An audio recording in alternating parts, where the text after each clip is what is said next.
democracy, and so on. When you think about the medical equipment story that we have had, and so on. So please take those notes, and we will ask questions so that we debate. We are going to develop, together with the presenters, their presentations into papers, which will go into our publication. So let's bring those questions. Of course, Mwaniki, there has been recent developments around health financing in this country with the amendments in NHIF. So you may want to look at it so that to interrogate the issue of the mandatory contribution and how it is aimed at, ensuring that health is well taken care of. Now, with those many remarks, let me now welcome the next presenter. Looking at our program, we were scheduled to hear from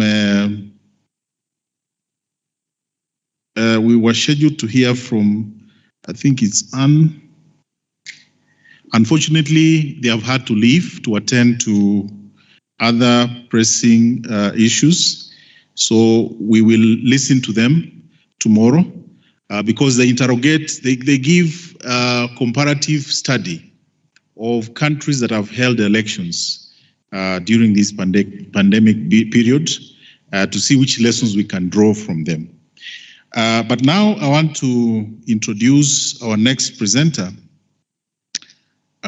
who is going to discuss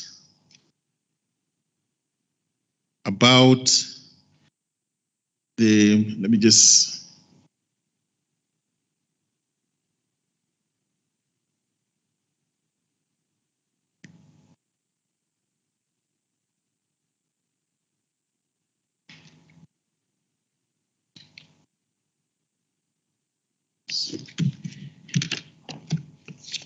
so we are not going to have elections during pandemic period. So we'll have the role of Parliament in legislating constitutional provisions, the case of regulation of election campaign financing, and we have had quite heated debate around election financing. You would all remember the goings on in Parliament, the tussles between parliamentarians and the IEBC around this issue. To lead us into this discussion is Mr. Derek Mahandia. Mr. Derek Mahandia is an advocate of the High Court of Kenya who has been practicing law for the last 7 years. He has experience working in the legal aid space, governance, human rights, research, legal fields. Derek is currently working with Transparency International Kenya as a senior regional officer for the advocacy and legal aid program. His work revolves around governance, like I mentioned, elections, public interest litigation, and anti-corruption. Let us all give him our round of applause as we welcome him. Derek, please.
Good afternoon, ladies and gentlemen. My name is Derek Mahandia, and it's a privilege being here. 5 years ago, I was right in this class, and it so happens that the lecturers that are here today are those that I remember fondly. I was just looking at my email, and I was following up on some conversation I had with Mr. Munyidia. I used to love writing, so I wrote him an email, attached some of my articles, and he sent me a number of a publisher to reach out to. Unfortunately, I didn't follow up because I was preparing for orals, going to face Mr. Mwaniki, and the first question he asked me was to make opening remarks for Ryland versus Fletcher. And I've had several sleepless nights, but but I have fond memories of this place. So today I'm going to talk about one other thing. While we are setting this up, I have noticed I'm the only one who has spoken here without a quote. And for that, I apologize. I come from the civil society, from the NGO world, and we have a very free attitude. So I hope that will not go into my record. Yeah, so I'm going to talk about the role of Parliament in legislating constitutional provisions. And my focus to contextualize the conversation will be on election campaign financing. And the first thing I want to do is to set up, to establish some background of election campaign financing. And I would like to begin by separating it from political party financing.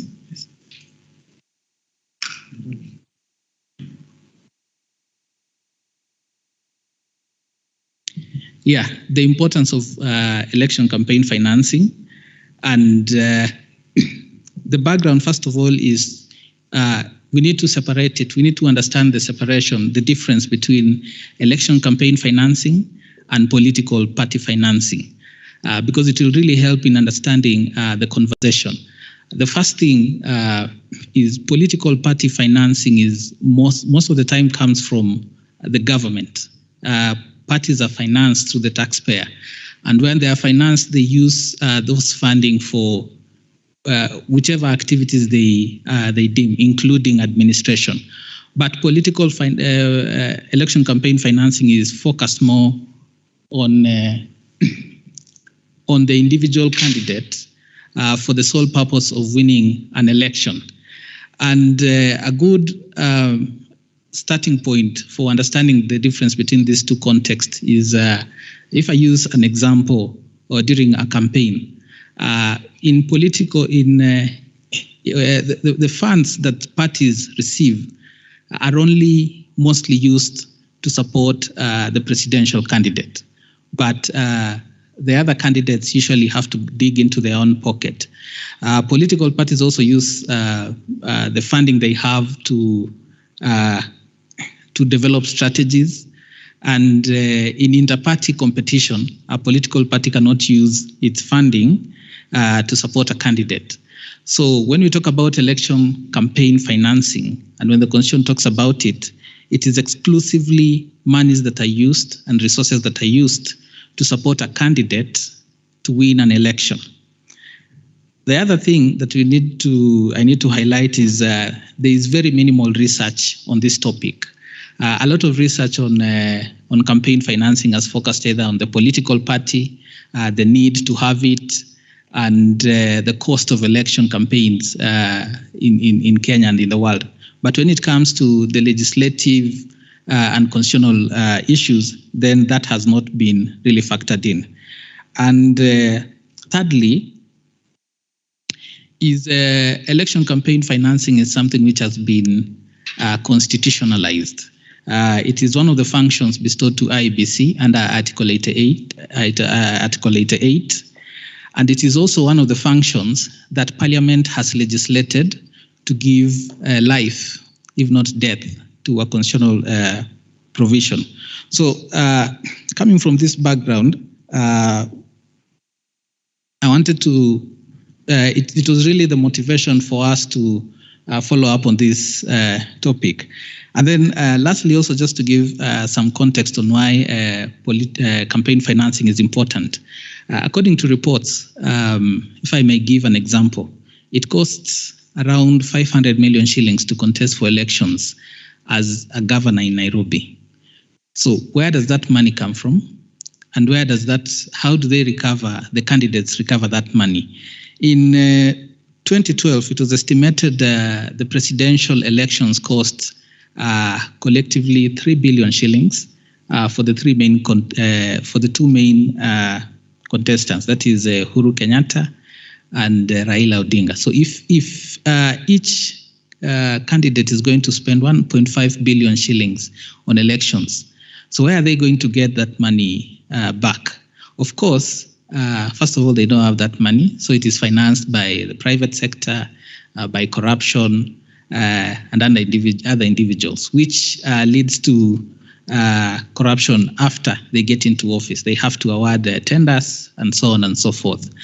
And also the link between corruption and campaign financing. Having worked in the anti-corruption sector for a while, if you look at some of the biggest corruption scandals we've had in Kenya, starting from Anglo leasing, that happened shortly before the first, I think it was 1997, the second multi-party elections in Kenya. No, Anglo leasing happened in Kibaki. That was to support Kibaki tenure. Goldenberg, around 1994, elections were in 1997. We know about Eurobond. So there is a very strong link between corruption, good governance, human rights, and elections. So let me start by giving a historical background on election campaign financing. As I had already mentioned, this is a fairly young topic in the country. But the first mention of this came up in the National Assemblies and Presidential Elections Act, which has since been repealed. And there was a provision, there was an amendment to the parent act introducing section 18A to 18L that provided guidelines and spending limits for election candidates, for campaign, for use by candidates.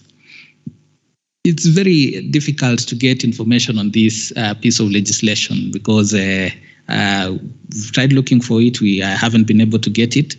But in 1992, this provision was repealed. That whole chapter was repealed for being too difficult to enforce and having unrealistic limits. But this is something that was introduced by Parliament and also repealed by Parliament. But the conversation did not end there. Sometimes after the former president, Moi, was open to constitutional reforms, the Constitution of Kenya Review Commission was formed, which was led by Professor Yash Palgai. And one of the things that was published in that report, which was published in 2005, the report made reference to the issue of campaign financing, but it was very heavily biased to political party financing. It noted that the most powerful parties had a lot of money, and money was tied to the success of an election. So, but coming from the context then, of course, KANU, I would understand the approach the commission took. KANU was very good at mobilizing resources, especially from the grassroots. So it was able to mobilize resources, and the commission was coming from that context of political party financing. But that nonetheless, it proposed that we need to have efficient structures to regulate our campaign financing. And it proposed, and this is very important, that should be a function of the electoral body. Unfortunately, when the draft went to Parliament, that specific provision was removed. The third effort, the third mention of it came under the Kriegler report, the Independent Review Commission report. This was the post-election violence report in 2007-2008, and it noted the high cost of elections in this country, and the need to have more detailed provisions to regulate our elections. And it also, one of the things it noted was the ambiguity in campaigns period. Of course, there is a saying that Kenya is always in a campaign period, and it only stops during the day of the elections. Immediately after elections, we get back to campaigns. So those are some of the things that it noted, but it highlighted the need for us to have a campaign finance regulation network. Then later on, we went to the committee of experts process, which led to the 2010 constitution.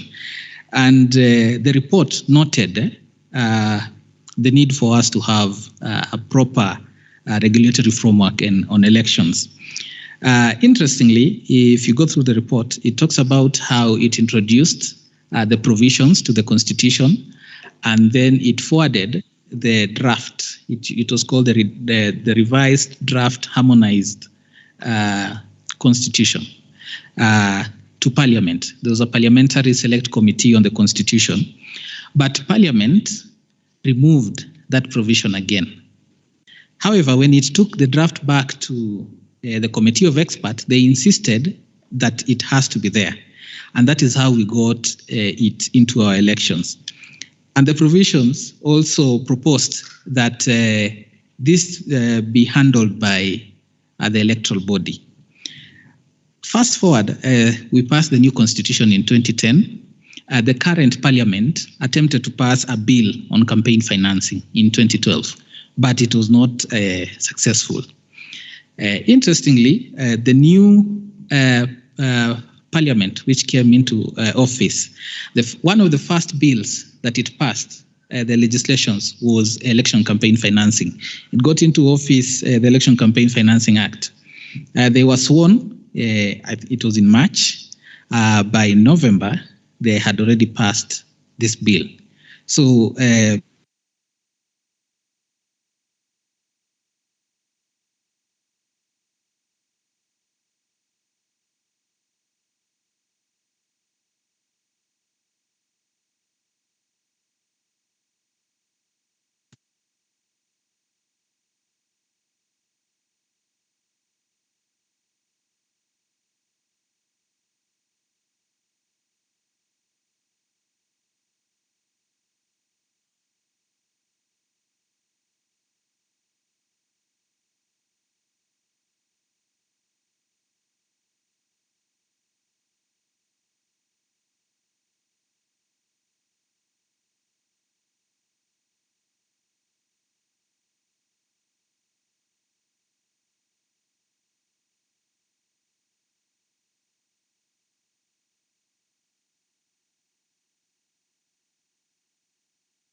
Thank you very much.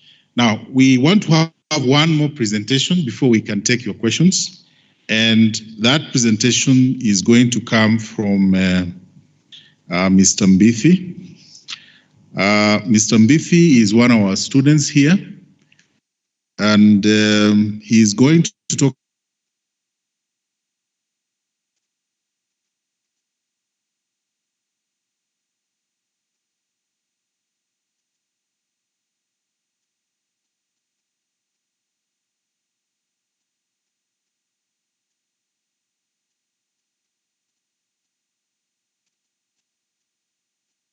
to welcome Mr. Mbithi so that he can be able to talk to us. Welcome.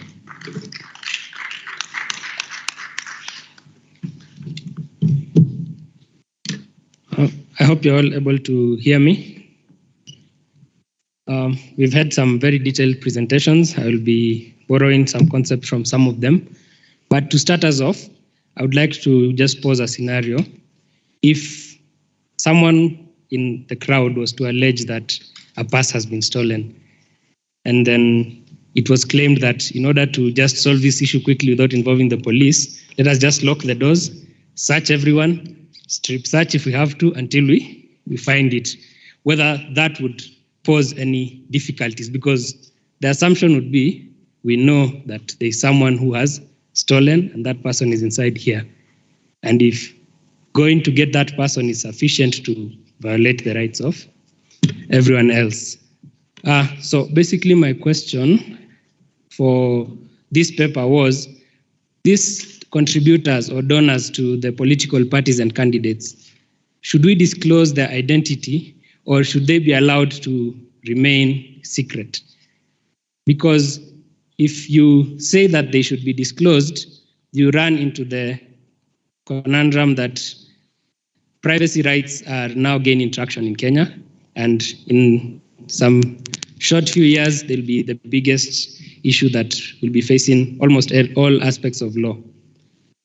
But if you say that we hide them, you also run into the problem that this money that they're using to finance could be from illegal or illegitimate sources, could be from public funds, or could be legitimate sources, but they are exceeding the spending limits by hiding who is funding.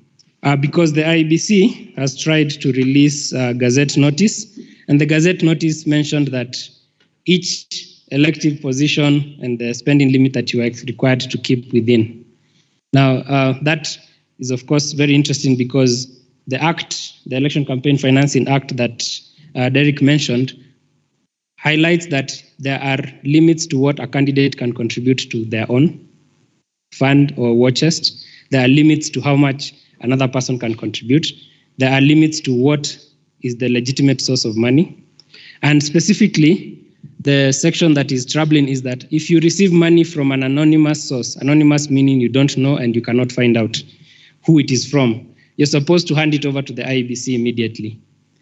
And then after the elections, you're supposed to collate a list of all your contributors and then hand them over to the IEBC. That raises some interesting considerations. So, okay, my presentation is not up, but I'll just go through it. When a candidate wins a position, the persons who they will seek to reward first are not their voters, will be the person who gave them money. So there is an inherent interest in finding out who is getting a share of the national cake, because these people will be given access to government grants, will be given access to positions, and that is an overriding interest that can compel the need for disclosure. However, that also runs into the problem that I've mentioned earlier. Our Constitution provides for privacy.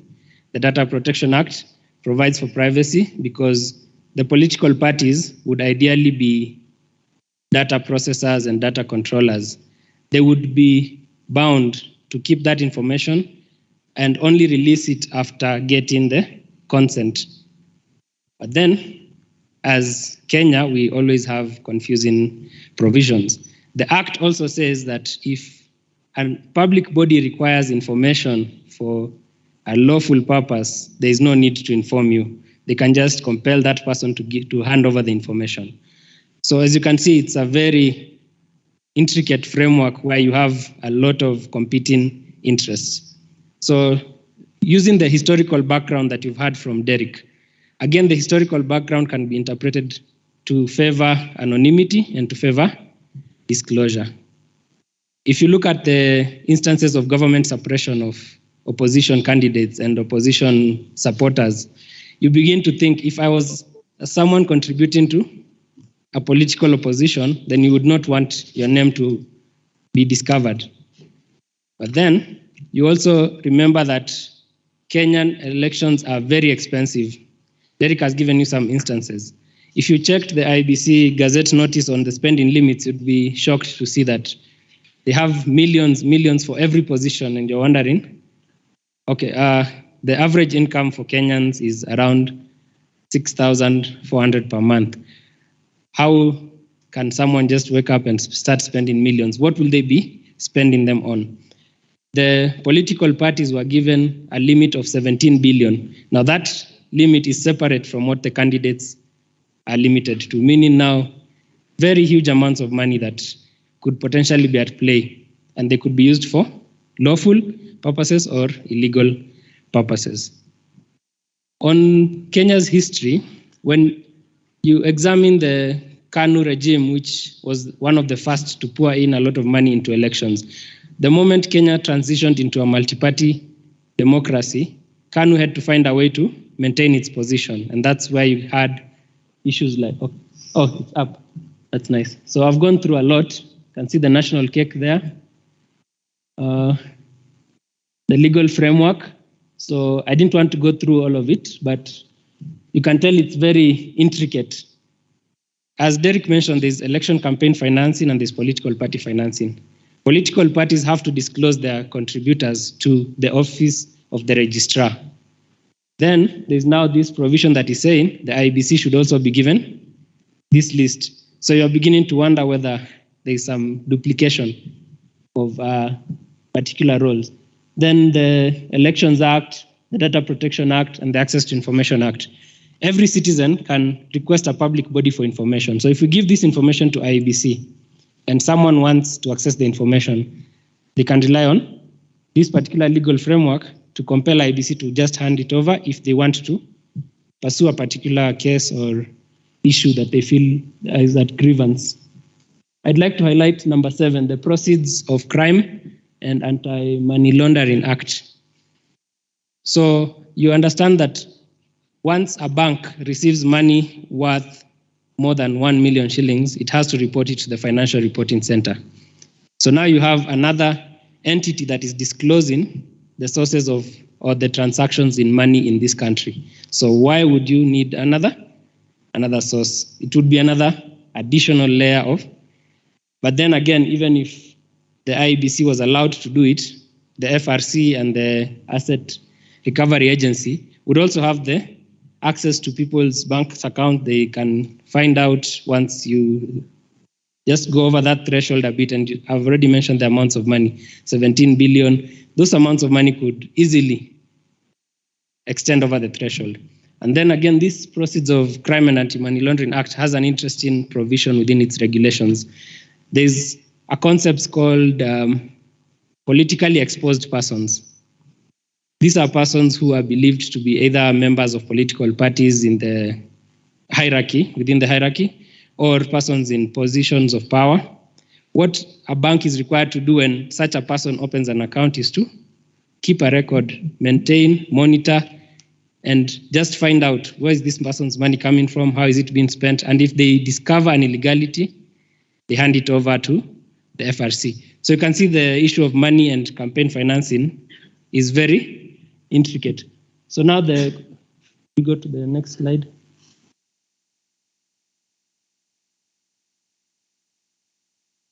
Okay. So the first section I wanted to look at is the arguments in favor of anonymity. I've summarized them. The constitutional right to privacy. As I've mentioned, if you are just told that there's a crime that has been committed and now you have to just give yourself up and suborn as such that you don't even understand what it is for, you would begin to say, no. I need a reason why you think I am the one who. So in a similar manner, someone who's donating to a political party, they would wonder, why does my name have to be given if I have not committed a wrong? If you've not shown that my money is from illegal sources, why do you need to hand it over? So that's one of the conundrums. You can see I've used the money heist and Squid Games. So you can imagine donors whose faces are hidden behind masks, but they have a lot of power because they control everything that is happening. And you need to find out the identity. Do you know the exact process of doing so? I've given the history of Kenya's government suppression. We've had the assassinations, the detentions, the regular arrests if you're found to be in support of the opposition. Would you really want that to be happening to someone? And constitutionality, apart from privacy, there is the question of how a person would be affected when they know that their information is going to be handed over. Would you be willing to donate that money? Or will you say, let me just keep the money and avoid this scrutiny that is coming with it? It's an unnecessary burden. And that's why I've used that case there, Beatrice versus Whitmore Law School. The scenario I gave you actually happened there. A girl claimed that her phone was stolen and a purse worth around $300, and the children were coming from PE. So they were told, we know it's just the 25 of you, so we need to search you and see if we can find it. Everyone was strip searched and they did not find the purse or the phone. So the people went to court and they managed to get the school to be found to have violated their rights to privacy, because a search has to be based on some reasonable grounds. You cannot just assume that, let's just cast a wide enough net and then if you're lucky, we'll just catch the ones doing the wrong things. And that's what I've called the chilling effects on donations. It would be very likely to reduce the amount of people donating if you found out that your identity will be easily revealable to anyone. Could you go to the next slide, please? Okay. Now, on the other hand, the arguments in favor of disclosure, equally compelling, very many. The government interest is simply to regulate. They want to make sure that things are being done according to the law. The public interest, you want to know this person you're electing, who is behind them, because this person behind them will get the positions and grants before the voter gets them. Again, Kenya's history of expensive elections, been given the figures, they're very astronomical. And you know in Kenya that the more money you spend, the higher your chances of winning. Then I've given a table there. You can see some sample amounts of money that have been spent. So these amounts are those that were spent by the winners. The losers were asked by Tom Mboya and Kariuki Kinyagwa or Karitu Kanyiga, and the losers spent less than half, and these are the amounts the winners spent. The table below is what the IBC had gazetted, and they said, if you want for governor of Mombasa, the spending limit is 39 million. If you want to be an MP in Changamwe, 12 million. County Assembly member in Kipevu, 3 million. So you can see there's a lot of money, and the assumption is that the more money, the more likely you will be to win. Then the constitutionality aspect. We understand that the right to privacy can be limited because it is not a right that is under Article 25. Then if it is to be limited, what are the extents to which it can be limited? That is the question that I'll be answering in the next slide. But before, okay, that's fine. Can go to the next slide. Thank you. We just need to find a balance between privacy and anonymity. And that balance, the appropriate bodies to strike it are the independent entities. So as I've mentioned, you have IBC that is mandated by the Election Campaign Financing Act, which has not yet been operationalized, as you've been told. We have the Office of the Registrar of Political Parties. We have the Asset Recovery Agency. We have the Financial Reporting Center.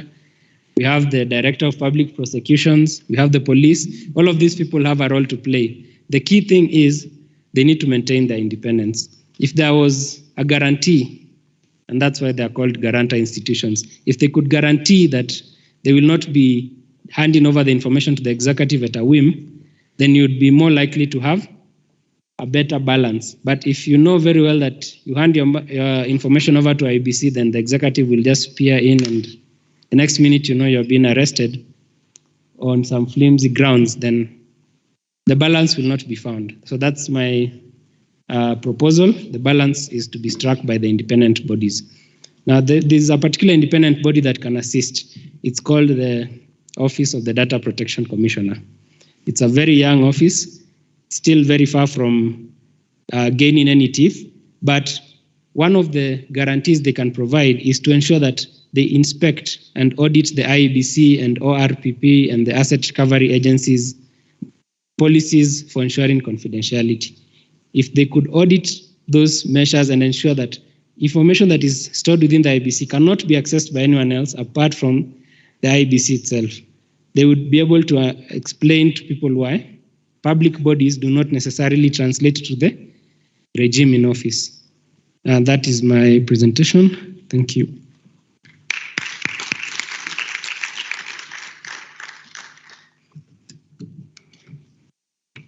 Thank you very much. I now want to open this session. We have some questions to our panelists so that we can usher in the next group.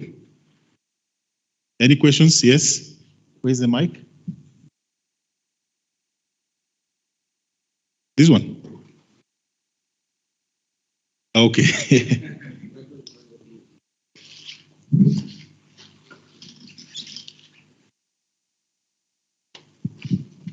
So you'll direct your question to a specific panelist or the title so that they know.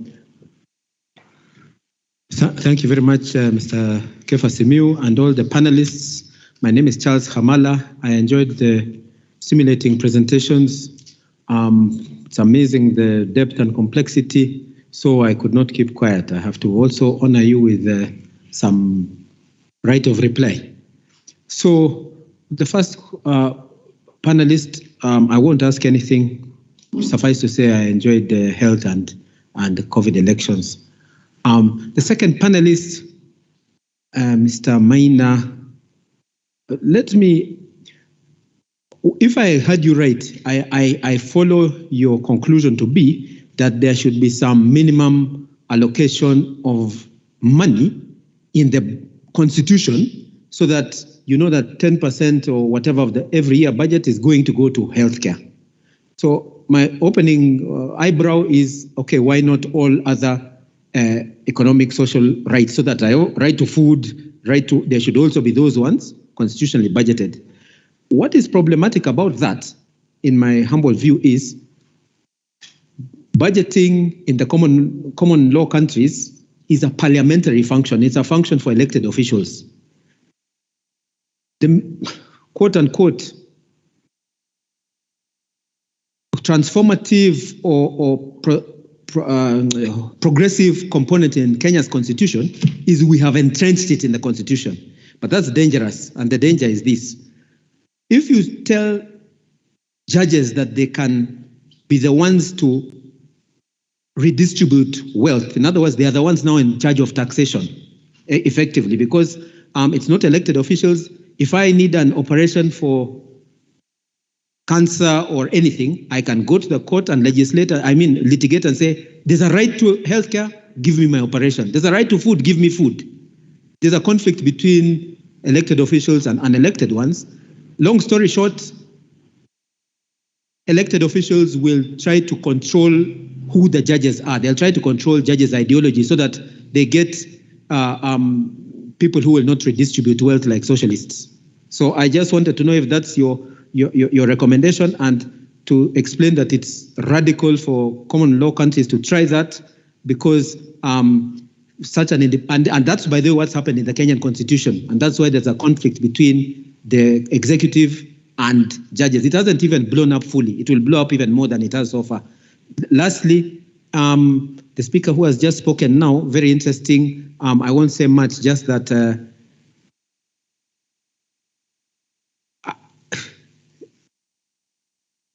it's a question of values. Is there any right answer? Whether you want to have privacy to protect your privacy, would you like people snooping into your bedroom? Because people tell you that they are coming to look for one thing, and then they look at everything. That is really, we want people to find what has been lost, but suddenly you'll find I have bang in my pocket, you'll start arresting me for that. So now there should be a limit that you only go for what you are searching for. Yeah, don't make it a generalized surveillance of snooping. That's the problem with generalized surveillance. Thank you. But Mr. Moderator, those estimates given by the amount required to campaign for president, governor, and how much they are spending. In my view, to be president, people are spending 50 billion. It's not 1.5 billion, it's 50. To be governor, people are spending half a billion. To be MP, 50 million. why I'm drawing attention to that is you can't even recover that money if you become an MP. Your salary will be 60 million, but you have spent 50. So that the net effect is that you are going in there to get tenders and everything for yourself to over-recover. I just wanted to point out that some of those estimates I was thinking are too low. The speaker who was giving them, Mr. Mahandia, it's not 1.5 billion to be president, 50. Yes, thank you. Okay. Now, those are heavily loaded questions and reactions. Maybe I can take, yes, Peter, and then yourself.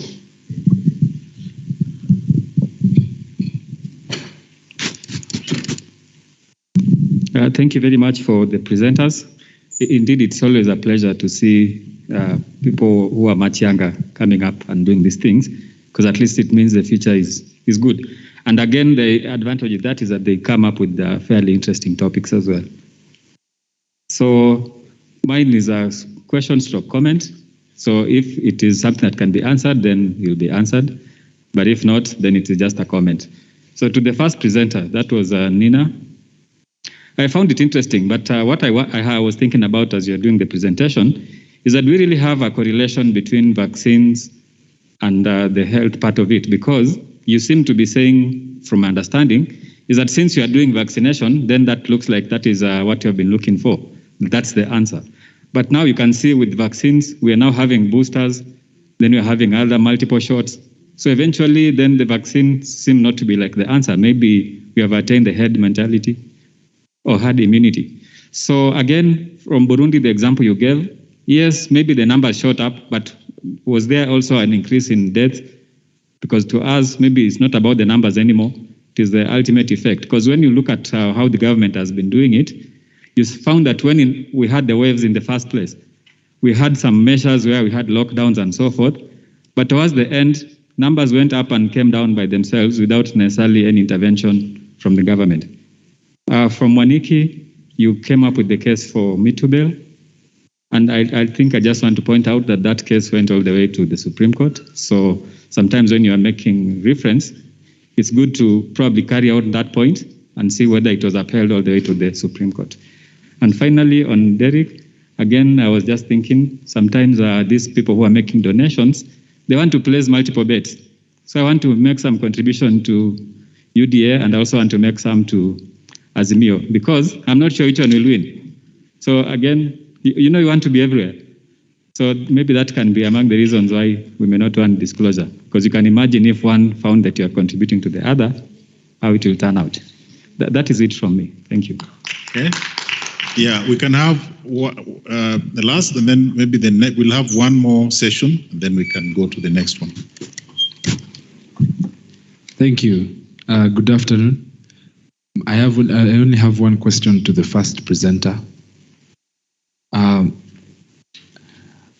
Senior Counsel Haminwa made a very interesting comment some time back when Corona hit, that in as much as we have the right to health, we also have the right to die. Did anyone catch that? So, in that respect, how can you force people when they are coming to vote that they undertake vaccination? How feasible is it? And just as my previous speaker has just said, is it really necessary to do and to go that way? Thank you. Okay. With the permission of the coordinator, kindly. It's a follow-up question. It's a follow-up, okay. It's still related with what my colleague has asked. My name is Kevereng Alvin, and my question is still going to the first speaker, because your recommendation towards the end of your submission was that it will be appropriate during the elections in an effort to achieve democracy, whereas also preserving the right to health. We set up a sort of a health boots so that we have voters getting the vaccination. Thereafter, they proceed for the election.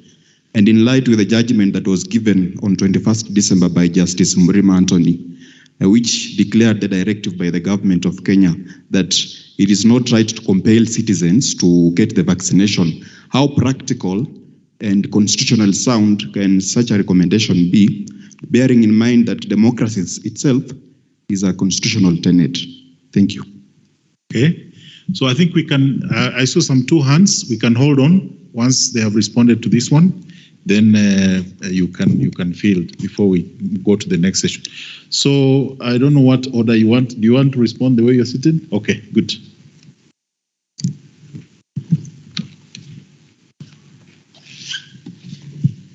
Well, thank you very much for those very interesting questions and comments. Now, allow me to respond to your comments through somewhat question. Now, my recommendation was not that vaccines are the only answers to the COVID-19 pandemic. What I said is that vaccines have given us an opportunity compared to those countries that conducted the elections without the presence of vaccines when the COVID-19 pandemic was at its peak.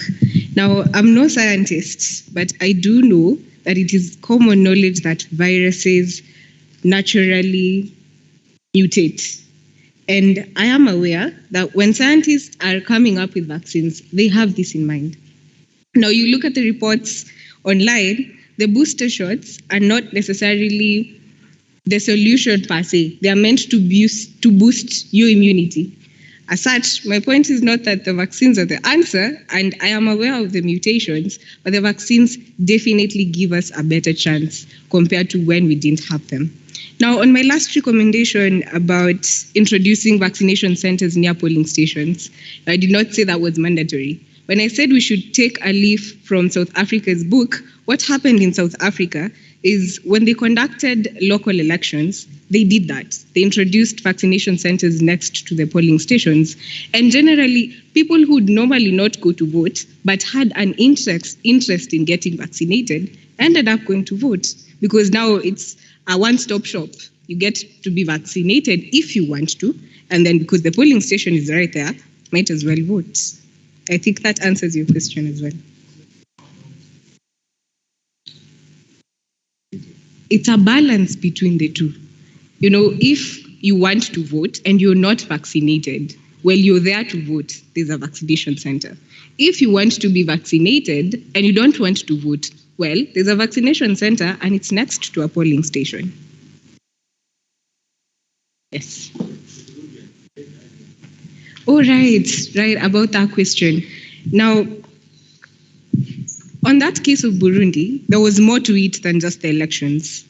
There's a report that says Burundi did not stop carrying out campaigns, which is essentially what we're doing here in Kenya. They exposed themselves not only during the elections, but also during the pre-election period, during the campaign period. I'm not certain, I will not tell you that I'm certain whether there were more deaths, but I am certain that that pre-election period, that campaign period, contributed to those numbers doubling up even after the election. Thank you.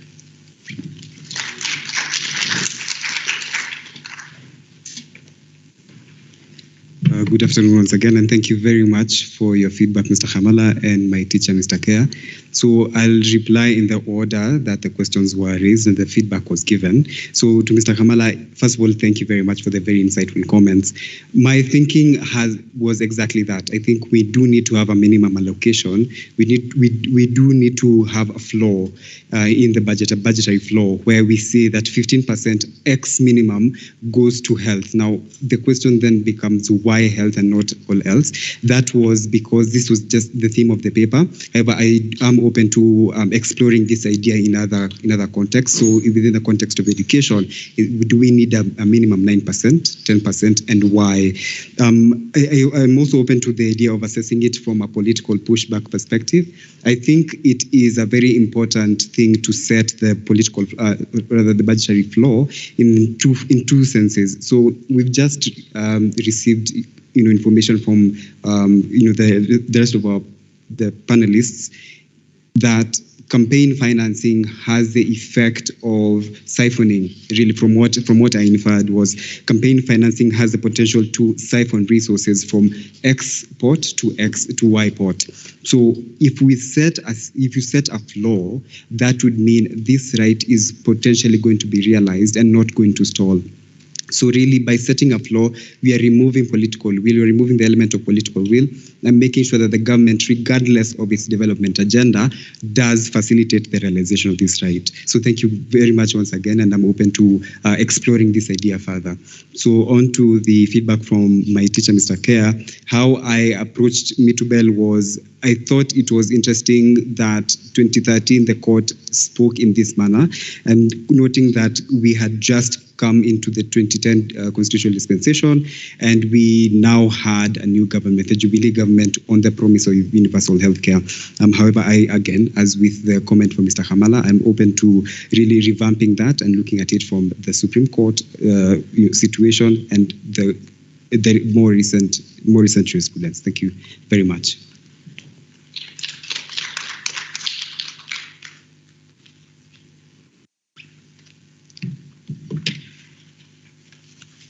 I had two questions. One was before, just after I left, on a comparative analysis. I'll just give one example because of time. In the United States, campaign financing is a function of the Senate. So the Senate, there's a body which is established, I think called the Federal Election Commission, which regulates it, but it gets its power from a statutory instrument coming from Senate. So Senate has a direct oversight over that function, and it regularly reviews the structure, including the monies that have been proposed by it's called FEC, Federal Election Commission. There's a comment from Mr. Hamala about our estimates being too conservative. I fully agree. We usually base them on some of the reports that have been published. But two very important things. One, they are not accurate and they can only be higher because whenever those researches are done, they usually ask the candidates, how much did you spend? So they want to be as conservative as possible so as not to paint that image. And then two, some statements that have been made by some of these candidates. There was a time Raila, in an interview, I think it was around 5 or so years ago, he was accused of receiving a bribe, which was 2 million. But in the interview, he said that is too little, even to bribe if I was to receive it, because that is the amount of money I use a day during the elections. And then lastly, also the ambiguity of the campaigns period. When would you guys say, for example, that the deputy president started campaigning? So you see, it's very difficult to get those estimates, but they can only be higher. There was a question on disclosures from Mr. Kea, but I think that is for my colleague. Thank you.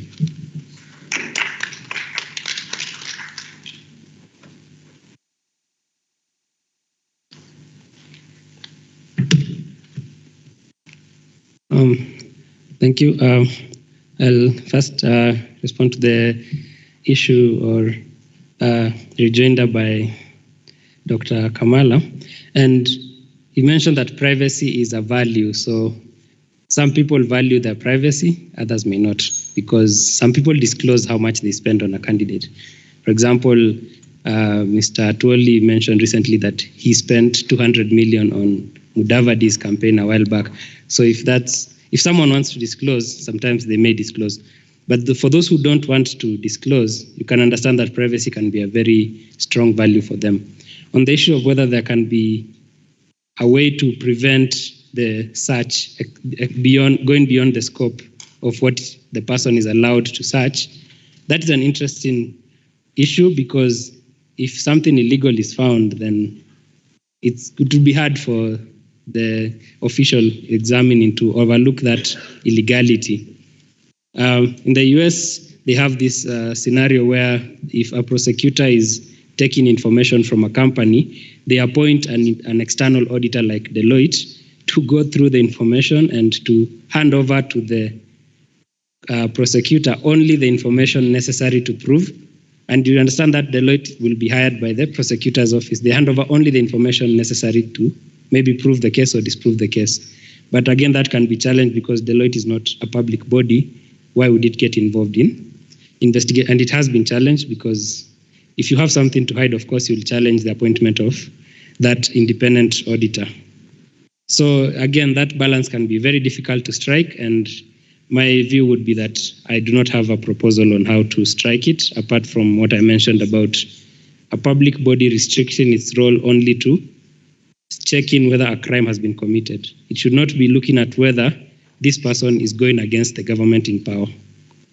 Mr. Kea's question on disclosure, you highlighted that a person may want to fund more than one, and it would be to their benefit, of course, to do so in case one wins and the other loses. So on the issue of whether there would be disclosure, you understand the disclosure issue arises where a lot of money is spent. If a person has 2 billion or 2 million and 5 million and above invested in a candidate, that is a person who has control of that candidate. Irrespective of whether they go to the other candidate, that is such a huge figure that they would be more likely to stick with the person they have decided to put their huge sums of money in. But if you decide to go for more than one, then you'd actually reduce or slash to a very low amount that may not give you the influence over the candidate that you desire. So it would be in your interest to increase the amount and control the candidate more. But again, that raises the issue of disclosure. Some people prefer, don't announce my name, my money is not illegal. But then you cannot find out whose money is illegal if you don't know where it is coming from. So it is a very difficult balance to strike. Thank you. Okay, thank you very much. I'm not very sure whether you addressed the issue of how do you guarantee that they will only come and concentrate on the financing money and not any other thing that they may run into. So maybe as you prepare your paper, you may want to look at those kind of potential risks. I know there were some 2 questions. There were some 2 participants who wanted to ask questions. We are really hard on time, but I don't know, my colleagues, yeah, you can ask very fast, so that there was a hand there. Are you still, or your question has been, okay, so we can get her and then we move to the next presentations.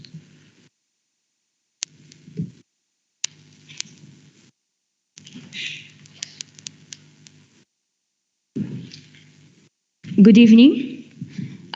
I just have one question for Nina and one question for, I think it was, I'm not sure which one of you addressed it, so you'll just pick it up when I ask. So for Nina, in light of public health law, public health is a right that's progressive in that initially, yes, it is the right to provide healthcare services, but in light of infectious diseases coming in, the government also has a role to ensure that infectious diseases do not spread. And that is where we come with the issuance of vaccines. But if you look at Kenya right now, about only 9.5% of Kenyans have been vaccinated. That is still a long way to go. So if you look at it, development of public health versus, protecting our democratic right. How then do we reconcile the role of state in protecting our health versus the role of the same state in protecting our democratic right? And then the next question is to Derek or Kevin. There is this common saying, he who controls the finances or a country's wealth controls a country's politics. So that essentially means if I am able to contribute to a certain candidate and that candidate wins, that is where you find these people getting tenders and these people getting government appointments when they don't deserve it. So essentially the ECF is to promote accountability and transparency. But how do you ensure accountability and transparency when most of these people do not get these tenders in their own name? Yes, I will contribute as EFI, but when it comes to getting a tender, I will do it under my company's name, of which for you to find out that I am the one behind the company, you have to pierce the corporate veil. So how do you bring in that balance?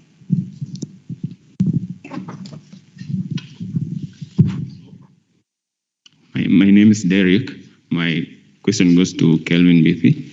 So Article 31 of the Constitution of Kenya encapsulates the right to privacy. And you've talked about the Office of the Data Protection Commission. I just wanted to know how many they are and their effectiveness in this relation. Okay. Now, we really have to stop there for questions. I don't know who is reacting to the first one. Okay. Very fast, and then I think the last one is yours for both. You can agree who to respond.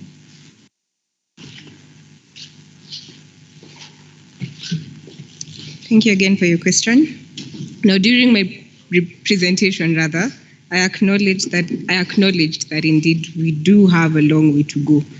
And what I am saying and what I have been saying all along is we are, however, better placed to conduct our elections.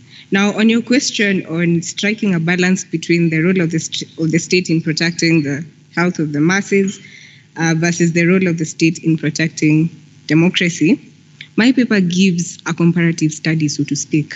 My paper looks at countries that chose to have their elections at the peak of the COVID-19 pandemic without vaccines. And then here we are in Kenya. We have our elections approximately how many months from now? 6 to 7 months from now on 9th August 2022, and yet we have vaccines. So what are the possible consequences of not upholding the constitution in terms of our electoral timeframes compared to postponing them at this point, knowing very well that there are vaccines at place and we are at a better place to conduct the elections? Now, if you listen to the people in your village, so to speak, they will tell you that should we choose to postpone the elections, it's because the current government wants to use COVID-19 as an excuse to extend its term. So are we ready to deal with such a consequence, is the question we should be asking ourselves. So when you try to strike a balance between the consequences of holding elections and conducting elections on 9th August and not conducting them, then you would rather deal with the consequences of conducting the elections on that particular day. Thank you.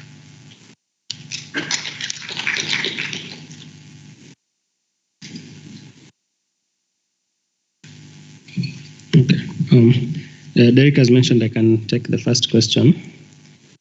On finding out whether there's a link between the person getting the grant and the person who contributed, the concept of beneficial ownership is one that springs to mind, but that is something that the Committee of Fiscal Studies that Moniki Maina mentioned, they usually have a lot of presentations and work on exactly how beneficial ownership works and how to trace illicit financial flows. So I think they would be best placed to continue the discussion maybe after this presentation, because I have not looked at that area of beneficial ownership too much. And then on Article 31, privacy, the Office of the Data Protection Commissioner, my recommendation, they have not implemented it in any way. They have not undertaken to inspect any of the government institutions to determine whether they have confidentiality requirements. They have not done that at all. So our lecturer for legal writing and drafting, Mr. Mugambi Laibuta, says it's because they still don't have independence. They have very little budget allocated, so you can check out some of his articles. I've cited some in my paper, but he says that it's very new. They need to be guaranteed some independence because they're still under the Ministry of ICT. If they had their own independent office, independent budget, a bigger budget, maybe they could begin to undertake the work of ensuring compliance with confidentiality requirements. But so far, they're very far from beginning that work. Thank you.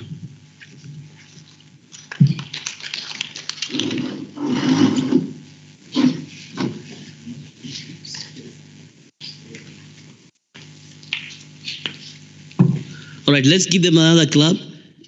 Thank you very much, Kefa, for steering us through that discussion. Thank you very much, panelists. I could believe that some of you are together with us. I thought we only study legal writing and trial advocacy. And congratulations, I can see the future is here with us in electoral law and disputes. So we have gifts for these people. I'll ask the Assistant Director, Isaac, who is Kuloba, who is present, to come forward to give these wonderful people our gifts from the Kenya School of Law and something to keep to remember the 3rd Annual Kenya School of Law Conference. As we do that, we already have a session which Margaret Monde is coming to chair, and some of the panelists are going to join us online. I'm told they have already logged in. Someone is actually logged in, looking at the proceedings, and therefore we'll be moving that shortly. So we'll start with Nina, please, and congratulations for this. Nina, just who is taking the photo? Oh, okay. I'm told it's very important for the proceedings to be recorded so that in the future we know what happens. It's not there, all right? Oh, okay. Somebody can take with your phone, then we'll be able to upload it later if Karugano is not there, so that we save time. So Nina, congratulations. We have the next person after Nina was Mwaniki Maina. Mwaniki, congratulations for your presentation in the area of finance. Yes, they want to take a photo. Okay. Thank you. Maina, again, thanks for your discourse in the area of physical aspects in disputes. And the next lecturer will be Derek Mahandia. Again, Derek, congratulations for joining Transparency International and helping us understand the areas you are giving us. And lastly, I think we have Kevin Bithi. Once more, thank you very much for what you are discussing and for the papers you have published. Well done. Thank you very much. You can now take back your seats. So we now invite Margaret, who is going to take care of the next session. We agreed that we finish everything, then you can have your tea after that. Because some of the people who are presenting are joining us online and they're in offices, they might be leaving shortly. So, Margaret, please come and take the podium.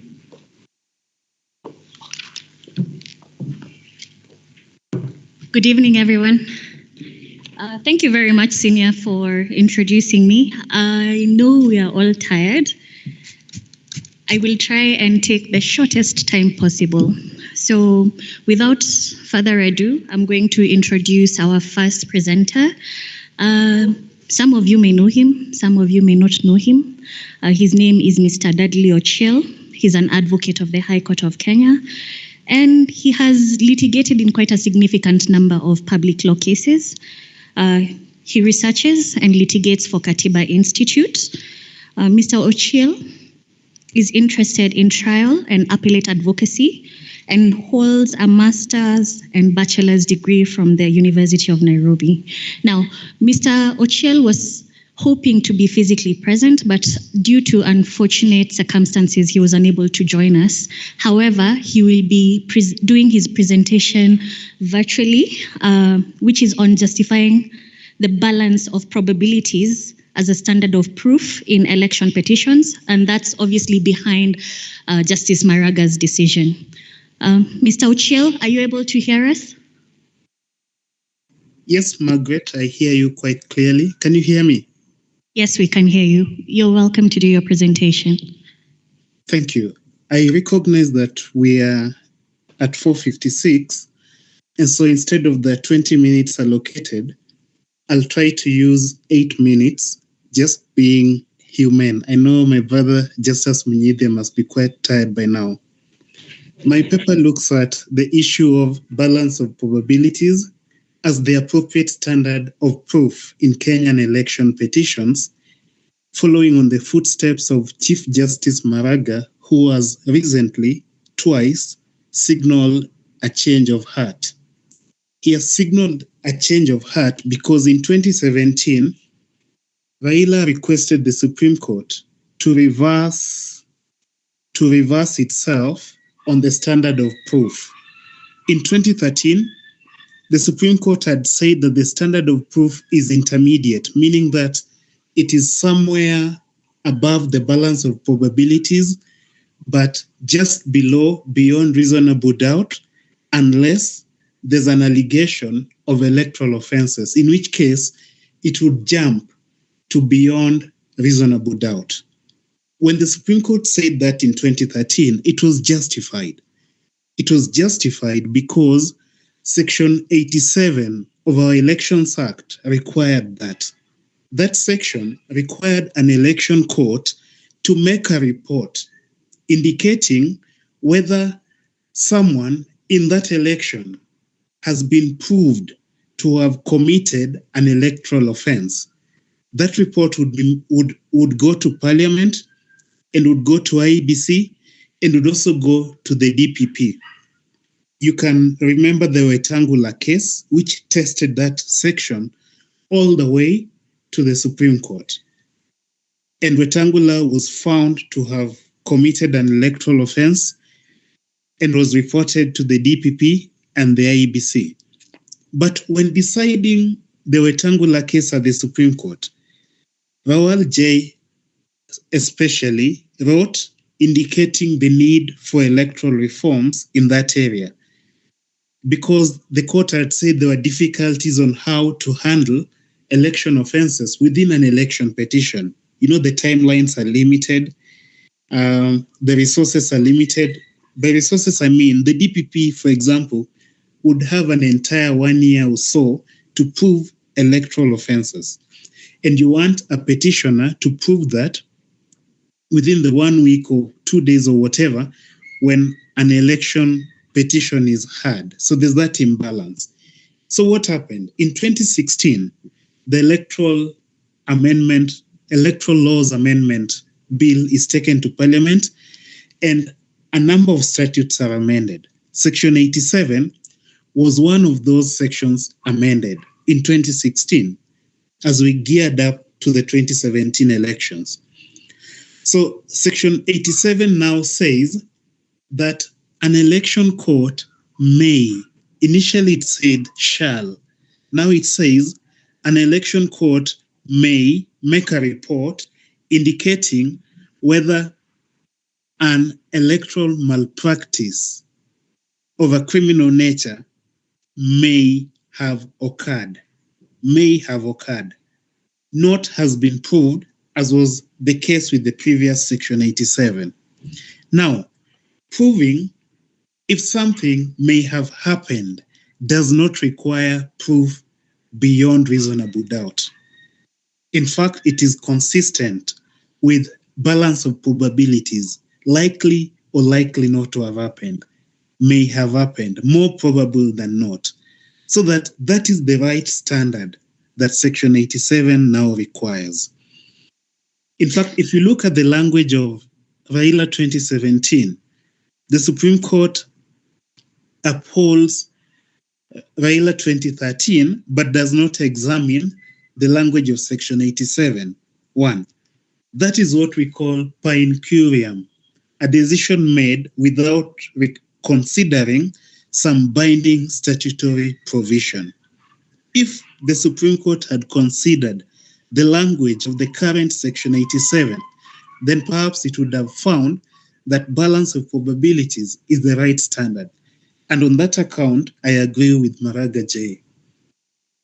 This view is supported by looking at other jurisdictions whose decisions our Supreme Court considered in 2013, like the UK. But if you look at the UK, the statute says that the election court will report whether someone has been proved guilty. Guilty is a criminal standard of an election offense and their consequences. That proof of guilt invites beyond reasonable doubt as the requisite standard of proof. So it's not sufficient for our courts to borrow decisions from the UK and say that, in some jurisdictions, the standard of proof is beyond reasonable doubt without examining the language of the statutes in those areas. In Kenya now, we have the Election Offences Act, which is a separate jurisdiction. And an election court considering a petition does not look at the offenses. In fact, all the offenses have been deleted from our Section 87, except from the offense of double registration as a voter. And that offense of double registration as a voter will not arise in an election petition. someone is unlikely to say that nullify this election because a voter registered twice. That voter is likely to be taken on in separate proceedings. The Election Offences Act gives the DPP up to 2 years to prosecute election offences.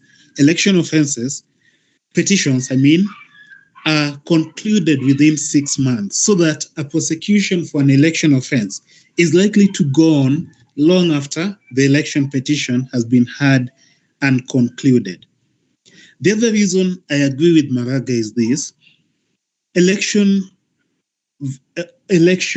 violations are constitutional in nature. Article 38, Article 81, all the constitutional provisions on free and fair elections. Now, the standard or the intermediate standard of proof beyond reasonable doubt is not required for any other violation, including torture or inhuman and degrading treatment. So why should we require it for election petitions? I will stop there and wait for the question and answer session in case there are any questions. Thank you so much.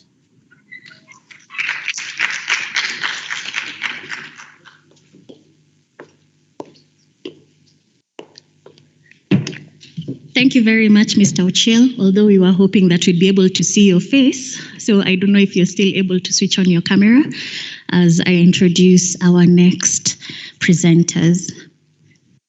Okay, I will do that. Thank you. Thank you. Now, as I mentioned, I'm going to try and run through quite fast. Our next presenter, I'm not going to go as per the program that you've been provided with, as we have one presenter who is attending virtually as well. That is Mr. Joseph A. Omolo and Mr. Dennis W. Moroga. Both of them are lecturers, with Mr. Omolo being a lecturer at Kabarak University School of Law, and Mr. Moroga being a lecturer at Moi University School of Law. And for those of you who don't know, Moi University is my alma mater. I'm a product of Moi University. Now, Mr. Omolo obviously has a postgraduate diploma in law from the Kenya School of Law. He has a Master of Laws from National University of Singapore, and his Master of Laws is in Intellectual Property and Technology. He has an additional Master of Laws degree in Law and the Global Economy from New York University, and a Bachelor of Laws from Moi University.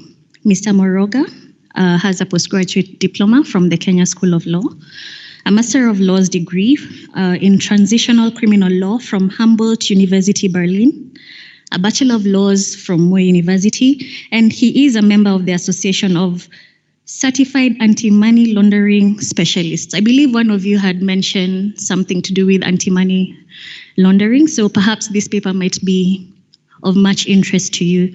So without further ado, Mr. Moroga, are you available online and able to proceed?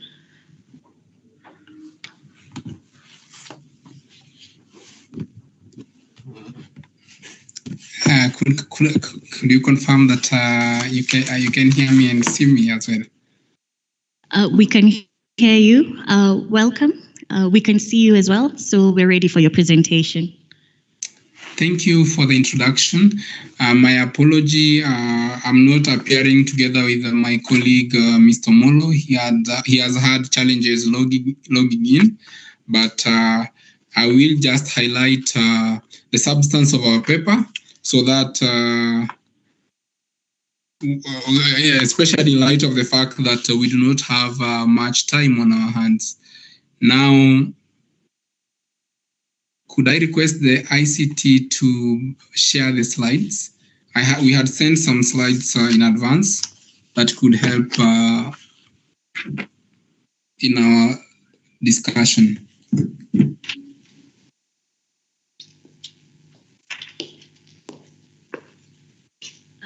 ICT is doing so. Perhaps you can proceed as they're loading the slides. Thank you. Even as the ICT is doing that, our paper is on, the theme of our paper is on procedural technicalities in election petitions towards a consistent judicial approach. Before the 2010 Constitution, our courts were faulted for paying much attention to procedural technicalities at the expense of substantive justice. In the new dawn, that is new dispensation 2010, most statutes went ahead to provide leeway for courts to focus more on substantive justice. Before even the new constitution, we had the oxygen principles that were to aid ensure that matters are dispensed with without really undue regard to procedural technicalities. Subsequently, in the 2010 constitution, the drafters saw it fit to add an explicit clause on, that is Article 159(2)(d), that provides for justice to be done without undue regard to procedural technicalities. So then, in applying that section and subsequent laws that have, and subsequent enabling laws, our paper seeks to interrogate whether has there been consistent approach, especially in election petitions. Our presentation is divided into, in this presentation, we seek to answer three questions. The first one is what... Roger, sorry to interrupt you. Are you able to see the slides? Yes, now I'm in the next slide, please. Thank you. Okay, those are the key questions that we seek to answer in our presentation. The first one is what do the relevant laws say about procedural technicalities? Then the second one is in practice, how have courts dealt with procedural technicalities in election petitions? Then number three, what should be the best way to deal with procedural technicalities, especially in the context of election petition? Next slide, please. That is the text of Article 159(2)(d) that defines procedural technicality, and basically our focus is on that provision. So 159 provides that in exercising judicial authority, the courts and tribunals shall be guided by the following principles, which include justice shall be administered without undue regard to procedural technicalities. Then we have section 81(d), that is of the Election Act. And when you read section 81(d), you'll note that the undue regard in Article 159(2)(d) doesn't appear there, but the text reads matters should be decided that in exercise of its jurisdiction, an election court shall decide all matters that come before it. Yeah, that is the undue regard to technicalities, just a bit.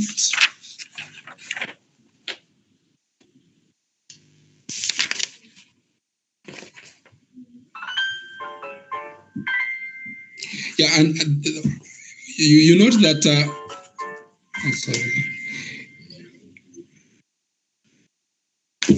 sorry for that. You note that under Article 81(d), it's not, we don't focus more on procedural. The procedural bit, sorry, not the undue regard, but the procedural bit under 81(d) has been struck out. So under section 81(d), then in election matters, courts should proceed, that is, without undue regard to technicalities. So these technicalities are not limited to procedures which are specifically, explicitly set out in, which are explicitly mentioned in Article 159(2)(d). Perhaps then that would show you that the drafters of the Election Act noted that there have been many technicalities that transcend procedure in election that would need statutory intervention. Apart from that, now we can gloss over to slide the next slide. The Supreme Court, similarly, the rules have reiterated Article 159(2)(d). Next slide, please. We We have also parliamentary and county elections rules 2017 also have a provision, and they provide that the objectives of the rules is to facilitate just, expeditious, and proportionate and affordable resolution of election petitions. Then it's the rules further under Rule 5.1 explicitly mentions Article 159 2D. And next slide, please. Yeah, you will note that in an election petition, given the history of Matiba versus Moi, where an affidavit was struck out because Matiba, previously one had to sign an affidavit in person. So because when Matiba gave a power of attorney to the wife to sign because he was incapacitated at then, that was struck out because he did not sign it in person. So from that case, you note that in election petitions, just most lawyers would want to raise any technicality or any procedural flaws that exist together with any other substantive issues. So from a litigation tactic, probably that is casting the net wide to see whether your client can win from whichever angle. But then you realize that some of the procedural issues may be allowed at the expense of substantive justice. Now,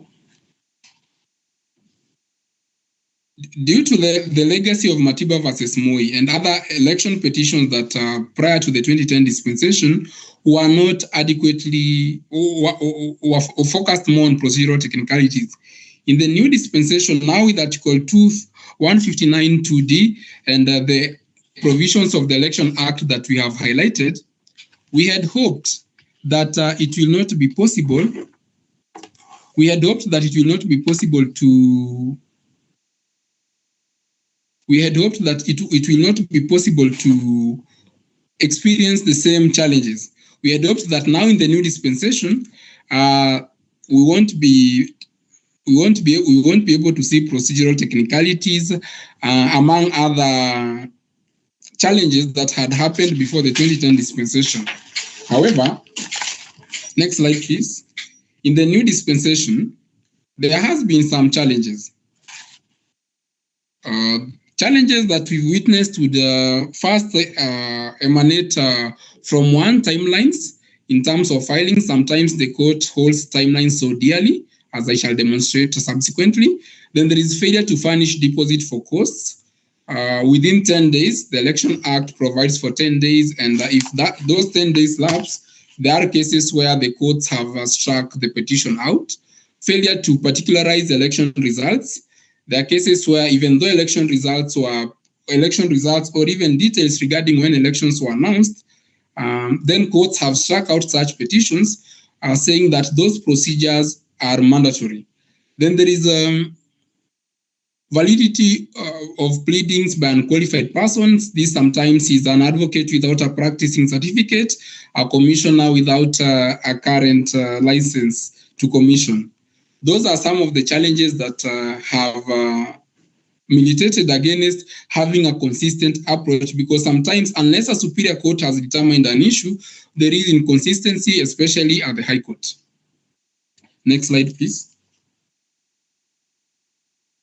Yeah, to highlight on the aspect of timelines, the first case in point was Raila Odinga and 5 others versus Independent Electoral and Boundaries Commission and 3 others. In this case, why I highlight these, it may not have been a clear case of where one would say it's procedural technicalities. However, this case, the Supreme Court emphasized the need to adhere to constitutional timelines. That is under Article 140. Remember, this is the case where an affidavit of 839 pages sought to be included, and the court could not grant leave because the court looked at, among other factors, the fact that replying to an affidavit of 839 pages will be very laborious to a litigant. So then, however, in that decision, when you read the spirit of it, you get that the Supreme Court labors, for example, to say, perhaps if it was 2 or 3 pages affidavit, the decision could have been different, meaning that probably in such cases, the court could have considered that could have focused more on substantive justice to allow maybe a 1-page affidavit or a 2-page affidavit rather than an 839-page affidavit that we all know that could be laborious in terms of even the other parties replying to it. Also, in this case, the peculiarities are like this was a constitutional, the timeline was set by the Constitution, and for presidential, the stakes are always high. So that would pass, but that may not really be one that we will queue under Article 159 2D. However, subsequently, next slide, please. There have been challenges. For example, when we look at the issue of timeline, especially where a litigant is not at fault. 2 cases in point, that is Lamken Aramat and versus Haruna Matemeti Lampak, and also the recently one that was Martha Wangari Karua versus Independent Electoral and Boundaries Commission. In this case, both cases have some similarity in the sense that there were appeals there were, especially Martha Karua one, there was an appeal at the Supreme Court, the Court of Appeal. That is an interlocutory appeal, and subsequently, after the interlocutory appeal had been filed, the Court of Appeal took long to decide it. When the court finally decided, the trial court, now that was the High Court, could not decide the matter within, or decided the matter outside could not decide the matter within the 6 months timeline. So the main issue was whether the court whether that time could be enlarged to allow the court to allow the trial court, that is the High Court, to render substantive determination on the petition. There's that school of thought that will say that when an appeal is filed, when an interlocutory appeal is filed, time stops running. However, there is another school of thought discussed in that Martha Karua case is that there is no room to extend that timeline. It's a constitutional set timeline. However, remember the peculiarities of these timelines is that here the litigant is not at fault. That maybe if any part was to be blamed would be the courts, perhaps maybe the Court of Appeal for taking longer time to decide the applications, and the fact that also the drafters do not set that timeline. Next slide, please.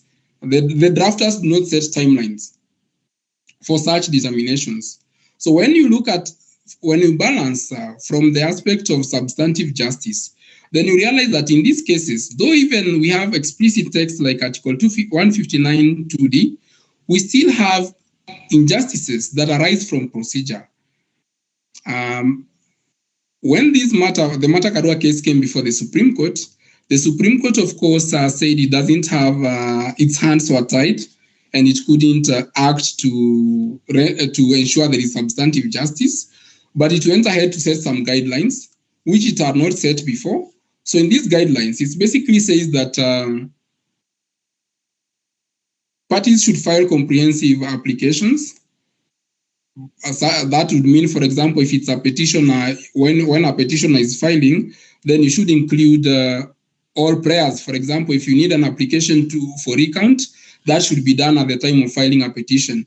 Whereas also when the respondent gets back, they should get back substantively. However, it mentions there are exceptional circumstances that may not happen, which then means that still there could be room where we will experience another case of the same type of Martha Karua one.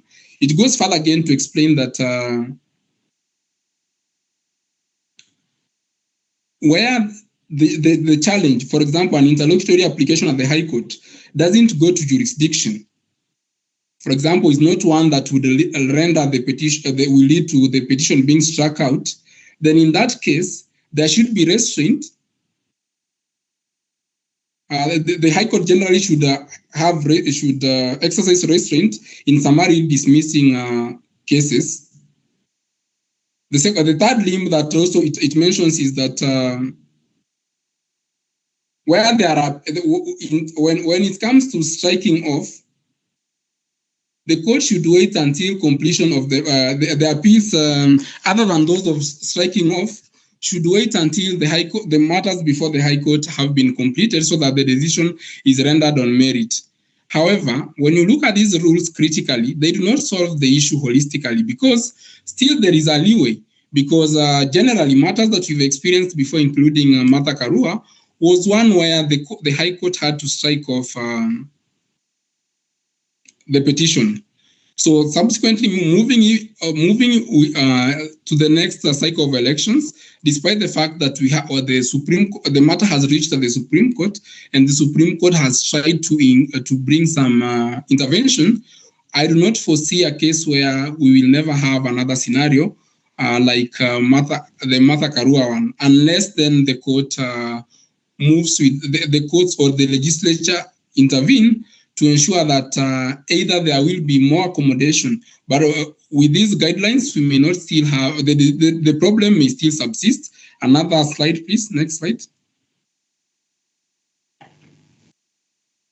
Other issues that have been highlighted that are worth mention, still from the Martha Karua case, for example, is the aspects of failure to particularize the date when the results were determined. The High Court, the court focused more on the aspect that the court dismissed, struck out the petition, relying on the fact that, among other things, the petition did not mention when the results were declared. So that then those are important because the judge's argument was that that is critical because time starts running then. However, that did not, however, when you look at it from the fact that, for example, when the date when the results were declared is something that is a day that in most cases it's gazetted, and also the IBC and the parties are aware of that date. The Court of Appeal intervened and remedied that. If you read though many petitions, you'll find that this issue, the High Court has a very divided opinion on the aspect of whether when you particularize the results and the date of results, that would amount to a fundamental omission.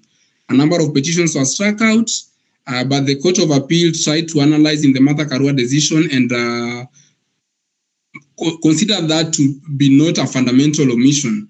We hope that maybe subsequent cycle that would the Court of Appeal decision would be used, and we won't experience much divergence in deciding such an issue. Next slide, please. So with those two highlights, we consider those two, but there are many cases that we could highlight where Article 159(2)(d) together with Section 80 of the Election Act have not consistently been applied. So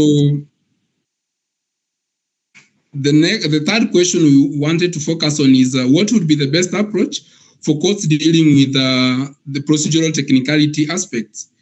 That is Article 159(2)(d) to ensure that there is some sense of consistency. So we will be asking three questions mainly. The first question would be, is the matter raised in court one of procedure? There is need to go further and one for the court to decide first, is it a matter of procedure? Because even without relying on Article 159(2)(d), then the court, for the need to do substantive justice, the court could still intervene without mere mention that this is an Article 159(2)(d) issue. The second one is the matter being raised as a technicality. And the final one is what constitutes undue regard. Those are issues that have not been determined substantively by our courts, and perhaps that is why we still have inconsistencies, especially when it comes to judicial interpretation.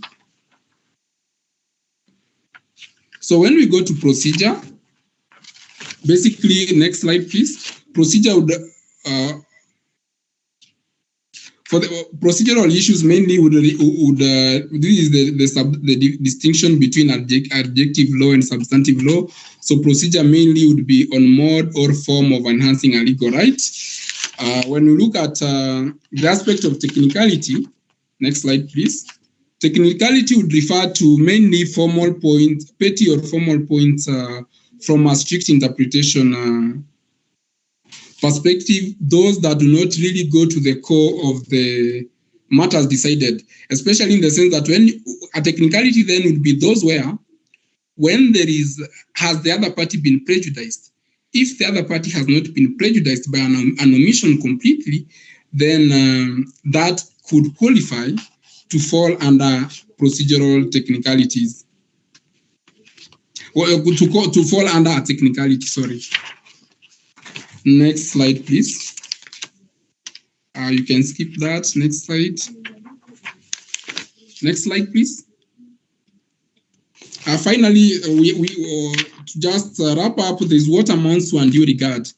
Undue regard, then we set out some factors.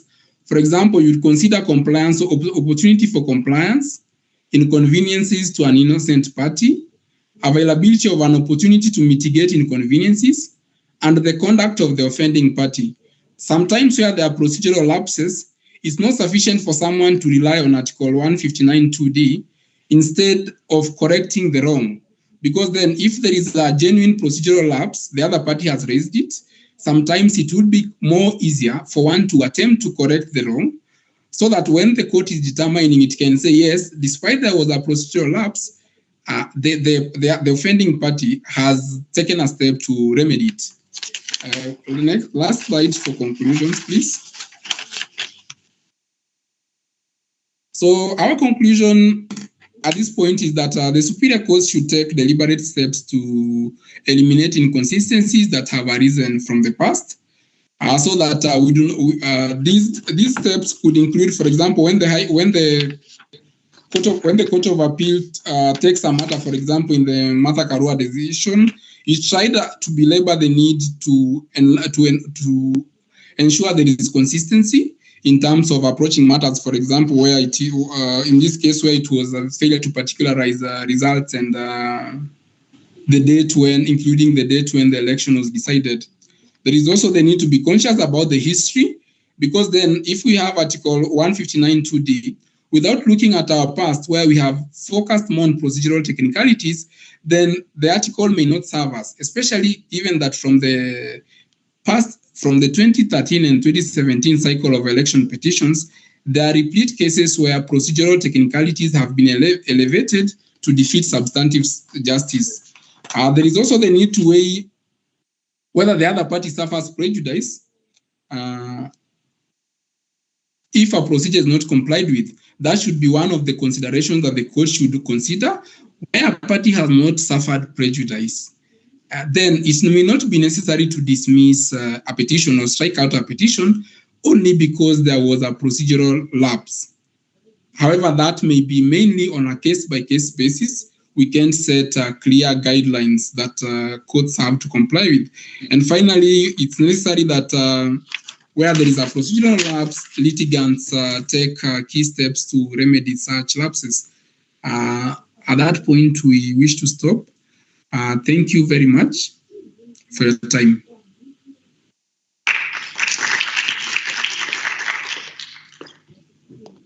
I think we can do better than that.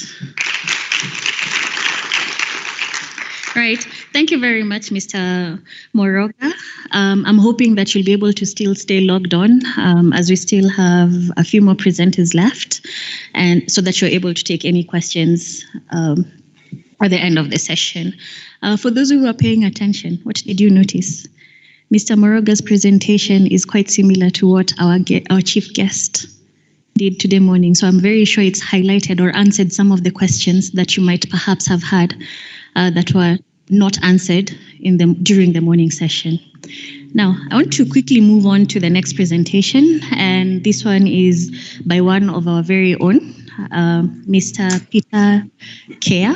Now, Mr. Kea is an advocate of the High Court of Kenya with over 13 years of post-admission experience.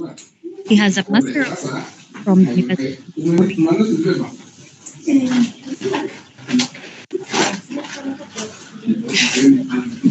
He has a Master of Laws degree from Nairobi University and a Bachelor of Laws from Moi University.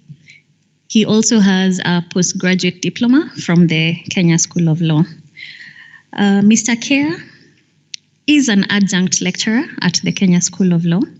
He was a researcher of at the judiciary and is a certified mediator, a company secretary, and a member of the Chartered Institute of Arbitrators. He has specific interests in intellectual property law, technology, media, and telecommunications law, and public interest law. So there are quite a lot of things that I can say about Mr. Kea, but I don't want to take so much time. So without further ado, I'd like to introduce and welcome Mr. Peter Kea.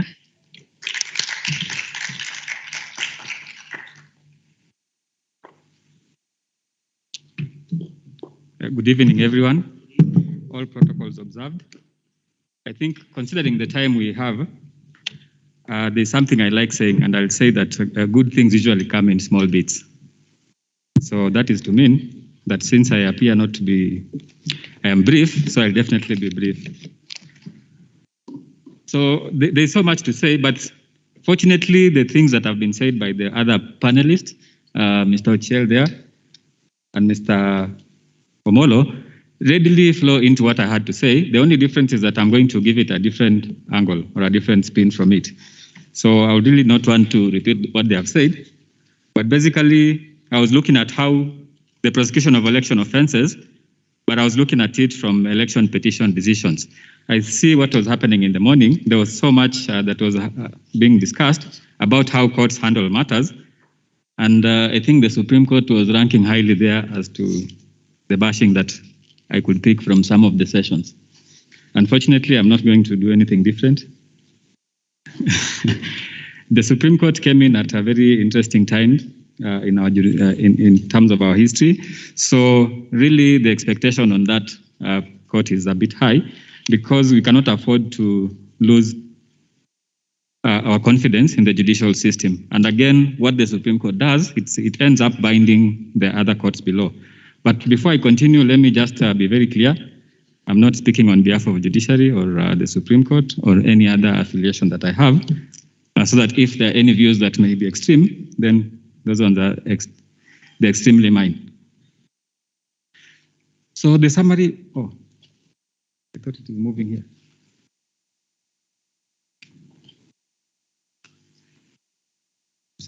Can I move it?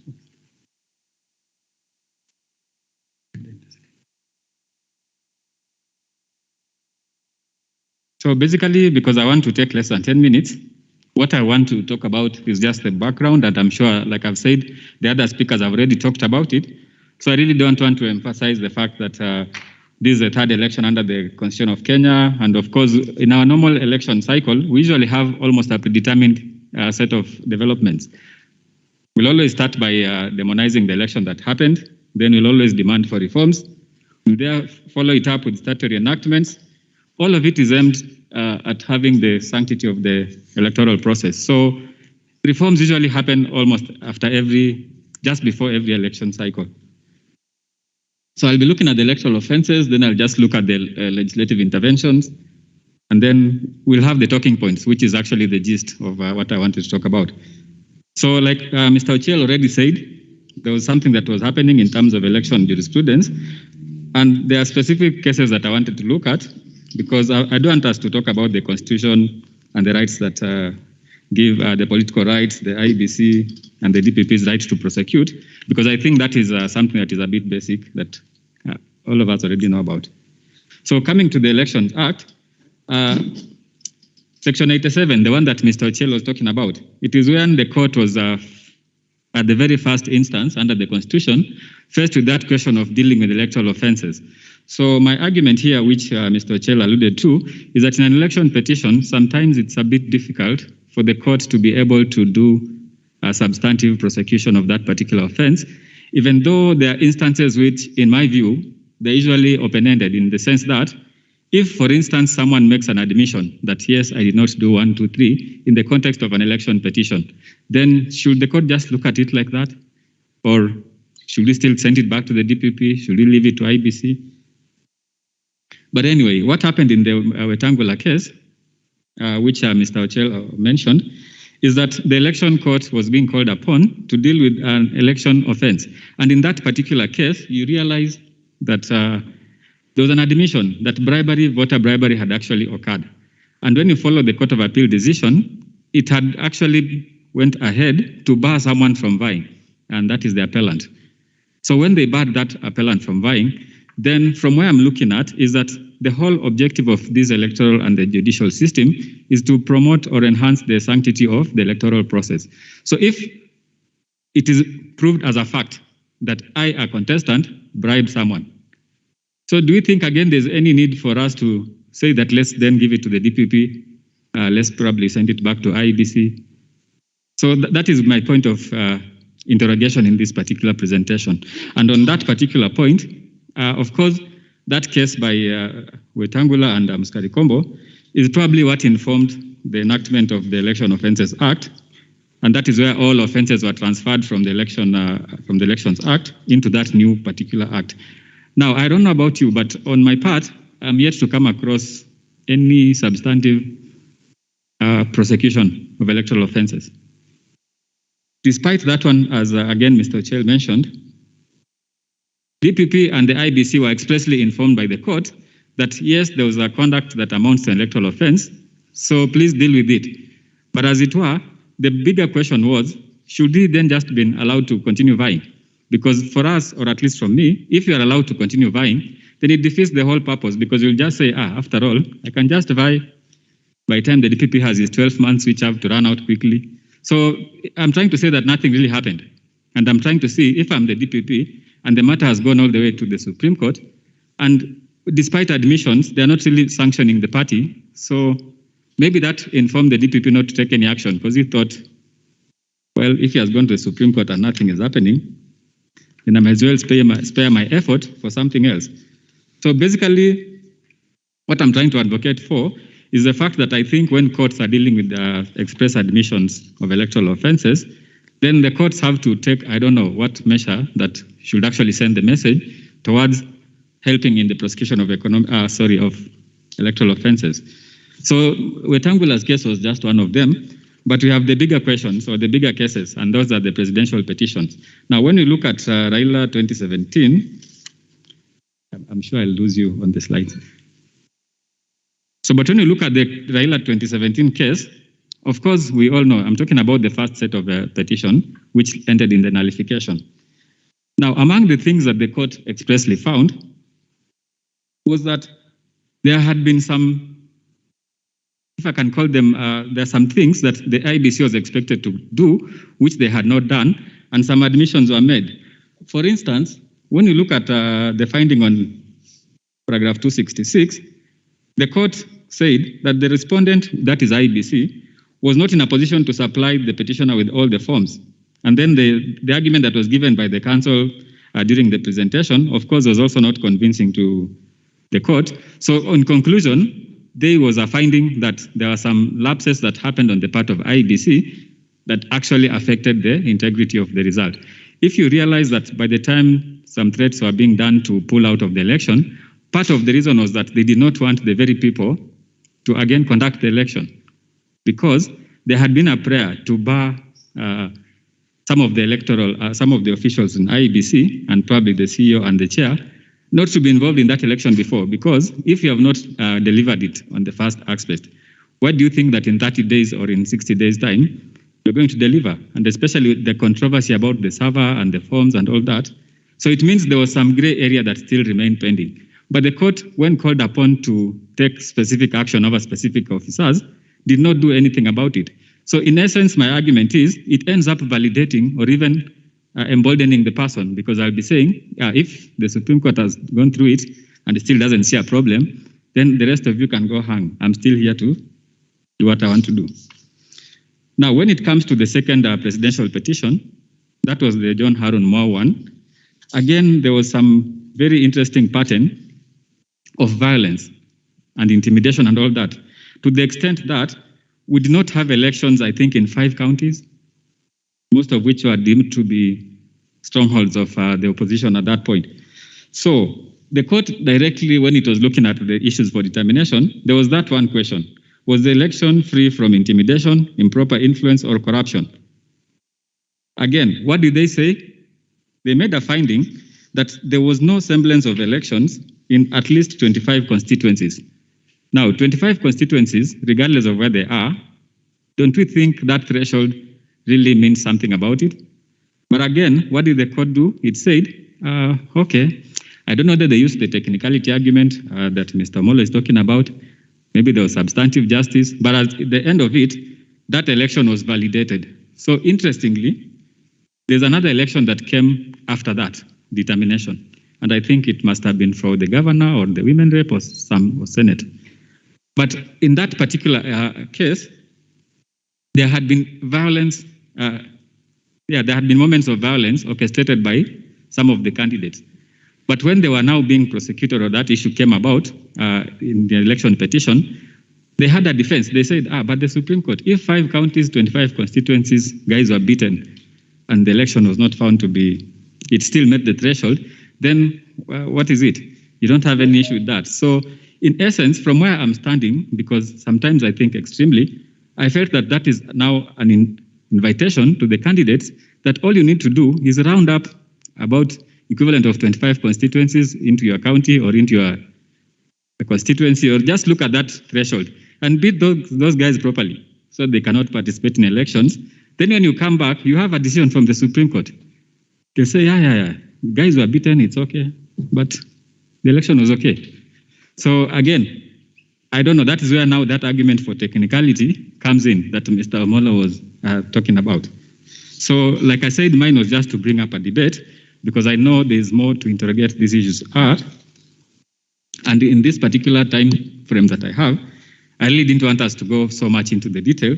So that's why when you look at the talking points, the question that I was asking myself, which I seek to interrogate, is that do these decisions coming from the electoral courts have any bearing on the prosecution of offenses? Because more or less we can see that no serious prosecution of election offenses has occurred, mainly after the decision has been taken up by the election court, and despite the admission, nothing seems to be happening. Again, like I said, did it have a bearing on the subsequent decisions of election courts? Of course, the higher the court, the more binding it is. So using that logic that I came up with, I'm sure you can easily come up and say, yeah, even if there was violence, intimidation, and all that, for as long as it does not affect the outcome and the threshold is not met, then it is something that is permissible. Now, again, there's a question that someone in the previous panel tried to ask. The electoral offenses only occur during the election period. The election period there is after IBC has declared the positions open, and there's that campaign up to the election. But like he asked himself, which is the same question I'm asking, like, let's say the deputy president, can we really say he's campaigning or not? Not just that, but every other people who are doing the rallies and all that. So if you start bribing people at that particular stage, does it then amount to an electoral offense or not? Because we know what is happening. And if we want to look at the integrity of the election, we have to wait for that magic 90-day period for us to now become very serious and say now we're looking at electoral offenses. Because it is a system that is built gradually. So I'm doing now because I know elections are in 7 months' time. So by the time it is 90 days to election, do they really think I'll fundamentally try to do something before then? Now, which also brought me to that other question, who is then better placed to do the prosecution? Of course, I saw from what Ochil has said, the election court may not be appropriate for the reason that it has a timeline and it's looking at the other things and the balance and standard of proof, which are slightly maybe at a lower level. So at that point, I think from my understanding of his argument, he was trying to say that the election court may not be placed. Of course, I may not necessarily agree with him, because to me, election disputes follow a certain cycle. The first person in terms of the authority that interacts with the election process, other than IEBC, actually the first person is the IEBC. They come up with a code of conduct. They tell you if you intimidate your voters, if you're violent and so forth, they're supposed to do something about it. So the fact that they let you go to the next step, then maybe it is past them. But now the election court is the next step. After an election has been declared, unfortunately, most people realize those offenses after the declaration. So that's when someone will realize, I was beaten during the election, so I was not able to vote. But at the point of being beaten, is it really something that can be taken up at that point? So if we look at it that way, then maybe to me, the IBC court, despite having 6 months or so, can actually do one or two things about it that will have a very serious bearing on the prosecution. And especially I'm referring to incidences when there's an actual admission or the court makes a finding that something was supposed to happen and it has not happened. Now, where does that leave the DPP? You see him, he just receives a report under Section 87. And most of the time he has a 12-month period and probably is preoccupied by other things. Again, he's an independent office holder. So far, I don't know, unless someone has come across his concerted effort to prosecute election offenses, at least I did not come across that. And so I'm asking myself, do we really then wish to burden him with that particular responsibility? Or do we need to just leave it to these other bodies? So that is the debate that I have in mind. And like I see, definitely I don't have any recommendations. It is an open debate. So mine was to spur some thoughts. Thank you very much.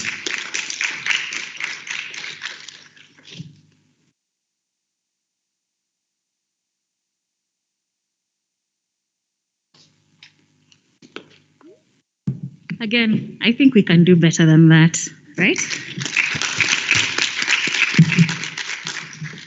Thank you very much, Mr. Kea, for your presentation. The next speaker has promised to take 5 minutes. Am I right? Now, before she comes to the front, this is a young lady that I'm very proud of. She's a recent graduate of Egerton University. Now, that should be motivation, right?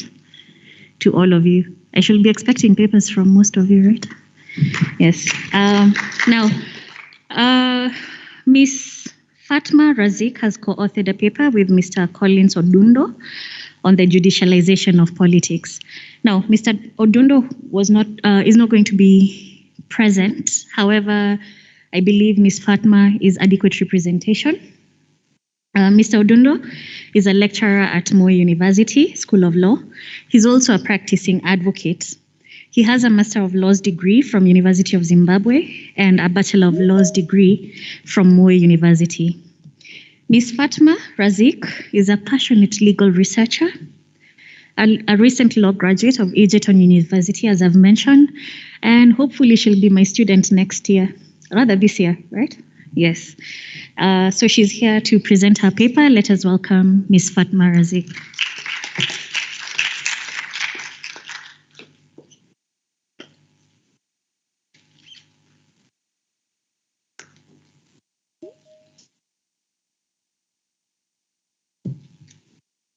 Hi, everyone. Well, there was a paradigm when the previous presenters were presenting that before they work on that, let me talk about my bio, my accomplishments. As for me, I'm just existing, so bear with me. I know I promised to take 5 minutes, but I intend to use only 3 because I know all of us are tired. I'm the most tired one. Should I just proceed? Just continue. Okay. So my presentation is broken down into 4 groups. That is in introduction, then there is the objectives, the methodology, and then the conclusion. And I won't go through the introduction because my seniors did a good job, and it's basically the same thing, but I'll only highlight the points that I intend to focus on, and that is on the definition of Article 138(4) of the Constitution on all votes cast by the Supreme Court of Kenya on the 2013 and 2017 election petitions. So basically that is it. The hypothesis is that when the judiciary was making this decision, it did not only focus on the law, but also on the sociological factors existing towards around that time and the sociological impact that the decision would have had on the society. The methodology is social-legal method, and it is whereby the law meets the science of the society. The science of the law meets the science of society. It looks at the relationship between the law, the legal process, and the situations, and the society, and the prevailing circumstances in the society. Now, specifically, it looks at the 2013 decision and what the Supreme Court had to say about all votes cast, where it decided that the definition of all votes cast was not all the votes, including rejected votes, but only the valid votes. In short, the Supreme Court thought it best that the rejected votes were not included as votes, but they were just rejected ballot papers. And this social legal method actually validates this argument and says that maybe, probably, that decision at that time was a good decision, considering the sociological situation that was there at that time, which, as we all know, 2013 was the first election after the 2007 elections and post-election violence. It was also the first election after the promulgation of the 2010 Constitution, and it was the first presidential petition to the Supreme Court.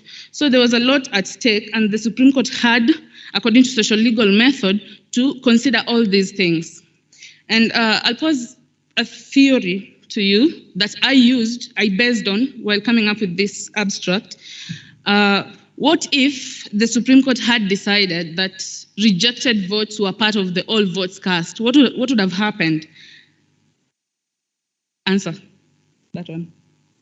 And so that is basically the relevance of the social legal theory to this paper.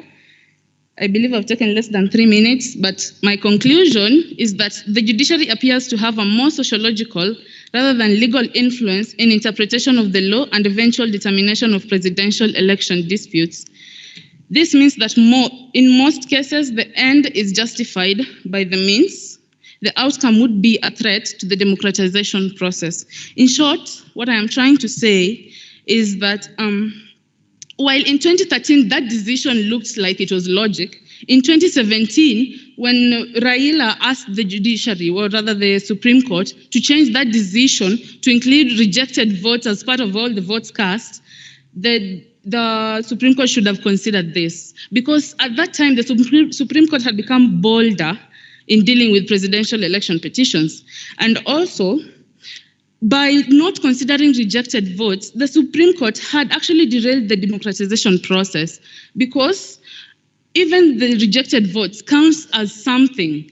It is the person who went to vote and spoiled their vote is different from the person who didn't bother to wake up in the morning.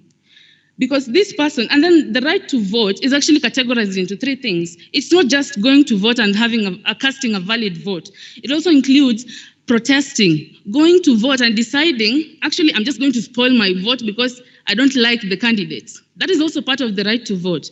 And also, it also includes the right to abstain from voting totally, that person who decided to sleep. So my point is that there has to be a difference between the person who decided to sleep by abstaining not to vote and the person who decided to protest by voting but voted badly. Also, an emerging issue that comes is the issue of illiteracy, because there was an argument, a scholarly argument, that despite the fact that there is the right to vote and then there is protesting, there's also the issue of illiteracy that also needs to be addressed.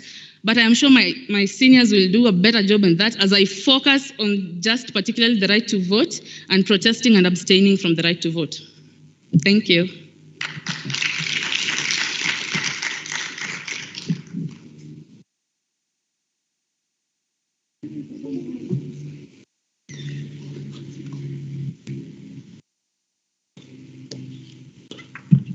Right, let's appreciate her once again. Thank you, Ms. Fatma.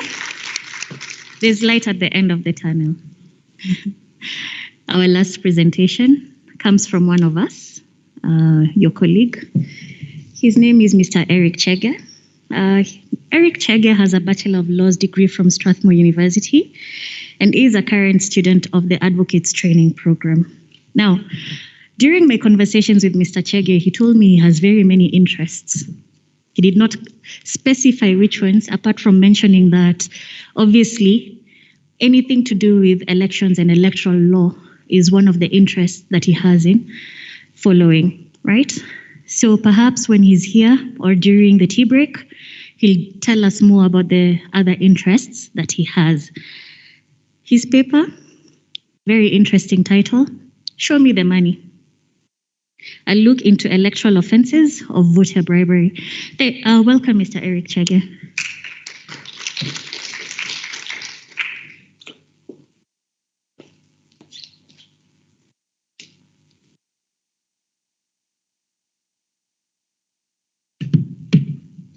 Okay, good evening, everyone. Okay, I'm the person between tea time and home time. So I'm the automatic villain in this story, isn't it? As you've heard, my name is Eric Chegger. All right. Okay, as you've heard, my name is Eric Chegger, and I will be looking at the title of my paper is that Show Me the Money, a look at the electoral offense of voter bribery. Now, some of my seniors, especially Mr. Kea, I feel as if I may be doing a summary of your work, have already elaborated on some of the issues, but I will speak to some key difference, some of the more unique items that I identified.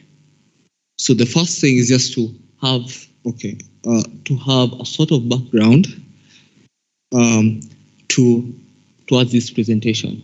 That background is the relationship or the nexus between democracy and elections. Okay. Now, Article 42 of the Constitution of Kenya 2010 establishes that Kenya is a multi-party democratic state. And the meaning of democracy has been discussed extensively by numerous scholars is wide. But I chose to use Robert Dahl's conceptualization of democracy, in which he identified 4 characteristics. The first is effective participation. The second is that democracy mandates voting equality at the decisive stage, and thus each citizen should have an equal opportunity to express a choice that will be counted as equal in weight to the choice expressed by any other citizen. Third, democracy requires an enlightened understanding in which people are knowledgeable of its wants and needs. The fourth attribute is that people must be sovereign and be able to control their agenda. And from these 4 attributes, you can see and sense that the ability of the people to express their will is key to a democracy. Okay? But does that mean that a democracy equates to an election? Certainly not. But what is key in a democracy, that one of the necessary components of a democracy is an election. So while it does not necessarily mean that elections guarantee democracy, but a democracy still cannot exist without proper elections, and not just any sort of elections that are of a particular standard, a free and fair standard. Okay? And then I move on to something that muddles the election waters, okay? And that is the electoral offense of voter bribery. And I chose to focus on voter bribery because of its prevalence, okay? And we've had several speakers today come in and speak about electoral campaign finance reform, because there's a lot of money in our politics, okay? And this money is used for proper and improper means. And one of the improper means in which such money is used is through voter bribery. And the offense of voter bribery is established under Section 9 of the Election Offences Act 2016. And what is key to note is that it is not just the person who gives the bribe that is guilty of the offense. It's also the person who receives the bribe, subject to Section 9(2) of the Election Offences Act. And the penalty of such an offense is that a person found guilty of voter bribery is liable on conviction to a fine not exceeding 2 million shillings or to imprisonment for a term not exceeding 6 years or to both. And furthermore, just to heighten the seriousness of this offense, it's a cognizable offense, okay? And its standard of proof is beyond a mere balance of probabilities as articulated by the Supreme Court in Frederick Otieno Outa versus Jared Odoya Okello and 4 others 2014, and also in the Moses Wetangula case that we've had time and time out today, okay? And the offense now, this is where I think Mr. Kea's presentation comes in, and this is to the adjudication of voter bribery. And in my research, what I found out is that we have 2 different forums. The first forum is via an election court. The second forum is via the Director of Public Prosecutions. Now, under the elections court, the case of Moses Masika Wetangula in the Supreme Court really highlighted what the role of an election court is when it comes to voter bribery. And that is that in such proceedings, what is at stake is the sanctity of a people's expression of their sovereign will. Consequently, all the findings seek in the first place to establish whether the election was uncompromised by mischief or corrupt action. So my understanding of the same is that in an election court, what is key is to determine whether an election is vitiated by an electoral malpractice, okay? And we can see these 2 cases that again have been mentioned time over and time during the day-to-day, and they establish that with regards to voter bribery, the balance of probability, the standard of proof is a very high one. It's beyond a balance of probability. And you need to tender not just any evidence, okay? It's evidence that is specific, that's cogent, and that in itself, most times it doesn't occur in the open. At times it occurs behind closed doors, okay? So in a bid, and from my understanding, a bid maybe to still address the offense, this is where the Director of Public Prosecution comes in. Because from my understanding, the Director of Public Prosecution, subject to Article 157 of the Constitution, is the officer in charge of prosecution of all criminal offenses, and as such has the necessary state machinery. And this is something that Section 21 of the Election Offences Act takes note of, that the DPP has the ability, has the power to prosecute any person, including a person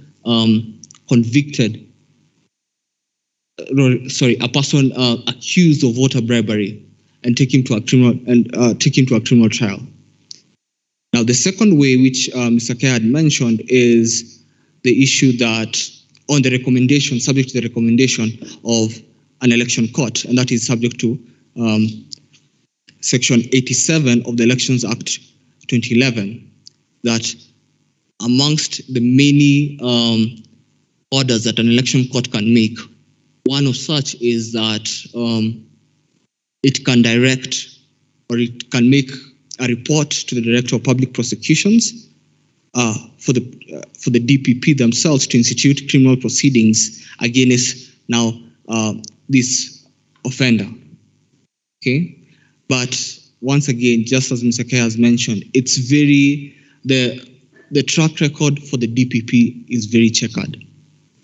There is little to no evidence that shows how much the DPP has done with regards to voter bribery and the prosecution of such cases.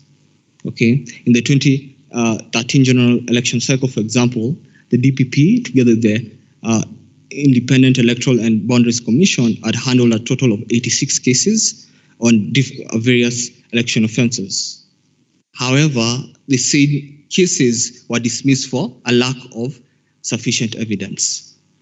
Okay. In 2017, the DPP just posted a hotline number by which the electorate can report any cases of voter bribery. But there was little to show. There was little evidence to show that this is something that the DPP has undertaken.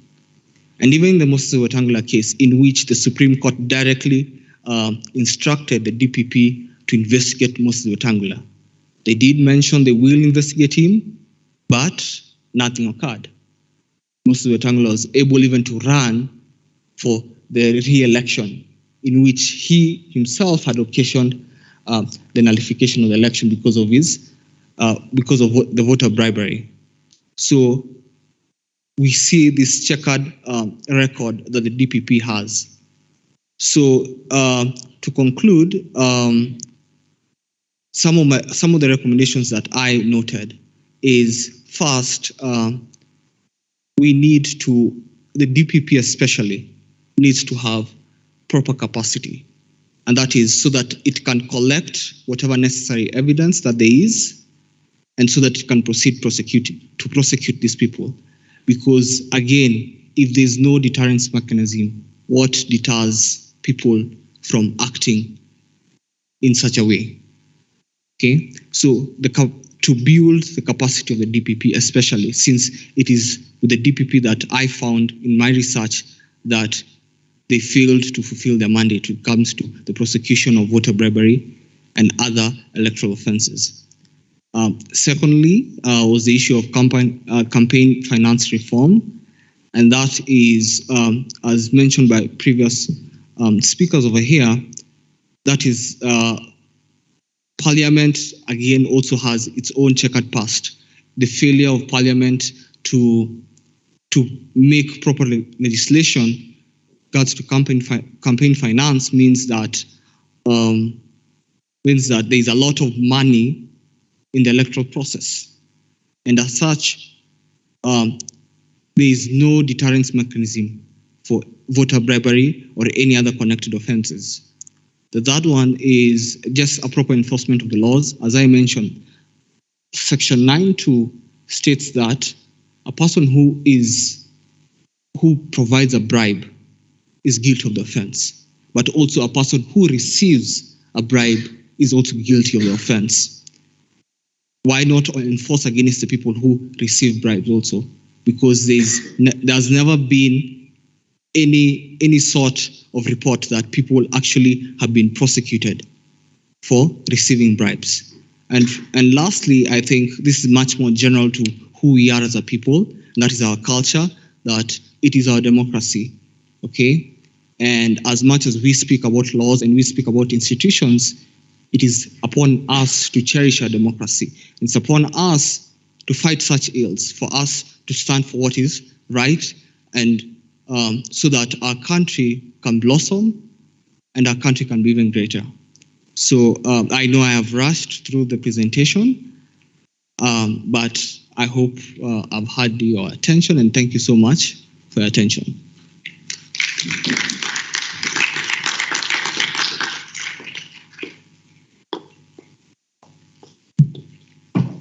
Can we appreciate Mr. Eric Chegger once more? Before we proceed, I'd like to invite Mr. Kea. Could you kindly come to the stage?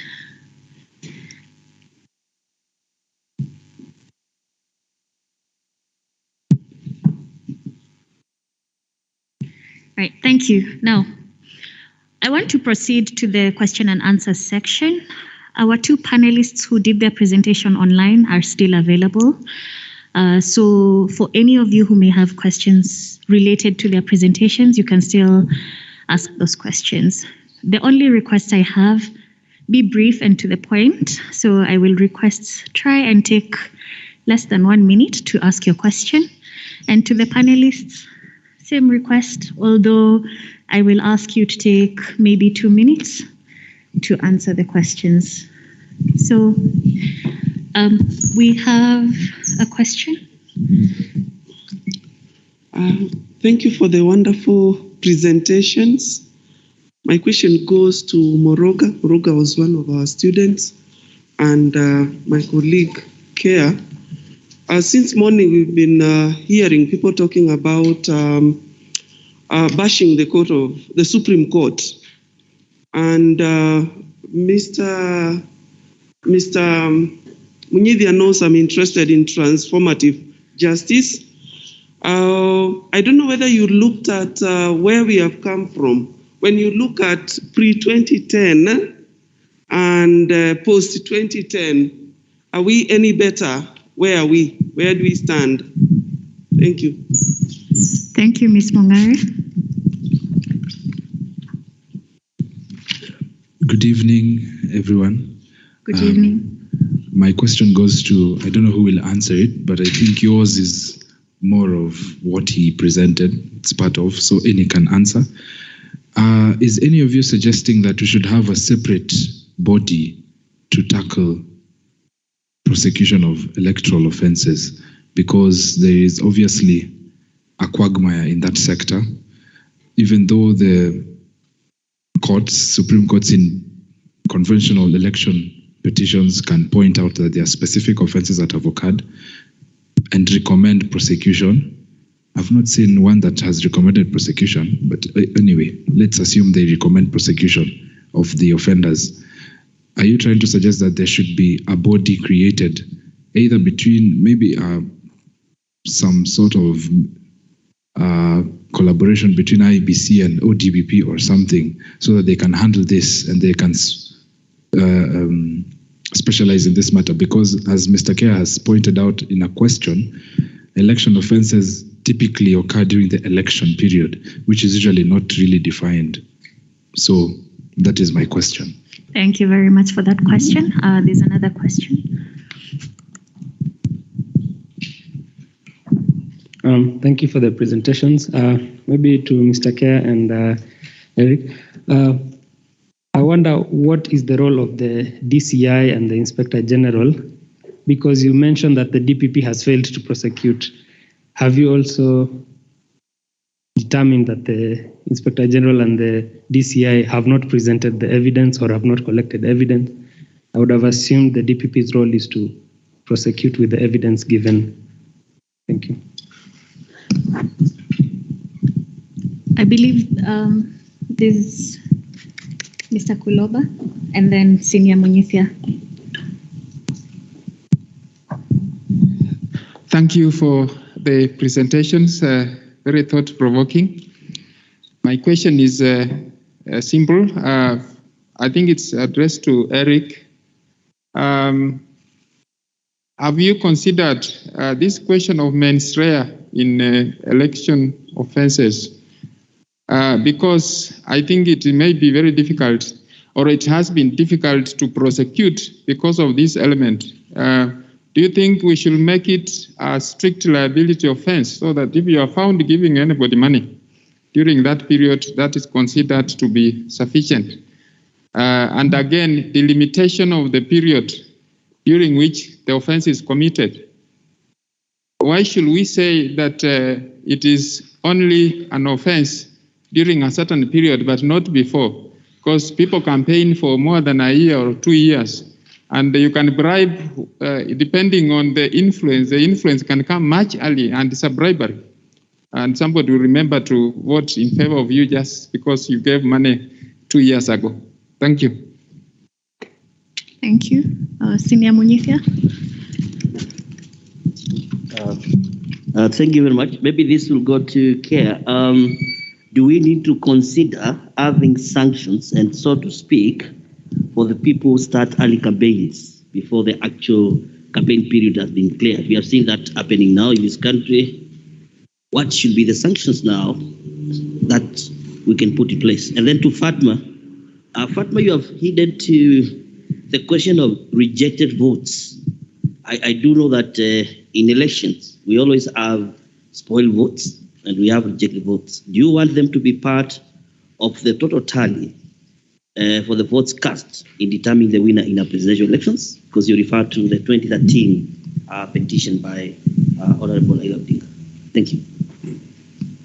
There were 2 more questions from the audience.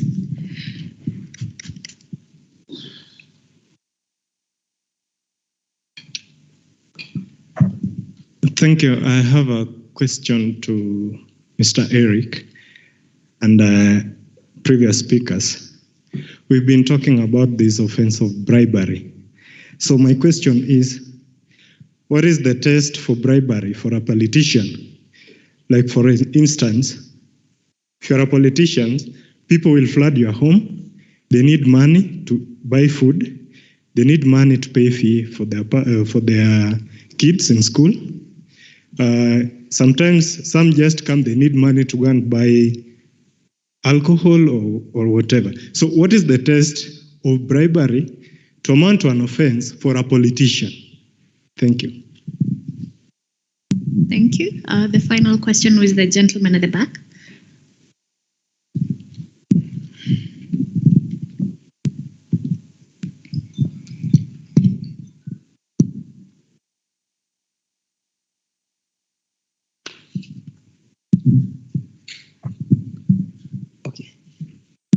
Thank you. My question will go also to Eric. Sorry, it's Eric. So my question goes to Eric, and it's this. You have defined to us democracy. So I was wondering also with regards to Madam Alice, the one who has just walked out, can we have another transitional definition to democracy, whereby maybe I can echo the sentiments of Professor Lumumba when he says we actually need a new definition that will encompass democracy for the African nation. Like, we don't just use how the Western side approaches the word democracy. For example, we have to acknowledge that we have our different diversities. For example, in Kenya, you have 47 tribes. How can we bring them to see that they are all included in terms of matters of inclusivity and even participation in democracy? So that's how we can define a new democracy for ourselves. Thank you for the question. I think we need to give time to the panelists to answer those questions first, and then we'll take any more questions that may be arising. So I'll start off with Mr. Moroga and Mr. Kea. There's the question that was asked by Ms. Mongare about interest in transformative justice, whether or not we are better pre-2010 or post-2010. I don't know if Mr. Moroga, you're able to hear us? Yes, I can hear you.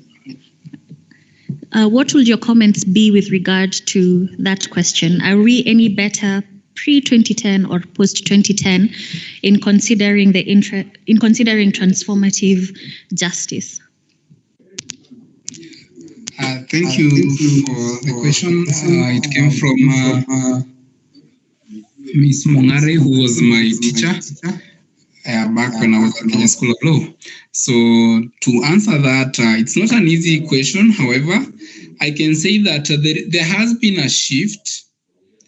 There has been a shift in many regards, given that post 2010, now we went to a phase where election rules were more prescribed, other than because some of the challenges before the 2010 one. The 2010 constitution was that election rules were not, there was no clearly set out procedures to guide courts. Courts would still have some latitude of discretion. Now we have procedures, and now the challenge now comes where courts would hold them so dearly. And now the challenge is sometimes it's some cost. For example, when you look at issues before the High Court, you find that High Courts have divergent views. For instance, the aspect of failing to particularize results and timeline, failing to particularize how many results a candidate got, and also how many, maybe when the results were declared, like the issue in Martha Karua case. That is not something that is not an issue that maybe would occasion prejudice to the other party to warrant dismissal of a petition. However, we find that some of those have carried themselves into the new dispensation. So though there has been a shift, there is a need for the courts to intervene more in the quest for substantive justice, so that when we compare the two, given that now within the new constitutional framework, the courts are empowered to do substantive justice, we should see a more visible line, especially regarding election petitions. Otherwise, if there is no more proactive intervention from the court, especially bearing in mind our history, then the line could be blurred, especially when you focus now on the aspect of election petitions. That would be my comment to that. Thank you. Thank you, Mr. Moroga. Mr. Kea, any additions?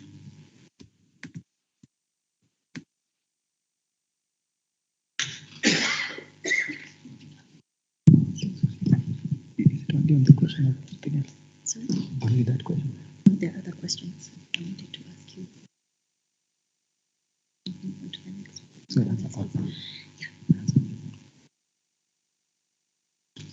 Okay, thank you very much. Now, remember how I started. I said, considering the history of the Supreme Court in Kenya, really we know what happened during that time before it came into operation. And that is why, for my perspective, I was saying, we cannot go back. We cannot afford to go back to that situation. So the strength of, let me say, a nation really depends on their trust in judicial dispute resolution mechanism. So for me, yes, there has been a shift, and at least in 2013, we saw they dealt with the presidential petition. In 2017, they dealt with them twice, and it went either way, because at some point there was a trend that some people were thinking that now going to petition presidential elections is a formality and that the court is not capable of maybe overturning. Because for me, starting from the ICC, because we saw ICC proceedings, of course, it was also election related, and looks like that was not deterrent enough. So it means we have to introspect internally and look at ourselves. So to me, the court cannot afford to, we cannot afford to lose our confidence in the court system. And it has done very well. So there are some interesting jurisprudence that has come out of that court. So in a way, yes, it's transformative, both in approach and even in terms of decision making. So let me not just say that it needs to be bashed all the time. No. So Mr. Kea will just answer all the questions. That way we don't have to keep passing the microphone back and forth. Okay, thank you very much. Now, there was a question that came from Mr. Munyithi about considering sanctions for early campaigns. On my part, based on what I was trying to test in my presentation, I was saying, yes, that should happen, because why should we wait for that definition of an election period? And that is why I was saying, when you delineate the three bodies that I came up with, there was the IBC, the court system, and the DPP. So to me, I felt that then that's when the DPP should come in. He's independent. So you should not wait for some procedural timeline that comes in somewhere, because unfortunately, under the Election Offences Act, they only define offences as covering the election period. And the election period is what has been defined. So that's why, as part of the talking points, I was saying, do we really need to have this election period as a definition? Now, again, that I think partly answers the question that came on whether we need a separate body to tackle offences. My outright answer there is no. So it's just that these other bodies need to streamline their work. And similarly, the DPP has authority over the DCI and the Inspector General. So if they are not investigating, he can as well just direct them as such. Now, when it comes to, again, the question of sanctions, I think we can also try to find, I don't know whether transparency. Maybe someone can file a petition and say what we think is going on now amounts to, let's say, bribery or campaign, so that we can now get jurisprudence emanating from that side, so it doesn't have to necessarily be a criminal element aspect of it. Because when we come under constitutional questions, it becomes a bit easier to develop the jurisprudence, and maybe the legislators can look at it from that particular angle. Again, something else from what I was coming up with, if the court makes a finding as of fact that yes, there was bribery in this particular case, that is the question I'm trying to struggle with. What should that be? Because to me, the objective is to deal with election offences, not necessarily by who or in what manner, so that if it's election court, let's bar the person from vying, let's fine him, so that it doesn't matter whether it's a criminal proceeding, whether it's a civil proceeding, whether it's a constitutional question, and so forth, so that within the jurisdiction, because to me, the issue is dealing with the culprit. So if the offense has been found as a question of fact, then I don't think we really need to be sending it to the DPP, because where then do we leave him when it comes to the Evidence Act? A finding made by a court. Can he again investigate it, or do we assume that's already a finding that has been made? I'm not sure if I've left out any question about the mens rea and the strict liability. The questions, I believe. To me, it should be somewhere in between semi-strict liability. Because if you make a finding, then I think we just deal with it from that aspect. Because we are trying to look for ways to deter some of these offenses. All right. Thank you very much, Mr. Kea. I'm sure our questions are more or less related. The questions to Mr. Chegger. There are quite a significant number of questions for you. Starting off with, I believe this partly has been answered by Mr. Kea on the role of the DCI, which he stated that the ODPP oversees the DCI. So I don't know whether you have any comments to add on to that. I do not have any comments. I think that is something that the internal mechanisms that the DCI and the Inspector General have, that they work together with the DPP to come up with, to prosecute necessary offenders. So to me, just to echo Mr. Kea's sentiments. And maybe if I may start with answering, there's an issue someone had mentioned, the definition of democracy, whether we need a new definition of democracy. As I said, it's very difficult to define what essentially democracy is. But what is central is the sovereignty of the people, the ability of people to articulate their voices and be heard in the day-to-day governance of their daily lives.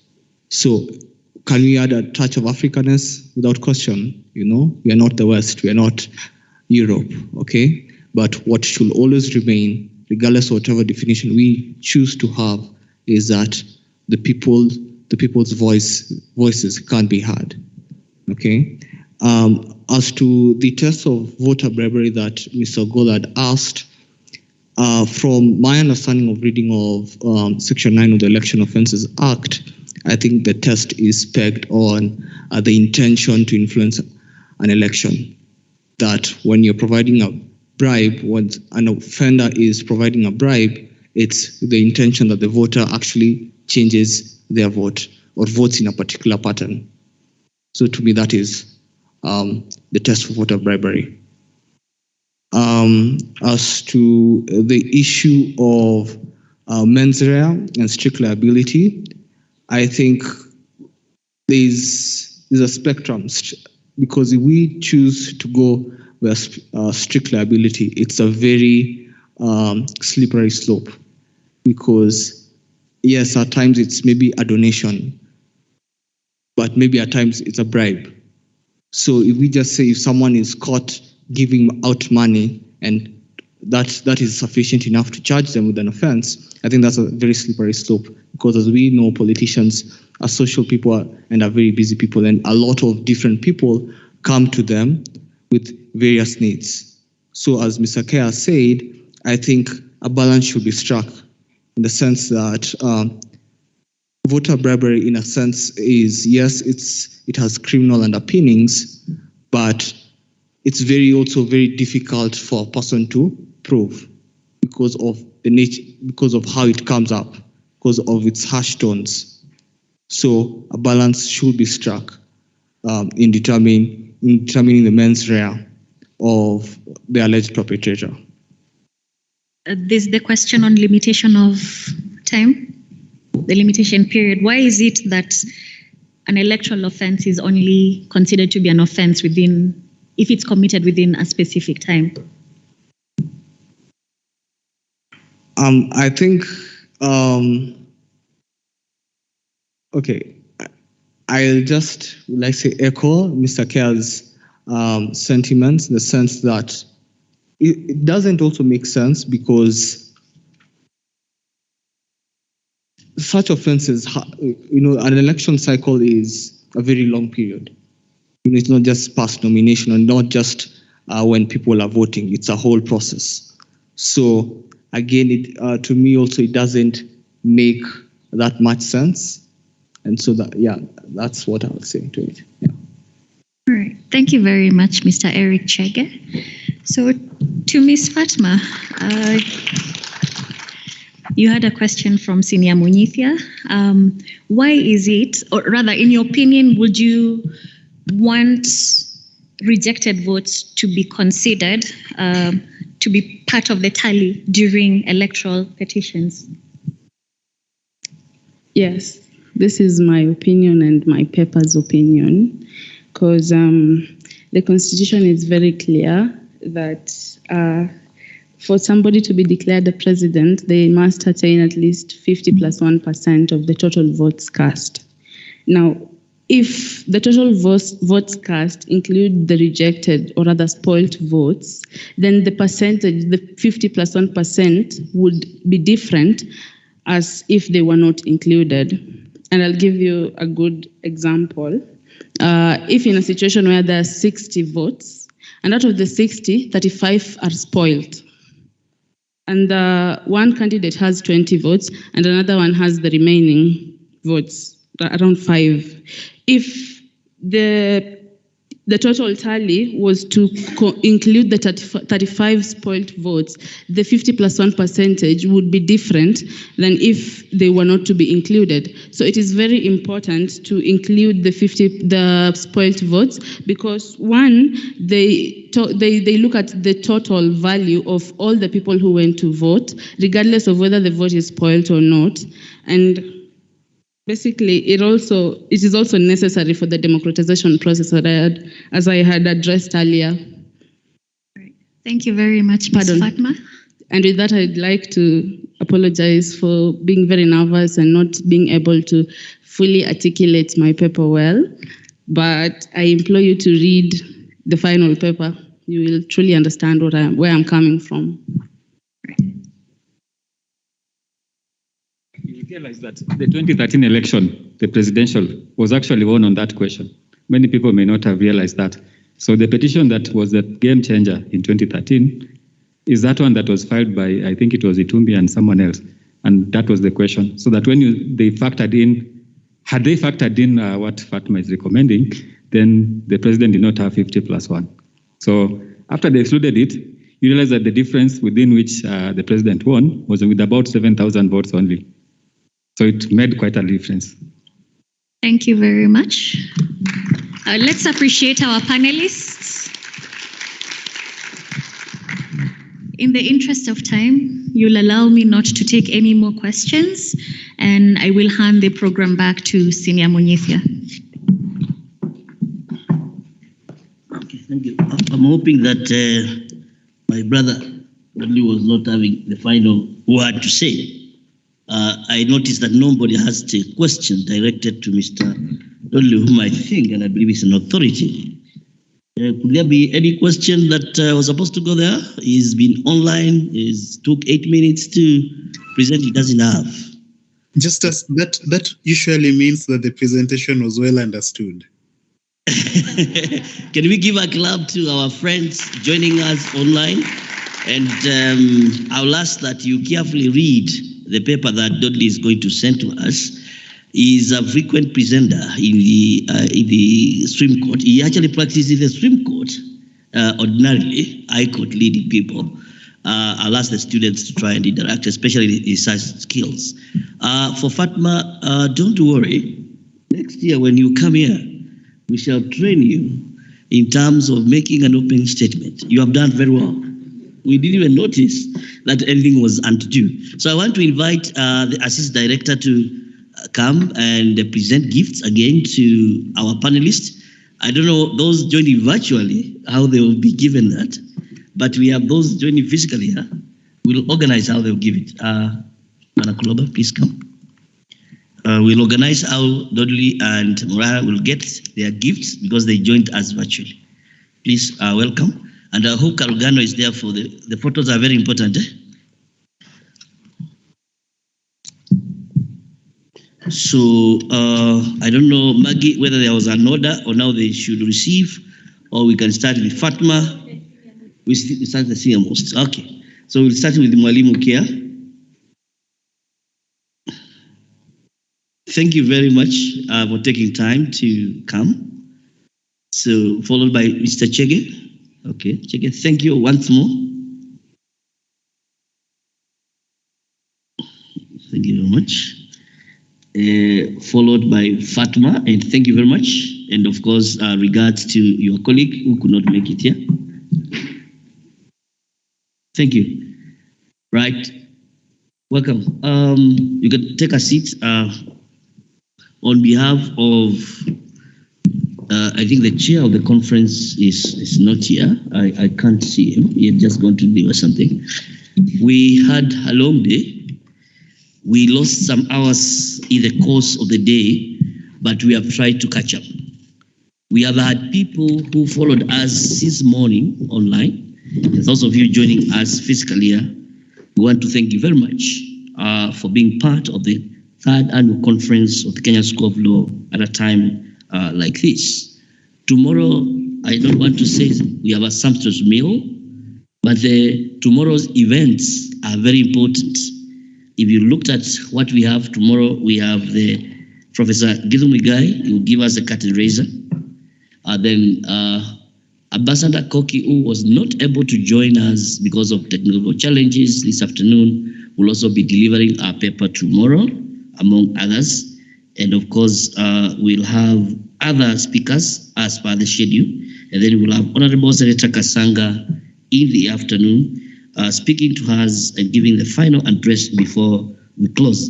And finally, I am told by the CPD department that every event that takes place, you end up with a cocktail. So there will be a closing cocktail for those invited at Gate C tomorrow at 5 o'clock. So I hope tomorrow we'll manage time. So I'll invite the chair of the conference to make an announcement and close today's session.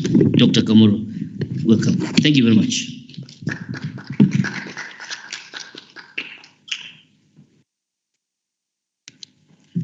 Thank you, Mr. Munyidia, and everyone who's patiently waited for today up to this point, which is just after 6. And thank you for our online audience if they're still there. So Mr. Munyidia has done what I was supposed to do except for 2 things. One, Senator Kasanga and Professor Muigai, Senator Kasanga has requested that because of party engagements, she comes in the morning. So she will combine the panel with Professor Muigai. So we start around 9:30. We have Professor and Senator, then take questions, and that will go to around 11 or soon thereafter. And then we proceed with the panels. And then at exactly 2, we'll then have keynote by Dr. Koki Muli. I'm hoping that we will finish all the panels before we go to Dr. Koki Muli, who will have about 1.5 hours.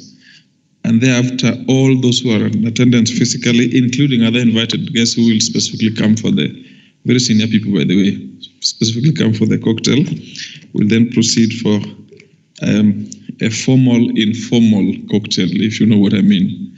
Cocktails are inherently informal, but you are still expected to observe some level of formality when interacting as professionals. And that is where we'll get to know you better. Good. With that, I thank you very much for being with us today and look forward to hosting you. You will get an email from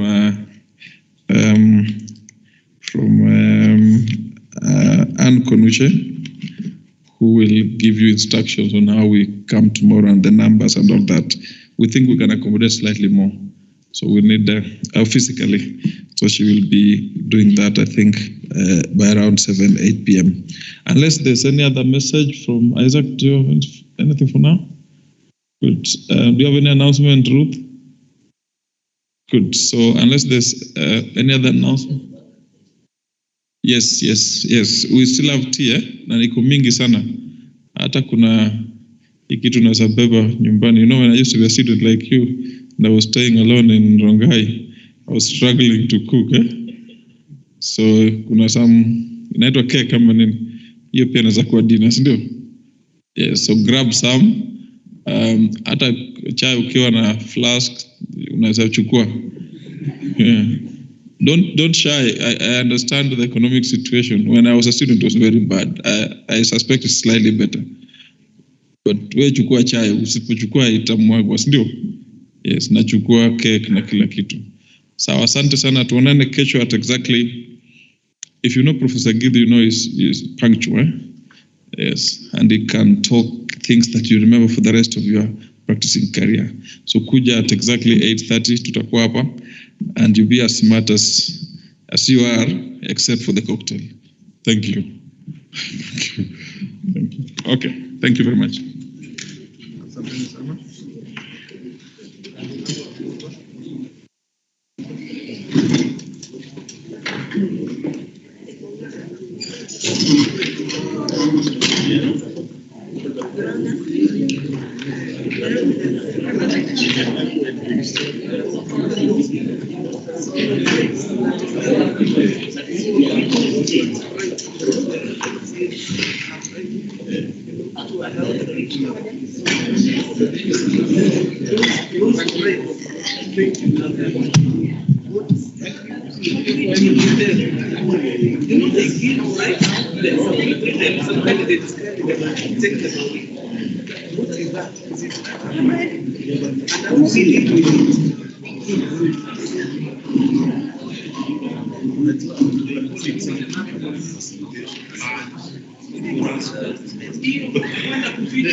We can use one.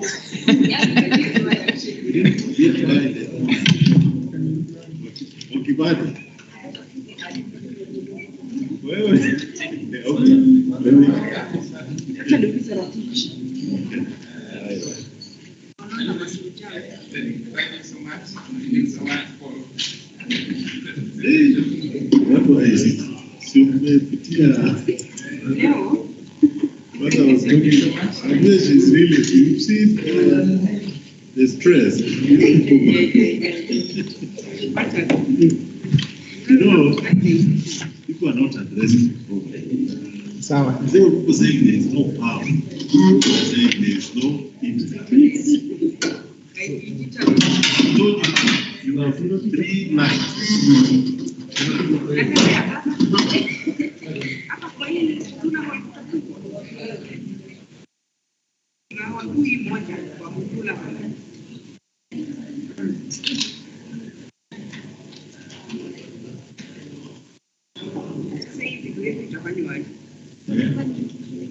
What do I see? But I like the way you guys are just cool. You are used to working under pressure. Because the issue is with ICT. I'm sure if you panic, big now.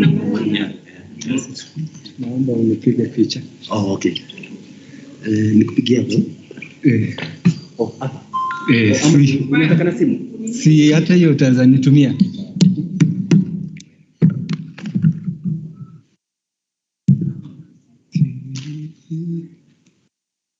Ready?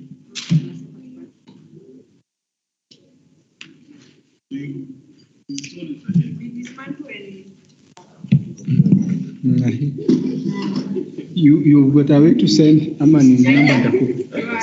Same journey there. But trying to create memories. Well, of course, ule mwenye ulimreply. Nimesikia tena kumekuwa na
time for petitions.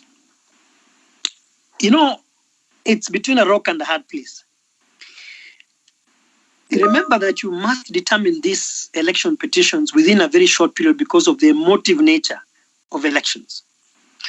For example, in Zambia, by the time the parties were filing pleadings and so on, the period had lapsed and the petition was dismissed on account of time.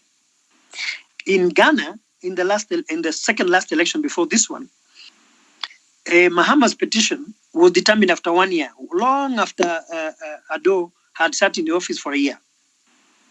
In my view, taking all the factors into place, anything between 30 and 45 days is sufficient.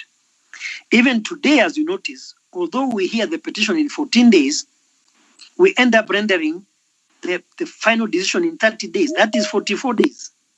So that for me, if parties are allowed time to file their pleadings in good time, the court allows parties time to argue their cases substantively, the court can in 3 weeks render a good decision. The first 2017 Raila decision, if you remember, was close to 1,000 pages if you add the dissents. That cannot happen in a day. That can happen in 2 days. So for me, from my experience 2017, any period between 30 and 45 days should be sufficient for the parties and for the court. Caleb, you've made two mistakes in your submission. I have never been to the Court of Appeal. I'm one of those judges who was lucky enough to jump from the High Court to the Supreme Court. So I never sat in the Court of Appeal. 2, you are referring to the Raila decision of 2007. I do not recall such a decision.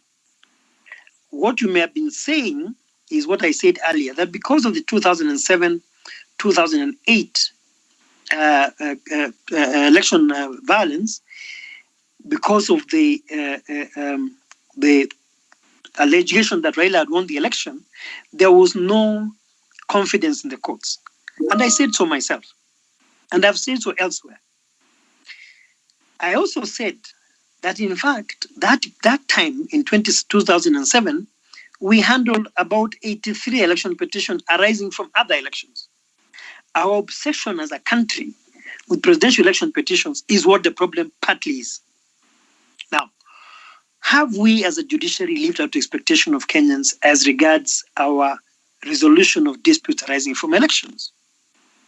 To a large extent, yes.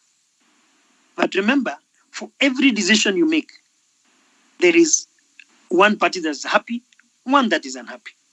If you look at the voters in 2017, in 2013, almost each winner was always having just slightly over 50%.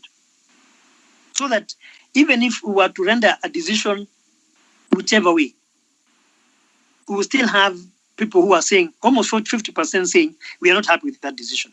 That's the nature of our job. We have to live with it.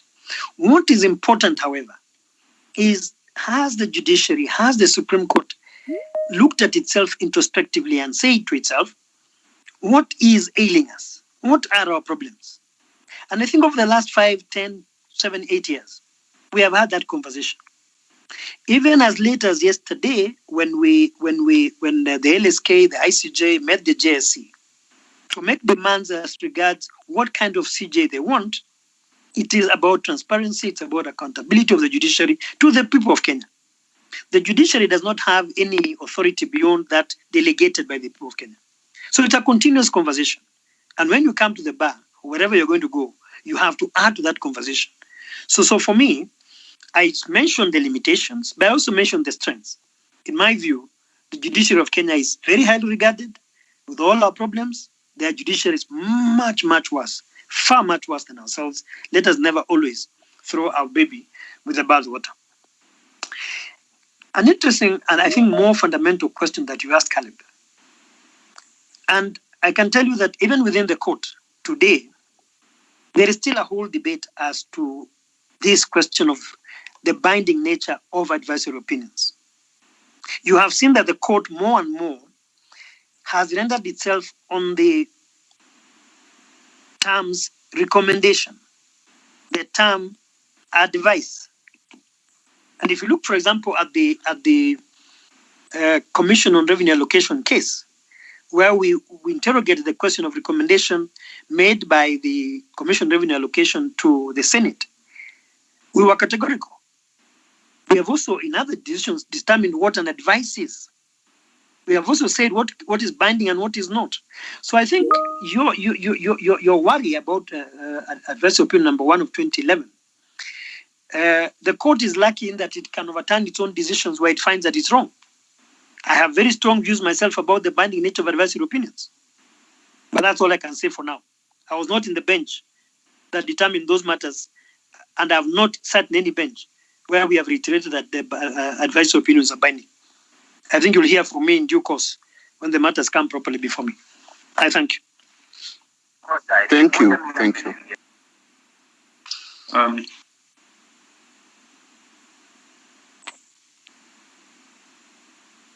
Yes, Mr. Smith. Mr. Smith, you're muted. The mute is muted. Okay, I'm here, Judge. Sorry. I was saying I look forward to the issue of advisory opinion coming up again and the binding nature. It's quite heavily debated in school. Now, there was another person, another round of questions. David Makporo, your hand was up. David? And any other person who wants to ask questions, please put your hand up. But let's give this chance to David. David Makporo. Actually, the question has been canvassed concerning the advisory opinion, and I think I'm contented for now. Thank you. Thank you. Thank you, David. Any other person with a question?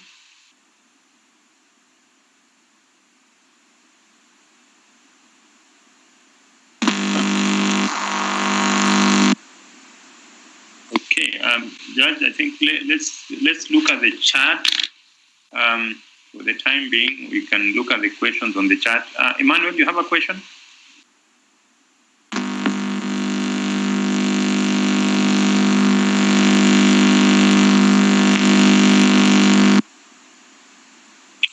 Okay.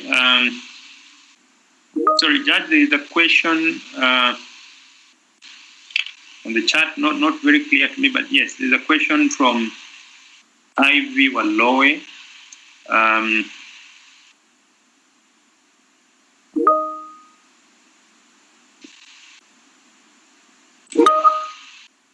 Yes.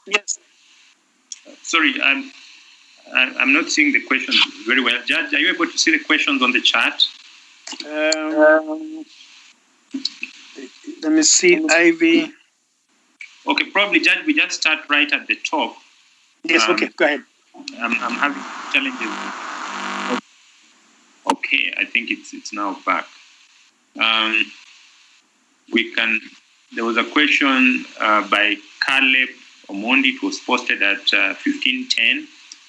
Caleb's question was, there is a growing perception that the Supreme Court should be disbanded for the reason that it has lived way below the expectation. What's your view on this, bearing in mind its jurisdiction, which you have eloquently spoken about?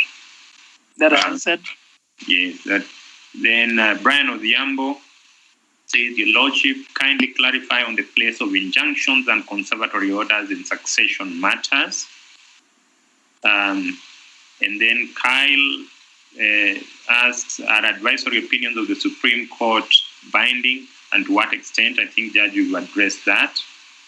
Caleb Omondi then goes on to ask, do you agree with the Supreme Court decision that an advisory opinion is binding? Which I've answered it.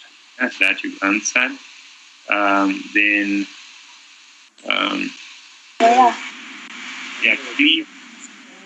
Mahandia says, good afternoon, Honorable Judge. Kindly comment on the scope and binding effect of advisory opinion. Judge, it appears the advisory opinion... It's a big thing, huh? It is a big thing. Then Brian Odhiambo again at 15:16. In the recent decision by the Supreme Court on the Mitobel case, the Supreme Court apparently circumvented the question as to whether Kenya is a monist or a dualist state or a hybrid of the two. Kindly clarify. I don't know what Brian meant, but probably it's in the context of treaties. Then Nyawa Joshua Malizo. The Supreme Court has been accused of engaging in legal sophistry since the days of Peter Itarao Munya by inventing the doctrine of normative derivative. Is the Supreme Court on a fishing expedition to expand its jurisdiction? Judge, I don't know if you can comment on. Let me take those. Bran, injunctions on succession matters. Cap 160 is not any special than any other dispute. If, for example, you look at Article 45, Section 45 of the Law of Succession Act, if someone were to intermeddle with an estate, how else can the executors or by the beneficiaries get their rights secured unless an injunction is issued under Section 45? If, say, a dependent were to invade an estate and claim that they have rights to the estate because they are dependents of the deceased, how else would the executors or the beneficiaries stop that from happening unless the injunctions are issued? I do not see myself in any controversy. In my days as a trial court judge in Kakamega, in Meru, in Machakos, in Embu, I issued injunctions whenever those necessary in succession matters. What perhaps I should say about injunctions is this. There is a growing perception that we in the judiciary are issuing ex parte injunctions rather too liberally.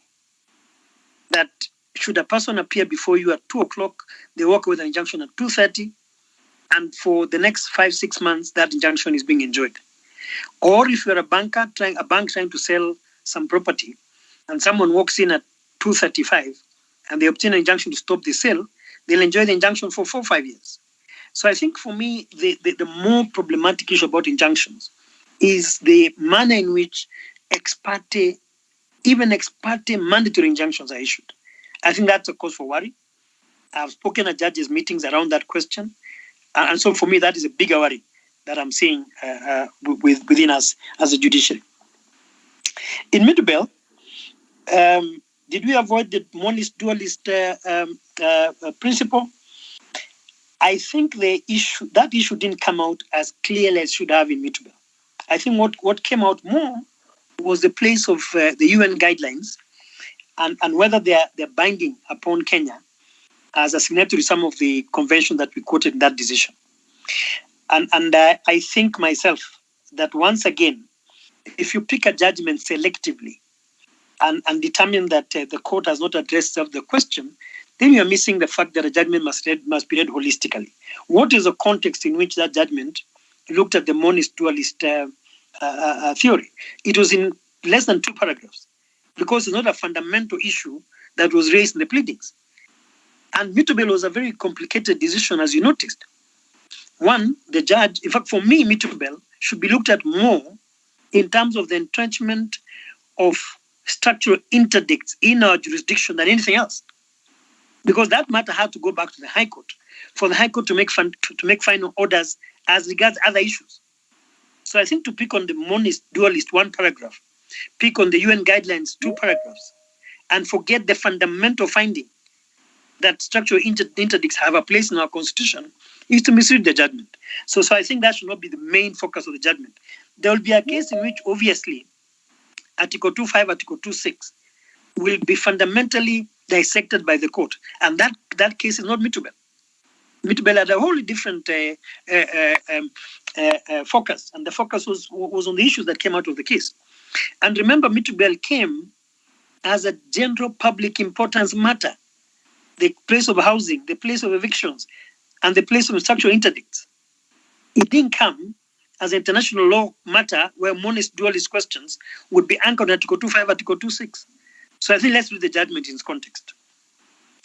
Is the Supreme Court engaging in legal sophistry or legal juggling or legal gymnastics? The normative derivative principle in Nemunya?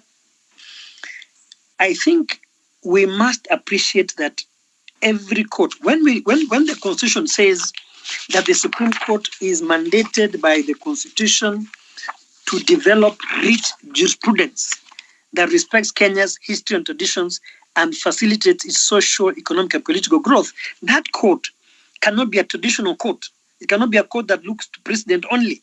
It must develop Kenyan homegrown jurisprudence and give it meaning within our context, so that the settlement of the issues around the right of appeal to the Supreme Court from the Court of Appeal by parties and Article 163(4)(a) was settled in Munya, settled in Lemanke Naramat, but more fundamentally explained and expounded on in the Wambora petition in 2017. So instead of us getting stuck in what the court said in Munya, why don't you, for example, look for the election petition determined by the Supreme Court in favor of the governor of Embu Wambora and see how the court explained this confusion, which is apparent from misreading of Munya in Wambora. So please read Wambora, and you'll see how the court rendered, developed, explained, expounded on, and clarified what it meant in Munya. So I think it was not a question of legal sophistry, juggling, or gymnastics, or ping pong. It was, and that's why the court must keep developing, must keep explaining itself, must keep, in cases to come, clarify confusion arising from past decisions. And that also goes to what I said about advisory opinions. The court needs to come out clearly and explain why an advice in one case is binding and another it is not. Why a recommendation is binding in one case, in another case it is not. And therefore why Munya was clarified in Wambora. So for me, read the whole the judgments in totality. I think the position of the court is will come out. But in my view, like I said earlier, to now attempt to crucify the Supreme Court, which is barely 10 years old, because of one or two decisions, I think it's too unfair and quite too early to start crucifying the court. There is time for the court to develop and settle the law, as it has done. Thank you.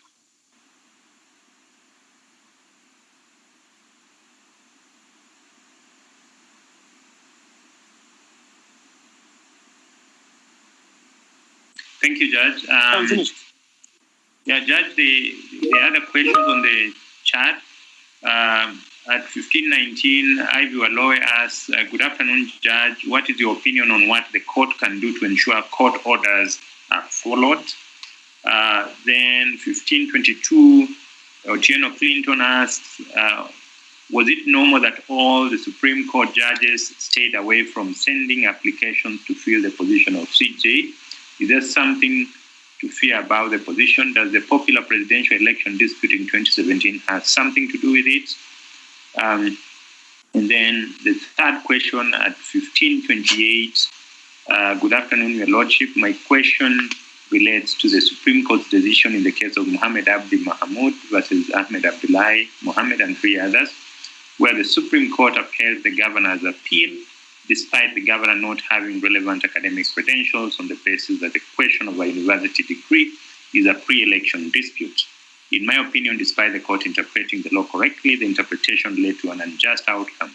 What, in your opinion, should courts do to remedy such an issue? Judge, would you take the 3?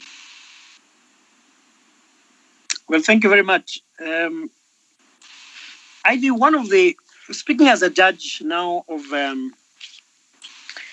going to 18 years experience and 13 years in practice, so going to 30 years plus as a lawyer post-qualification at your school, it is getting increasingly worrisome to me that the country is going to a situation where court orders are willy-nilly being defied by lawyers, by parties, by the executive, by the... You know, we should choose as a country whether to have the rule of law or the rule of the jungle. So, yes, I share your concern and I've expressed myself without fear or any fear at all. What should courts do? I think myself that on this one, the courts must take the blame. Why do we have contempt rules, like I spoke about in our own rules, if we don't impose them? Why do we have all these procedures for bringing parties to bear for displaying orders? We don't do it as often as we should. I recall, for example, one time when I sentenced my good friend Atoli for contempt of court, and I slapped him with a fine of $500,000. Parties were telling me, no, you should. I said, no. You see, my reasoning then was that the contempt had been committed 10 years before the order came. In between, parties had played around ping pong. So even if we would punish a man 10 years later, and the issue that was causing the concern had. So I think perhaps we ourselves should have a conversation as judges and say, are we being hard enough? Are we being deterring enough? Or are we just slapping people in the wrist? Or none at all? So I cannot say more than to say the courts must grab the bull by the horn and start imposing sanctions. Otherwise, if we don't, then I don't know why we issue orders in the first place then. Otieno, let me be flippant and simplistic about the issue you've raised. When you apply for a job, it is a personal decision. There is nothing called Supreme Court judges have refused to apply. It's not a corporate application. It's not a joint application. My own reasons for not applying are personal to me. And if you look for me, I don't live too far from the School of Law, so you could look out for me one day then I take you to Royal and buy you a drink and tell you my reasons. My colleagues have their own reasons. My own understanding is that each one of us, having looked at the issues, that whatever they have and their own circumstances, decide not to apply. I doubt that the fear of what happened in the election petitions is a reason for, at least not for me. I actually think that I've faced more difficulties in my decisions at the High Court than I faced in that one decision. So I don't think it's a factor. It may be a factor for other judges. I don't know, but not for me, certainly. What I would think myself is that everybody has their reasons for applying or for not applying. And those reasons then, if they became the main reason for not applying, I guess it's a right to apply, not to apply. For example, suppose someone had the position is vacant. So I think the best I can say is that people have different reasons for not doing certain things. I have my reasons, and I would ask that we respect the decisions taken in matters that are really personal to people.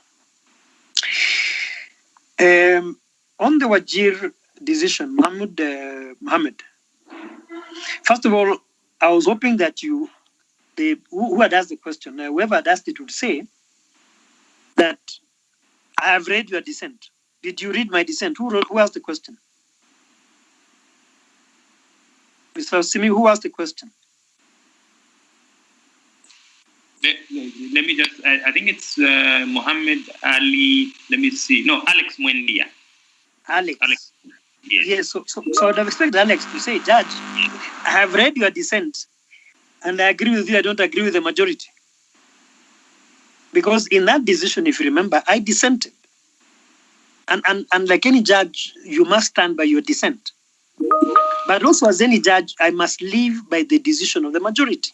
Because the decision of the court is not my dissent, it is a decision of the court. And that is a law until, like I said earlier, until the court itself determines that the dissenters were right. And therefore the law on qualification, the law on pre-election disputes can be overturned in the way that myself and retired Chief Justice Maraga said. So that's all I can say.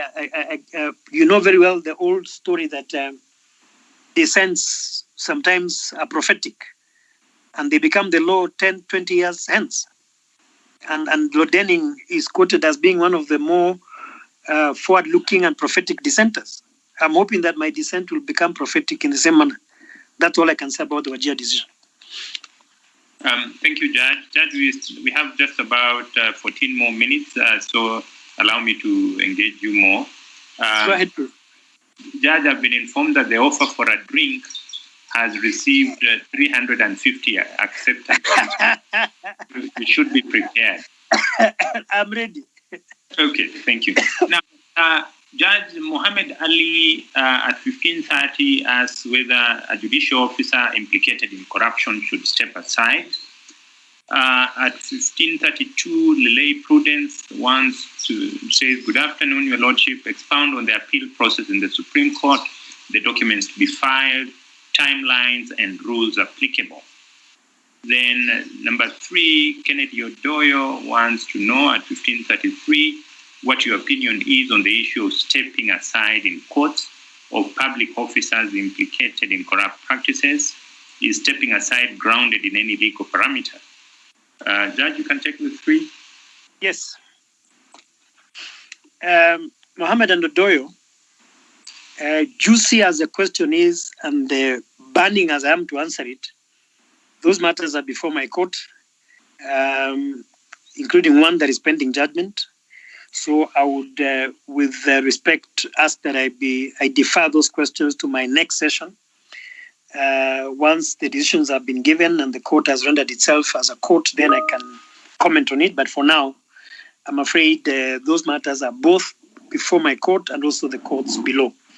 And it would be wrong if we respect the principle of sub judice for me to say anything about them. Lelei, I don't know why you're asking me to do your research for you. As you know, I have 2 legal researchers do my research. When you ask me the appeal process, what documents to be signed, what to be filed, I earlier said that if you look at the Supreme Court Act, the Supreme Court Rules 2020, Supreme Court Practice Directions, and the Supreme Court Presidential Election Petition Rules, all your answers will be given there. So that it is not right for me to now pick up the books in front of me here and say, Prudence Lelei, for you to file an application for the Supreme Court, Rule 4 of the Presidential Election Petition Rule says you must have the following grounds and circumstances. That you must have the question the validity of the election, the qualification, an offense committed, validity of the nomination, and so on, because that would be repetitive of what is really in print. And the presumption is that by the time you get to School of Law, you're able to read and write. Please read those ones. And if you have any question which is specific, then you may ask Mr. Simiu, and I can respond directly through Mr. Simiu. I thank you. Thank you, Judge. Judge, at 15:34, Edwin Onyango says, "Good afternoon. What is the effect of declaring the law unconstitutional, as in Francis Muruatetu, considering that it takes time to amend the relevant laws?" Then Emmanuel Fwamba says, "Your Lordship, I would like to know your view and any background knowledge that informed the drafting and inclusion of the 2-pronged procedure to limit access to the court." He's addressing Your Lordship on Article 164, Sub-Article 4. I'm not so sure if it's 164, he meant 163 Sub-Article 163.4. Yeah, 163.4. Then he goes on to say that especially in looking at the right to appeal in matters that lie to and from the High Court to the Court of Appeal. Probably, Your Lordship, let me add another one from Marianne Awiti at 15:44. She says, "Your Lordship, what is your opinion on the proposal by the BBI committee to have a judiciary ombudsman?" Judge, we could take those? Yes. Thank you, Onyango. You know, once a law is declared unconstitutional, it remains unconstitutional. So that in terms of affecting it, we don't need to have a repeal of the law or anything to be done to the law. It is upon every party. Remember that the Constitution binds every person and every organ. So that once it's declared unconstitutional, it's brought the knowledge of the parties, whatever party or whoever else is affected by it, it's their business to comply with the law. In Muruatetu, for example, the order was directed at the Attorney General to then create a mechanism by which past cases could be addressed. What happened was the confusion that then arose. 2 things happened. One, the Attorney General took much longer to address the question of what happens to the cases For example, you know that we have more than 10,000 people on death row. All these people would like their cases reviewed for them to mitigate. We wanted a structured way of those mitigations to be done by the trial courts. So that was the first mistake. The second mistake was that then, once these review applications came, the courts below did not notice what we said in the Muratetu. We said these orders will apply only to Muratetu and his colleague until the structure is created by the Attorney General and by the courts. Suddenly, everybody then had a free-for-all. So, in fact, some people who had been sentenced to death got their sentences reviewed before Muratetu got his sentence reviewed.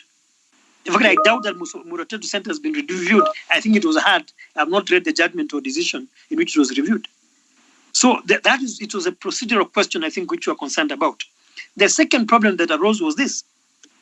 Whereas we had limited ourselves to this case of murder involving these two people, pending resolution of the question as to the structure of other death sentences, magistrates' courts then picked up this case, this Muratetu case, and applied it mutatis mutandis in robbery violence cases, in rape cases, and so on.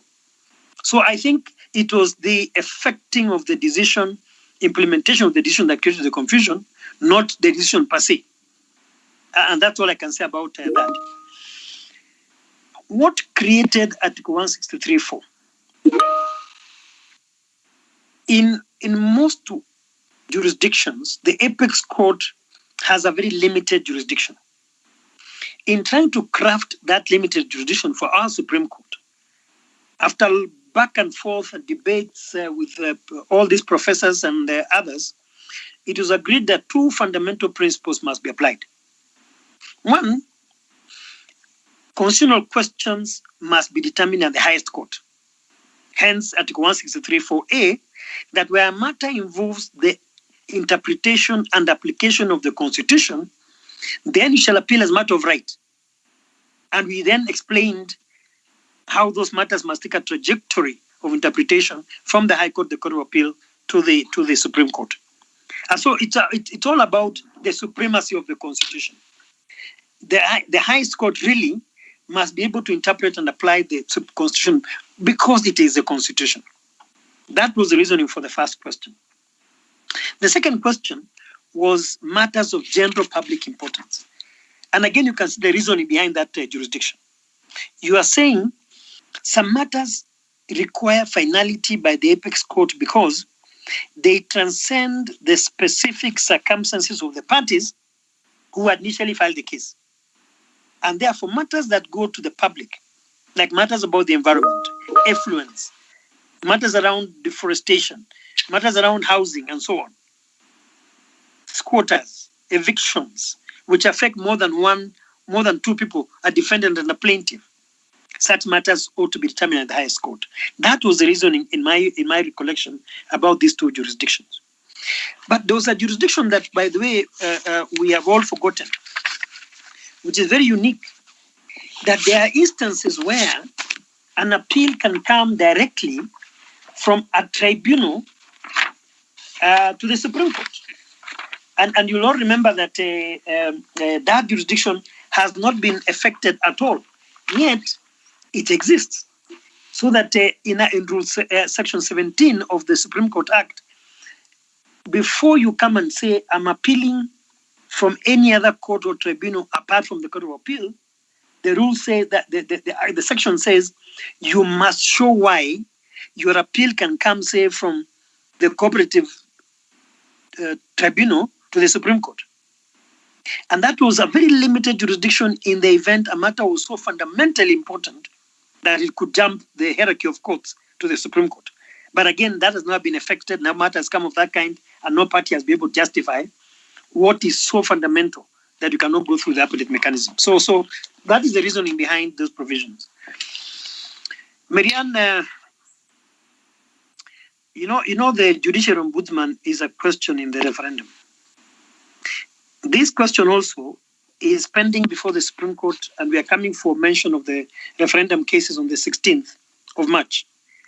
And one of the questions we are being asked is whether a referendum should have one question or multiple questions, and whether it is constitutional to submit an amendment bill of the Constitution to the referendum. Now, for me to express myself on any part of that bill would be unfair. So I decline to answer that question. Again, bank it for the drink with Alex. Thank you, Judge. Judge, we have 2 minutes. Probably just take the next 3 questions. The rest of the questions, we can bank them for 19th and, of course, the drink. Now, yes. At 15:45, Caleb Omondi says, Judge, with the declaration that the Contempt of Court Act is unconstitutional, what law do you use to punish for contempt, especially since the same Contempt of Court Act repeals Section 5 of the Judicature Act? Japton Ouma at 15:46 says, good afternoon, Judge. As a former High Court judge, kindly comment on the following. 1, what should guide an applicant in deciding whether to apply for revision as opposed to an appeal? And 2, does the revisionary powers of the High Court apply to orders emanating from the same High Court? And the third question is from Suda Said at 15:46. She says, good afternoon, Judge. In a scenario where the case was heard in the High Court, which is the better position to make an application for appeal or to request the judge to review that decision? For example, if an integral witness was refused to be heard by that judicial officer. Oh, thank you. Caleb, when Justice Mwita declared the Contempt Act unconstitutional, there was confusion as to whether courts could still punish for contempt. But remember that the power to punish for contempt need not be in an act. We still have, for example, the contempt procedures under Cap 21, the Civil Procedure Act. The fact that the Supreme Court Act, for example, has contempt procedures was not affected by Mwita's declaration of the unconstitutional Contempt of Court Act. So it's not like we are limited. We courts are impotent to punish for contempt. And in fact, in my view, the court ought to have an inherent jurisdiction punishment for contempt. And I want somebody to challenge me on whether a person who disobeys a court order can only be punished through the Contempt of Court Act. So in my view, we are not impotent. And there should be no reason to worry that we in the Supreme Court, for example, who are not affected by the Contempt of Court Act, cannot punish for contempt. I don't think so. Revision versus appeal. Revision is a matter where a magistrate court has made a mistake and on its own motion requires that a judge of the High Court should revise that decision, or a party brings the attention of the High Court that the magistrate court has made a decision that requires revision.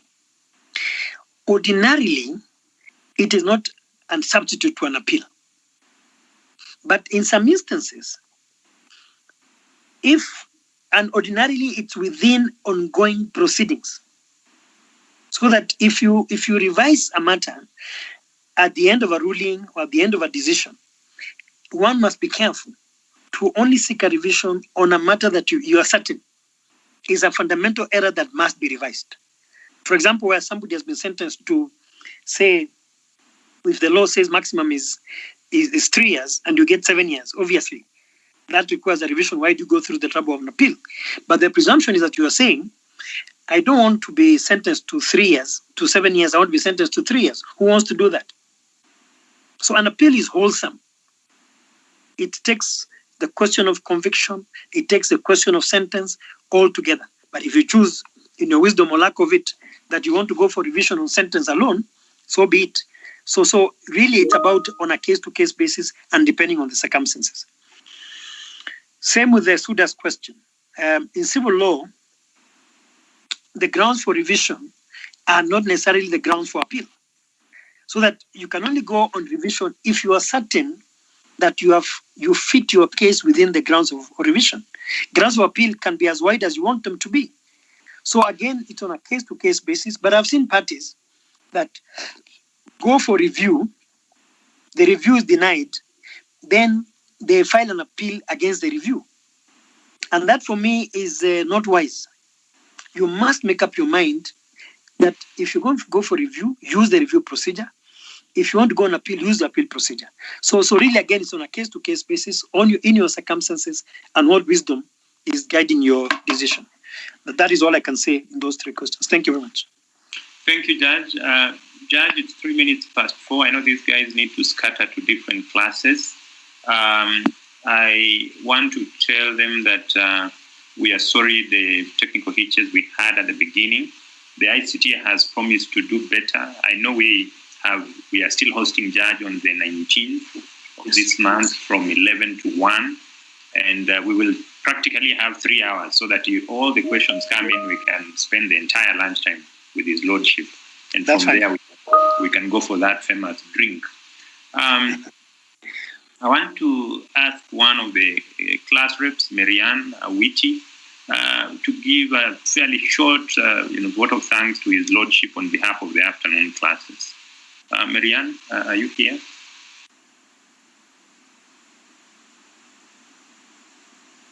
Marianne? Yes, I'm here. Good afternoon. My name is Marianne Awiti.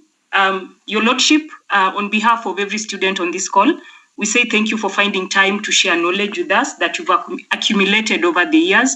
We are grateful that you found time in your busy schedule. And to our lecturer, Mr. Simiu, thank you for making this possible. And to every student also who managed to attend, thank you for sparing time and for making this an engaging lecture. And that is all. Have a good afternoon. Thank you. Thank you very much. Thank you, Judge, and all the students. Please feel free to join us to join Judge and I on the 19th in the morning. All should be well. Judge, do you want to say kwaheri? Thank you very much, and I wish you well. Your questions were very engaging, very smart, and I'm very, very impressed. If this is the caliber of lawyers you're producing, I'm very, very happy to see you in my court. Good luck. All right, thank you all. Have a good evening. Thank you, Judge. Let's wait for Judge to exit first. Okay, thank you. Judge is out, so we can also exit.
Good evening. This is Point Blank on KTN News. My guest today, David Murathe, has done quite a lot. Let's see what he's done before.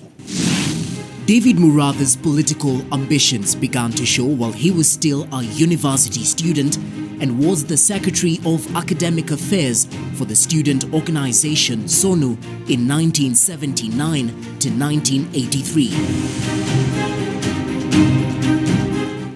Following the failed military coup in 1982, Murathe was arrested and detained for 7 months with fellow student leaders believed to have been members of Mwakenya, the acronym for Patriotic Union of Nationalists to Liberate Kenya. Following his release, he was, however, promptly rearrested and detained at the Kamiti Maximum and Shimo La Tewa prisons for 15 months. He graduated with a bachelor's degree in political science and economics from the University of Nairobi. In 1997, he represented Gatanga constituency as Member of Parliament, having won on a Social Democratic Party ticket, SDP. He served in the Agriculture, Lands and National Resources Parliamentary Committee and was an active member of the Coffee and Tea Parliamentary Committee. Considered among his achievements are the repeal of the Coffee Act Cap 333 and the Coffee Act Cap 9 of 2001, which addressed the high cost of production, declining production land, and declining soil fertility, as well as unfavorable coffee prices. The enactment of the Tea Act No. 6 of 1999 led to the dissolution of the Kenya Tea Development Authority and the formation of the Kenya Tea Development Agency in 2000, owned by more than 560,000 small-scale tea farmers in 65 factories. The Water Act 2002 brought far-reaching reforms, including improvement of access to sustainable, safe water and sanitation services at affordable costs. He would then serve for the term and lost the seat in 2002 to Peter Kea. Later, he served as Uhuru Kenyatta's aide when the latter was the finance minister in the post-2007 Kibaki-Raila coalition government. A close Uhuru friend, Murathe re-emerged in 2013 when he led the team that birthed Jubilee Party with President Uhuru Kenyatta's then TNA and Deputy President William Ruto's URP as its headliners. The merger would see the two win the presidency. Murathe was Jubilee's vice chairman until January 6, 2019. We must now engage in parties. We must engage in manifestos. This individual is our turn to eat. I don't know what, that is the problem.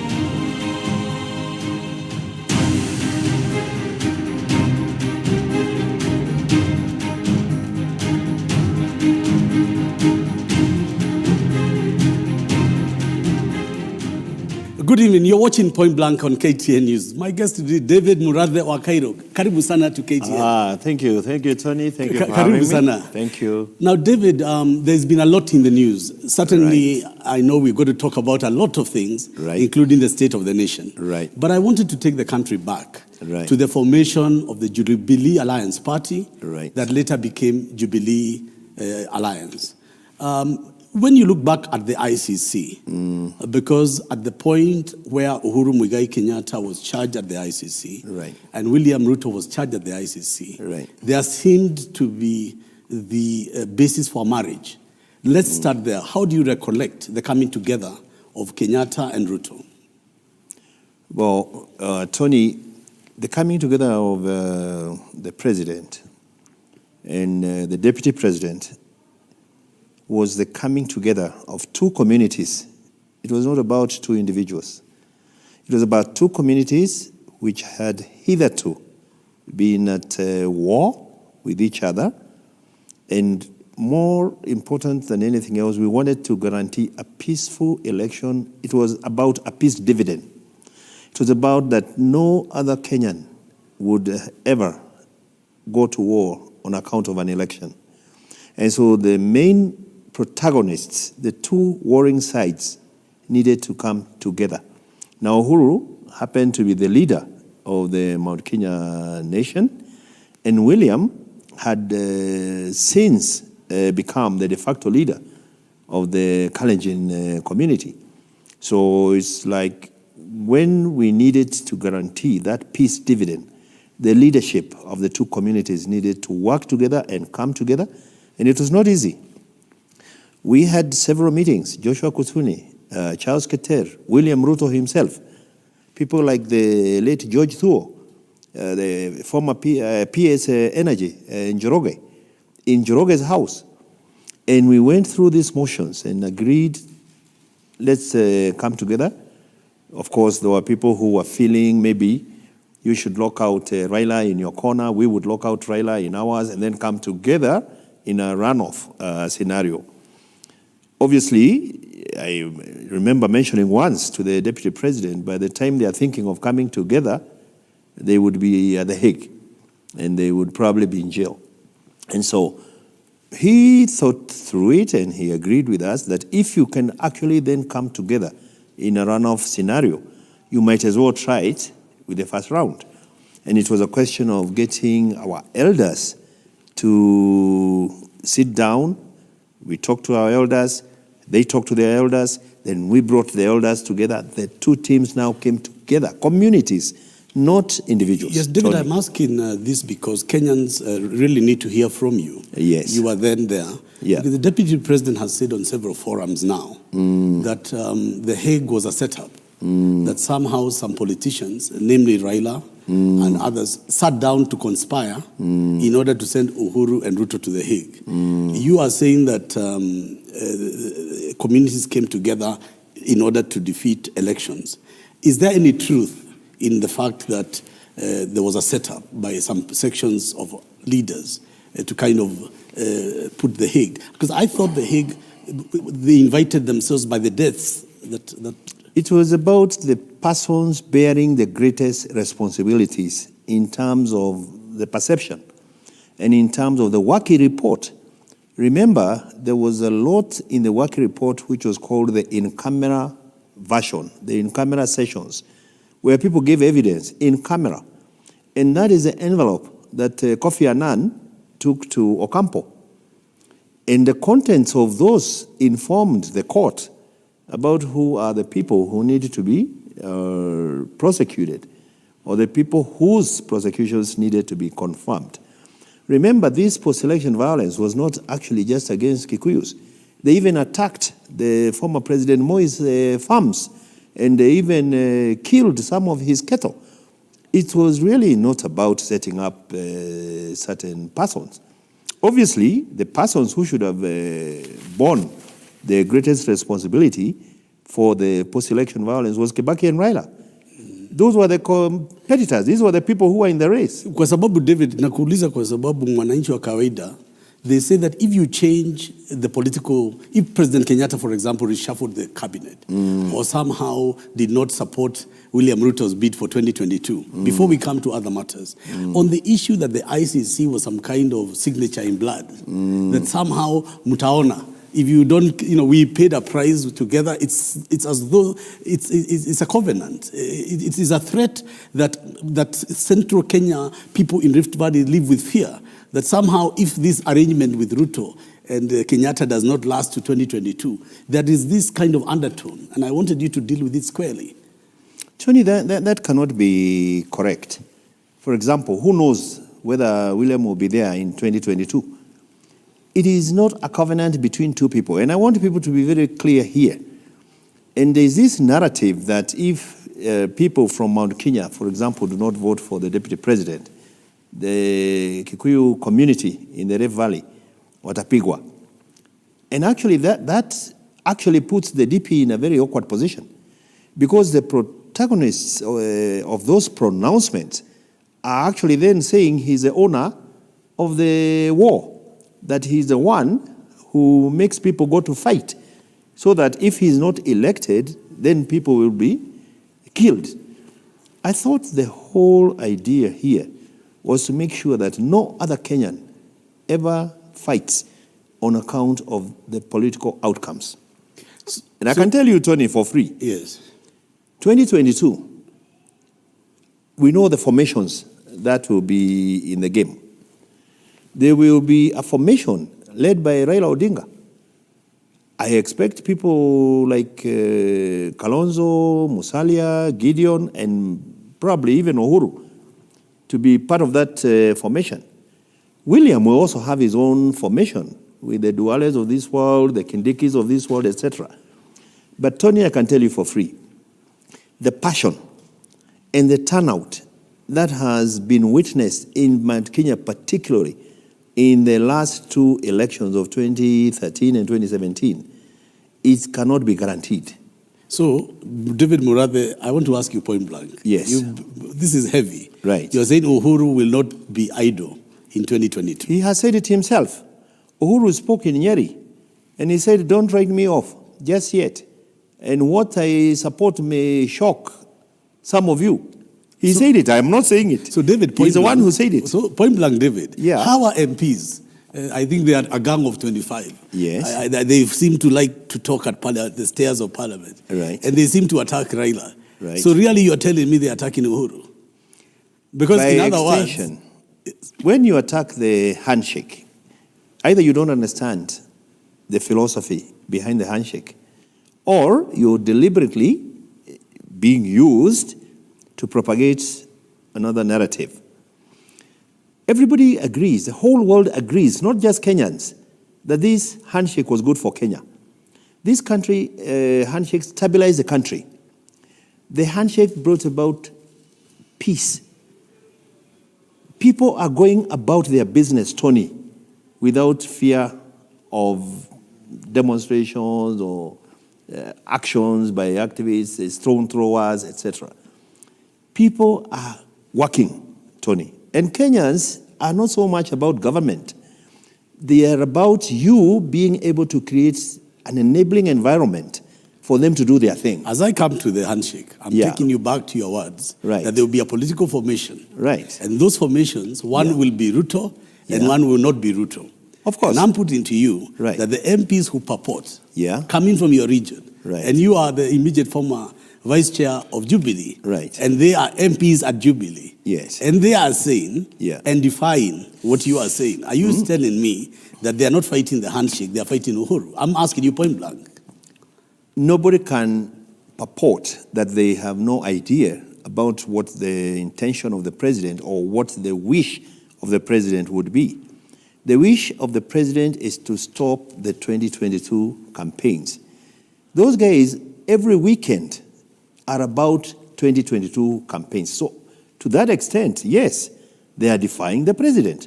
Because the president wants people to focus on the people programs that support Wanjiko. Development in the food security, in health, in housing, and in manufacturing.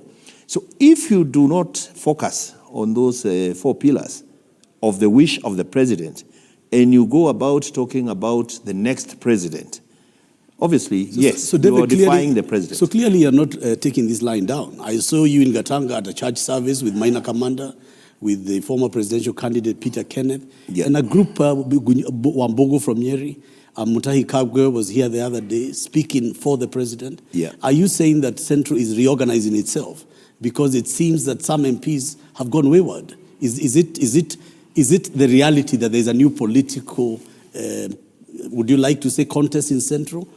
No, the truth of the matter is that you have 2 very distinct camps in Mount Kenya. There is a so-called Tangatanga, who report to Karen. We are told some of them go out there for handouts, and some of them were having projects lined up for them, which were easy money. Then you have the people who want to make sure that the president delivers on his promise as he exits the scene. The president needs to have a legacy, Tony. There's no way he's going to have a legacy when the focus is about an election which is 4 years away. So as we come there, I wanted you to know everyone in Mount Kenya and beyond is listening to David Murathe. You're a confidant of Uhuru Kenyatta for nearly 24 years. I mean, there's no question about it. Right. What are you telling the people, not the leaders? Wananchi wa Central, wewe unawaambia nini? The people on the ground, the message has resonated with the ground. The people have no time for the 2022 politics. The people know when that time comes, there will be time for the politicking and people will be free to choose. You talked about the group that's now being dubbed the anti-corruption crusaders. The whole country, Tony, is very keen to support the president on this fight against corruption. Everybody knows that if Uhuru Kenyatta does not deal with this monster called corruption, nobody else can. And the reason he does it is because he does not need to steal. Uhuru has enough. He is the kind of person, and Tony, I feel so sorry for this country, because here is a president who actually genuinely means well for this country. And then you have his lieutenants who are supposed to be supporting him in this fight, pulling him down and throwing cold water.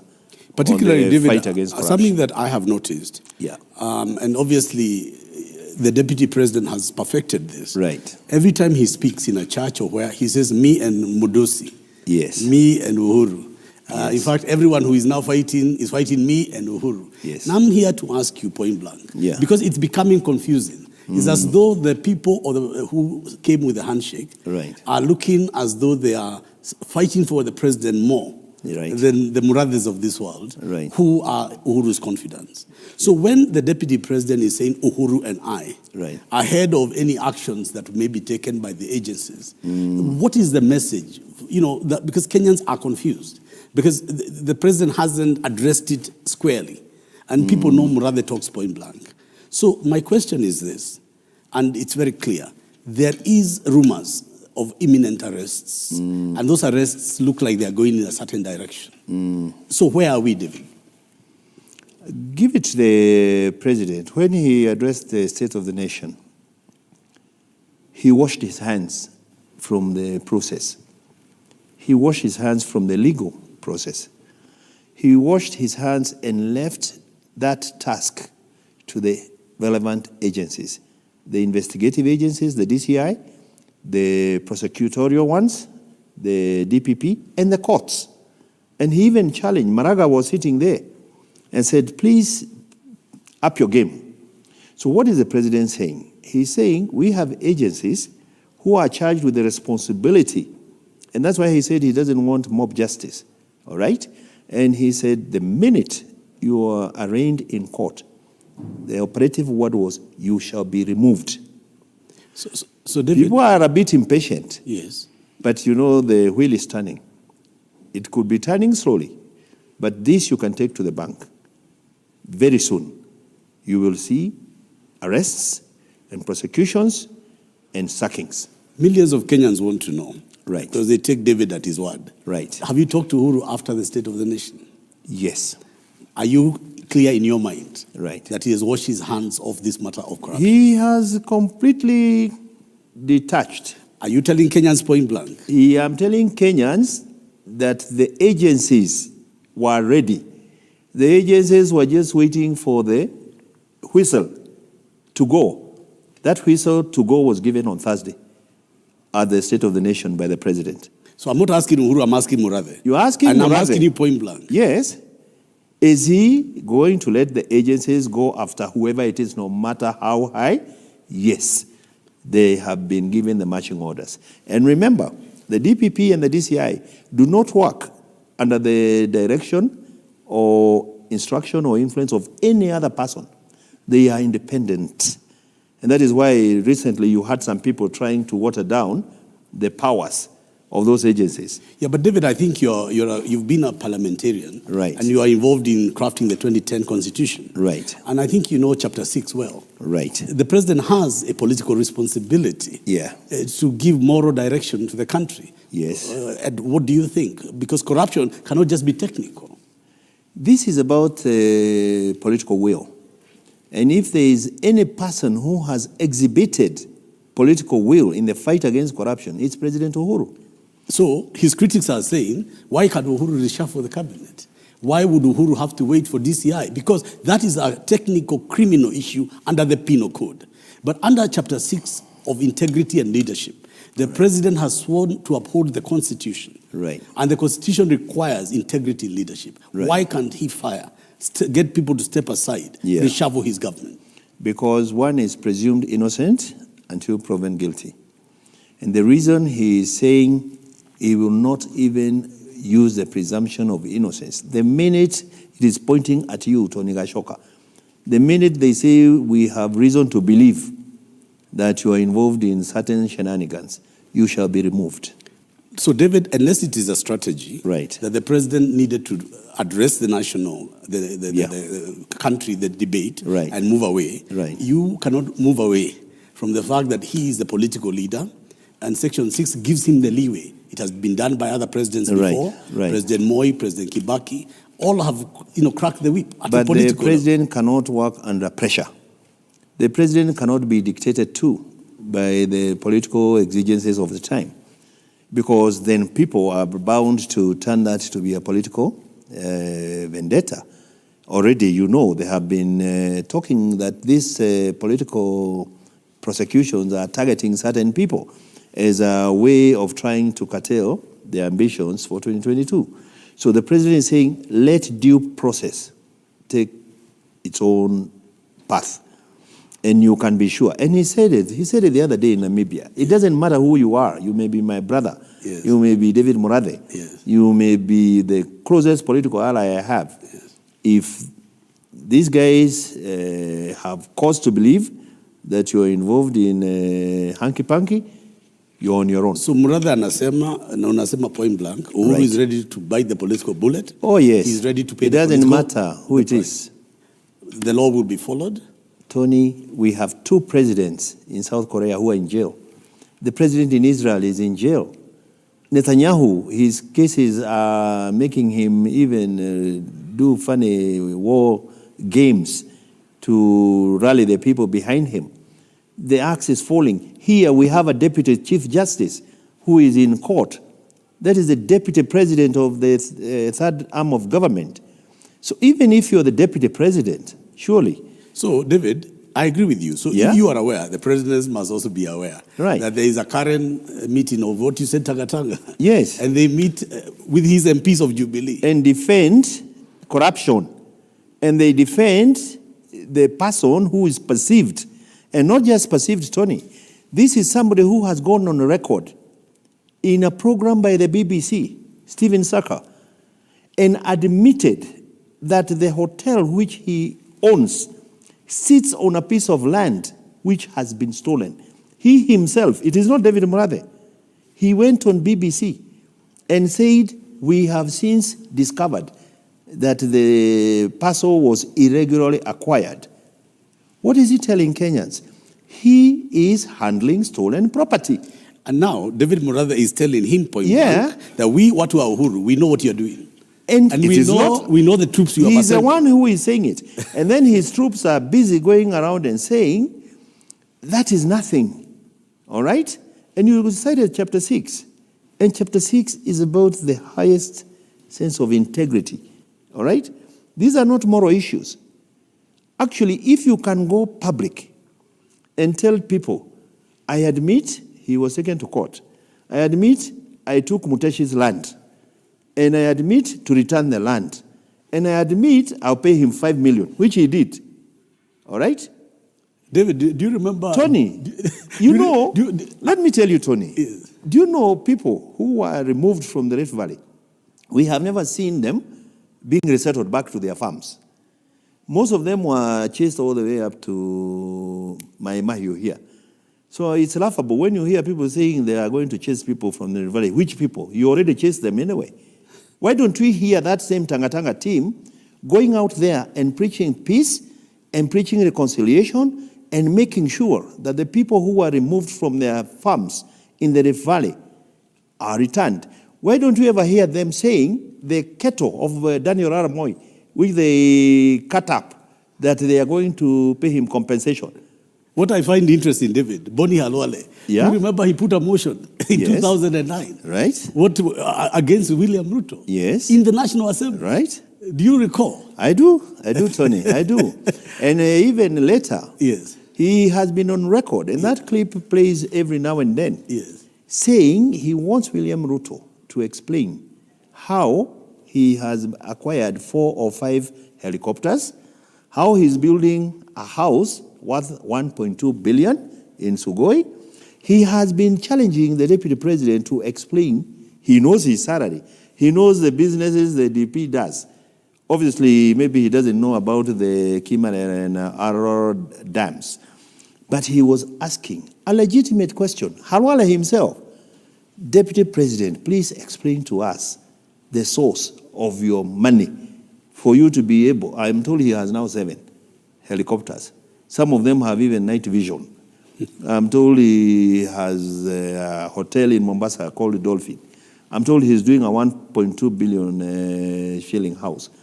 People need to understand, and that is why in ethics and integrity, they all, present their assets before they come into office with the Speaker of the National Assembly, so that over the term, you must be able to explain all this wealth which you have amassed by virtue of your office over the 5 years.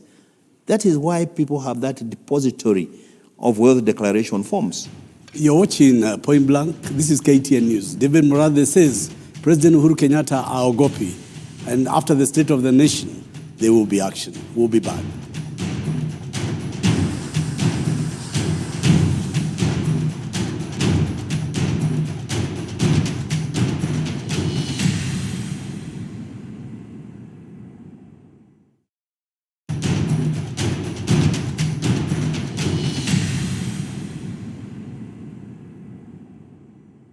This is Point Blank KTN News. David, unajua, in fact, millions of Kenyans don't know that we have a history. Yes, your father, the late Murathe, yes, my father, late Gashoka, were the pioneers. Yes, of wines and spirits in Kenya. Yes, that's right. Yes. And Tony, yes, when you look at that generation, yes, of rags to riches.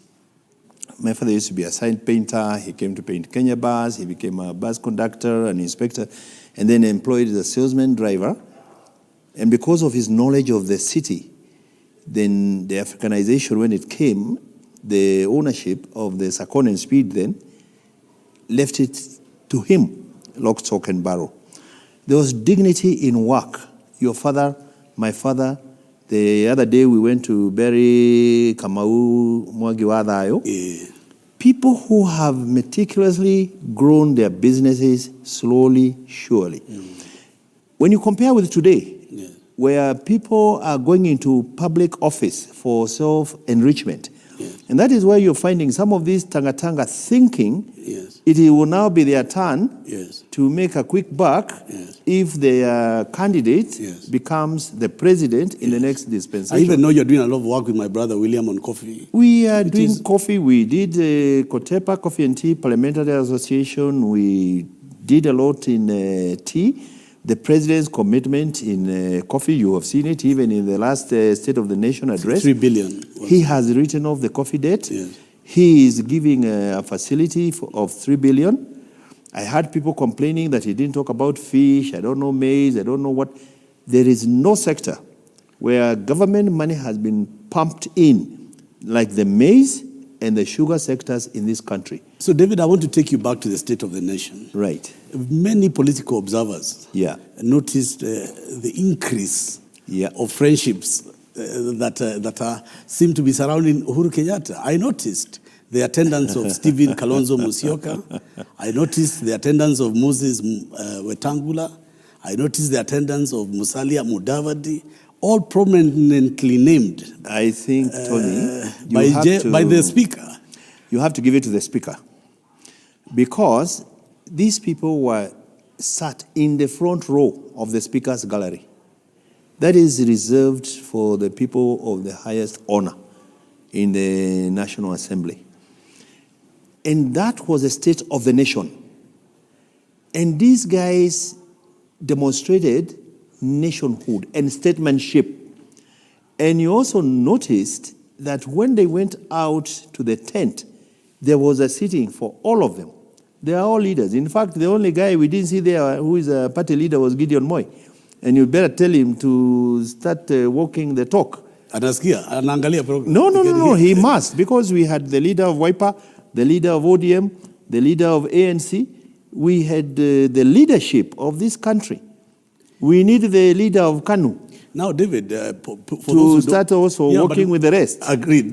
For those who don't know what you do behind the scenes, right? You've been the head of the UK Centre for a very long time. That's correct. And that chair was not easy because before you was Catherine Kihanya. That's okay. A relative. She set it up. And then wewe ukakalia hiyo kiti. Sasa, yeah. Because I know you work closely with the speaker, right, Muturi. Right. I am asking you again point blank. Yes. I noticed something strange in this state of the nation. Right. The entire opposition yes. was there. Yes. As the president is washing his hands. Yeah. Something is about to happen. So since you are here point blank, tuambie tu ukweli. What is going on behind there? What's going on in the kitchen? I think it is the determination to rid this country of the vice. It is very expensive, Tony. Corruption is very, very expensive for this country. And then there was a meeting of minds between Raila Odinga and Uhuru Kenyatta, supported by Kalonzo Musyoka, Musalia Mudavadi, Wetangula, Gideon Moi. The need to go back to the basics. And let me tell you something, Tony, about this onslaught against corruption. Like I told you, there are some people who come to government to try and make money. There are some people who are also driven by selflessness to serve the people. I've noticed recently you had people here throwing numbers, David Ndi and Gedongo. I would wish sometimes you would ask them to actually substantiate some of those allegations they make. Because when you make the whole world think that Kenya is under the water or that Kenya is burning, and then you see the governor of Samburu, the stories were 2 billion. Then he ends up in court with 100 supplying, using his petrol station to supply vehicles of the county. That is a charge. Let us also temper it with reason. This country is not on fire. Tony, if you look at the Nairobi skyline, something is correct. There must be some fundamentals which are working. There must be, because when you look at venture capital, Kenya has inherited 60% of all the FDIs coming into Sub-Sahara are coming to Nairobi. All those guys cannot be wrong. There is something happening. There may be the din and the noise of corruption, which is a good thing, because it is telling those people who were doing these things with impunity, we are watching you and we are coming for you. And it's not just the system that is going after them. The public, the people, have said enough is enough. And we have all agreed, Tony, if there is a legacy that Raila and Uhuru will leave behind for this country, it is the eradication of corruption and to leave behind a united country. So David, right after the handshake, right, I noticed that David Murathe came out publicly. Yes. And knowing you being the Kenyatta handler for the years you have been, I don't know you to be careless. So when David Murathe stands up and says, well, you are vice chair of Jubilee, that you, William Ruto, you are not going to make it. And you said it as vice chair of Jubilee. Then soon after that, David Murathe resigns. Then soon after that, formations in central Kenya are two distinct groups. Then after that, the heavyweights come to the state of the nation, Mudavadi, Kalonzo. If you read these things in quick succession, David, wewe ndio ulianza hii maneno. What is going on? Wewe ndio ulianza hii mambo. I did not start it. You said it. I believe that the president, in his wisdom, means well for this country. And if it is a small price to pay, to bend over backwards and shake hands with Raila Omolo Odinga, rather than being antagonistic. And if you remember, Tony, the narrative that was going on there that time was that Mount Kenya owed William Ruto a favor, that they have no choice, they have to vote for William Ruto. And I said, no. If there was such an agreement, it was between Uhuru and Ruto. It was not between Ruto and the community. Because the community must be unshackled. The community must be left to make their own informed choice about who would serve their best interests going forward after Uhuru. And I am very clear in my head that person is not William Ruto. The way he has conducted himself since 2013, 2017, and the worst part of it was the impunity with which he was doing this. And then there was this feeling of exclusion. And that is why you are finding when people are being harassed and arrested left, right, and center, it is these two communities. So you are like, so what happens to the other 42 Kenyan communities? There needed to be some form of inclusion in governance. And this handshake, that is what it brought on the table. As I will come to the handshake, I want to conclude this matter of Mount Kenya. Right. Because Kenyans don't hear from you often. Yeah. So the fact that the deputy president knows that you have taken a stand against him. Right. Then he assembles 25 or so MPs from the region. Right now there are like 5 or 6. Okay. Most of the others have run away. No, I'm telling you. We know there is one in Nyeri, there is 2 in Muranga, and there is 2 or 1 in Kiambu. So that is a statistic right now. So as a strategist and a political thinker, yeah, why would he come into Uhuru's backyard, Murathi's backyard, to launch an onslaught against the president from there? He was not launching against the president. Yeah, I think you have to credit to him. He's a smart politician. If he could take Mount Kenya and go with that perception to the Rift Valley, and he would be able to tell the Rift Valley, look, the whole of Mount Kenya is with me. It's only you guys who can let me down. Then he takes that team and goes with it to Western. And they will tell Western, look, I have Mount Kenya, I have Rift Valley, we have already won, the 2 of us. If you don't join us, you stay out in the opposition. He goes with that same thing to the coast. So it was a perception thing. When we came out and said he cannot take it for granted, we cannot be assumed, that's how the cookie crumbled. Now, David, you also know I have the highest regard for the president. Right. But people out there are telling me, yeah, Uhuru is looking weak.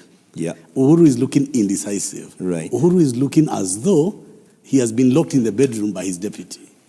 That is what ordinary Kenyans are saying. How would you... Nothing can be further from the truth.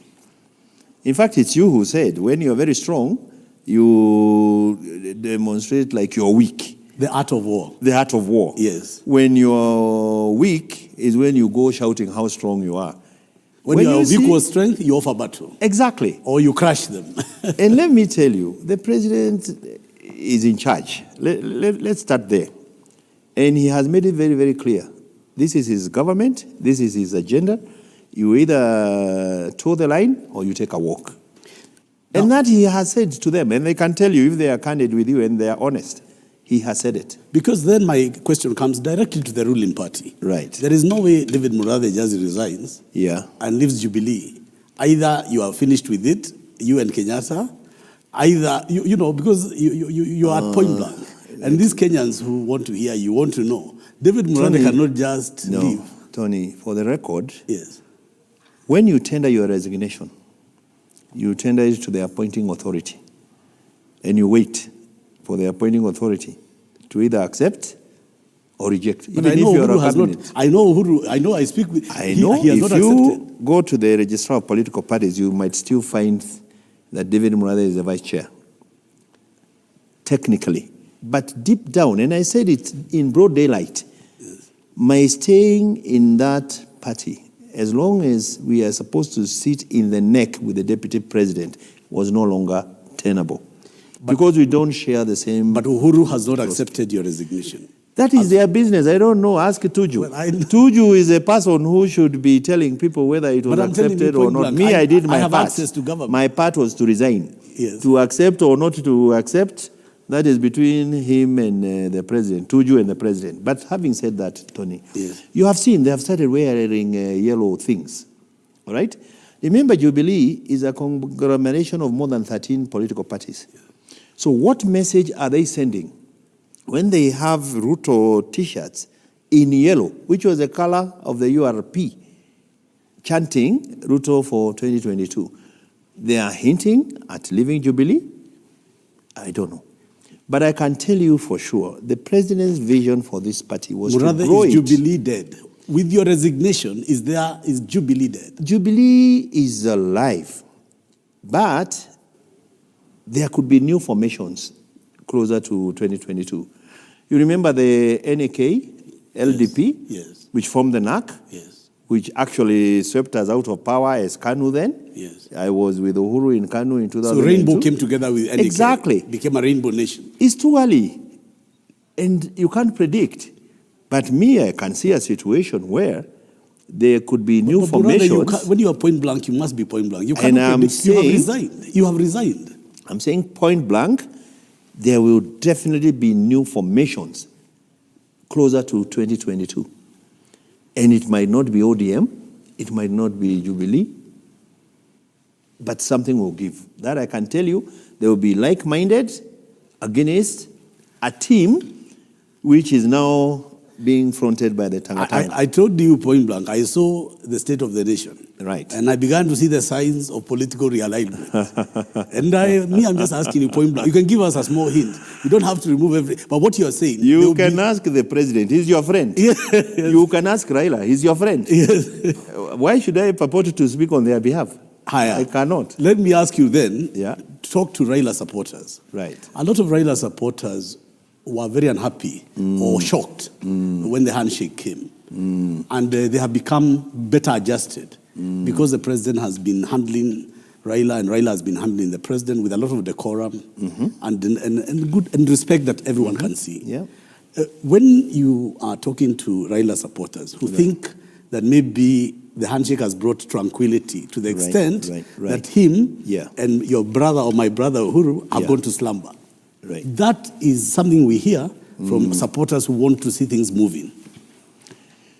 No, I think they need to understand that these two gentlemen put the nation first, country first.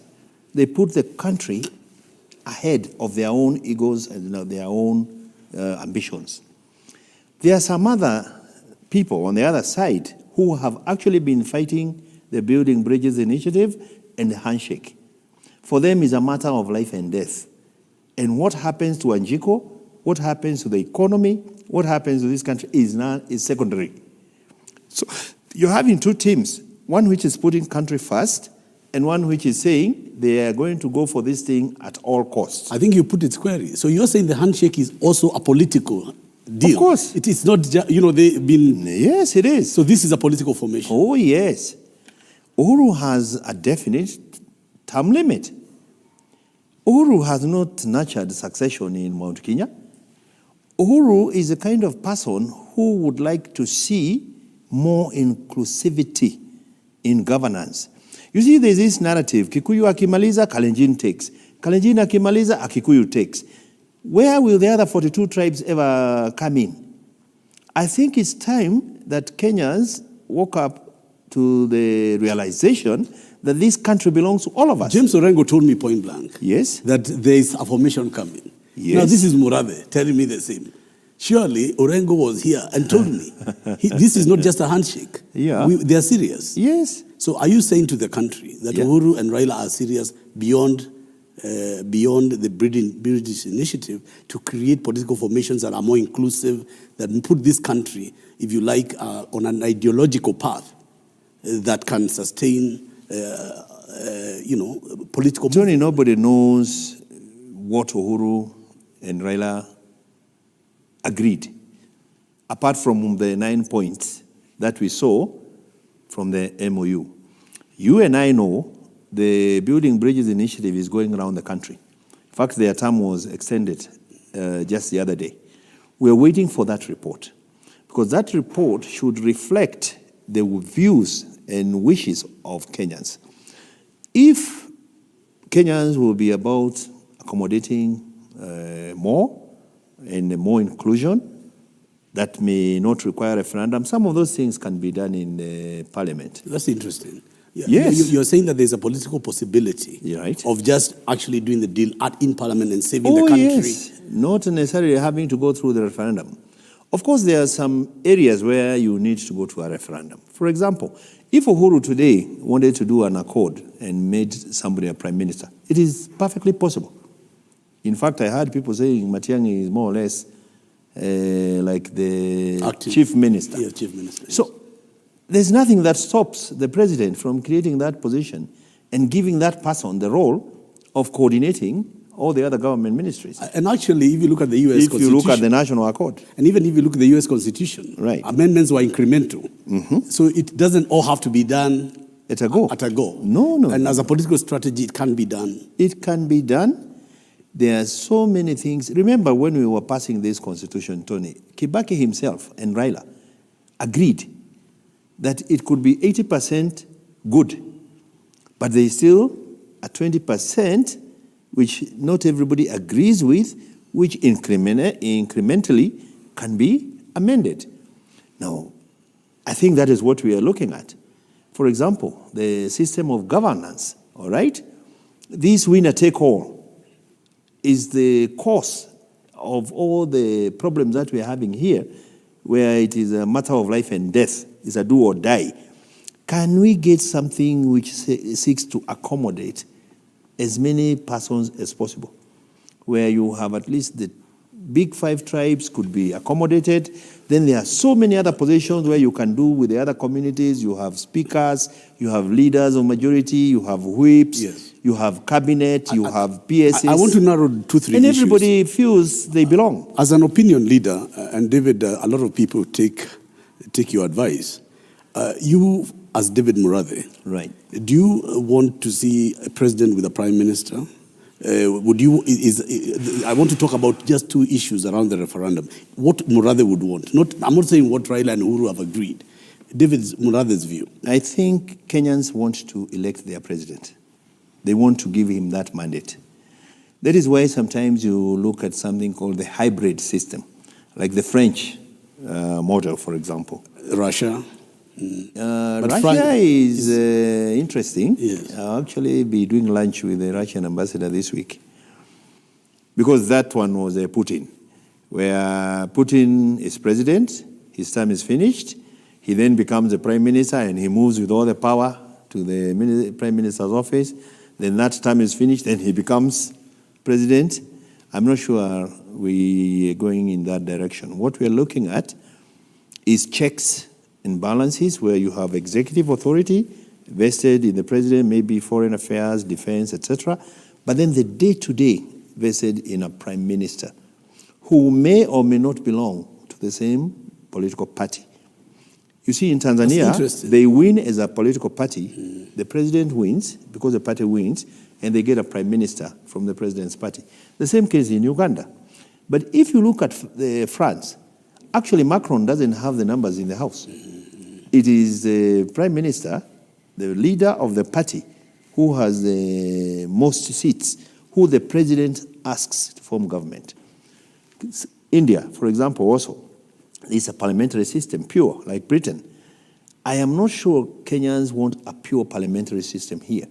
They want to be able to elect their president. So you're looking more at a hybrid? It is a hybrid, where you have the president as a symbol of national unity, as the head of state, commander-in-chief, and then you can have a head of government also answerable to the president. If you look at the riots in France, Tony, they're against the president, the yellow jerseys, all right?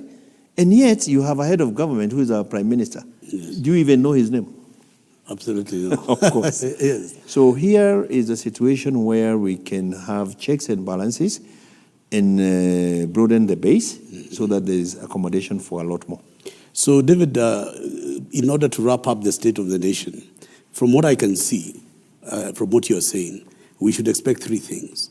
Number 1, we should expect very tough action on corruption. Right. We ought to see some kind of restructuring of political formation, which would lend to a contest in 2022, where you say one side is already led by Ruto, and this other side is going to be led by a team, which you're going to disclose. Right. And then, interestingly, you're talking about some minimum changes in the law that may not require an expensive process of going back to the people. Yes. So there is that option after the report comes. Yeah, it is true. You see, the DP actually right now is the incumbent because he is supposed to be the front runner defending the presidency because he has declared that he will be running for president. But we don't know who he will be running against.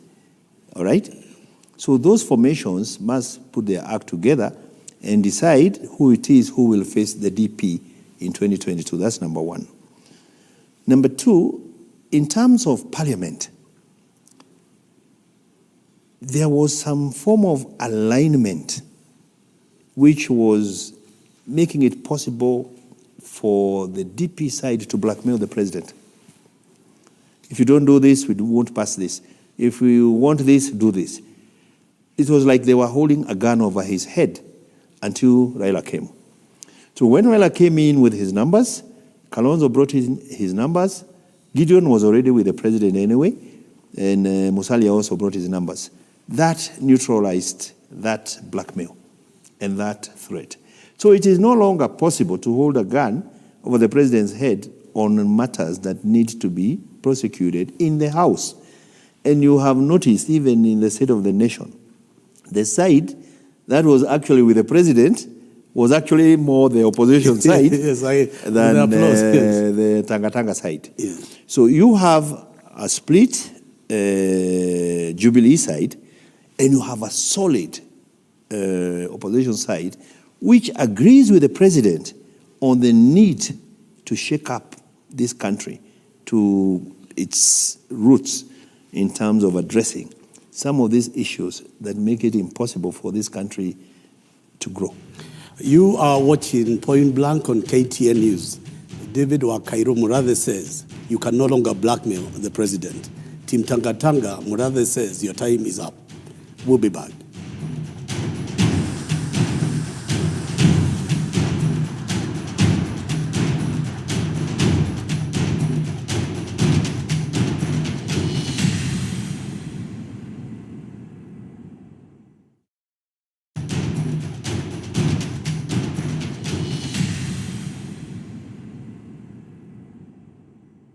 This is Point Blank here on KTN News.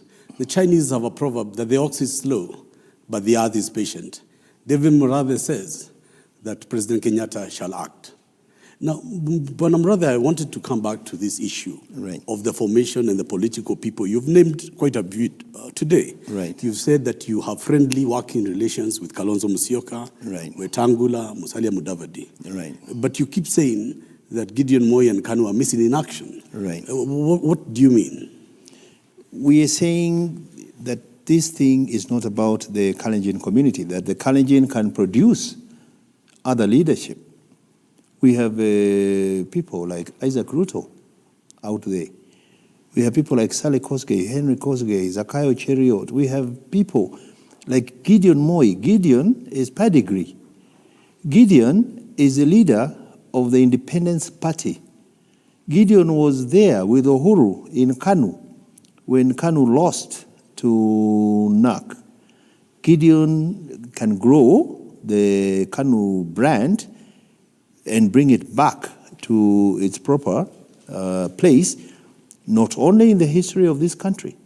You see, when we were forming Jubilee, we wanted to form a strong party like the ANC, a national party, a party that transcends tribe, regions, ethnicity. Kanu, today, if you go to Nyeri, you will still find a mzee with a Kanu tie. If you go to Migori, you will still find a mzee with a Kanu tie. Now, Gideon needs to move. Why I'm asking you this point blank is because you're saying you're inviting Gideon Moi and Kanu. Right. And then you're telling me not Ruto. So my question is, why not Ruto? And why must Gideon Moi get his show on the road? It is the differences. It is the why not Ruto? Point blank. The point blank, Tony. We are scared of what a Ruto presidency would do to this country. If he can behave the way he's behaving today, when he's second in command, one shudders to think how he would behave if he's the number one, Air Force One of this country. Because he has demonstrated impunity. He's the kind of person who would pick up telephones and call junior procurement officers and direct them how to give orders or tenders. And he would even be part of the teams that inflate costs of tender. I'm witness to some of those ones. And I've said it publicly on some other TV shows. So it is no longer television commentary or media commentary. No. That Ruto is actually defying his president, his boss. He is supposed to be the principal assistant. Supposed to be, but he is president. They are supposed to be working in the same direction. The president cannot prosecute the war against corruption. And William and his acolytes are fighting that fight against corruption. Quite clearly, they are not reading from the same script. He should be supporting the lifestyle audit. He should be supporting the war against corruption if he's a principal assistant to the president. So unaambia Gideon anachelewa. There is an opportunity for the Rift Valley to have a stable face on that table, and that face cannot be William Ruto, Tony. Sorry. David, I want to talk about something that I know is going to be important for Uhuru's legacy, and this is by law every 10 years. Right. The issue of the census. Right. How are they going to be conducted? What is the timeline? And what would you like to tell Kenyans about their importance? The 2009 census was bungled. There is a case in court before Justice Wasame. Has been in court for 10 years. It has never been prosecuted. Where you are told a certain community had a 1.2 million population from a previous 300,000. You had them on TV saying when we are busy drinking, they are busy producing babies. So if they are sure they have those kind of numbers, let's do biometric. You have seen the Huduma number. It will capture all the biometrics and all the demographics.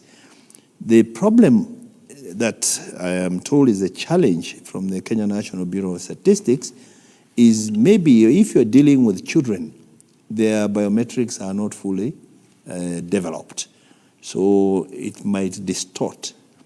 But to the largest extent, we are demanding a biometric registration for the adults. Anybody over 3, 4, 5 years should be taken biometrics. Maybe there could be a provision for the infants. When I look at my rear view mirror, right, census have always brought back redistricting. Yes. And sometimes changes of boundaries. Right. Are you just looking for the number, or will this also have, or you have not yet discussed, administrative changes? No, in the counties whole idea of understanding the numbers, number one, is, like you rightly saying, how to distribute the principle of one man, one vote to the nearest. However, you need to also deal with the marginalized areas and the sparse districts. North Hall, for instance, used to cover the landmass of Central, Western, and Nairobi combined. One constituency. During the days of Godana, they used to go even with a competition, so that if the car breaks down, unasaidiana. So there are certain considerations that will come into play apart from the numbers. Because if you look at also the population density, it is possible to do services to 200,000 people in Embakasi East, as opposed to 50,000 in Turkana. Another thing Kenyans are concerned about, David, right, is that you've got the DCI working very hard. Right. And also the Haji working very hard. And the question I've always been asked, is government doing enough to enhance the personnel, the capacity? You know, obviously corruption, what do you see? Is they take a team of lawyers, it's been the top lawyers. It's been a challenge. You saw when they went to prosecute the DCJ. Yes. The DPP introduced a QC, and my good friend Orengo was busy trying to disqualify the QC from supporting the DPP. In this budget, this year's budget, the Committee on Administration of Justice has now increased the money for the agencies in terms of the capacity that you're talking about. So they should not have any excuses anymore for not fulfilling their mandate. They are properly funded. They have been given a blank check. If they need more money, we have a parliament which is ready and prepared to throw everything in terms of resources to make sure this fight against corruption. Because if you win this fight, you'll actually be saving the Kenyan taxpayer a lot of money. Are you concerned about their security? I know we can't talk publicly. Whose security? What I'm saying, these important officers of state. You see, I want to raise this question because, Right. David, it is not a simple matter. Yeah. When the deputy president is attacking you, yeah, and his followers are telling you, wewe, utaona. I mean, the question I'm asking is this. This country is such an important place where we are. Right. That I hope that the government has taken all the measures, not only to provide everything, but their own security, the security of their offices. You know, where was it where this Marcos man burnt the Supreme Court? This drug lord, what? you know, he burnt the entire court. I hear you, Tony. I hear you. Even we had, is it Migori or Homa Bay, where they burnt all the records? Yes. Unfortunately, that does not change the fact that even if you try to threaten or abuse the office holders, there'll be another Murade tomorrow, there'll be another Kenoti tomorrow, there'll be another Haji tomorrow. This is a system. And a system, Tony, is formless. You can't touch it. You cannot personalize. There's nothing personal about these things. It's what we believe and what you believe. I was saying in church the other day, we're going for Easter. And when Pontius Pilate wanted to release Jesus, he asked the crowd, do you want me to release the thief or Jesus? Because he had that prerogative around Easter. The crowd shouted, release the thief. You know that. Yes. You know your Bible. Yes. In the same spirit, we are saying, let's put in perspective the character of this person.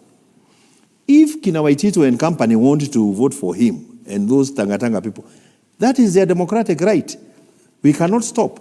And if they actually succeed, we shall say the majority has had their way, yes, but we, the minority, will have had our say. Exactly. Why I'm asking you point blank? Right. How watu wako na pesa, David? Yes. The money which has stolen. Yes. You saw the other day in a safety deposit box. Yes. Over 2 billion. Who can? Let me tell you, these people are put under the mattress in the safety deposit. All I am asking you, corruption fights back. I know that. And I'm asking that you be aware. Yeah. And when you meet my friend, the president, remind him we spoke point blank. Yes. That these people fight back.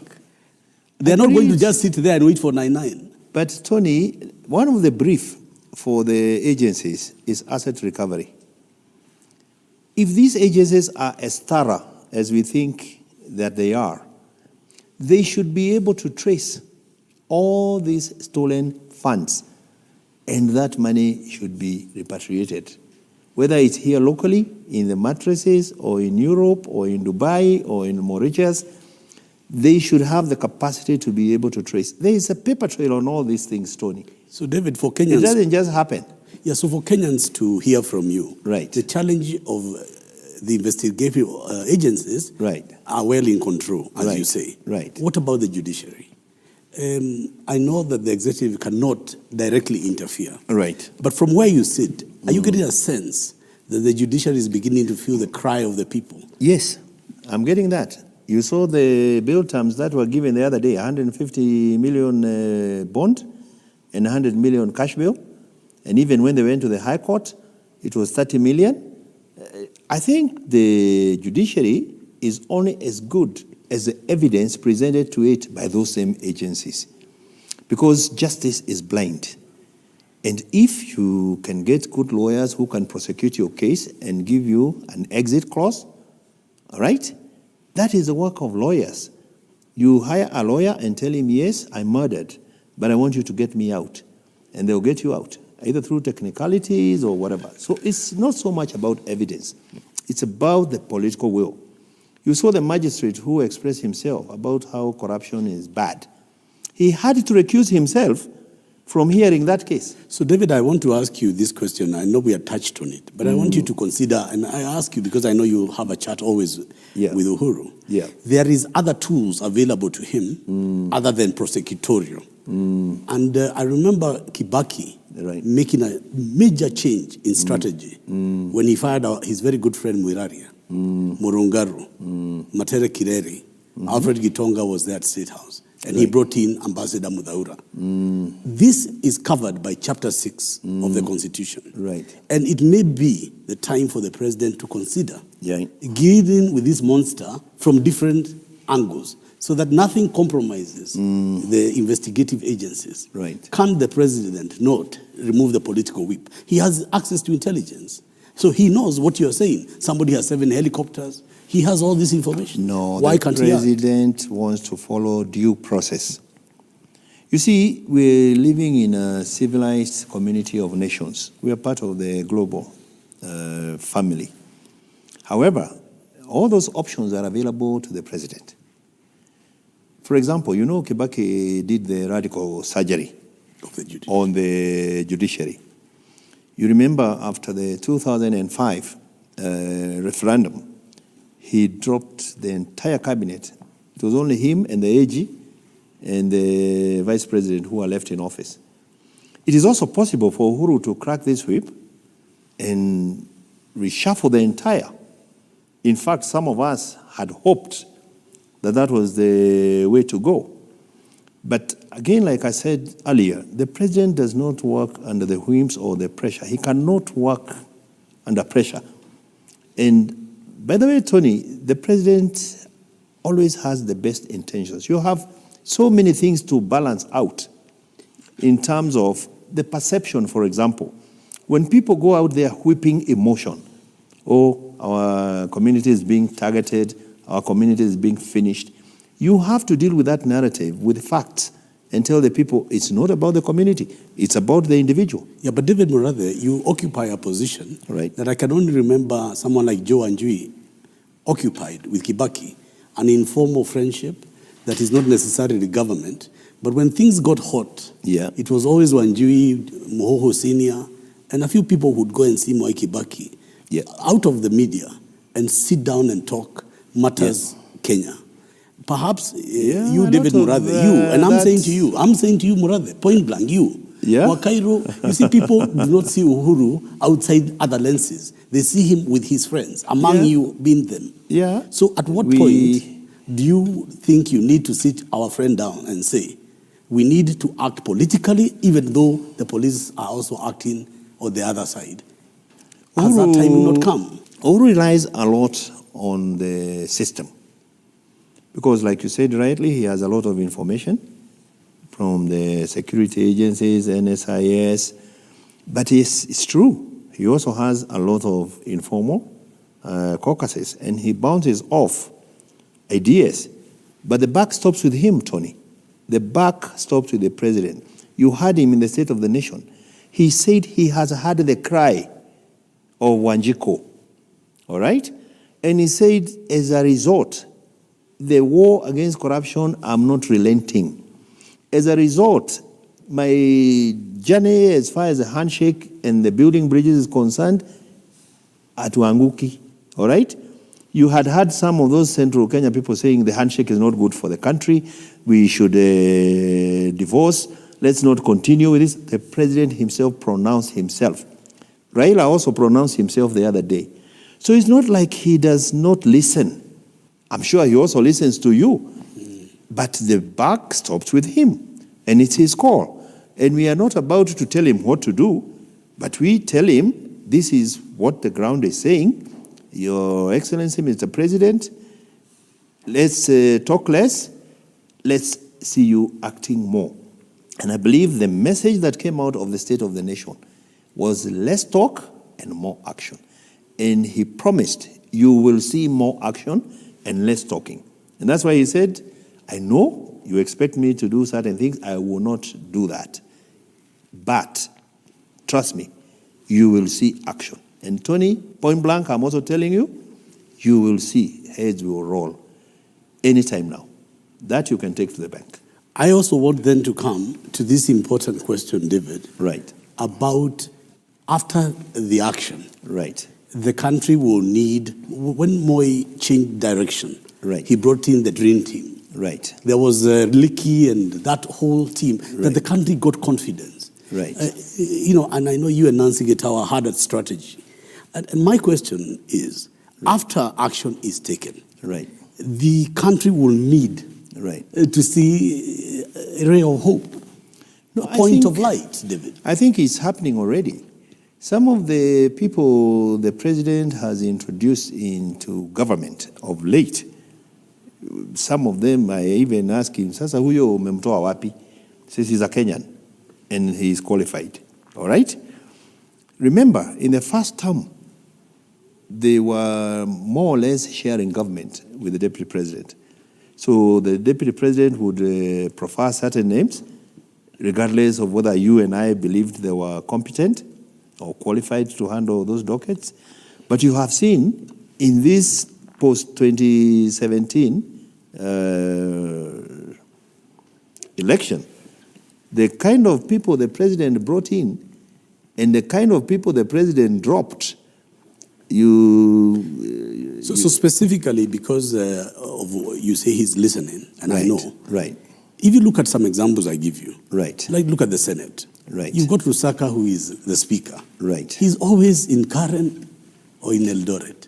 And he is clearly involved in politicking. How can he steward the supervisionary role? And I'm saying this because what action are our senators taking together with ODM senators?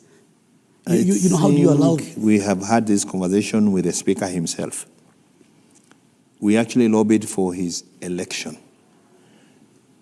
I must say we have been a bit disappointed. He does not carry the dignity of the office expected of him. He should be above the fray. He should be neutral in this. But in politics, and remember he was a former governor, so he's also a politician. Maybe he's positioning himself post-Uhuru.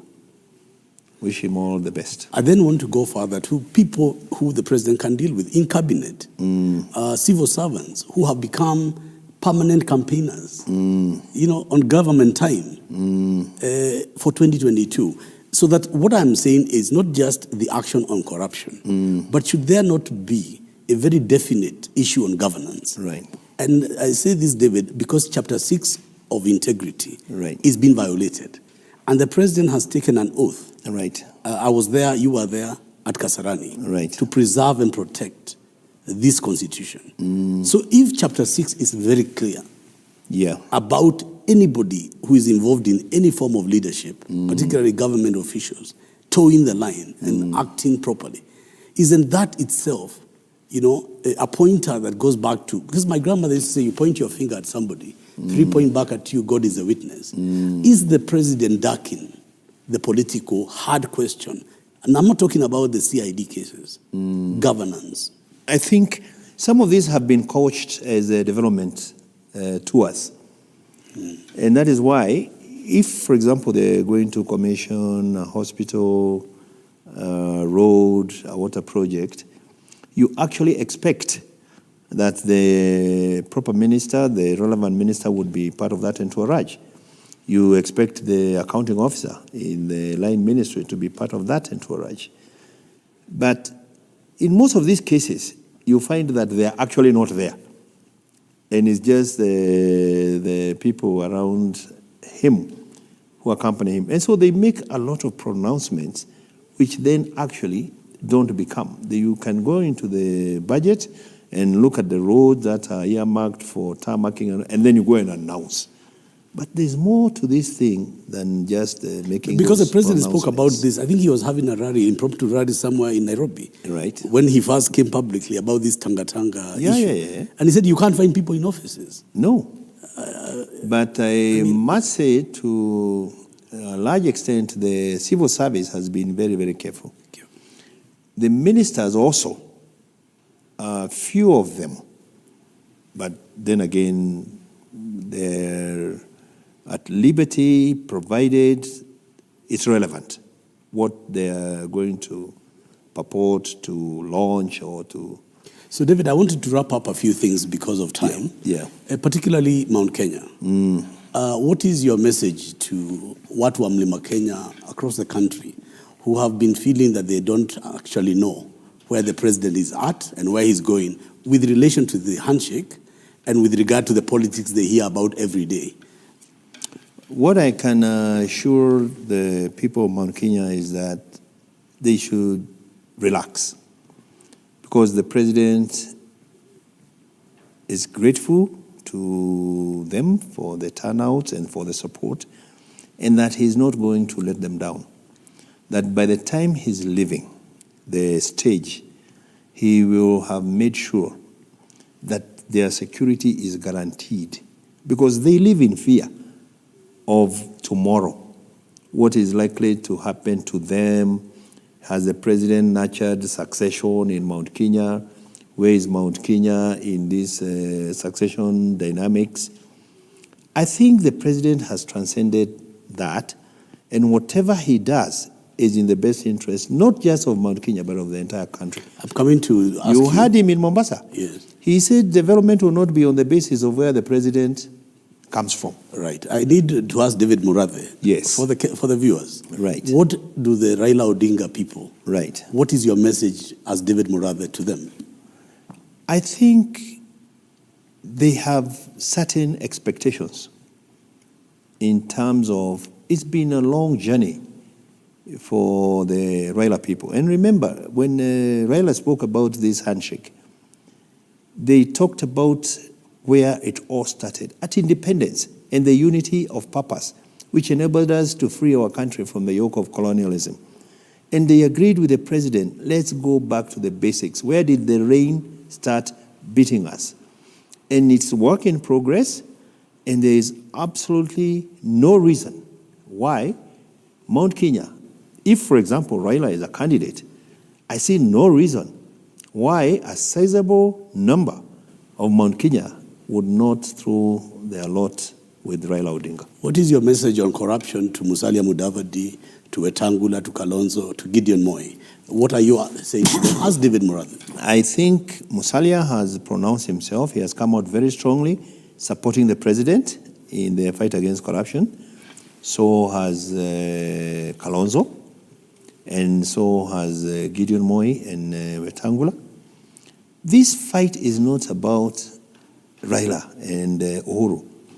It is what is in the best interests of Kenya and the future generations. You are not telling me I'm going to bequeath the leadership of this country, my children or my children's children. It would be utterly irresponsible for some of us to sit back and do nothing. So this man, David Murathe. Yes. Former vice chair. Right. Resignation not accepted. We in the don't air. know. What next do we Kenyans expect? David Murathe's role now Tony, to 2022. In my other life, I was a businessman. I ran a company that was the largest African computer company in this country. It was Kenya Business Machines. Until I went into politics, and then I became broke. I even took a receiving order. You know, like Donald Trump? Yes. He has taken like 5 of them under the Bankruptcy Act. Yes. And you're actually not bankrupt. And people need to be educated about these things. Anyway, I lifted it almost immediately when things stabilized. So I would be quite happy to go back to business. I'm doing a lot in terms of coffee farming. I am venturing into real estate. And I'm grateful to the president for creating this enabling environment for people to do business. We had issues with the interest rate regime that crowded out money from the private sector to government, because all the banks were very keen on lending to the government because it was safe, it was secure, it was guaranteed. So the small enterprises, they were not having any more access to credit. So if that can open up, and I needed to, we will be happy to. I need to ask you as well. You're head of the Uhuru Kenyatta Center. Yes. Would there be some work the president may pursue? Foundation? Would you be involved in? It's already there. Yes. Uhuru has the Jomo Kenyatta Foundation. It's already running. The UK Center is actually redundant. Because the things we used to do for the president as the advisory unit are now done for him by the system. Well, you have been watching Point Blank. They say when Murathe speaks, Uhuru speaks. You've seen it here at KTN News. Good night. Thank you, Mheshimiwa. Thank you. For coming. You, Tony. Thank you for having me. And well done. I like your show. Yes. It's now top. Asante sana. It's the top of the range. KTN News. Good night. Thank you.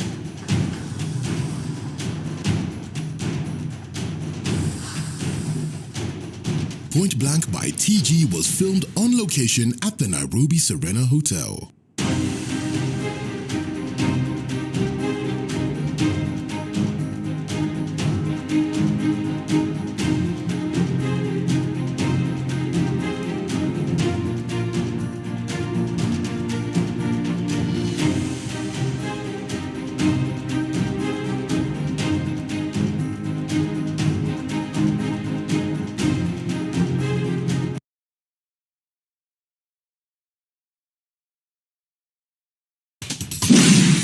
And the handshake is not a license so that you can bring confusion and propaganda, profiling of government projects meant to benefit millions of Kenyans is in itself corruption.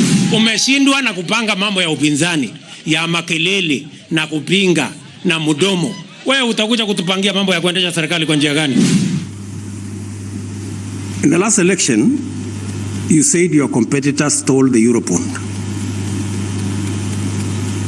Now you are accusing the person you perceive to be your future competitor as stealing money from dams.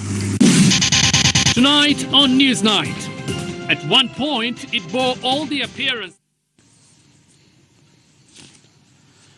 Right, that is the Deputy President William Ruto, and he's our guest on Newsnight, but we are his guests at his official residence in Karen. Deputy President, thank you so much for making time for us tonight. Welcome, Hussein, again to the Hustlers Mansion.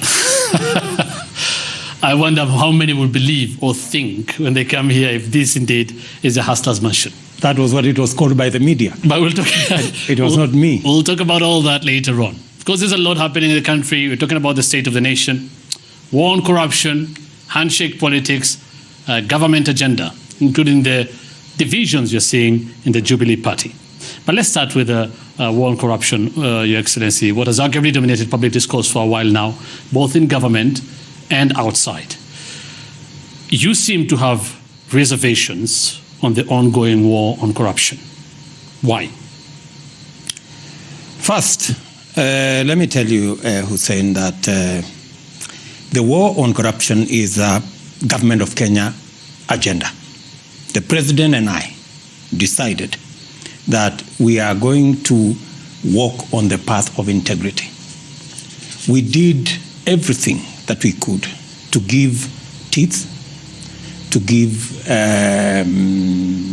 facilities to all the anti-corruption agencies, EACC, DCI, DPP, and we provided resources, human, material, financial, to facilitate the work of these agencies. And for your information, that is a process that we have undertaken. And I remember we said this before, and many people told us we're not seeing results, right? So that is the Government of Kenya program. I see some people come and try and say, oh, you know, we are the ones who have come to help Jubilee to fight corruption. That was our decision. They have contributed nothing in that fight. But, as you have said, there are people who want to hijack this fight against corruption and politicize it. And we do not want to be pushed like we were in the last term. For example, to dismiss people on account of allegations. We asked 6 ministers last term to step aside. None of them even made it to court because the allegations that were made did not have any basis. I see a repeat of almost the same thing. And in we this are saying, war? I see a repeat of the politicization. You know, when you see politicians who are not witnesses, they are not investigators, they are not lawyers, they are not nothing, they are not working for these agencies. All of a sudden, in funerals and in every other fora, they are talking about this person is corrupt, that person is corrupt, this project is corrupt, that project is corrupt. Then, as a public servant and as Deputy President of Kenya, I have every reason. Because if we allow this to be hijacked and politicized, we will end up where it ended up before. They are accusing you of the same thing. We must take this war to its logical conclusion on the basis of facts, solid evidence, in courts of law, as was stated by the President last week. I am assuming, because you have seen an exchange of words, the people you are referring to is Honorable Raila Odinga. and he's coming in through the handshake and what he's talking about the war on corruption. But we'll come to that. What you are saying, politicization of the war against graft, is what exactly you are being accused of. You are saying people should let these agencies do their job and not them to keep talking about funerals and whatnot about corruption. But this is you talking. For example, on 17th March 2019 in Kericho, you say watu wakora waende watumie ofisi ya DCI kuendesha porojo na propaganda inayolenga kuhujumu na kusabotage program ya serikali na dams na programs zingine kwa malengo ya kisiasa. It's the same area where MPs say they have no confidence in DCI, and you are there. So why would you make such remarks as the deputy president?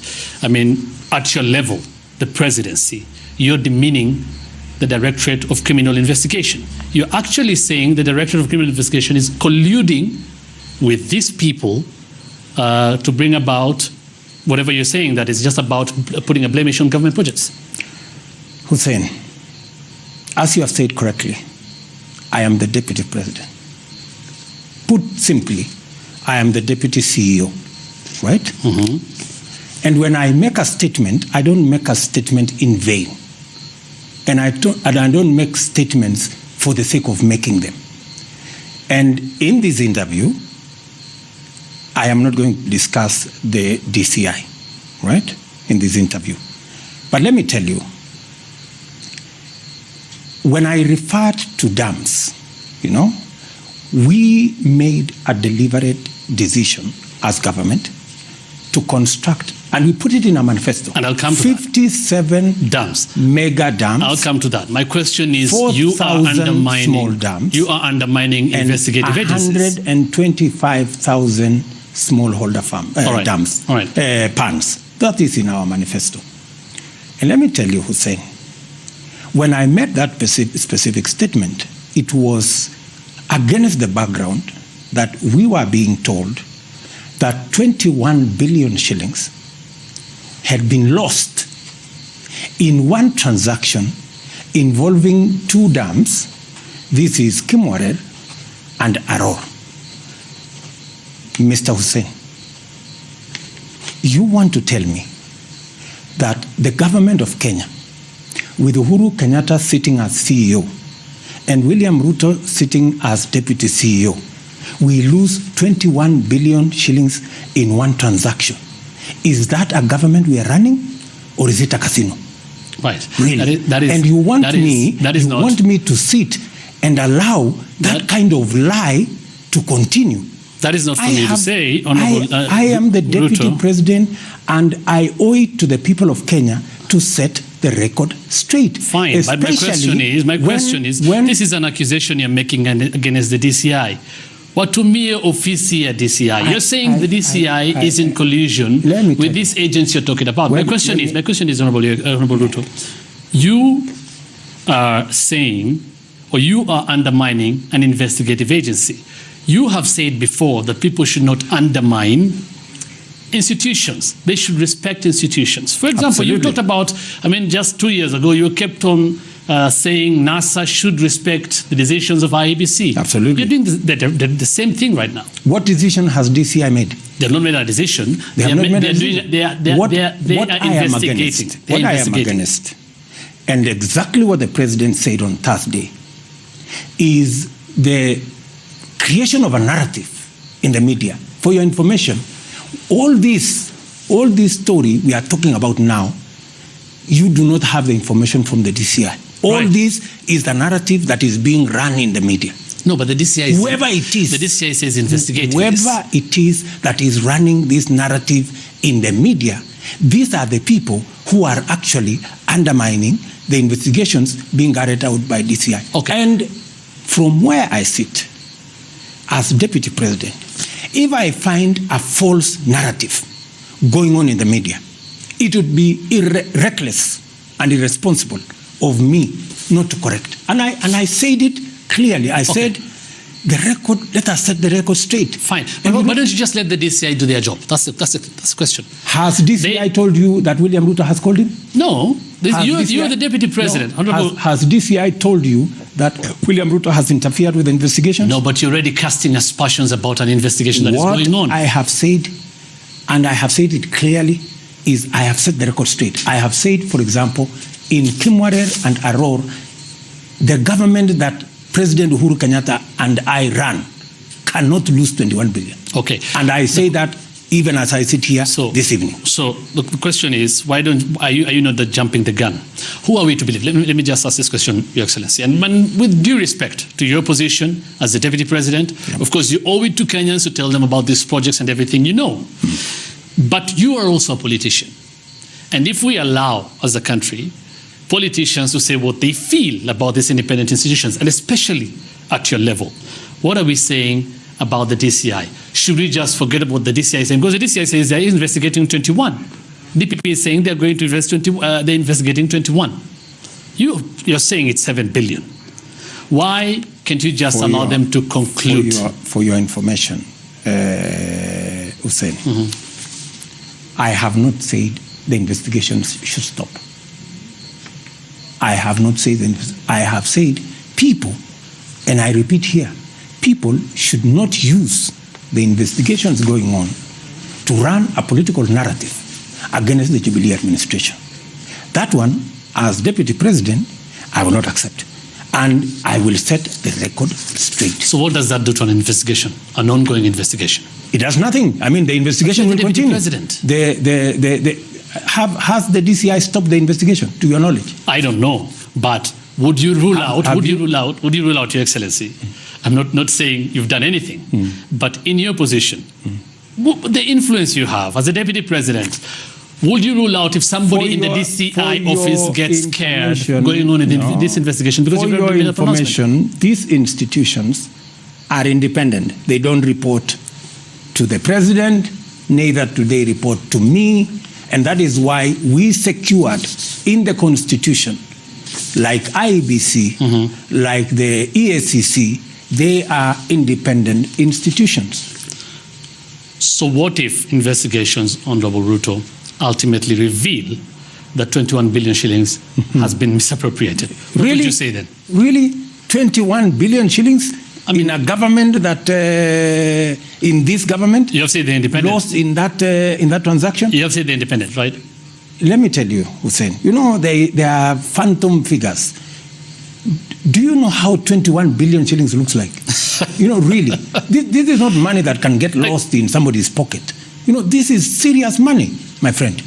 And for your information, of that 21 billion, 11 billion shillings was paid to an Italian government agency. How will you lose money that has been paid to a government?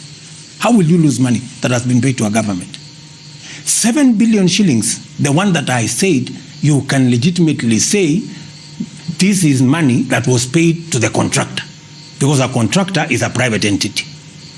I also said that 7 billion shillings paid to the contractor, we have a bank guarantee by the government of Kenya that if anything happens to that money that is not correct, the government of Kenya will walk to the bank and collect our 7 billion shillings.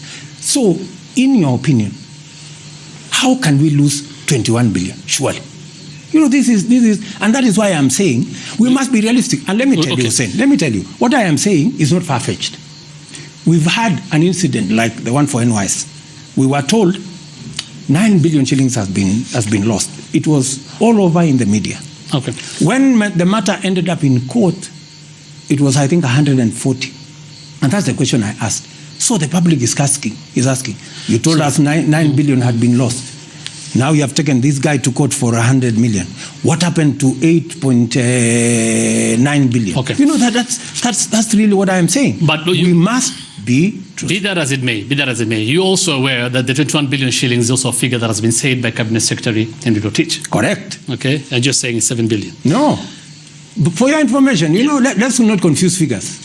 21 billion is a sum total of all these figures, 11, 7, all these other monies were paid and they are known where they were paid. For your information, if you just go through Rotich's explanation or the Treasury's explanation, you will find all the figures there.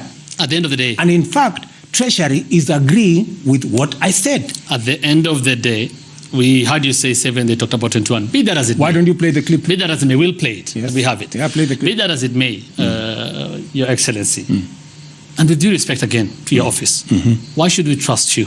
We have an investigative agency called DCI. We have ESSC and the DPP. Why should we trust you? We are supposed to trust the institutions, isn't it? My friend, the fact that I am elected deputy president means the people of Kenya, if things go wrong in this government, President Uhuru Kenyatta and I will be the ones to be asked. Forget even about MD of, I don't know, some organization, cabinet secretary this and cabinet secretary that. Ultimately, the people that were given the mandate to run the affairs of this government by the people of Kenya is President Uhuru Kenyatta and I. Tell me for 1 minute, why, after the trust that people of Kenya put on me, why would I sit on national television and say something that's untrue? And to what gain and to what end? Okay. My point is, ultimately, you still allow DCI conclude its report and everything. And I didn't You're saying, you've also talked about the president. I mean, be that as may, you talked about your office and you have every right to say this. As I said, it looks like influencing an ongoing investigation. You are denying it. And you're saying, and I'm asking you why you could not wait. Either way, the investigation is going on. And we'll see what it reveals. Absolutely. You've talked about the president. But it's clear that your misgivings on corruption are in clear contradiction to what the president says about the war on graft. As late as Thursday during the State of the Nation address, the president said there's no turning back on the war against graft. He said this is important, it is a just war. Correct. So far, that is what he believes. That is not what you believe. You don't think it's that objective. He said institutions... How do you arrive at that conclusion? Because you're saying the DCI is working in cahoots with his people to put a blemish on government projects. Yet the president does not see that. And he's the president and he's also part of this government project. My friend, don't misquote the president. The president also says you cannot run a media narrative. Exactly what I was saying. Okay. To justify the war on corruption. I'll still go on. Yes. Okay, that is it. But I'll still go on to quote what the president said. He went on to say on 29th March, he said, it is not me, and I quote, corruption has been identified as a stumbling block. Again, there is no politics there.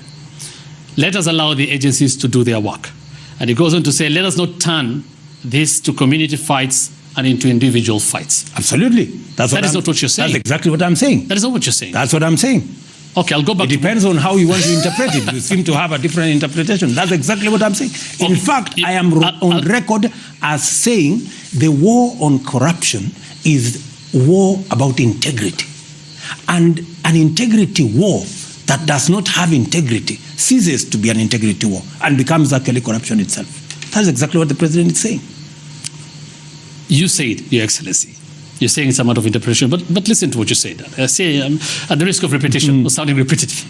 You said watu wakora waende watumie ofisi ya DCI kuendesha porojo na propaganda inayolenga kuhujumu na kusabotage programs ya serikali na dams na programs zingine kwa malengo ya kisiasa. You were there when people said, for example, Nelson Koech. By the way, don't talk about Nelson Koech because he's not here. Go look for him. He has a mind of his own. Okay. He is elected in his own right. I did not elect him. I did not vote for him. He knows how he was. You don't care what they say in your presence. So that is that is them, and you can ask. Fair enough, Your Excellency. But here you are. I mean, what you said. DCI is colluding. I thought I have explained to you. How many times do you want me to explain to you? This one more time. I am sure. Just this one more time. You have a fixed mind, but I have told you what my position is. What I refer to is the politicization, the running of a narrative using the media against what is obviously wrong information. I am sitting here. We cannot possibly lose 21 billion shillings in Aror and still claim to be a government. It is not possible. Fair enough. But it's not possible. So you want to tell me to sit here and accept, no. We have lost 21 billion and DCI is investigating. No, I'm just wondering. Really? No, of course. I mean, you're at liberty to say what you believe and what you know. But I'm just wondering why your boss is not worried that there are people who are working with DCI. My boss is equally worried. You've had these conversations with him about his statement.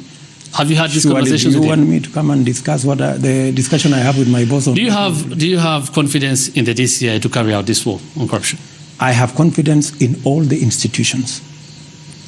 But when I see things go wrong, and I told you we have walked this road before, there is a time we asked 6 ministers to step aside on the basis of some set of information.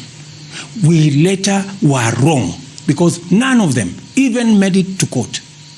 And it will be irresponsible of us to walk the same road and expect different results, my friend. Given what you said, are you still interested to find out what the DCI will say ultimately about these 2 dams? Or you already know? I am very interested in what he says, contrary to the facts that I know. It would really be very interesting for me to say how 11 billion shillings paid to the Italian government agency got lost. How is that possible? Their sources were telling us from the DCI a few weeks ago that there are government officials and highly placed who are saying they used to receive calls from high office regarding these dams. And it's also not a secret that the jurisdiction of these dams in terms of departments and ministry had moved a couple of times because you have your own government processes and how it's done. Have you heard about this? My friend. Or do you know about this? About telephone calls. Hussein, if you go to my secretary's office here, there is the phone call, including their home phones, of every minister, every PS, and every government official who runs government projects. It is my responsibility as Deputy President to make sure that we push every government project. And for your information, it is not unique to any project. Let me give an example. For the SGR to be delivered, the President himself had to chair every 3 months a meeting of all the ministers to make sure that everybody was aligned and there was enough pressure for everybody to deliver on timelines. That is the responsibility that I have to make sure. And for your information, I call ministers every day. I call PSS and you have called them regarding all these dams as well. And I call them on every matter, including the dams, including the roads, many members of parliament queue in my office. And many members of parliament, you can ask them, have you been to William Ruto's office? Have you asked him about this road? When they ask me about this road, there is a problem on this road, I pick the call. I call either the Director General of KERA or of KURA or of KENHA or the PS or the minister or a water project. Because what is my responsibility as government? I have an interest in every government project being delivered. That is my responsibility. You have placed yourself, when you talk about corruption, and you're talking about whether, you have your misgivings into the objectivity, as you've said. You actually said it is wrong for this war to target personalities and individuals, including yourself. Why would you feel targeted? And we've actually heard from your allies as well who keep saying the war on corruption has been weaponized to target Deputy President William Ruto. Do you feel as a target? My friend. Do you feel targeted?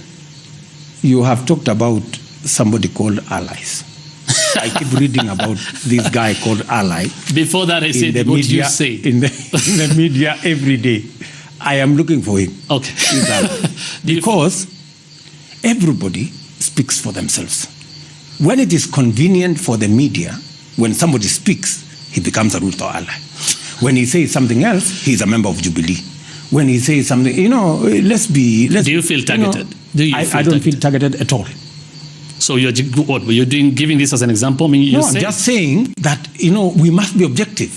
We must be objective in the fight against corruption. And that is what everybody else is saying.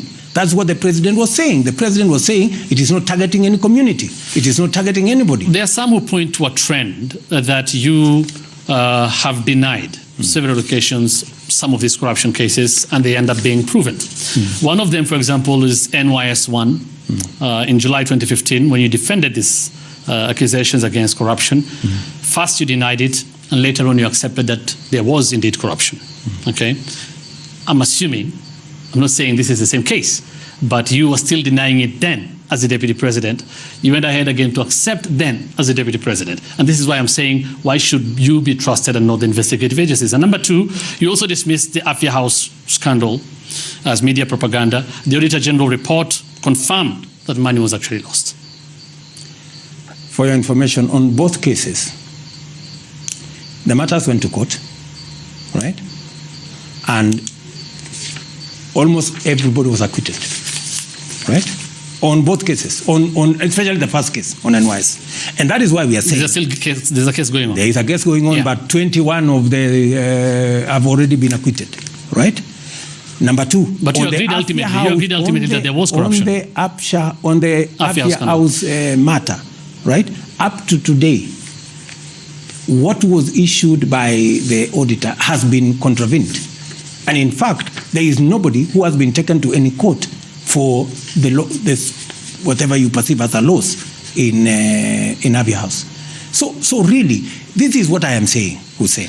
You know, we must win the war against corruption. And the only way to win the war against corruption is to get solid evidence.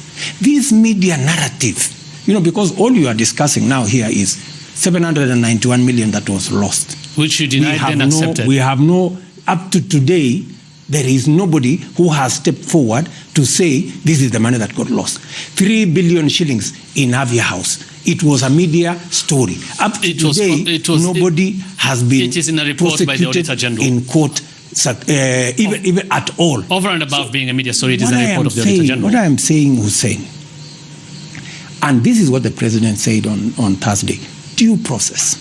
Let us get solid facts.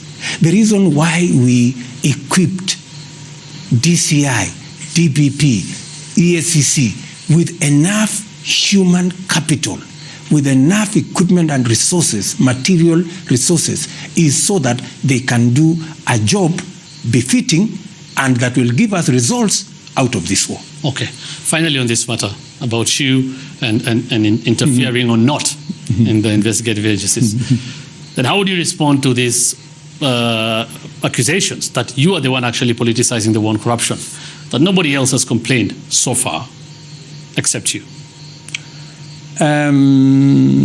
Hussein, let me tell you, many people have accused me of all manner of things, and I am not, all these accusations are not new, you know. When I was supporting the former Prime Minister, I was a good guy. When I stopped supporting him, I became the high priest of corruption.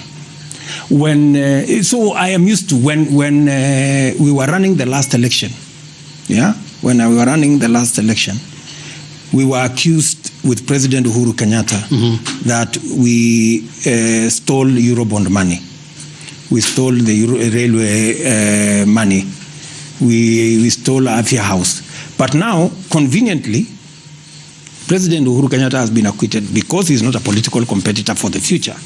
And now, the person on the dock is William Ruto. So you're actually confirming again that you're a target? You know, this is politics. This is what we are used to. You know, we are used to all these claims being made for political expediency by our competitors. Who is who? Our political competitors are known in Kenya. I mean, I really want to know who your political competitor is, because the president that you're saying is working with you is also working with Raila Odinga, which many people see as your competitor. So are you talking about Raila Odinga? And if Raila Odinga and the president are working together, you want to tell me, Hussein, you want to arrange a narrative that the President Kenyatta is my competitor? Surely. Of course not. Can that fly anywhere? That's why I'm asking. You know, who are you referring to? Uhuru Kenyatta is working with Raila on this matter of the handshake. Yeah, does not make him not the president or the leader of Jubilee. But I just wonder why he would work with this person that you have misgivings about, and you are the deputy president. Politics has all manner of arrangements. You know, the workings with Raila Odinga we all understand. The handshake, is a matter that is in the public domain. And you know how we arrived at the handshake. Yeah? And you know what the handshake was supposed to achieve. Because we have all these politics coming out of elections when people cannot accept results. And then we have issues. And the president decided, okay, let us try and settle this. Let us try and cool down temperatures. Let us have a handshake. Let us see whether we can formulate a future, together, so that we can allow government to function and allow the country to move on. Right, fair enough. And there are a lot of questions still about the handshake, but I'm coming to that shortly. You've talked about you are used to people talking about Deputy President and corruption. For instance, and this you've talked about before, the perception that you're corrupt. Ipsos survey last year ranking you as the most corrupt government individual. You said actually on the lifestyle audit, the media only did a lifestyle audit on Deputy President William Ruto. And nobody else. And left it there. They have said, but your media have said, my media. I own all manner of things in this town. I own 680 Hotel, I own Intercon Hotel, I own Sijui Boulevard. All this, where is this coming from? How can one person buy all that? From where? I'll read a tweet here. Those are stories. I'll read a tweet here from Adeyos, that is Adja Agoro, says, kindly asked William Samoei Ruto, the Deputy President, how he managed to become a multi-billionaire, yet there is no progressive Chandaria or Merali-like brands or business phenomenon he has initiated in East Africa as a whole. How do you respond to him? That tweet and that good citizen is informed by the media narrative, false media narrative, that William Ruto owns 680 Hotel, which I don't, Intercon Hotel, which I don't, Boulevard, which I don't, and all manner of other shenanigans, which are fake. And we go back to that issue again, now that you're saying that. He's talking about billions, okay? How much then? You being a billionaire, right? I mean, and how much would you say? That's him. But how much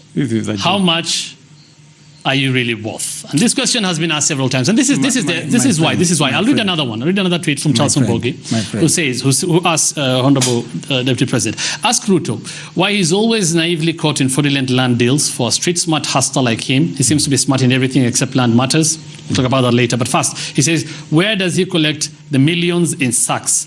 Is it at banks or home? Does he declare the same to the Kenya Revenue Authority? So are we going to be discussing fake news and stuff collected from visually on national TV? I don't think so. I think let's do what we must do, Hussein. Of course, there are those who I think those are just stories, These are people fed from. There are those who have questioned, including your political competitors, and keep wondering where your money comes from. And they see you in Harambes, in churches, and other places in the weekends donating millions. And that is why people are asking these questions, Honorable Deputy President. If somebody is interested in all that, let them come and ask me, or let them use whatever channels they want to find out. And let anybody say, my money got lost and I found it in William Ruto's hands or in William Ruto's bank account. Let us not bring trivial, issues, into this, and a lot of money in sacks. How do we discuss money in sacks? Which sacks? Okay. What's fair enough. Again, surely, let's be decent and discuss things that are realistic. Fair enough, but of course you also owe it to Kenyans. You're the Deputy President, and if Kenyans see this, and of course you're a person aspiring for higher office, and when Kenyans see you donating all this money, they have a right to question. You're in public office, my friend. Every coin that I have, I can explain. Every coin that I have, I can explain. So how much are you really worth? You've never answered this for a while. I know you say this is. I am not coming to this TV to come and discuss my children or my bank account. That's really. I don't think that's fair in any way. So you're not going to respond? So you want me to sit here and say, I own a farm here, and I own this, and I have 2 shillings in this account, and I have that business, and I have... How is just, that? Okay, from the questions I'm getting from the tweets I've read, these are people who just are questioning about your source of wealth. I think let's move on to... Be that as it may, we are moving on. Be that as it may, I mean, you're saying you're not going to respond to that. You're not going to discuss that, okay? One of the cases, and you talked about this before, that has been said about you is Weston Hotel. You have said, and I mean, you have every right to say you're a third-party buyer, and you bought this land, but the National Land Commission has now established that this was actually public land from the Kenya Civil Aviation Authority. We've seen other people having their buildings demolished, and NLCs want you to compensate KCAA. Are you going to compensate KCAA? And now that we have seen other Kenyans having their buildings demolished, whether they are third parties or not, how is yours going to work out? Hussein, let me say this again for the 100th time. You said correctly, I was not allocated any land in Wilson. This is land that we bought. Not me as a person, but as a group, right? We went to the bank and borrowed money and built a hotel, right? The government that originally reserved the land for KCA has now been established to be the same government that allocated the land to the people we purchased from, right? Weston Hotel, in fact, many people in Kenya believe Weston Hotel sits on half of Nairobi. They don't know that Weston Hotel is 0.7 hectares. We have 74,000 hectares in the city of Nairobi. Weston Hotel is a dot. But the amount of publicity, acres of newspaper space and media is like Weston Hotel occupies half of Nairobi. But with that as it may, the National Land Commission has gone through the motions. They have established what they have established. They have given their verdict on what should happen. And any law-abiding citizen will comply with what a constitutional body has provided within the parameters of the law. Let me say this for the record. There are people in the city of Nairobi that have 10 acres, 20 acres, 100 acres in the city of Nairobi, in even Upper Hill. Yeah? They were given this land 20, 30, 50, 70 years ago. The law says if you are allocated a piece of land, you must develop it within 2 years. If you don't develop it within 2 years, it is supposed to revert to government. Many of those people have not been taken to task to revert their land to government. But for us, whom we have gone to the bank, borrowed money, today we are hiring Kenyans. Today we are contributing taxes on a piece of land 0.7 hectares. Between us and the people who have 10 acres in Upper Hill, and they have never developed even a kiosk, who should be on the receiving end?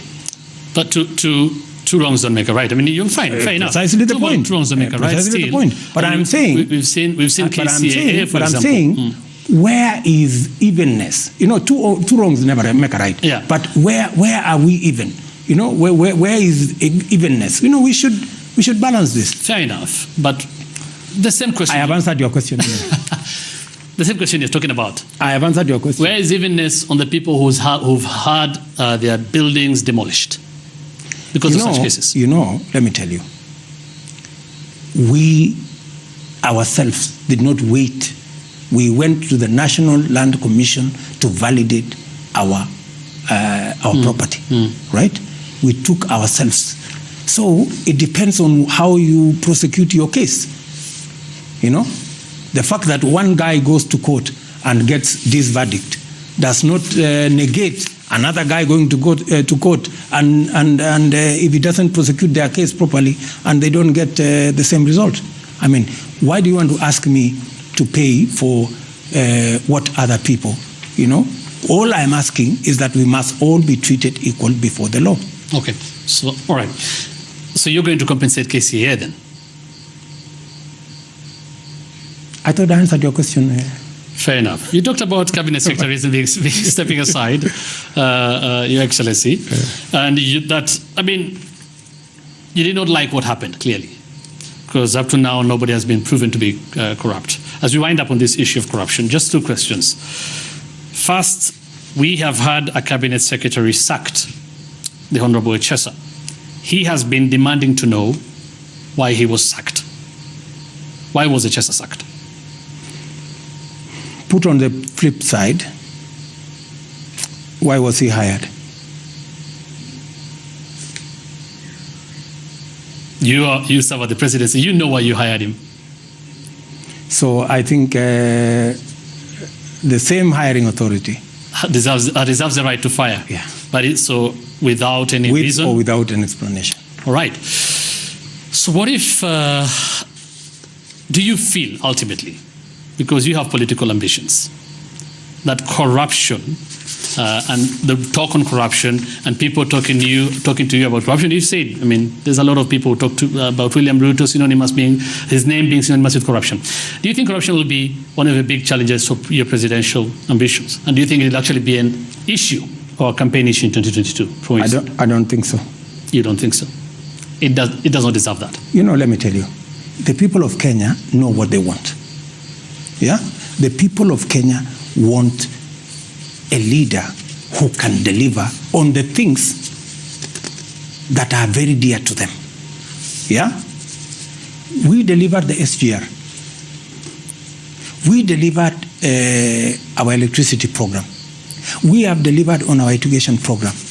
We have delivered on our health program because of the focus that we have and our determination and our commitment to delivery for this country.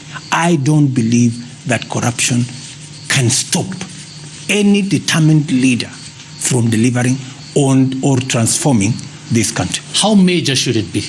Okay, there are people who are now saying the president should not focus on anything else in as far as his legacy is concerned, but the big agenda of corruption, not even the big four agenda. Do you believe? Precisely. You know, that we have people who have made, because they have no plan of where they want to take Kenya. They have no agenda. They have no development program.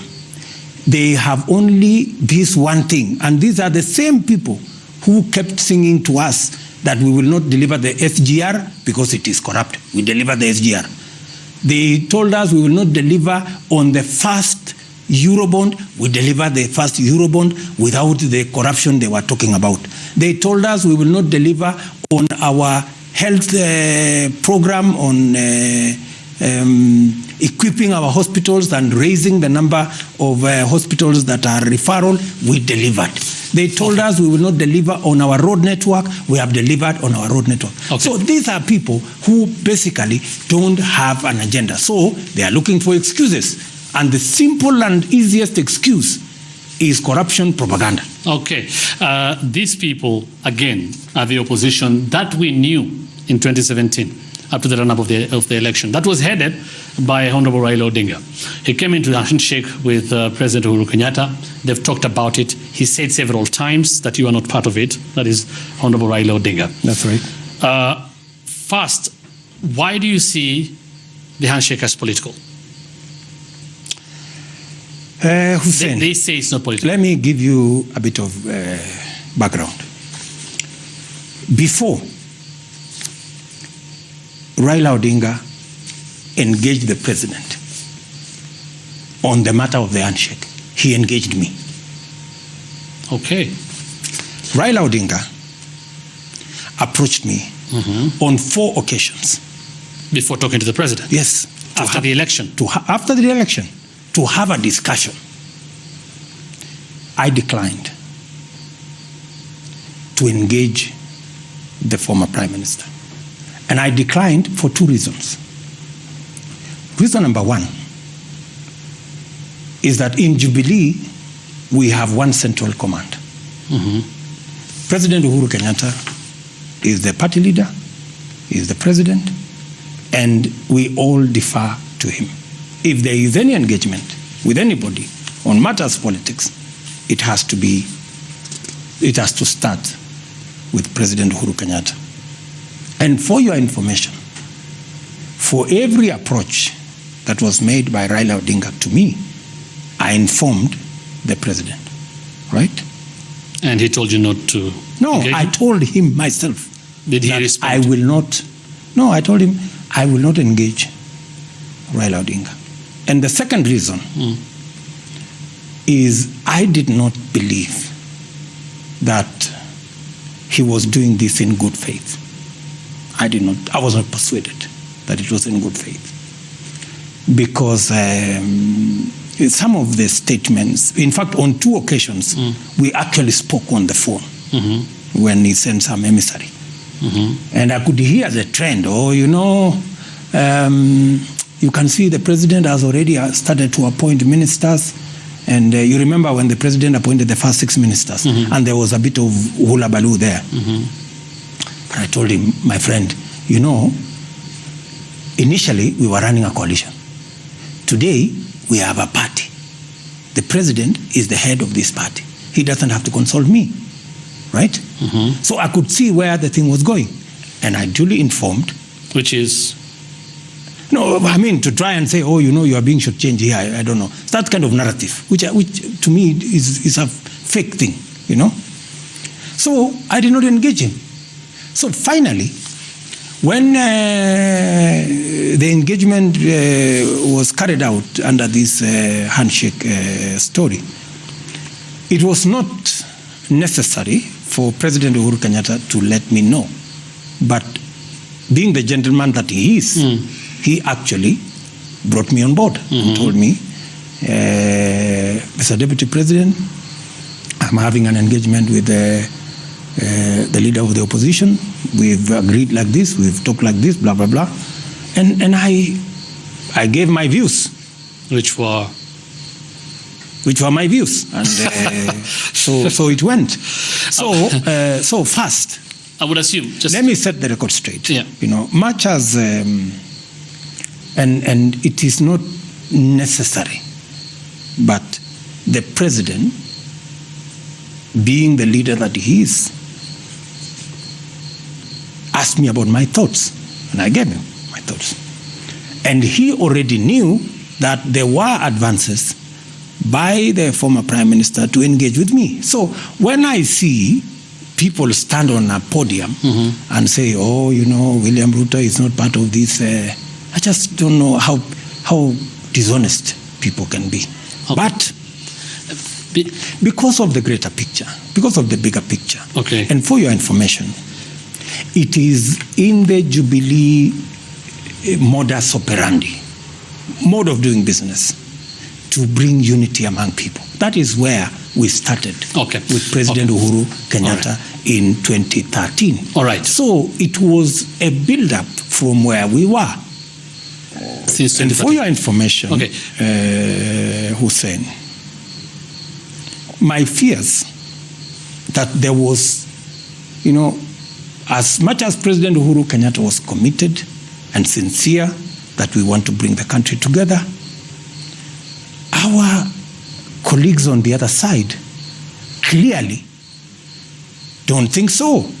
No. None other than the deputy party leader of ODM goes to Busia and says, I have been sent by the former Prime Minister, we must fight Ruto.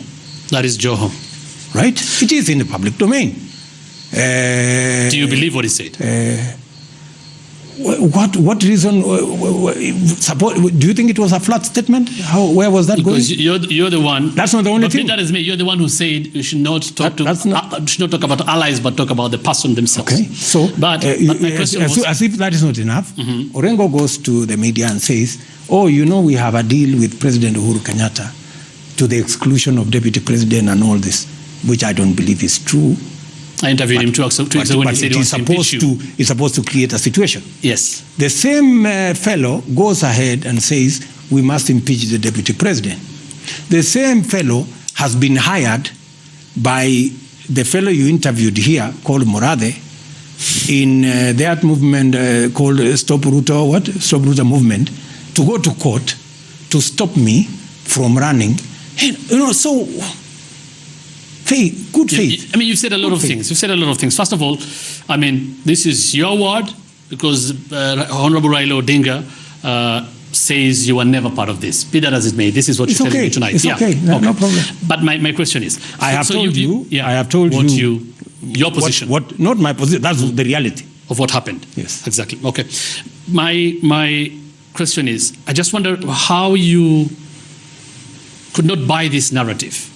You were skeptical 4 times, you said, yet the president was not. The president bought it. You see, we are all different. Yeah, we are all different.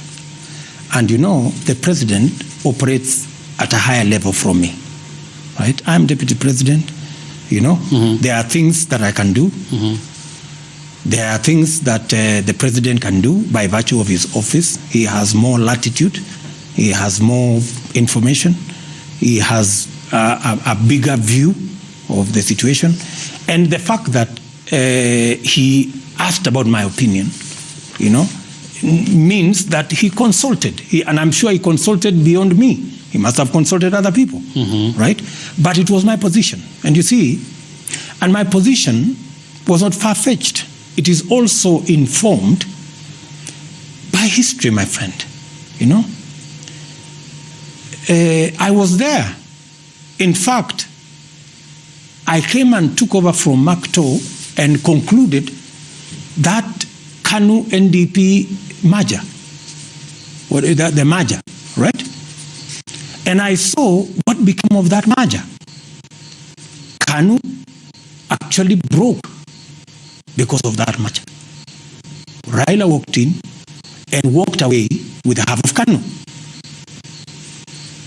You were there with Mwai Kibaki and the NAC story. That government did not last 2 years. It broke. So, you cannot ask me how did you develop, a second thought about this? Why did you second guess this? Because we are students of history. You look at a situation, okay, and you can clearly see this is. And these are your fears even up to now, and you're actually saying your fears have come to pass. That's what you're saying, in other words, are being confirmed. To a great extent, if you look at what is going on now, which is what is going on now is, although it's a bit different, is that the ODM people have come in. They have managed to persuade some people, nominated other sympathizers of theirs who were in ODM before from Jubilee. But you see, because of history, 95% of Jubilee is intact because they know. Okay. They know the history. So, but now you can see there is some team there trying to do exactly what they did to KANU. Okay, so I'm just wondering, again, the president is not saying this up to now. You're the one saying this. As late as, again, State of the Nation address on Thursday, he said there's no turning back on the handshake. He was lauding the handshake and the Building Bridges initiative. You're reading it from a different script, clearly. Let me tell you, when the president talks about the handshake, the president is very clear what it means. It means the unity of the country, which, as William Ruto, I am persuaded beyond. And that is why I believe in the Jubilee Party, because this is the party that brought the whole country together. I am amongst the pillars of the Jubilee Party. Fine. We dissolved many parties to form the Jubilee Party because of our belief in the unity of our country and our belief in politics of national parties, not ethnic vehicles. But this handshake is very specific. You're talking about interpreting what the president is saying about it to be unity, but this handshake is very specific. It's about the president and Honorable Raila Odinga. It's not about really. It's about unity, yes, but. So are you telling me it's a very specific that issue. This unity is between the president and Raila? I thought it was unity between all Kenyans. We want to bring Kenyans together. You have said, for example, the Deputy President, in Kilifi on March 9th, if you mean uniting Kenya, then let's do that by our actions, but you cannot say you're uniting when in actual sense you're dividing them. You went on to say you're busy wrecking other political parties. You've also said ule mtu upinzani anajaribu kutufundisha jinsi ya kuendesha serikali and all that. Kitabu ya Mathayo inatuambia jihadhari na nabii wa uongo. Wanakuja kama kondoo, kumbe ndani yao ni mbwa mwitu. Hamwezi kunifukuza Jubilee kama vile mlinifukuza ODM. Hussein, do you want to rewrite the Bible?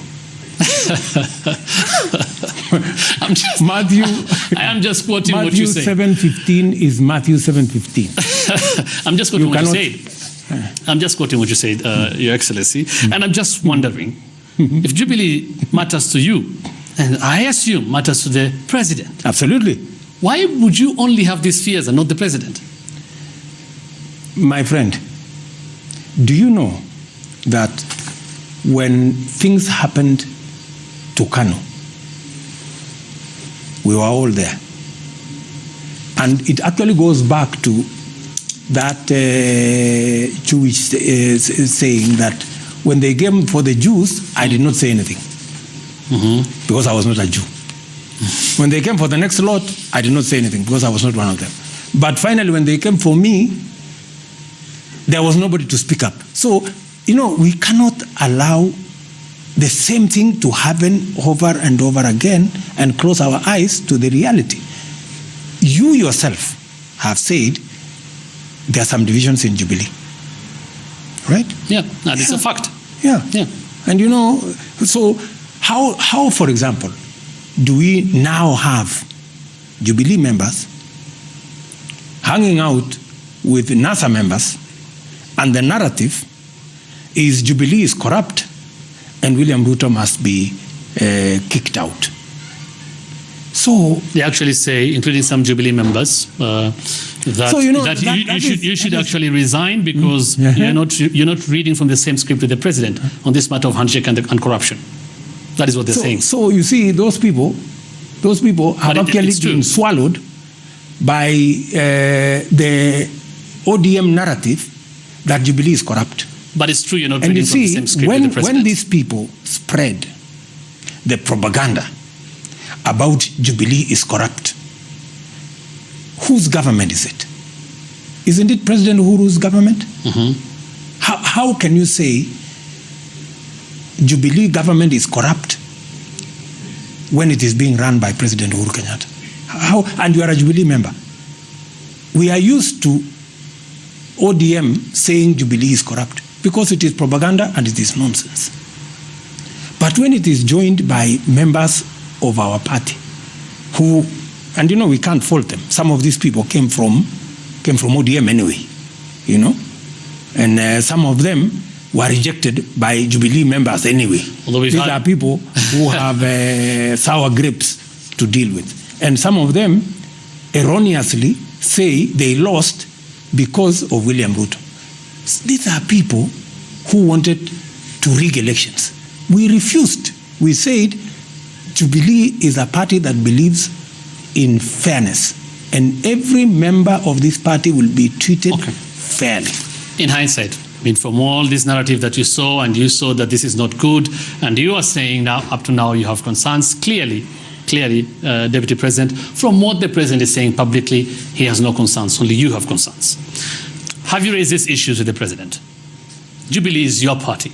Correct. Yeah, so have you raised issues with him? For your information, if there is one person that I consult almost on a daily basis, it is President Uhuru Kenyatta. In fact, I find it strange that when President Uhuru Kenyatta comes to my office for a simple meal, it becomes news. this has happened, or this has happened. How many meals do we share with Uhuru Kenyatta, the president? How many drinks do we share with the president? How many days do we go out together? So what does he say about James Givens? How many days do we go to the shooting range, for example, together? How many? So these are phantom stories. But what does he say about James Givens with the handshake? This is something you built together, the Jubilee Party. You see, Hussein, you do not expect me, with the office that I occupy, to come and discuss with you what I discuss with the President of Kenya. Surely, Hussein, you're asking for too much. Honestly. It is just because you have... No, honestly. I'm saying, it's just because you have a public position that is quite different from the President's public position. Who keeps referring to Honorable Raila Odinga as my brother, my brother, my brother. And he keeps saying that this handshake is good for the country and it is working. You're saying it's not working. So are you saying, be that as it may, those are your words, Hussein. Please allow me to speak for myself. Okay. You can only speak for yourself. Because you see, in any case, if you were to speak for me, I don't think I would afford to hire you to speak for me. You would afford me? No, I don't think so. Okay, fair enough. Then let me ask you that question directly. Is the handshake working? To an extent, yes. Yeah. The fact that what is working? We do not have any demonstrations anymore. We do not have people quarreling in the streets anymore. We've toned down problems. Businesses are running without problems. It's working. So it should continue. Yes. To the end with the Building Bridges initiative. Yes. Regardless of your misgivings about it. Because you're saying... In any case, the ODM fellows have said I should not be part of the handshake. So, surely... But there's no way you cannot be part of the handshake. Because I don't know. They say I am not part of it. You are the one who has just said. You're the deputy president. I'm just pointing to the fact that you keep referring to him, Mdosi. Mdosi is part of this handshake, but you're not. That is what Kenyans don't understand. Kenyans don't understand when there's an exchange of words between you and Raila Odinga, yet there's a handshake between Raila Odinga and the president and claims of unity. And most of the time, I am the one responding because Raila has come for me. Most of the time, I'm the one having to tell him, hey, my friend, hold it there. He actually said finally yesterday about this. He said if the president has issues, if the deputy president has issues, he should bring them up with the president, not with him. But if he comes to my party, where I am deputy party leader, I will stop him. Okay. They have those who say and who feel that the handshake has strained your relations with President Uhuru Kenyatta. There are those who have talked about, I'm sure you consume the media and you say the media is being used. And to a large extent, it is also visuals and people have been seeing the bromance you shared with the president in the first 5 years. We don't see that, let me say this, with the rider, as much as we used to, at least publicly in the first term. Okay? There are those who actually took an issue, and I'm asking you directly because you said we don't talk about allies. I'm asking you directly when the president referred to you as Mtoku Tangatanga, and when the president was talking about the lifestyle audit and he said Itanza na mimi, and then just referred to you as Huyu. There are those who took offense with that, your supporters. Did you take any offense? Do you feel any strained relations with the president? I take offense with the people who want to portray my boss in negative light. When the president referred to that Tanga issue, it was in a very positive context. In fact, the president was referring to that Tanga in a context of me doing what I do best, monitoring government programs. And it is that clear. So these people who want to go and bastardize it and actually demean my boss are actually doing the wrong thing, and I don't take it lightly, right? So I mean, to go and try and second guess the boss and to say maybe he meant really is not right. Okay. In fact, what the president said clearly is that this guy is going to be coming to explain to him whenever there is an issue, if the road is not working, if there is something that is not working, this guy will be hanging out here. Let him know. And because that is what I do, you know. Yet from this, and for your information, that is what I have done ever since we were elected. Yet from this, we are seeing informal, let me call them informal movements of Tanga and Tim Kielebeke. Apparently, those are creations of people, and you know, there is also, you know, people who are sponsoring. You know, there is Jubilee that belongs to Ruto. There is Jubilee that belongs to President Uhuru. My friend, let me tell you, we do not have that luxury. We have the luxury to run those shows, but we decided deliberately that we are not going to have two outfits. We folded the parties then, and President Uhuru Kenyatta and I are so clear as to where we want Jubilee to be. And for the record, and let me say this, and in answer even to your first question, Jubilee, when Uhuru Kenyatta, the president, and myself sat down, we wanted a party that would outlive him, outlive me, outlive this generation. We wanted to recalibrate the politics of Kenya so that it is no longer about community or tribe, it becomes about issues. And I have absolutely no problem with people making choices.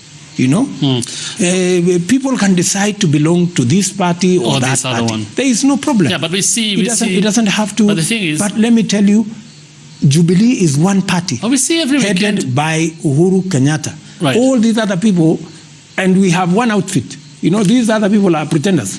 They want to say, oh, you know, we are speaking with ODM because we have Sujui. What business do we have politically with ODM? They have their own show. We have our own show. What we share is matters to do with the unity of the country. But when it comes to political parties, President Kenyatta is on record clearly, and I think Raila Odinga has also said that he hasn't left the opposition. At least the last time I heard, he had not left the opposition. Yeah, but we're seeing... And he was still in the opposition. When you talk about Jubilee, in recent times, you're seeing almost every weekend two different factions of the Jubilee party going at each other. All right? One says, and again, this stems from what people have been saying, and I want you to answer me that directly. There is Jubilee party, and there is a small section of people, kutoeleweka or something, that are hanging out with NASA. That is all that is there. And, you know, these are people who are, they can make their choice. In fact, most of them are ODM original members, sympathizers. Maybe they have decided that they want to go back to ODM, and that is fine. That's fine with us. There is no problem because this is a country of choice. Yeah, and we've seen opposition MPs also hanging out with you. But be that as it may, there are people who have been through and through Jubilee since it started. Yeah. Maina Kamanda, for example. We've seen David Murathe, who's actually the vice chair of Jubilee, and you've referred to him, who talked about the need to stop you from being president and to stop the Ruto movement. And as you respond to that, I'd want you to respond to this question. The president promised to support you after his term ends, that is in 2022. Do you first think anything has changed? For your information, I will not in public want to tell my boss what to do. He already said what he will do. Yeah, I will. It is not in my place to say what President Uhuru Kenyatta will do. What I know is what the party will do, right? The party headed by Uhuru Kenyatta will have a candidate in 2022. That candidate is not necessarily William Ruto, for your information. Because when we sat down with Uhuru Kenyatta, we said we must have a party that is democratic, that will decide on every matter democratically. The Constitution of Jubilee provides for how we arrive at a presidential candidate. When that time comes, and if I present my papers to apply to be a candidate in Jubilee, I am sure there will be other people who will present their papers. So what was that? The one thing that I am sure is under President Uhuru Kenyatta's leadership, we will have a fair contest, and whoever will be nominated by the party, even if it is not William Ruto, I want to promise you, I will support whoever it is. Yes. So was that just political talk? Tafanya kumi yangu, Ruto afanye kumi yake. You're doing this on behalf of Kenyans. You're doing what you're doing. When that time comes, President Uhuru Kenyatta will make his choice. You know, if let me tell you, because I know President Uhuru Kenyatta for who is, I've known him long enough now to know what he stands for, what his stand is. I am sure that even if he is going to support me, he would not want to load it over any other member to support me. I will have to struggle and persuade other members to support me. Okay, you're doing what you're doing on behalf of Kenyans, isn't it? Yeah. As the Deputy President, you have supporters. There are those who actually moved with you through your political journey because of that promise, number one. And number two, the President said in Nyeri in November last year that his choice will shock people. And that is why there was a lot of interpretation. That why should his choice shock anyone, yet it was already said that he'll have kumi yake, kumi ya Ruto. You know, that is a question. First, I believe the president was quoted out of context. There was nowhere in that speech where the president was referring to a presidential contest. First, you know, so that is the creation of some clever people for whatever reason they wanted to create it. Yeah. And secondly, maybe when you get an opportunity, you may want to engage the president on that subject. But I can tell you from where I sit that that was a statement that was quoted out of context, and I do not think for 1 minute the president was referring to anybody or any contest. From what has been happening then, do you feel betrayed in any way? There are those who have talked about betrayal. Not at all. Let me tell you, my friend, I am privileged to serve in the high office of Deputy President. It would be very ungrateful of me to look like this office that I serve in means nothing. We have only one Deputy President in Kenya. You know? So, I mean, why would I have such a feeling? Because there are those who say your campaigns have officially kicked off, unofficially kicked off for 2022. They see you every weekend. My friend, they see people with you talking about your 2022 presidential ambitions. Hussein, as Deputy President of Kenya, I have a job. I am paid by the people of Kenya to do a job.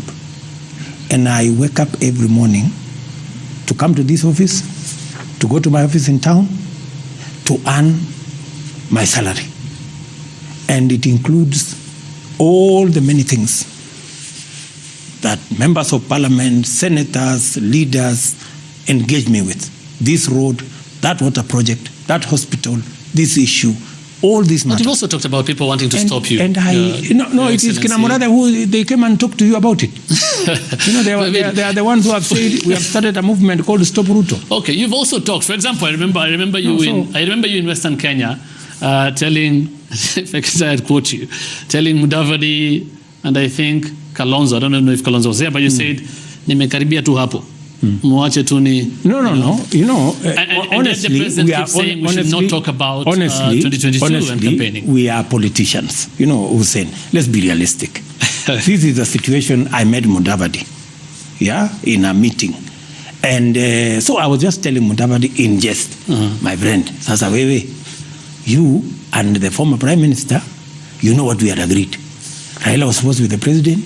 You were supposed to be the vice president. Me, I was supposed to be created a position called prime minister. But when things did not work out, you guys came and shared my position. And in the process, I got lost. Now that things have rearranged themselves, really, I mean, that's political talk for that moment. But for your information, in that meeting, it was a meeting where we were building a school, right? And it was a homecoming for one of the members of parliament of ANC, who happens to be a bishop and is also my friend.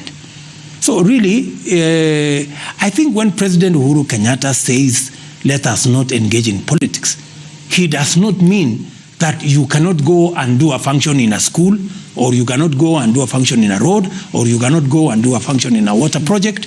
He doesn't mean that. He just means that we cannot engage all the time in politics. So we've seen him irritated about politics. We've seen him irritated publicly about 2022 and campaigns for 2022. And another thing, because there are those who also say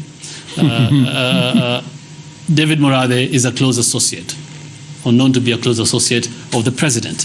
Yet he is making these remarks against you, that you are corrupt, that you do not deserve to be in high office, that you should be stopped from the presidency. How does that settle with you? This ally thing, my friend, when I had the engagement, your former vice chair, yeah. When I had the engagement with Uhuru Kenyatta on fashioning the future under Jubilee,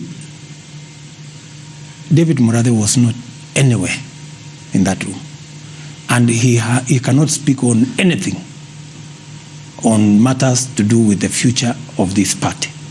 So he was your vice chair, and that is why he decided to take a walk. Because he said he could not work. He decided not to be take in a a walk. party where you are and support you for presidency. He talked himself out of the party. So you're also saying he was sacked? He by was who? removed? I think he just could not stomach what he had said. He bit more than he could chew.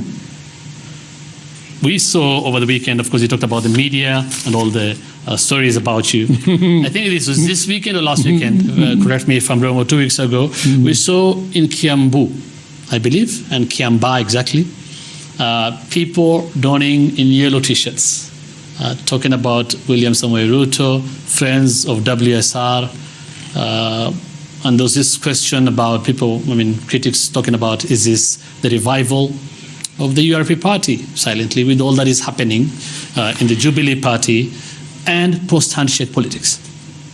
My friend, let me tell you, when we made the decision that we are having a national party called Jubilee, that decision was informed by a lot of soul searching.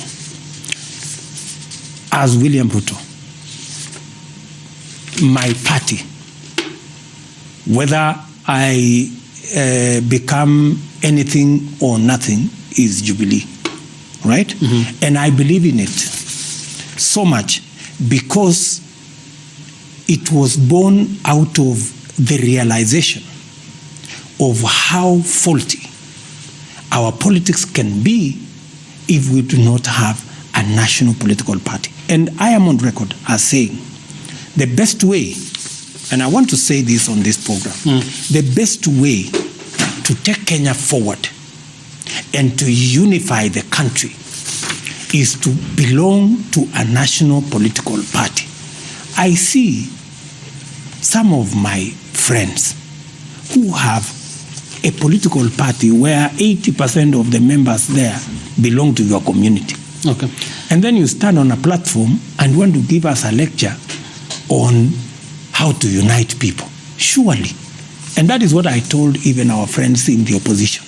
And I told them through the last election that the same way Uhuru Kenyatta and I, and many of the political leaders that we joined together, the 12 political parties that formed Jubilee, the same way we had the courage to dissolve all our parties and form one united national party, these people in NASA should not be going back and going back to some small party called, I know, Fort Kenya, another small party called UNC, another small. What are they doing? You know, and if you do not believe in a national political movement, you want to hang on to your ethnic cocoon.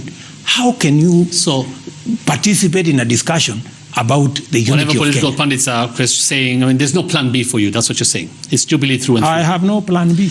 You said on Twitter recently, after the by-elections of Friday, 5th April, you said, congratulations, Ochieng of Ugenya, Awadi of Embakasi, for your God-given victory. You said, Jameni, wacheni Mungu itwe Mungu. The Hustler Nation has spoken. The people have decided. Glory to the Almighty God. First, I mean, who are you addressing? You are the deputy president. You're also the deputy of the Jubilee Party. These two people are from two different parties, not Jubilee. And there's also been this talk about whether this was a contest between you and Raila Odinga. Did you support them in any way, as has been said? For your information, I did not support anybody because we had no candidates in those places. But you were happy that they won. And for your information, I do not want to discuss members of parliament here, right? It is ODM who went to frame the contest. They went to tell people that if you vote for this one, you have voted for Ruto. If you vote for this one, you have voted for Raila. It is them. I did not say it. So all I was saying is, if that was their wish, so they better deal with the results. So what do you mean then when you say, okay, you don't want to talk about the MPs, isn't it? No, I don't. But what did you mean when you said the Hustler Nation has spoken? Who is the Hustler Nation? My friend Hussein, you know, this Jubilee had nothing to do with this, isn't it? Jubilee had nothing to do with this. Yes. Who's the Hustler Nation here then? You know, all those people there, they look like they were underdogs. You know, nobody thought much of them. They are people, but you know, they worked hard. You know, despite the heavy artillery that was, artillery that was deployed in those places, they made it.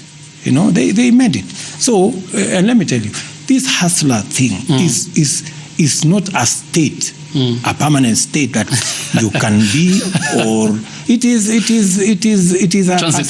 is something that, you know, once a hustler, you're always a hustler because you're chasing for opportunity, you're chasing for and you still consider yourself a hustler. Your goals, your dreams, you keep moving, and that is what Kenyans wake up to do every day. They wake up to hustle. They wake up to chase the next opportunity, to chase their dreams, to work on it. That's what it is. You still and consider these yourself... are people, and these are people who work on it every day. Okay. You still consider yourself a hustler? That's what you said? I hustle every day, my friend. I wonder why you said this a while back. Why would this statement fascinate you? Actually, it wasn't your statement. You're quoting somebody else. I remember when you said, kuna kitu ilinifurahisha sana, or something to that effect. Or you said... No, I said I had. Yeah, you had. But it fascinated you. When you said, mtoto wa maskini akipata ameiba, mtoto wa maskini. Na mtoto wa tajiri akipata ni ya babake. Why would that fascinate you? Or who are you referring to? Doesn't it fascinate you? I don't know if Kenyans are interested in what I have to say more than they are in what you have to say. What I'm saying, that is precisely what we are speaking to. You know, the hustler nation, the hustler thing is about telling every Kenyan that your current status is not a permanent status. You can change. You can become something. Even though you may have nothing today, you can be something tomorrow. Even though you may be poor today, you can be something tomorrow. And no Kenyan should resign to their state at the moment. That is what it all says. And that's what that gentleman was saying. He was basically saying, you know, let's give everybody a chance. And that's what we are saying in our nation. And Hussein, let me tell you, when we say, let us give everybody a chance, that is what we are doing. When we say every child irrespective of the social or financial status of their parents, must go to primary school, must go to secondary school. Today, we have changed the story for people who are going to Tibet. Okay. For your information, what we have decided as government is that even if you did not go to any school, you cannot be locked out of going to college. Okay. Even if you did not finish standard 8, even if you have finished Form 4, you can go to a Tibet institution, you can be examined, you can acquire a skill, because we want every Kenyan child, irrespective of their financial status, to move to the next level, for their hustle, for their dream to come true, and they can be something in this Kenya. There's this narrative that some say will be your 2022 political mantra about hustlers versus dynasties. No, and I'll just put it to you. Is that going to be the premise upon which you're campaigning on, the hustler nation? Are these the people you're targeting? When I supported Raila Odinga, I knew he was the son of a former vice president. When I supported Uhuru Kenyatta, I knew that he was the son of a former president. That story of hustler versus dynasty was created by forces who you know. I think, in fact, it was attributed to one member of KANU. That is the first person who made that statement. All I believe in, as William Ruto, is every Kenyan child, irrespective of who they are, irrespective of their social status, irrespective of their financial status or that of their parents, must be given a chance and must be able to chase their hustle and their dreams and become something in Kenya. And they feel that, and some feel. I will go out of my way, in my small way, to make sure it happens. That it happens. But they feel already. Some feel you have failed them. And as you respond to this, let's go into development of the Big Four agenda. And some say actually the heightened political temperatures are undermining or compromising or taking away attention and focus from government projects and what should be done in the Big Four agenda. I'm saying some say they fail you, because we remember, and you've seen this several times, when in your 2017 manifesto, when you launched the manifesto, you promised that university graduates will be posted to various state and private entities for 18 months, and their internship will be paid for. So what happened? We have a whole State Department that is currently working on that internship program. In fact, when we crafted government this time around, we created a whole State Department for post-training graduates for internship and postgraduate training. That whole department is working on the nuts and bolts. We had a small hitch at the beginning. But for your information, the Big Four program, and that is what I want you to give me just a small opportunity to explain.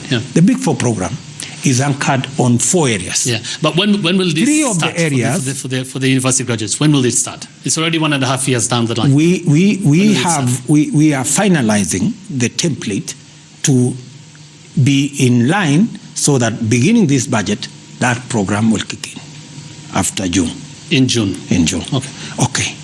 The Big Four, 3 of the pillars of the Big Four are actually Article 43 issues, meaning these are mandatory by any government: housing, food, health. Right? Those are matters that the Constitution says government must. And what have we done on matters to do? Starving. Yes. What have we done on matters to do with food security? We are starving. And for a long time, many Kenyans have been telling us, why are you having an emergency out of drought every year? Exactly.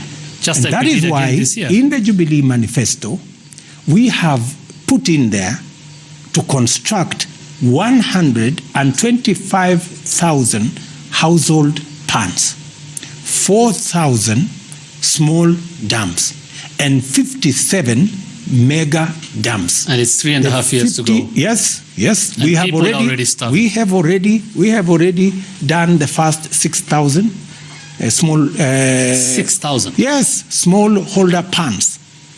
We have done. If you watched the Minister for Agriculture, Kiunjuri, this weekend, he was actually inspecting some of the completed small dams. Part of the dams, the big dams that we want to construct, aside from Kimwarer, Itare, Aror, Viba Dam that is already under construction, Karemenu Dam in Kiambu here that is already, we have just finalized compensation. Tuake Dam that is already 15% complete. Lowat Dam, Ratad Dam, Mzima Springs. We have an all hurry. And you see, why are we focusing on water harvesting? 85% of Kenya, Hussein, 85% is arid and semi-arid. We cannot possibly talk about feeding this country unless we bring that 85% of Kenya or a portion of it under irrigation for purposes of food production. And that is why the dams are important, and irrigation is our next horizon. Next, you say next, but you talked about this in 2013. We are walking that journey. We are walking that journey. You talked about this in 2013, bringing 1 million acres under irrigation. You talked in this about 2013 manifesto. Wait, I agree. That we should not rely on rain-fed agriculture anymore. But it is 2018, 19, and people are starving. What we did, we had to reconfigure the whole arrangement. Because, for example, when we went to Galana Gulalu, we discovered that the water we had could not do the 1 million acres we wanted. We needed actually to put up a dam. And one of the dams in our plan is the dam for Galana Gulalu. But the feasibility study was done before. We are now doing Thwake, which is upstream. We want to see what that will do so that we can build the one. So the Galana Gulalu project, you're saying, was abandoned? It is not abandoned. The initial plan was abandoned. The initial grant billions plan that already been sacked. until we do the dam.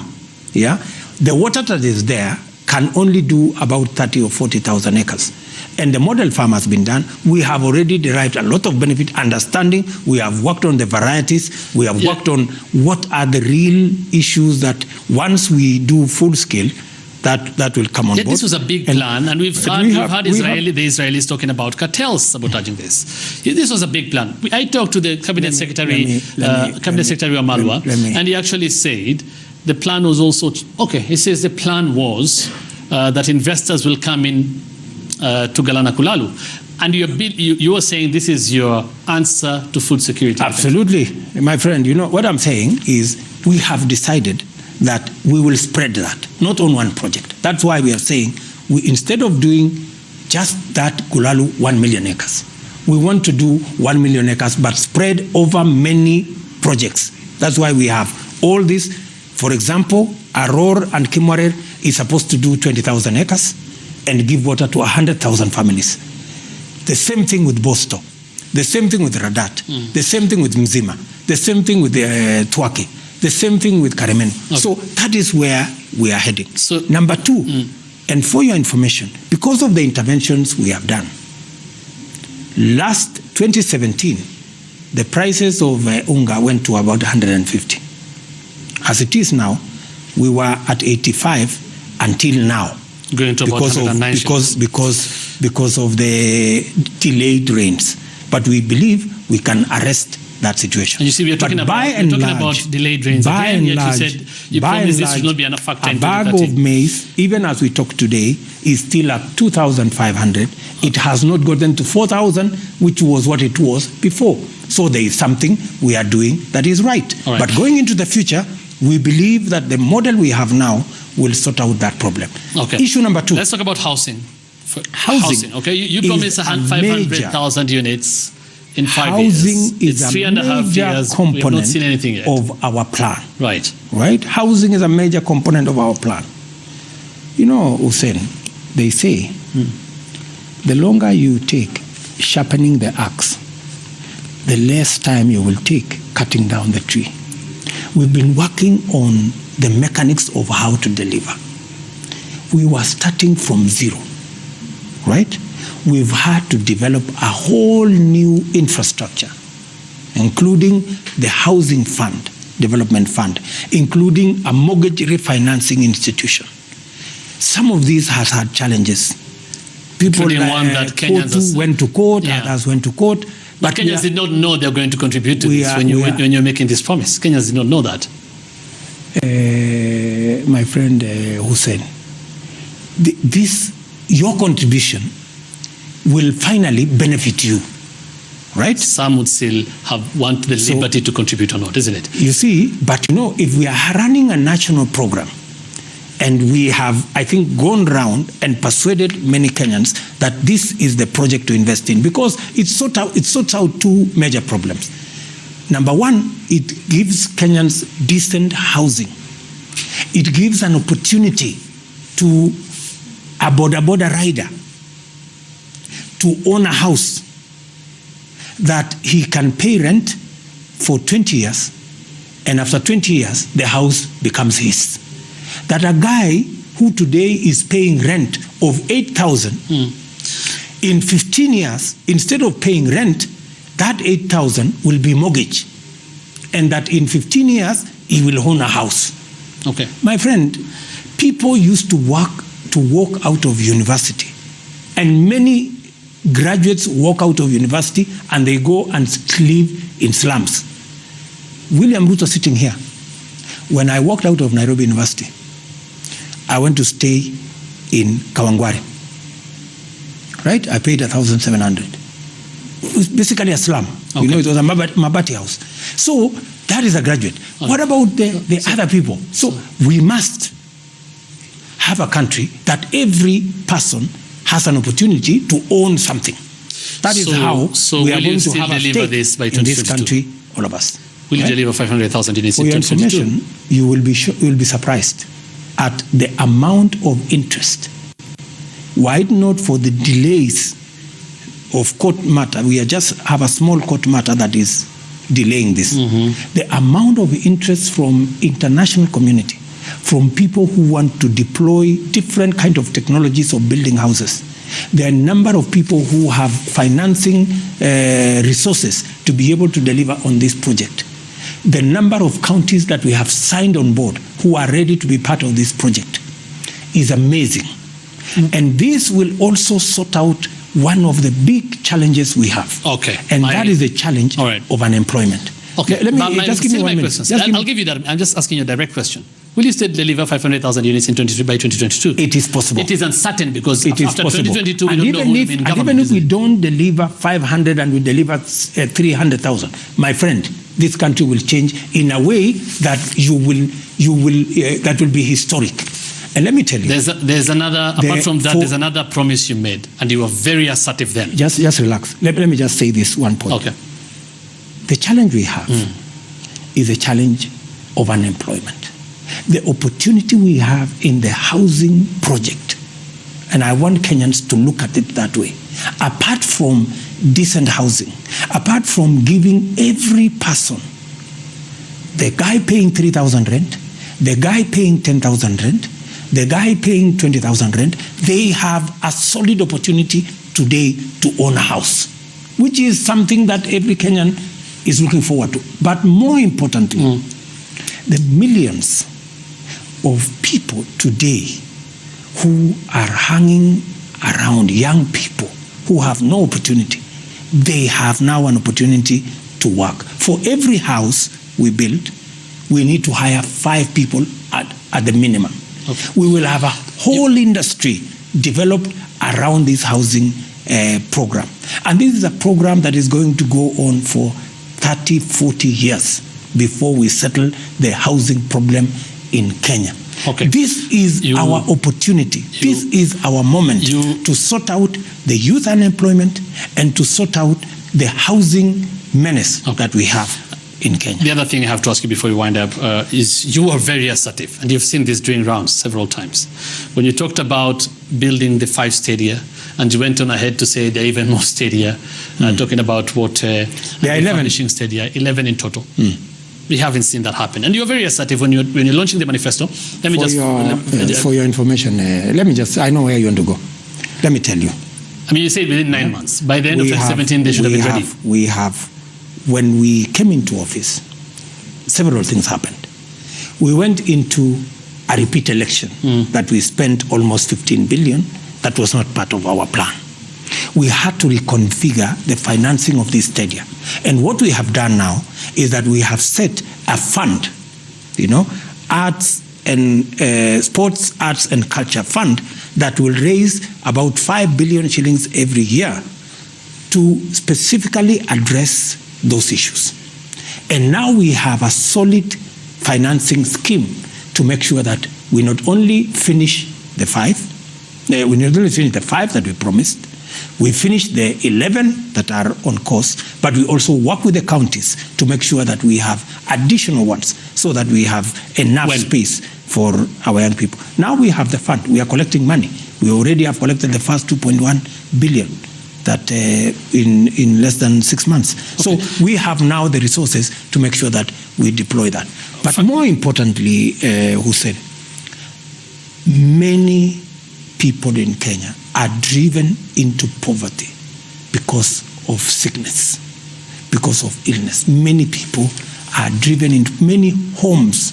In fact, some people dread that they are one illness away from poverty. The moment they become ill, their savings are wiped out. And that is why we have come up with a universal health coverage. That is a project of a lifetime. And that project, already we are working on the pilot, the 4 counties. I am very confident that with the lessons learned, by June, we will roll out this program. It will not be easy, but we will make sure that we will walk the journey so that what we did from 2013 to 2017, we raised the number of people on health coverage or health insurance coverage from about 3.8 million households to about 7 million households. Our intention in our manifesto is to take it to 13 million households, which will be basically almost 40 million Kenyans. Right. So finally, really, that's where we are. That's where we are. Finally, before I give you your leeway to speak to Kenyans as your last remark, KRA was to collect about 1.6 trillion shillings by the end of this financial year. I think just about 3 months to go. We have already only collected 900 billion.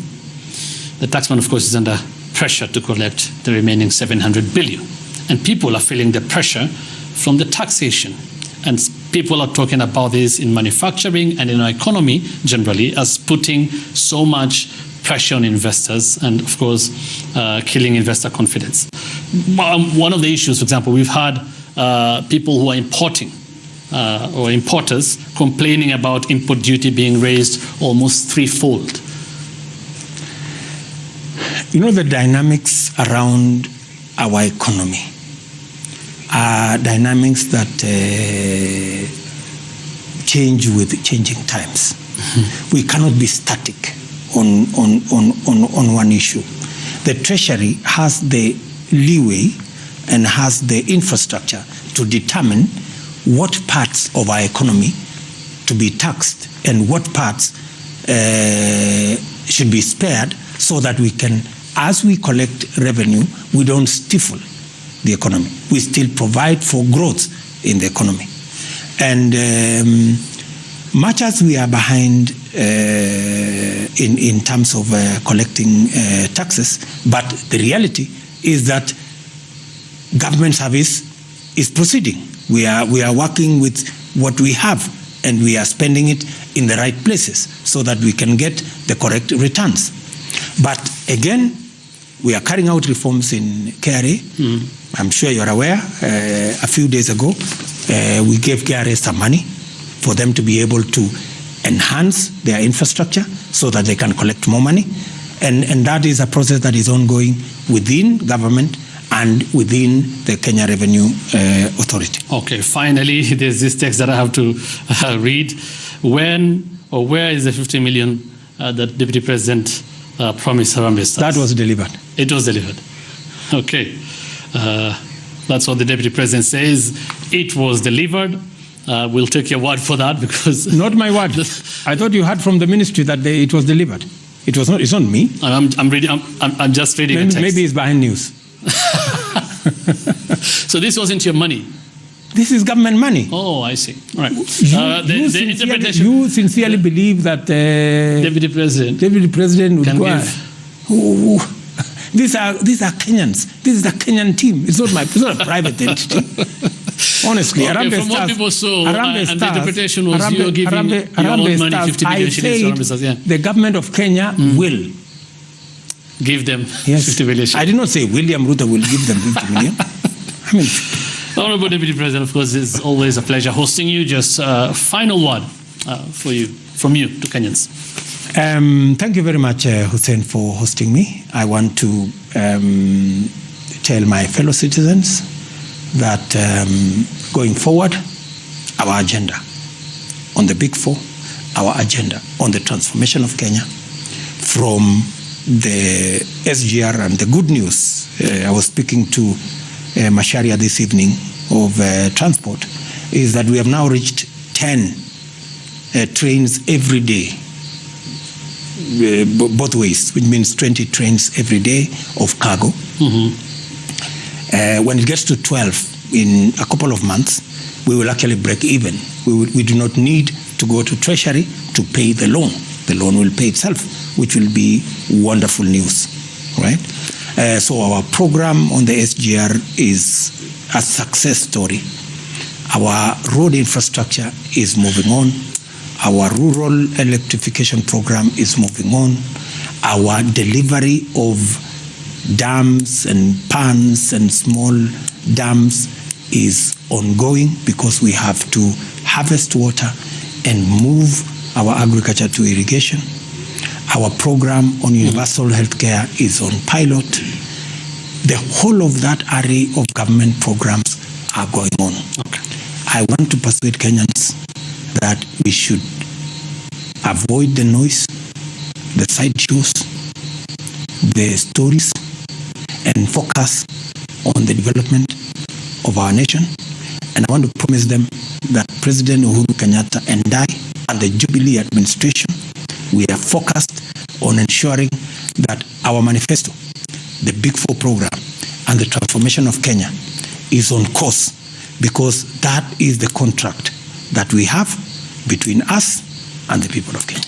That's wonderful. I really wanted that to be the final word, but there's a question here again, a text. First here, somebody says, is your problem or your concern with Raila Odinga unresolvable? Number one. Number two, people are asking here, this is a lady, I have to confess from her name here. She says, do you consider women in your political ambitions for 2022? Oh yes. As to run as your deputy, for example? Oh yes. There is there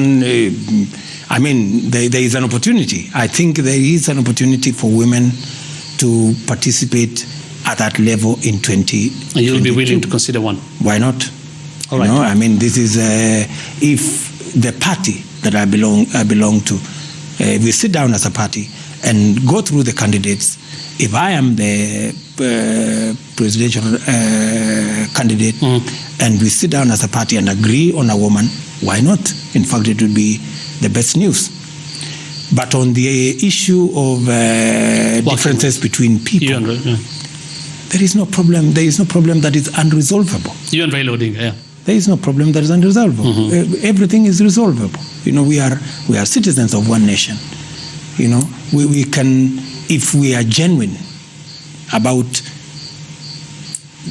our discourse, we can always find a resolution to any issue. All right, Honorable Deputy President, thank you so much for making time for us. Thank you, and for hosting us at the Hustlers Mansion. Always a pleasure hosting you. Thank you. Thank you, Honorable Deputy President. You can keep texting on 22422. On Twitter, use the hashtag Newsnight. As always, we'll try and sample some of them. I know there are a lot, but we can't read all of them, but we thank you nonetheless. We're taking a short break now. Trevor Mbija will be back with more news.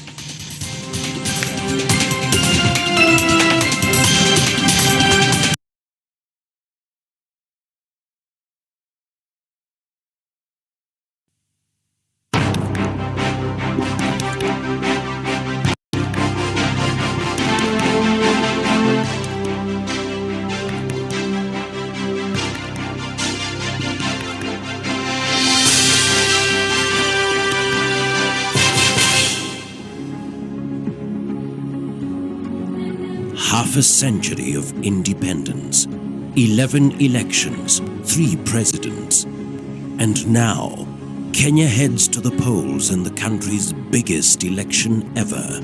From the shores of the Indian Ocean to the peaks of Mount Kenya, the valleys of the Great Rift to the rainforest of the West, the vast arid plains of northern Kenya to the grasslands of the south. Right across the country, over 14 million voters will decide. Tonight, Martha Karua, Peter Kenneth, Uhuru Kenyatta, James Ole Kiapi, Musalia Mudavadi, and Raila Odinga interview for the country's top job in Kenya's first ever presidential debate. Who will emerge the first president of the Second Republic? Welcome to the Kenya Presidential Debate 2013. Your hosts, Linus Kaikai and Julie Gishuru.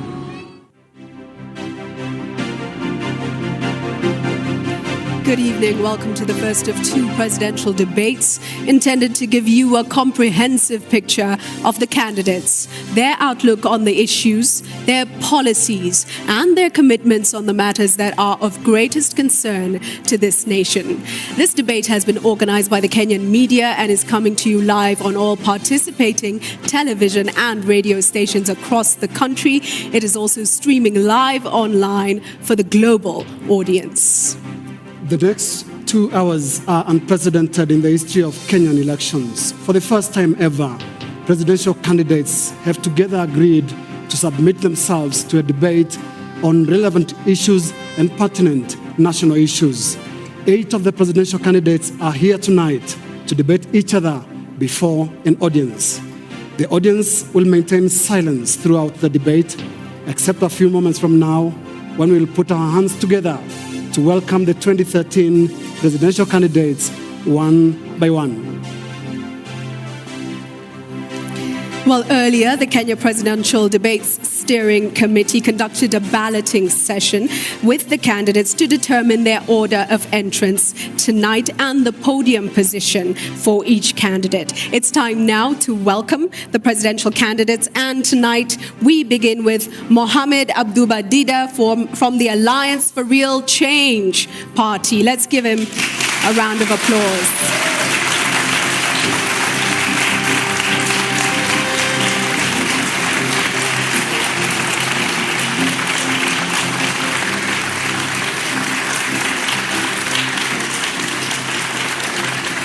We will ask you to take the front of the stage for the moment. Please do come forward. Stand in front of the right podium. there. Thank you so much. Next to your podium. Thank you very much. Thank you.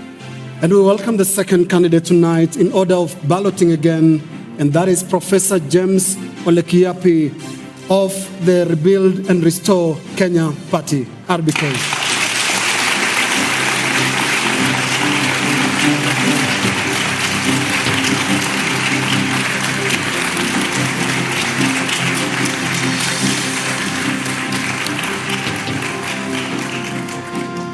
And next we have Uhuru Kenyatta from TNA, which is part of the Jubilee Alliance. Let's give him a round of applause.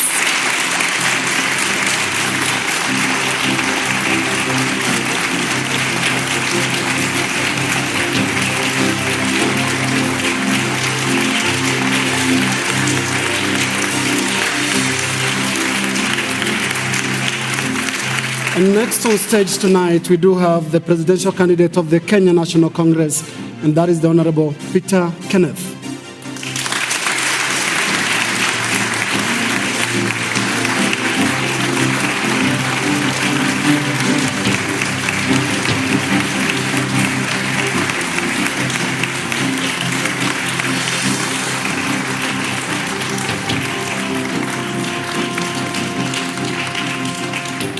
Also with us tonight, we have Musalia Mudavadi from UDF, part of the Amani Alliance. Let's give him a round of applause as well.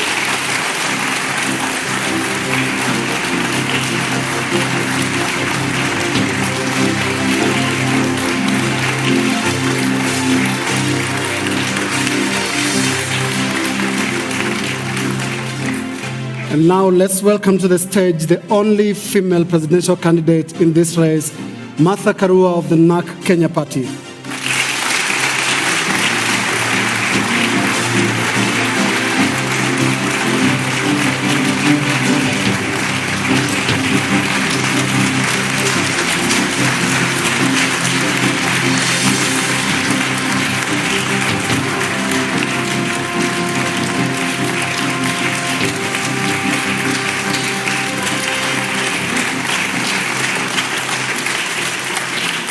Also with us tonight, Raila Odinga of ODM, part of the CORD Alliance.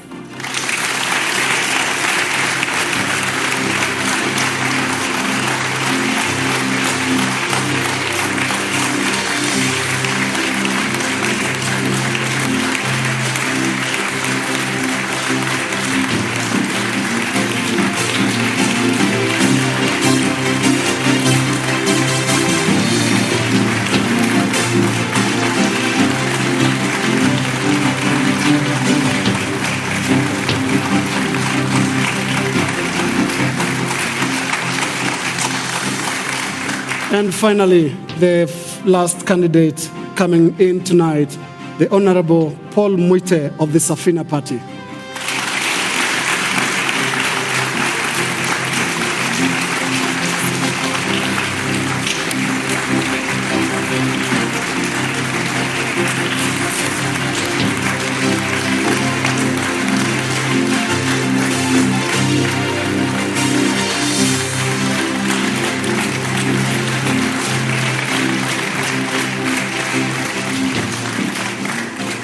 Welcome to you all, a list of 8 presidential candidates taking part in this debate tonight.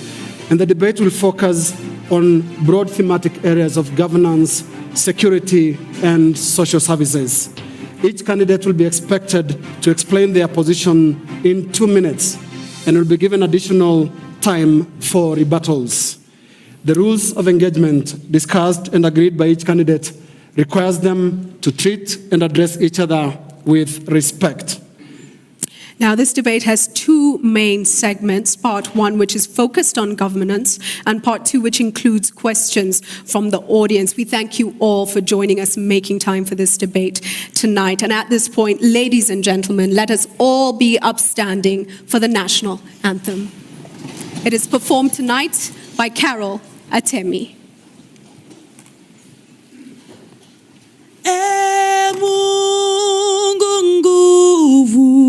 Yetu ilete baraka kwetu, haki wengao na mlinzi, na tukae na undugu, amani na uhuru, raha tupate na ustawi. Amkeni ndugu zetu, tufanye sote bidii,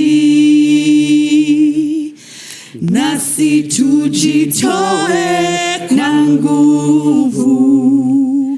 Nchi yetu ya Kenya tunayoipenda, tuwe tayari kuilinda, na tujenge taifa letu. Ndio wajibu wetu. Kenya istahili heshima, tuungane mikono pamoja kazini, kila siku tuwe na shukrani. Thank you. You may take your seats, and the presidential candidates, you may take your stands at the podiums.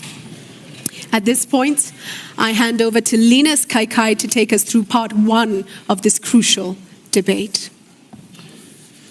Thank you very much, and thank you once again, candidates, and welcome again to this debate. The first part is about self-introduction. We're not going into policies, we're just going into self-introduction. And this is your moment to do what you don't get to do in rallies. Tell us about yourself for 30 seconds. Who are you? And what is your strength? And in order of the ballot again, we will start with the candidate for the Alliance for Real Change, Mr. Abdul Badida. Thank you so much. My name's Mohammed Abdul Badida, and I usually like using the title Mwalimu because I'm professionally trained, and it is a noble profession, so I'm proud of it. I'm vying for the presidency, as you very well know, and my political party that nominated me is Alliance for Real Change, abbreviated ARK. Most of the media and many people mistake it for ARC, but the K is as per it appears. Thank you. Thank you, Mr. Dida. That is, you have only 30 seconds to introduce yourself. Let's go to candidate on platform or podium number 2.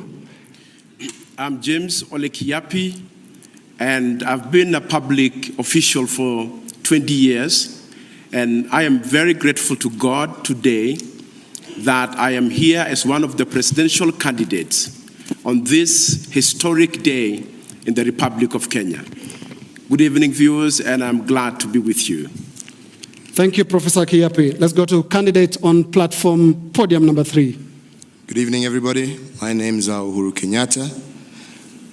I'm a proud Kenyan who has been in public service and as a politician for the last 15 years.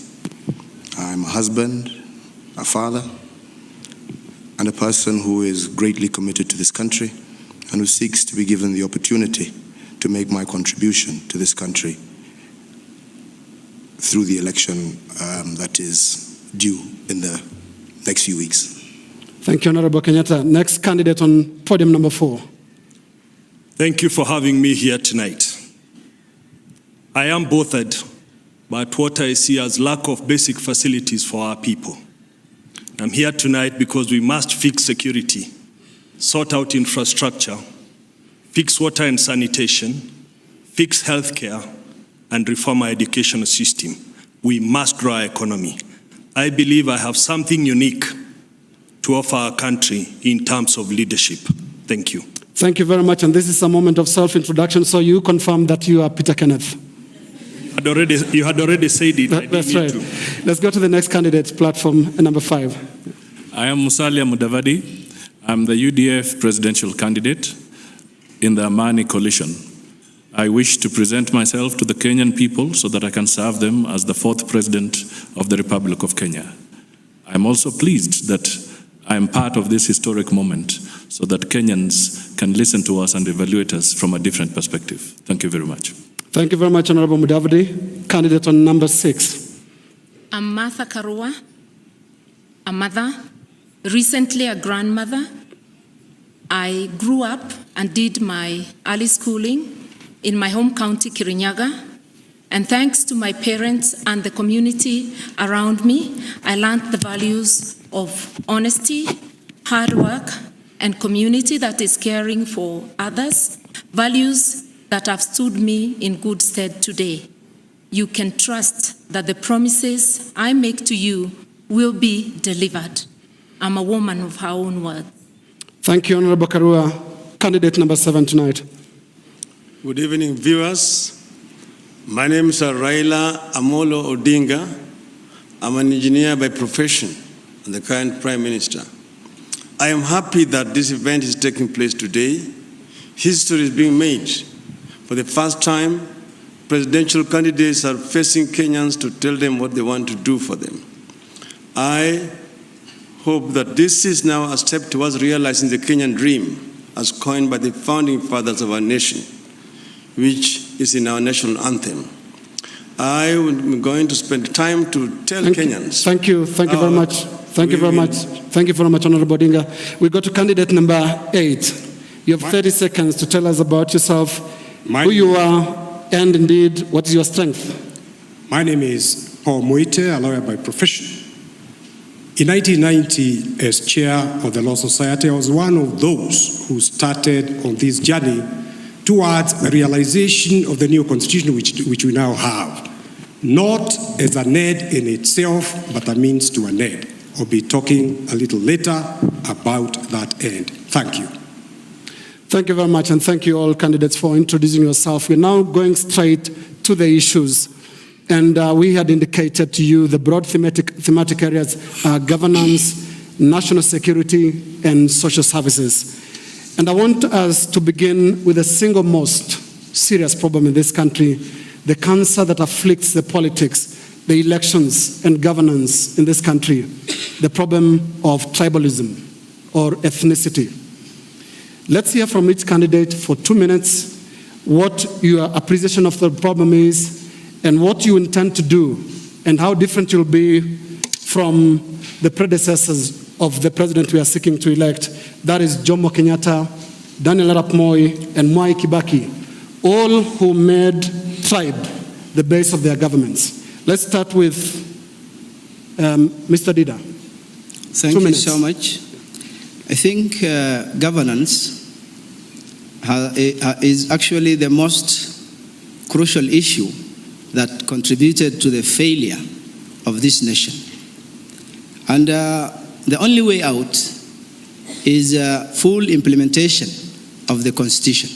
Mr. Dida, let me remind you, we're talking about tribalism. What is your appreciation of the problem, and what do you intend to do to be different from the previous presidents of this country? Well, Kenyans, 90% of Kenyans are actually defeated by their own systems of life. And this issue of tribalism is a factor contributed by 5% of each community leaders who want to connect to the leading class. So if this issue of governance is sorted out and the constitution is fully implemented and everybody has his right, nobody will rush to the other because every Kenyan will have his or her own right. So it is a problem currently biting because of the current economic, social situation in the country. If governance is corrected, then that is a forgotten story. It will go. Thank you very much, Mr. Dida. 2 minutes for Professor Kiapi. I just want to start at the outset by saying all Kenyans are born equal, irrespective of which part of the country. And I know that this country is enough for all of us. The reason why tribalism is a problem to us is because leaders have used it as a means of allocating resources and positions, and therefore marginalizing others, marginalizing other Kenyans. If our leaders, and if today we would promise and commit to ourselves that we will share national resources equitably, and that everybody is given a fair chance in life, then I don't have any reason to believe that Kenyans really hate each other that much, because we grew, we went to the same schools. I myself went to Alliance High School and I was the only Maasai boy in Form 1, but nobody looked at me as different. So I believe that it is the leadership that must address this issue. And you haven't told us, you have a minute to go of your time, you haven't told us what you intend to do as president. What I want to do as president is that I want a government of inclusion. A government where every Kenyan, irrespective of where they are, will look at those ministers, those permanent secretaries, those ambassadors. It will be done fairly and on merit. I want also a government that will share national resources fairly and equitably, and in a way that all Kenyans feel that this is their country, because it is their country. Thank you very much. Let's go to Honorable Kenyatta. Your appreciation of the problem of tribalism and how different you intend to be from the past 3 presidents. Thank you. Let me begin by saying that tribalism is a cancer that has afflicted this country for a very long time and has been a source of conflict, has been a source of death, has been a source of destruction of property. And this we saw the worst of in the post-election violence of 2007. I personally believe that this problem is largely associated as a result of the battle for resources. And in the past, what we have seen is a position where positions of leadership go and people are made to assume that if your community is in leadership, Therefore, you will be entitled to a greater share of the cake. We have a new constitution now. That new constitution is very clear on what it requires of all of us as Kenyans. My job as president is to ensure that that constitution is implemented, but furthermore, to ensure that through devolution, something that I have tried practically when I was in the Ministry of Finance, we ensure that resources are distributed accordingly to every part of this country and ensure that the government that we form is an inclusive government that will ensure that every single Kenyan feels part and parcel of that government. Just 45 seconds of your time are still on, and I would like to hear from you where the link is between a new constitution and the eradication of tribalism. First and foremost, I think the constitution is now very clear, and there are very clear guidelines as to what politicians can say, especially during their campaigns. The use of ethnicity as a card in the campaign is something that the Constitution, for example, does not recognize anymore. So therefore, what has been happening in the past where you've had politicians saying or accusing communities, that isn't there. The hate speech that we have seen in the past, now we have laws that clearly control and ensure that that kind of language isn't allowed on any political platform. We cannot incite one another. We have to offer what it is our policies are that ensure that we eradicate poverty and deal with the real issues that are of concern to Kenyans. Thank you, Honorable Kenyatta. Honorable Peter Kea, your appreciation of tribalism? Yes, I grew up in this city, on the Eastlands part of it, specifically in Bahati, where all communities were represented and there was no tribalism. I had the opportunity to go to the Starehe Boys Center where again was all communities represented. So I've not seen effect in my upgrowing of tribalism. Tribalism is an excuse that poor leadership and weak leadership gives to Kenyans. We come in and practice tribalism because we feel that if it is practiced, then that community A, where I come from, will benefit. We were never taught tribalism in primary. We never learnt it in any institution of learning. It is something to do with leadership, and I'll say poor leadership and weak leadership. Now, we have a new constitution. We've always had sets of laws. It is poor enforcement and implementation that continues to drive us to tribalism, because all forms of impunities, if they were dealt with at an efficient space and speed, we would not have all these levels of impunities. Now, I want to tell you this. In my plan, I have looked at equality, I have looked at equity, so that never again will Kenyans feel they are not equal, never again will Kenyans feel that one side of the country is inferior to the other. And I have to make this absolutely clear, that the fight over resources in my plan comes to an end. Thank you, Honorable Kenneth. We go to Honorable Mudavadi, and I want to remind all candidates, you're here to engage each other, and I hope you're listening to each other because questions will then be coming up after this. Let's go to Honorable Mudavadi. Your appreciation of ethnicity, tribalism, and what you intend to do if elected president. Tribalism is real. It is serious. We can try and parry around it, but the fact of the matter is that tribalism is real. And it comes out because there's a sense of insecurity. The way we have practiced our politics is that we have created a sense of insecurity amongst communities. We have reached a stage where we are telling our community, unless you are herded into one corner, then your interests are not properly taken care of. Now, we have an opportunity as a Kenyan people to be able to break away from this. And this is largely based on the issue of the new constitution. The new constitution makes it very clear that the way public resources are going to be distributed within the context of devolution, a formula is going to be put in place determined by Parliament. At the same time, the Constitution makes it very clear that communities that have hitherto been marginalized must not be marginalized. So the solution lies in implementing the Constitution to the letter. The other thing that really comes up is that as we move ahead, it will be very important that we take a public audit of the way our public service, and particularly even within the private sector, is constituting itself. Nobody should cheat ourselves. We should not cheat ourselves. It's so clear that if you did an audit, you will find that there are certain favoritisms that have been occurring in the appointment of public officers, and indeed, even within the private sector, where the shareholders, being based from one particular community, tend to favor people of their community. This must stop. Thank you, Honorable Mudavadi. Let's go to Honorable Karua. Your appreciation of the problem of ethnicity and what you would intend to do if elected president. Tribalism is a socio and economic issue, more about perceptions and also about how resources are distributed. In every ethnic community, we have a section of the poor. In some areas, more than in others. But there is no single ethnic community that does not have poor and desperate people. So it is the perception that because you're from community X, you have no problem, others are the ones having a problem. I think it's perpetuated more by leadership. We have to own up as leaders, take responsibility and lead people out of this. How I will deal with it as president, one is to ensure that we equalize all the areas in terms of development or bring them to as near as possible.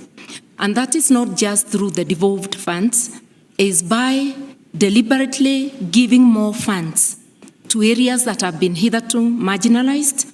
When our development across the country, across the 47 counties, is as nearly as equal as possible, nobody will listen to leadership talking about tribalism.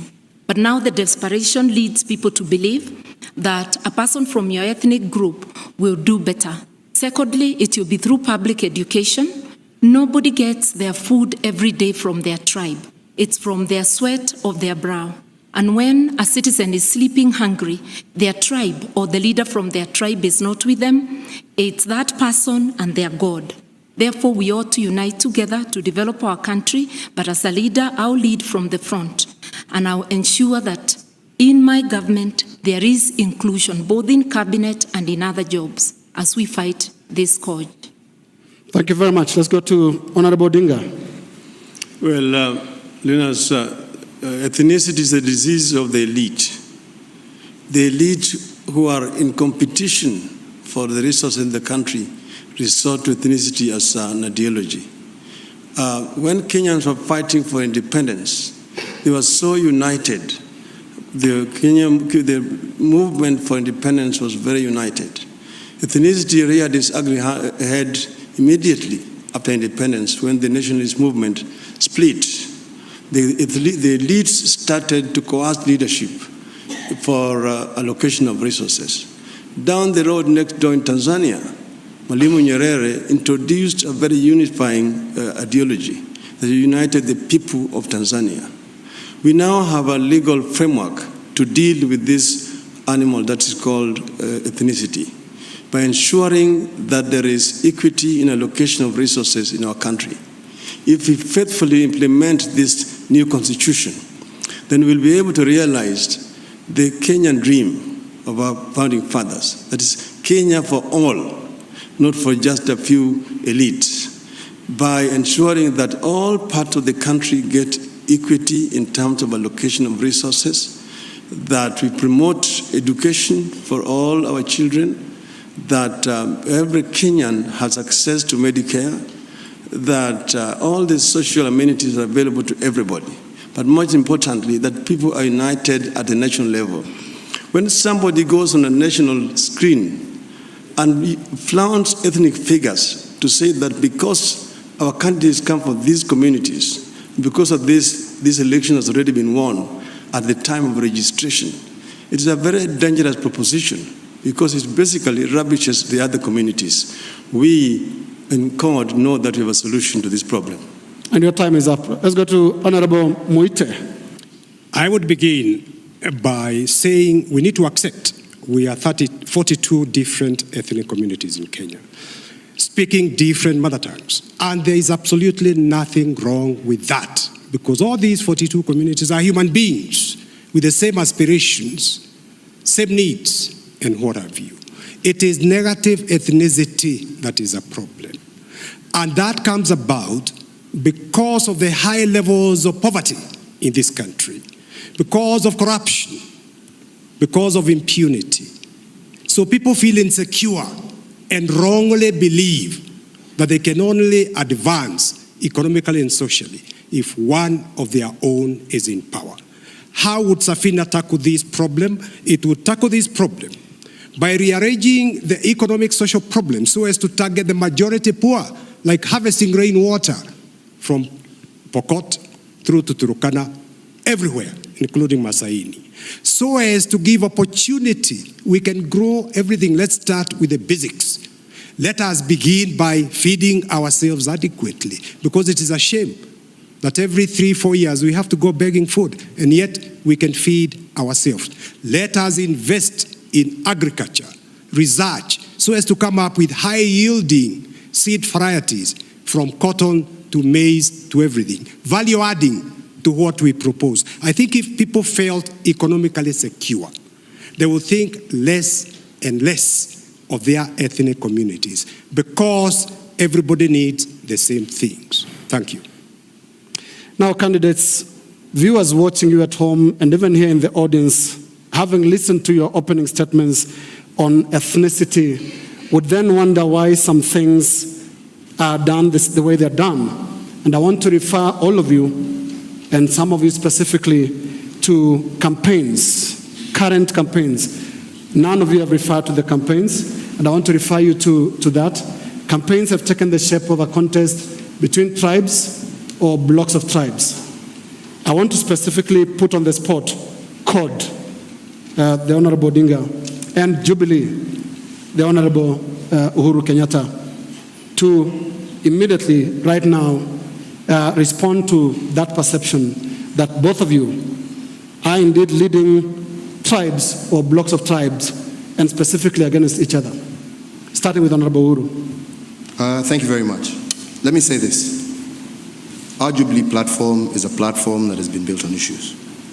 If you have followed and listened to the speeches that we have made with my running mate, the Honorable William Ruto, throughout the country, we have emphasized the need for us to be able to focus on the real issues that affect our people: unemployment, poverty, the social infrastructure, the need for us to be able to pull together as Kenyans, the need for us to be able to be united and understanding that the best way to deal with our problems is not for leaders to be pulling apart, but working together. Despite our own personal differences, we need to pull together. Now, it is indeed true that numbers are being bandied around. But those numbers, if you look, are largely also being bandied around by the political analysts who are out there. Just as there's language that is also... But would you admit, Honorable Kenyatta, that your campaign revolves around the Kikuyu and Kalenjin communities? I would completely disagree. If you would look at where we have had all our rallies so far, I have not had a single rally yet in Central Province since I was nominated. We have been campaigning in the Coast Province. We have been campaigning up in Meru. We were in Rift Valley the other day. We're moving on to Lower Eastern, where we intend to be. So we've been up to Korea. So we are actually conducting a national campaign, a campaign that is aimed at bringing all Kenyans together with the purpose of forming a government that will be all-inclusive and that will deal with the real issues that face common Mwananchi in this country. Bringing Kenyans together, Honorable Kenyatta, and when you were in Meru last month, when you asked a certain region not to divide their vote, what do you mean? Well, what I am saying is, if we understand and we are moving on the same platform, we saw a situation where, for example, you have a number of candidates in a particular constituency, all saying they support the same presidential candidate, but yet they are on different platforms. And I said, if we really want to implement the agenda that we have, given our new constitution, given the strength and the powers that have been given to Parliament, if we don't have the necessary numbers in Parliament to implement our agenda, it is going to make it difficult. So I was saying, if you have 2 or 3 or 4 candidates claiming to support me, then I say, then we need to be in one party so that we can implement the agenda and the promises that we're making in Parliament. We'll come back to you, the Honorable Kenyatta. Let me go to Honorable Odinga. And I want to take you back to 2002, 2005, 2007, and now. Your politics revolve around building or getting appointment from tribes.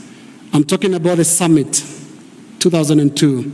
I'm talking about the Orange campaign against the new constitution in 2007. I'm also talking about the Pentagon in 2007. And now lately, you talk of a triangle, all made up of appointment from regions. Isn't this tribalism, Mr. Odinga? First, Kenyans must come from certain regions. They cannot be invented from the moon. So people come together for a particular purpose. Like now you have got CORD. It's a coalition of the willing. People who have come together because of certain values that they share together. In 2002, that was the third time that the opposition was going for an election. Remember, we lost in 92.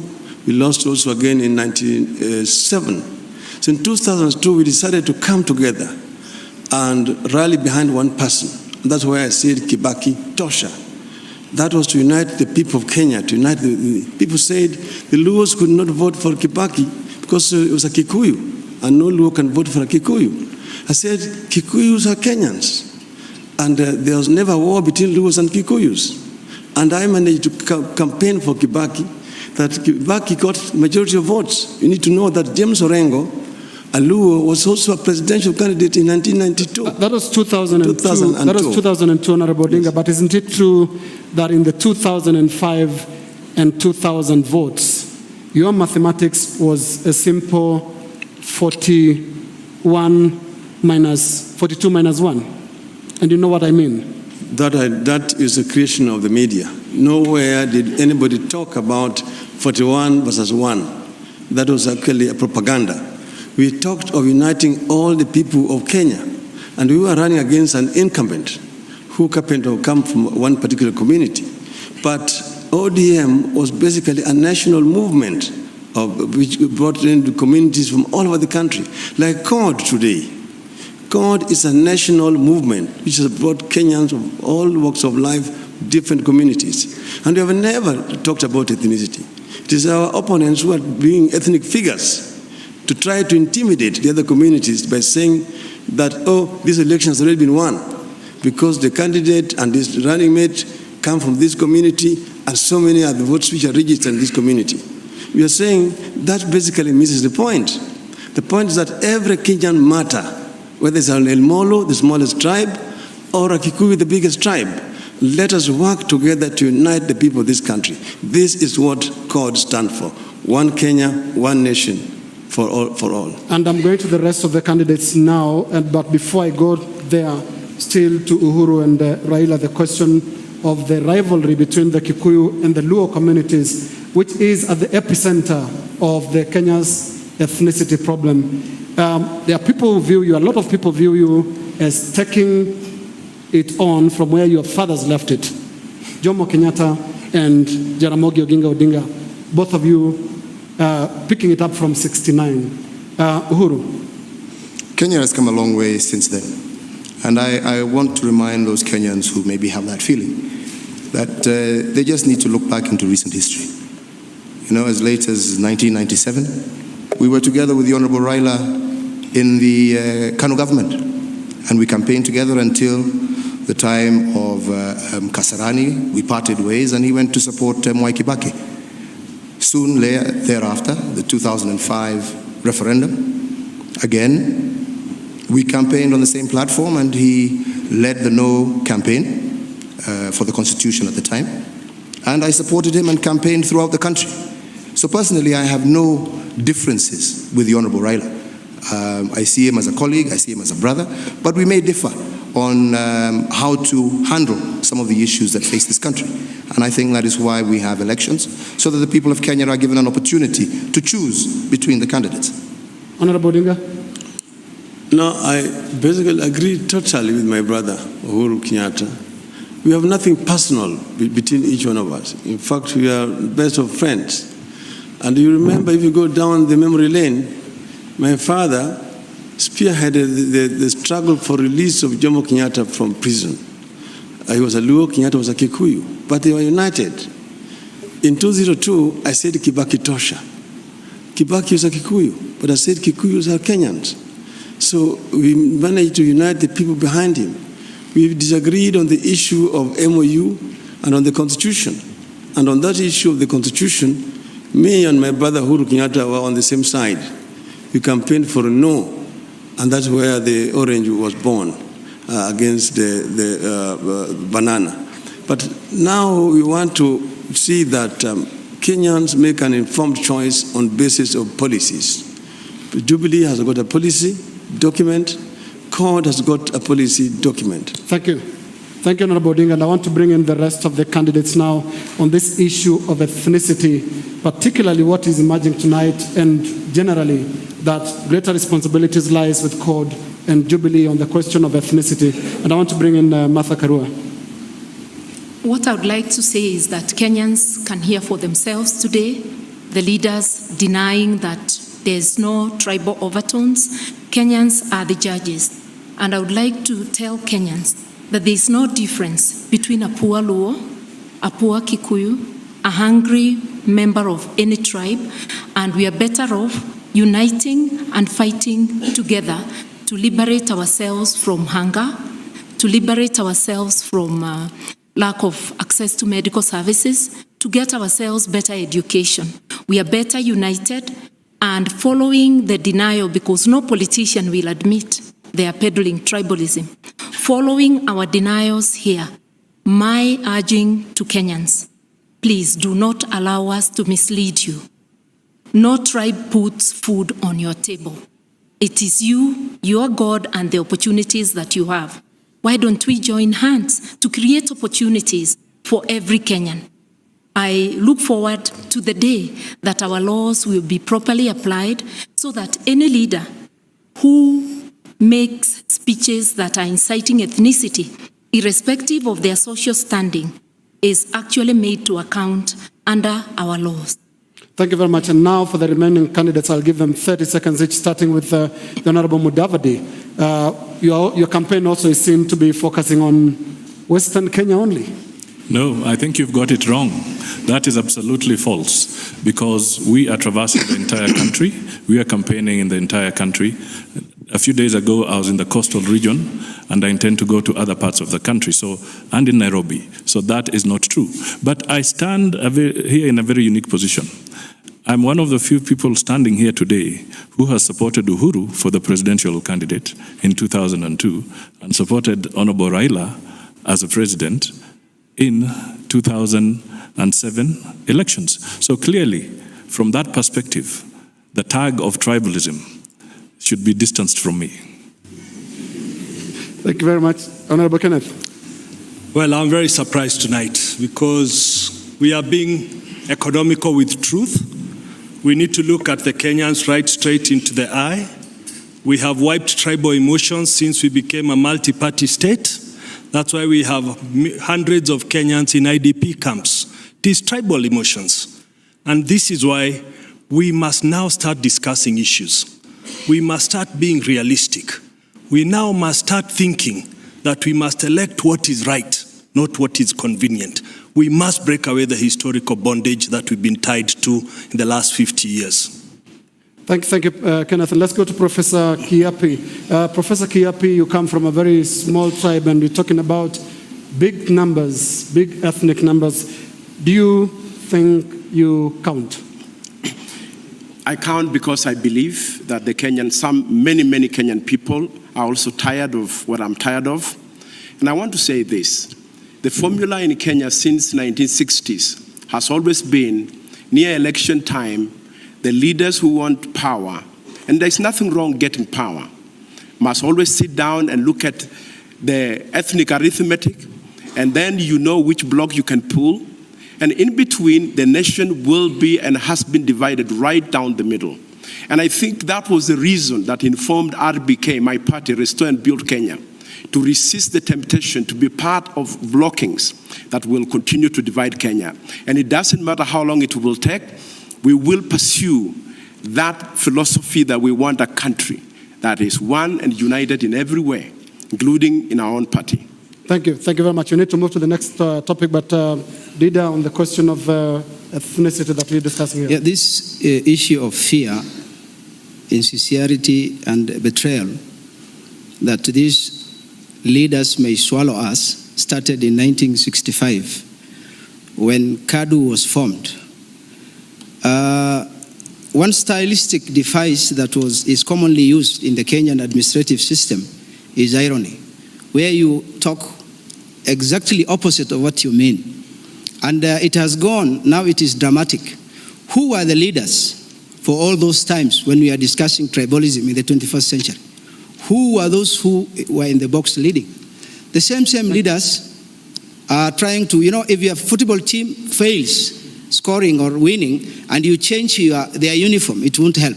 Dear Kenyans, listen well, and it is up to you to judge. Thank you. Thank you very much. Honorable Moita, do you agree that the players are the same, the judges are different? Well, first of all, let me say how pleased I am to hear the Right Honorable Prime Minister saying that the mantra of 41 versus 1 was a creation of the media, and the media does very many crimes.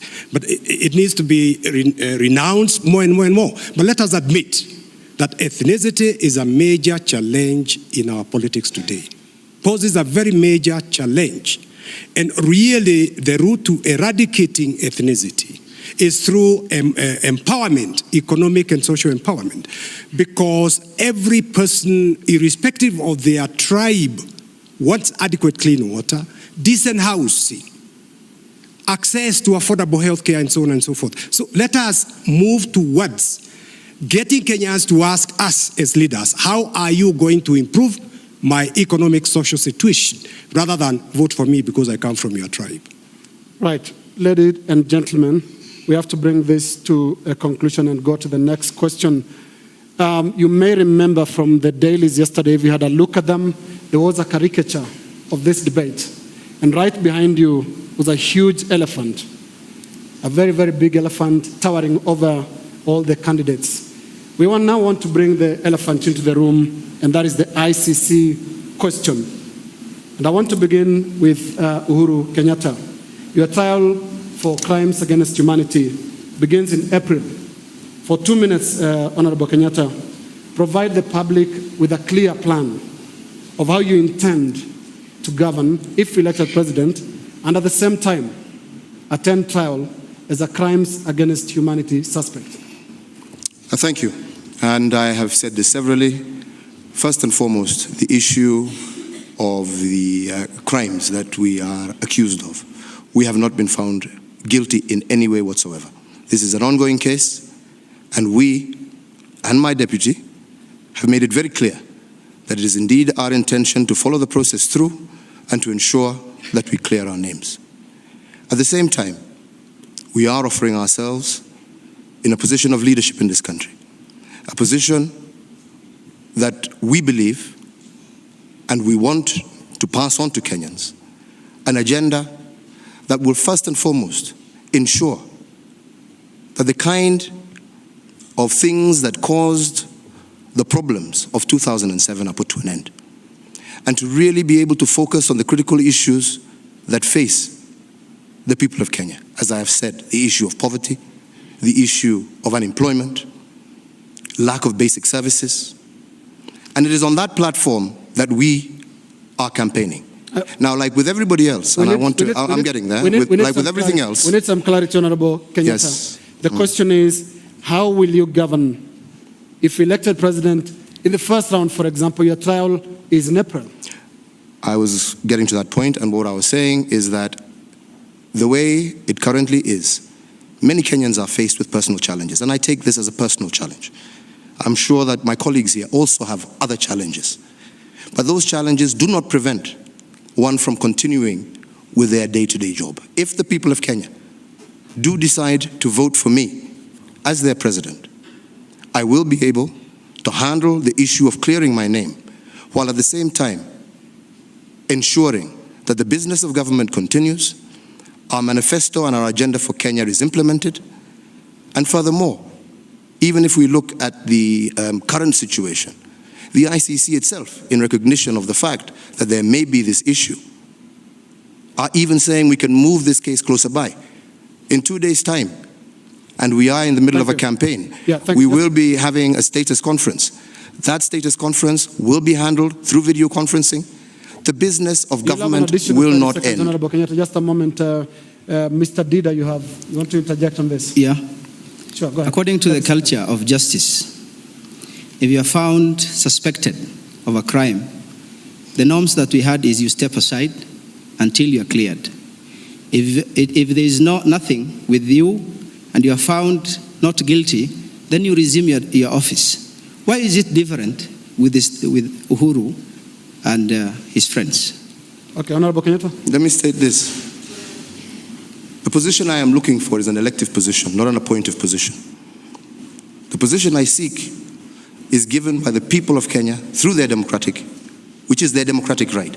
And it is also my democratic right to present myself to Kenyans. They know full well the issues that I am confronted with. If they so choose to elect me, it means they have confidence in my ability to discharge my duties as president while still handling the case that is before me. Thank you. And some of your opponents have raised the ICC issue as an integrity question in the campaign trail, and I want to bring in Martha Karua because you've been on record about the ICC question. Yes, I consider it a matter of display of impunity. Like what the opponent, Mr. Ndida, has indicated. We have laws, the Public Officers Ethics Act. If you're just suspected of crime and you're a public officer, you're supposed to step aside to facilitate investigations. We have another law, the anti-corruption law. It demands if you're a public officer and you're charged with a criminal offense, you actually stand suspended. You have to be suspended pending the outcome. So since the charges were framed, my brother ought to have been suspended as a deputy prime minister, and if he gets elected president, the question is, are you going to be suspended before taking oath or after taking oath? Any Kenyan can go to court to challenge the position in office because as our law stands, there is that hurdle. Yeah. And Kenyatta has a right of reply to your remarks. I want to be very clear again. The job that I seek is going to be given by the people of Kenya. The people of Kenya who full well know the personal issues that I am confronted with. If they so desire to still give me that job, and it is indeed my hope that they will, it means they have the confidence in my capacity to discharge my duties as president while still proceeding to clear my name. Secondly, I think we need to distinguish between an appointed position, of which that is not what I'm seeking, and an elective one. An elective one, not with anything hidden, but with Kenyans knowing full well the charges that are before me. So therefore, as far as I am concerned, and there is a case already in court, and I do believe that case will be heard, I think it's this week, and the issue of the integrity question will be, without a doubt, resolved. And I'll give the rest of the candidates 30 seconds, starting with Peter Kea on the same issue. Yes. First of all, I voted for the local tribunal, and we didn't succeed. Because I also feel we have put too much concentration on the 4 indicted persons. And we have many Kenyans out there who are still languishing in very poor situations arising from that event of the last election. For me, I would go with the presumption of innocence until proved guilty. I would like to defeat my brother in a proper electoral process rather than have him eliminated so that we can square the ball out squarely. But I also want to say this. Article 10 of our Constitution on national values and Chapter 6 are very key, and we need to address them even as we address the issue of ICC. Thank you. Honorable Mudavadi. Yes, I think this is a very delicate matter for the people of Kenya. One of the important things that we must figure out is that as we try to come to the next election, what is the destiny of the Kenyan nation? This is absolutely essential when we are conducting ourselves and conducting our politics. Nobody should actually be facing trial outside Kenyan soil. That is something I believe in, and that is something I also voted for. But are you then so that we had we wanted a local tribunal. But the point I'm trying to make here, and I want to make it very quickly, is that there are definitely implications on how the Kenyans will conduct their vote. This is something that we have to grapple with. They have a freedom to make the choice, but we are seeing dangerous signals that need to be thought through by the Kenyan people. But 5 of you here were in that cabinet that failed to bring the trials to Kenya, make it a local process. Are you then admitting failure of leadership on your part? We are not admitting failure of leadership on our part. I think we are dealing with a situation where people did not understand a situation at that particular moment in time. And I want to say that I, and indeed some of the people who are here, fought so forcefully to have this matter handled through a local mechanism. But there was also an equally potent member of our parliament, potent members of our parliament, who thought that they would rather have this thing handled outside. And they carried the day at that time. But on this one, I can tell you that quite a number of us stood for a local mechanism. Right. Honorable Odinga? Every Kenyan knows how I stood on this particular matter. Kofi Annan actually warned us about The Hague. And me and President Kibaki spent nearly 8 hours in Parliament trying to convince our colleagues to vote for a local tribunal. Unfortunately, 2 of my colleagues who are now in The Hague are the ones who led the campaign against a local tribunal. Unfortunately, I am the one who is now being accused of having taken people to The Hague, because nothing could be further from the truth. I do not want to eliminate any kind of competition. That's why I would rather have my brother on the ballot. But I know that it will pose serious challenges to run a government by Skype from The Hague. I know that it is not practical. Thank you. Honorable Moite. My plea is to spare a thought for the victims, the 1,300 people, Kenyan people, innocent, who were murdered, who were killed, leaving behind relatives, the many women and men who were raped. Let us spare a thought for the victims.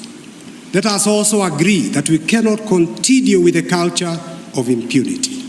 But having said that, the way to tackle the issue of impunity is to go to the highest levels where it is to be found. And I must say that as a lawyer, having read the Rome Statute, I know because the ICC cannot handle the cases of everybody or accused persons, jurisdiction is limited to those holding the highest responsibility. A Safina government would revisit the issue of jurisdiction. The Honorable Uhuru Kenyatta, and he has not asked me to hold his brief, was not a presidential candidate. If you are going to charge 6 people, you must begin with number 1, number 2 to number 6. You cannot begin with 3, 4, 5, and 6. And I wonder whether there was blinking on the part of the office of the prosecutor. The Safina government would like to revisit that so that those holding the highest responsibility perhaps go to the dock there, the others can be dealt with here in accordance with the law. Are you talking about presidential candidates and therefore the colleague to your right, Raila Odinga, it should be in the list? Wow. 2 people were presidential candidates. It is impossible. You cannot persuade my mind or the minds of many rational people that the 2 candidates did not know about it. It's only these other 4 Kenyans who are facing the charges there, and the 2 candidates did not have a clue about it. That is an issue I would want to see investigated. As a Safina government, we would revisit that issue. Honorable Odinga, your response to that? That is a most irresponsible statement that ever was ever made. Because my friend needs to know that investigation was carried out by a commission which was appointed through the Serena process, led by Justice Waki, which then produced the list of names which were handed over to Kofi Annan, who was the leader of the process. And then that list was handed over to Mr. Ocampo. Me, I don't fear, because I have nothing to hide. I know exactly what I did. And I know that I was not responsible. And I will be very willing to go to The Hague If only Mite would want to take me there. Yeah, Martha. I just wanted to disprove that the two principles actually pushed for the local tribunal. I was Minister of Justice then. The entire cabinet passed the bill, but when I reached Parliament, they left me with the baby. The two principles, in spite of my pleas to them, failed to come and persuade members. They merely came to vote, and in their full view, there was rebellion, cabinet pushing people to vote, to refuse to vote for the local tribunal. So to put the record straight, the two principles did not stand in Parliament and persuade their troops to vote for the local tribunal. And one of the principles is here, right here with us. Yes. Yes, I really just want to jog the memory of my dear sister here. That first we had a joint PG meeting of PNU and ODM, co-chaired by President Kibaki and myself in the old chambers, pleading with the members to agree to vote for the local tribunal. This is on record, even the Hansard will bear us out, that we tried as much to persuade all the members to vote for a local tribunal. But the clarion call was, don't be vague, let us go to the Hague, unfortunately. But Prime Minister, why is it very difficult for a lot of people to believe your position on the ICC question? The common perception is you put a front that looks like you support a local process when indeed you wanted your opponents out of the country. In fact, Linus, we first set up a cabinet committee on ICC, chaired by the late Professor Saitoti. The former Attorney General. There was also Tula Kilonzo, James Orengo, Amason Kingi, and so on. They went first to Geneva, then they went to The Hague, where Mr. Ocampo told him he was not interested in coming to Kenya. If Kenyans can agree to set up a local tribunal, the ICC would not get involved. So we tried everything possible. The second time we went to the cabinet, when Martha had already resigned from the government, it was shot down in the cabinet. And the two who are now in The Hague led the campaign in the cabinet to shoot down the proposal to set up a local tribunal. Yeah, finally on this question. Okay, Honorable Kenyatta. I think there's a discrepancy there because he just said cabinet passed it. It was rejected on the floor of Parliament. So we couldn't have led an onslaught in cabinet because I think we were all together in cabinet, we approved it. And on the floor, I think Martha is quite correct, that on the floor there was complete confusion, there was no guidance. And as many members of the ODM team, as many members of the PNU disagreed with the position. So it was not, as my brother Raila would put it, that he mobilized his troops to vote for a local process, because his own troops rebelled on that particular position with regard to this document. 30 seconds. No, the troops that rebelled from ODM, the troops who were loyal to my friend William Ruto, and whom he had told to vote against it. Yet the troops who were loyal to me voted for a local tribunal to be set up here. But then I was saying that there was a second attempt after Martha had resigned from the government by Mutula Kilonzo. He redrafted the bill, brought it to the cabinet. It was not approved. It was rejected in the cabinet through the intervention of my friends. Are you satisfied with that? I think the Hansard record and voting record will prove that it was actually not that way. Thank you. Professor Kiepe? I wanted to make 2 points. And the first one is that it doesn't really matter now what we did or didn't do. The judicial process at The Hague is on. And for me, the question Kenyans must ask and the answers must be given is whether or not my brother here should run for president. And that can be given by our courts. And if our courts fail to give the answer, he himself can give the answer by saying, I'll step aside in view of this until I clear myself, and I don't want to engage the country in this matter. And if he himself, of course, refuses to do that, then he has actually put the ball to the Kenyan people that he is running, and let the Kenyan people decide.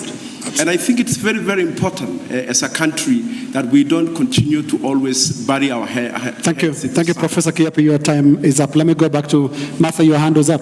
I just wanted to remind my worthy colleague here, Honorable Raila, there was no vote on the local tribunal because for a constitutional debate, you need 148 members.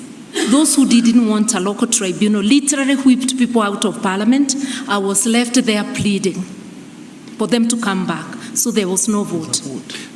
Now, finally, in closing this matter, Dida, I'll come back to you, but on a different issue, totally on the same.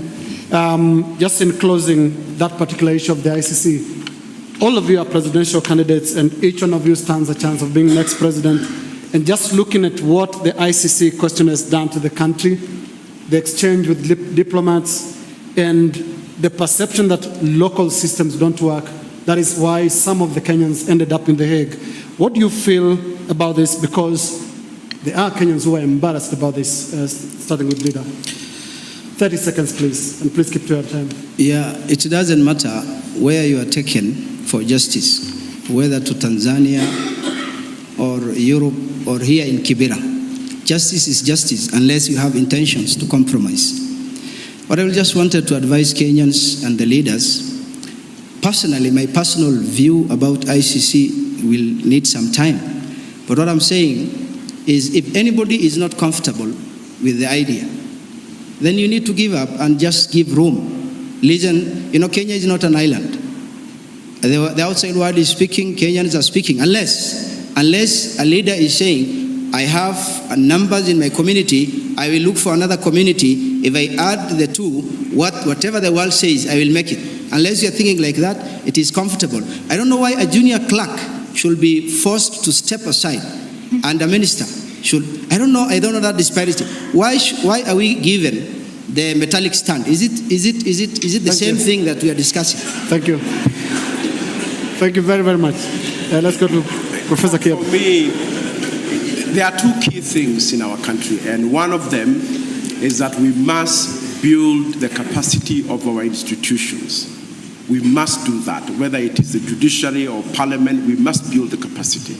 But the second and most important is the question, Professor, and we have 15 seconds left, is the image of the country as perceived after the ICC question.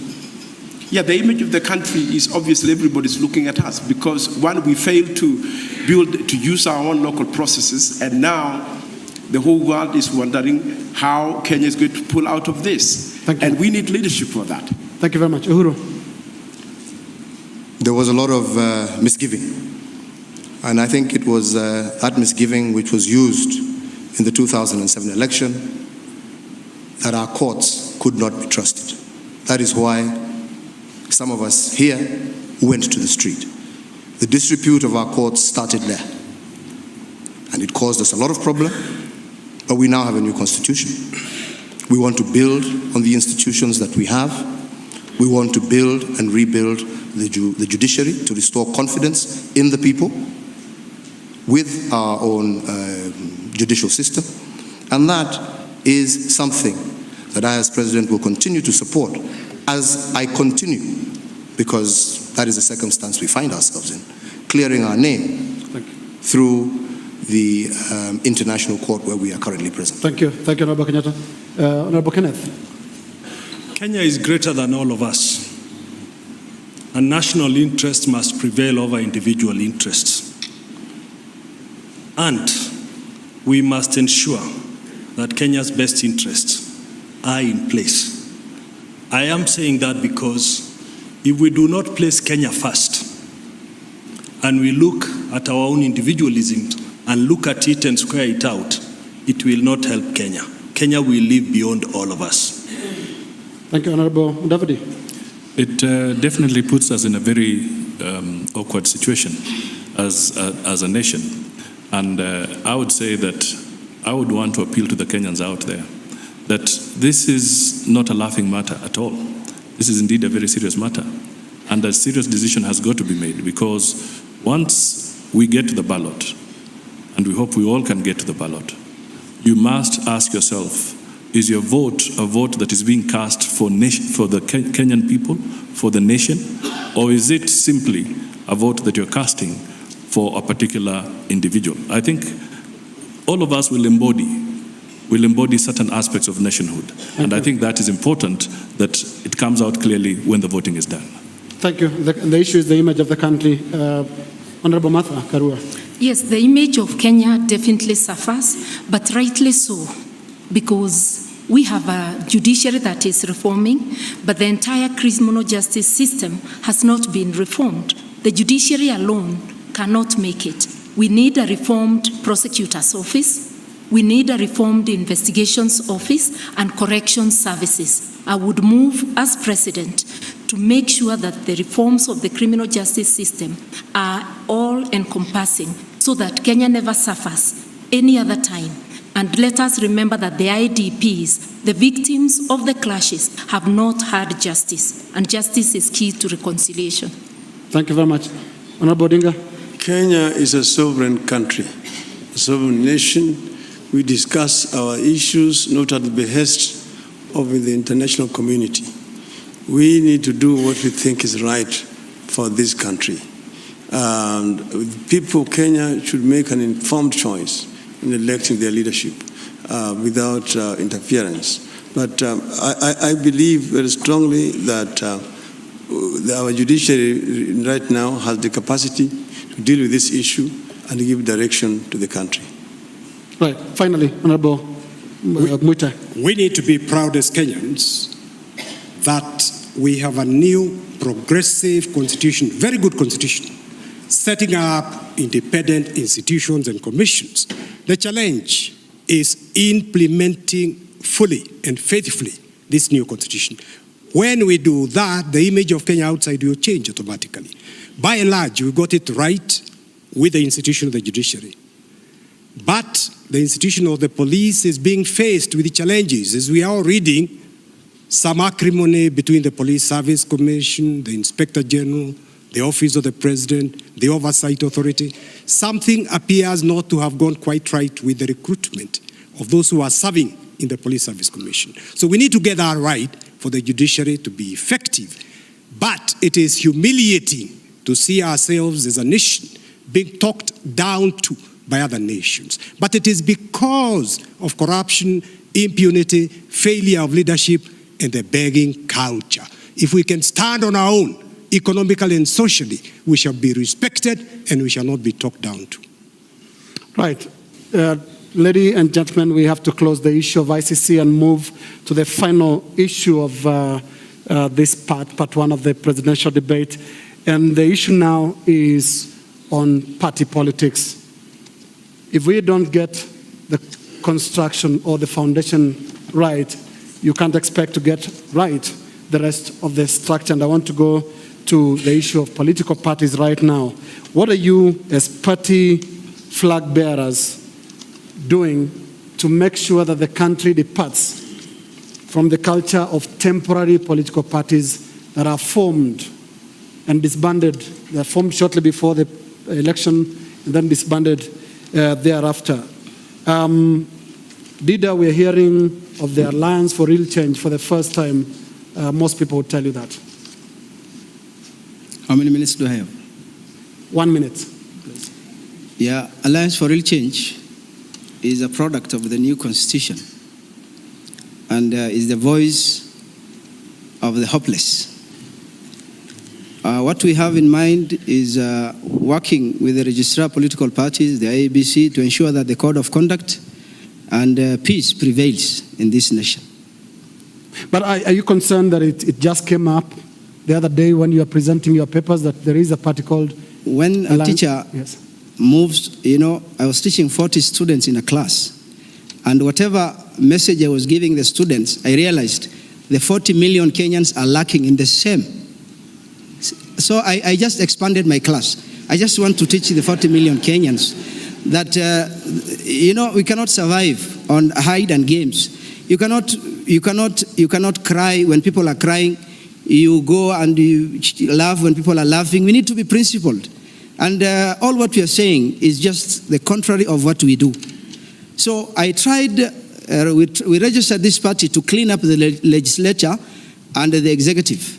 But when I saw all aspirants mad of money. I was just gesturing where money is, and I told them we have, because all candidates were arguing that why should I go for a certificate of good conduct, Chapter 6 of the Constitution, when it has been scrapped by what Kenyans refer to as vultures. So when we realized that the legislator cannot be corrected at this particular time, and then I thought we should base on the executive, and then for the next 5 years work on how we can work on. So how old is your party? Yeah. How old is your party? My party, in terms of thoughts, we are very old because. Okay, thank you very much. Thank you very much. Your time is up. Let's give 2 minutes to Professor Kea to talk about parties. Yes. RBK, Restore and Build Kenya, is a party, it's a grassroots party that many of us formed, professionals, people who just wanted to do politics differently. And we were not afraid not to be branded as, non-starters in terms of the political game. But we wanted to stick to the values of restoration, of the values of this country, hope to our young people, empowerment to everybody, a party of integrity where leadership can be trusted.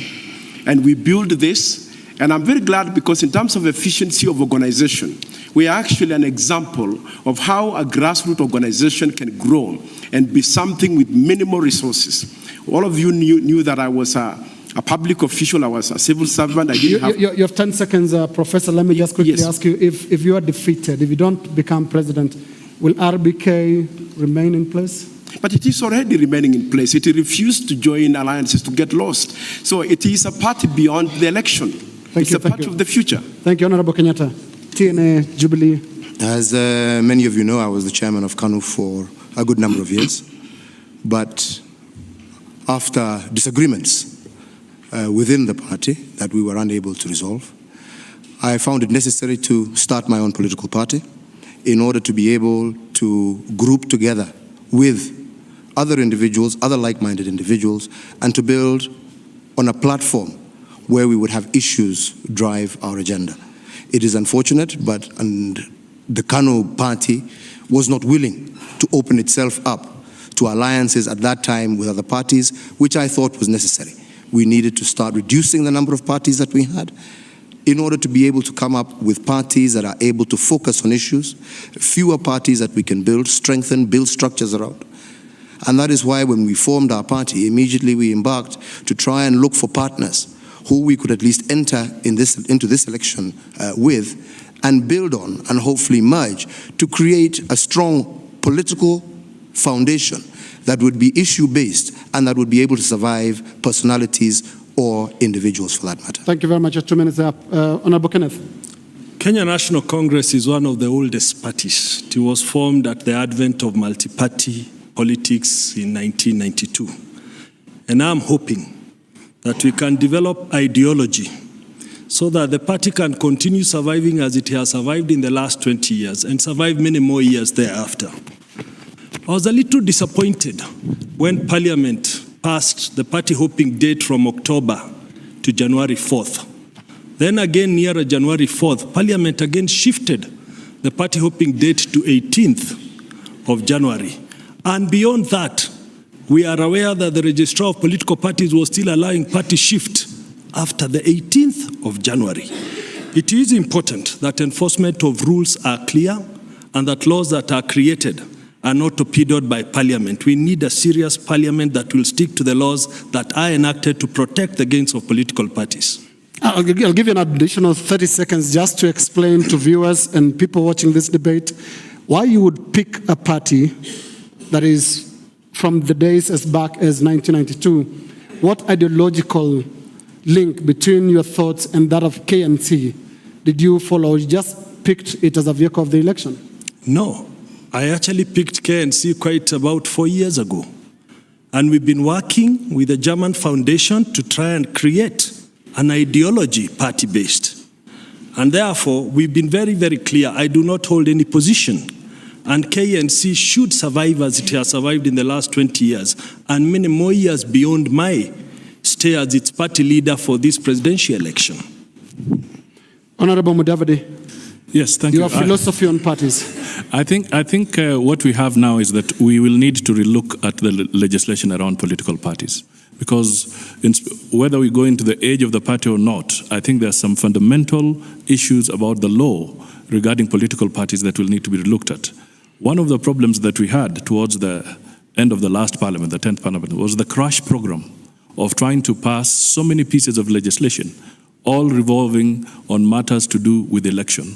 And believe you me, it is better for us to admit that certain pieces of that legislation were not well thought out. Therefore, in my view, if we want to build parties based on ideology, based on a long-term basis, we will need to revisit that legislation. We have seen shifts even during the nomination process. We have to properly democratize our parties, have serious internal democracy in our political parties, so that there's sufficient confidence being built with the membership of those parties. So that is what I would say. Thank you, Honorable Mudavadi. Honorable Karua, your philosophy on parties. Yeah, parties form government and are supposed to be vehicles of democracy. I believe a government is as good as the political party that forms it. And this is what informed the political parties law 2007, which I tabled when I was minister. Parties are supposed to have an ideology to pull people together. In Kenya, we are social democrats. Right from our constitution, it is stated, the issues that matter to us is about social justice, equity, to see that the vulnerable in society are protected, issues of human dignity and inclusivity. And I would say that it's unfortunate, the political parties law has not been enforced properly. We need to strengthen the office of the registrar. We need to appoint new people as per the constitution, but the blame cannot just go to the registrar. It must go to political party leadership. It is the duty of the leadership to nurture democracy, transparency, and accountability. We do that in Kenya, and we have offices and networks throughout the 47 counties. This is a growing mass movement. Any party that does not practice democracy and accountability like was displayed openly during the nominations, the blame is on the leadership. Thank you very much, Honorable Karua. Now we come to Honorable Odinga. And it's curious to note that for the first time since 1996, when you went to Parliament on an NDP ticket, having abandoned Ford Kenya, you have not changed parties before this election. It is curious and interesting, and we want to hear what your philosophy on parties is. Well, what happens in society emerging from single-party dictatorship? There's always a proliferation of political parties. What happened in Eastern Europe?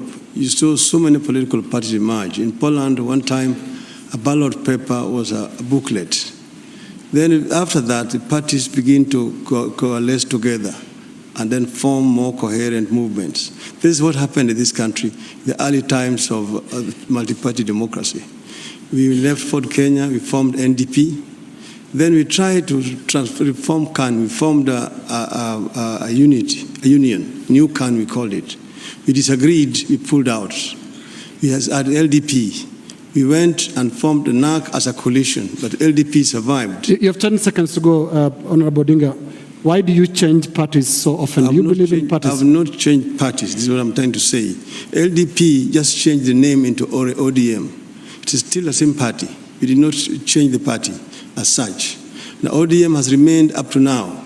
What we've done, we have re-emerged with the ODM Kenya, which had changed its name to Wiper. And then for Kenya, we have formed now a coalition that is called CORD. We have a very clear agenda for change and reform. And our ideology is social democracy.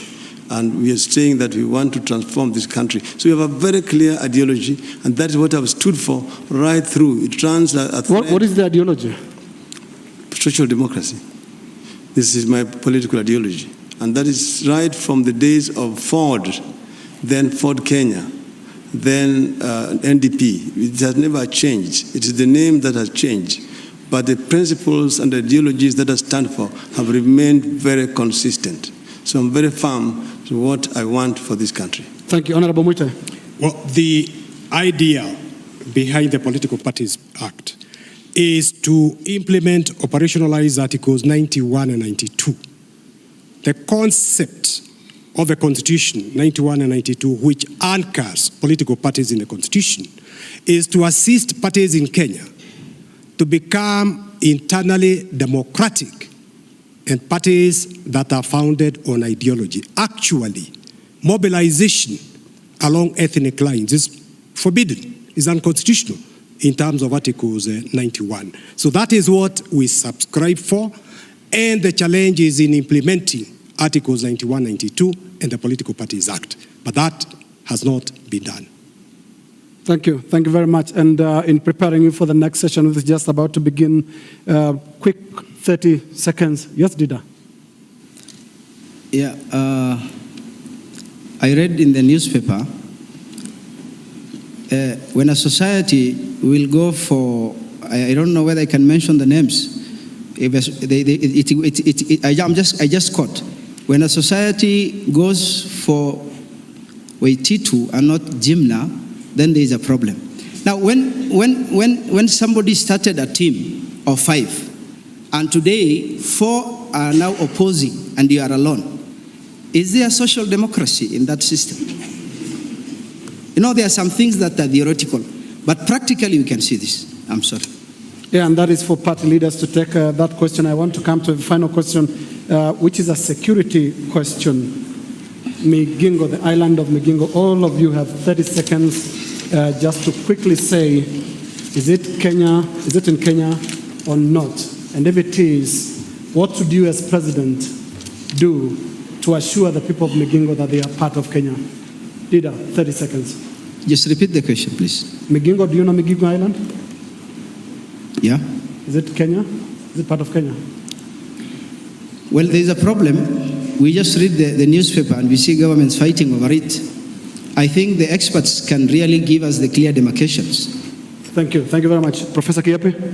It's a tiny island on Lake Victoria, and really we must get proper facts, because otherwise you can polarize regional politics for nothing. Thank you very much, Honorable Kenyatta. Migingo. Migingo is in Kenya. However, the truth of the matter is that there exist disputes as a result of not having clear maps that have been registered at the UN.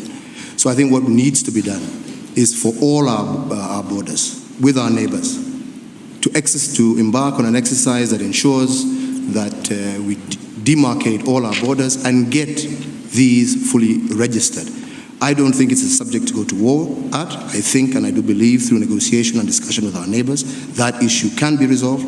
But in the longer term, I think what needs to be done is to ensure that all our boundaries are properly marked out and registered so as to prevent future conflict over boundaries.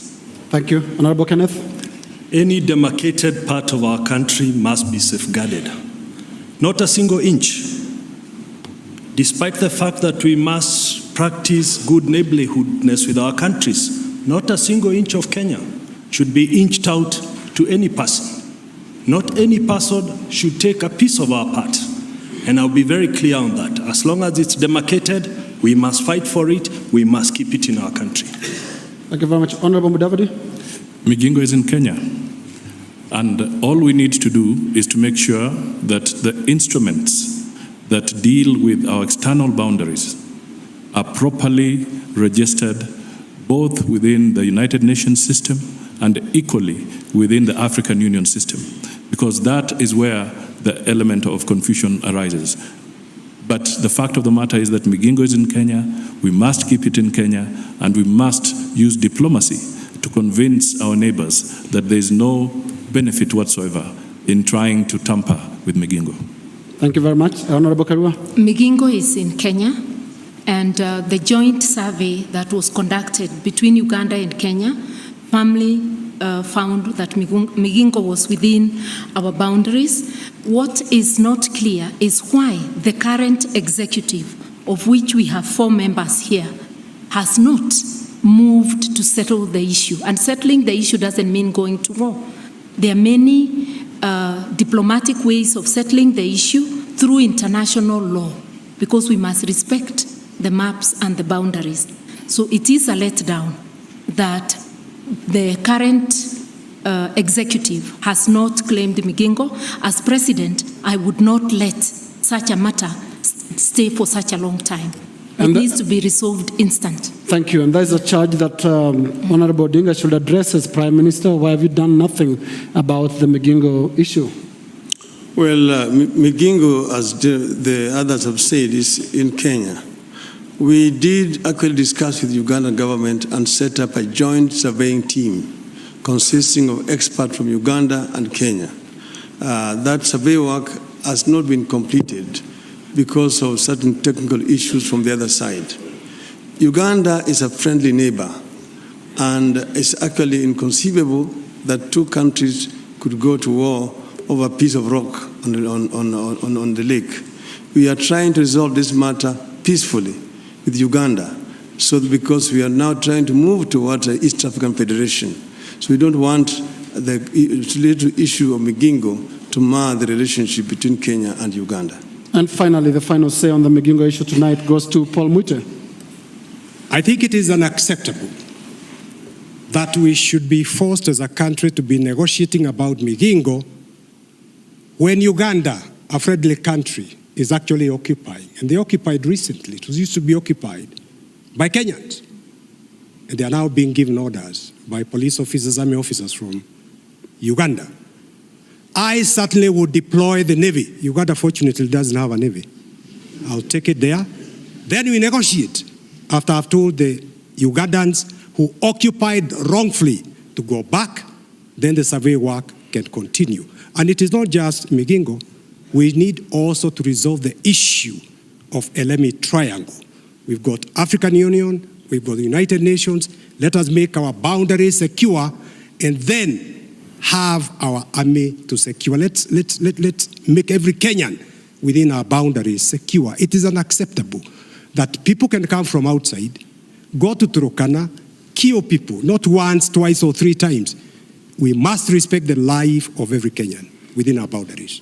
Thank you very much, Honorable Mwite. And indeed, that will be the final comment of part one of this presidential debate, coming to you live from the Brookhouse School here in Nairobi. And my colleague is here. Julie will be taking you through part two of the debate. I certainly will. 1.5 hours already gone, and another 1.5 hours or so to go.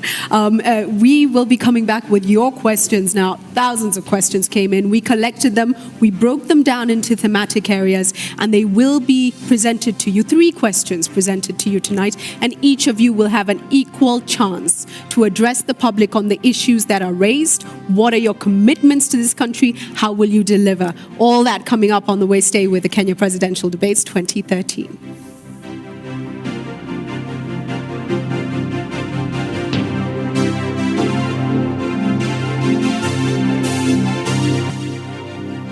Thank you. Welcome back to the Kenya Presidential Debates. And time now for part 2.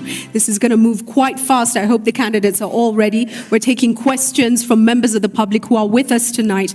And we start this session with a question from a gentleman based in Tana Delta area. Let's have Bwana Godana. Thank you so much. Go ahead with your question. Godana Dara. Start again, please. My name is Ismail Godana Dara. I'm from Tana Delta District.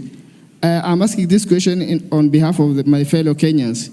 The problem of insecurity of late, we have observed a lot of women, a lot of children losing their lives because of insecurity. What are your future plans to curb this issue of insecurity in Kenya? Thank you so much to each of the candidates. It's clear that both the domestic issues and external forces as well have contributed greatly to an increase in insecurity in Kenya, along our borders and within the country as well. What does your administration pledge to do for each and every Kenyan, irrespective of locality, social status, age? What is your commitment to this country? I'm going to start in the middle with Peter Kenneth. Thank you, Julie. As your Commander-in-Chief, security will not be negotiable. It has to be absolute. Both internally and externally, if we have any threats.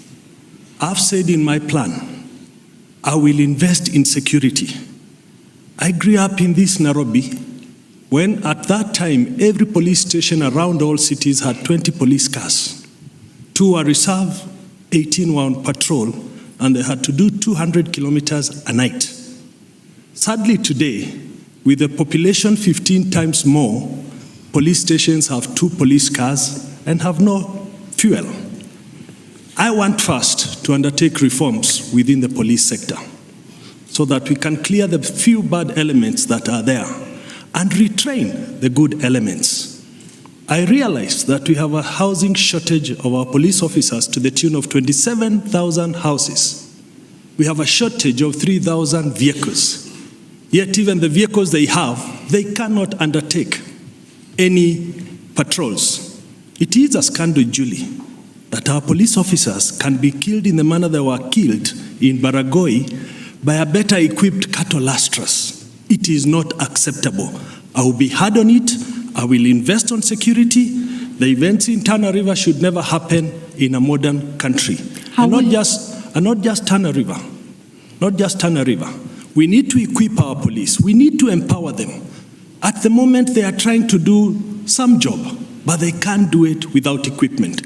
They can't do it without investments. Fantastic. Peter, how will you finance this? First of all, we have invested more in our armed forces than our police. Let me tell you, Julie, 10 years ago, our recurrent expenses were 160 billion. Today, our revenue is 800 billion. Our recurrent expenses are 850 billion. We can't survive that way as a country. We need to cut down. We need to reduce our expenses. We need to make a savings from our recurrent expenses. Your time is up, but I'm going to give you 10, 20 seconds, actually. Tell us where will you cut back? I am going to cut our recurrent expenses with unnecessary expenses in our budget so that Which I can ones are direct unnecessary? Traveling, motor vehicle maintenance, and all the retreats and conferences that are taking up.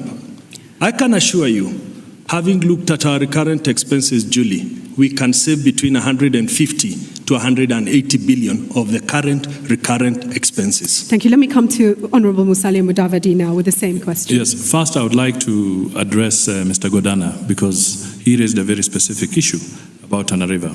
I was in Tana River area, Delta, early last week, and I want to state that they have a unique problem.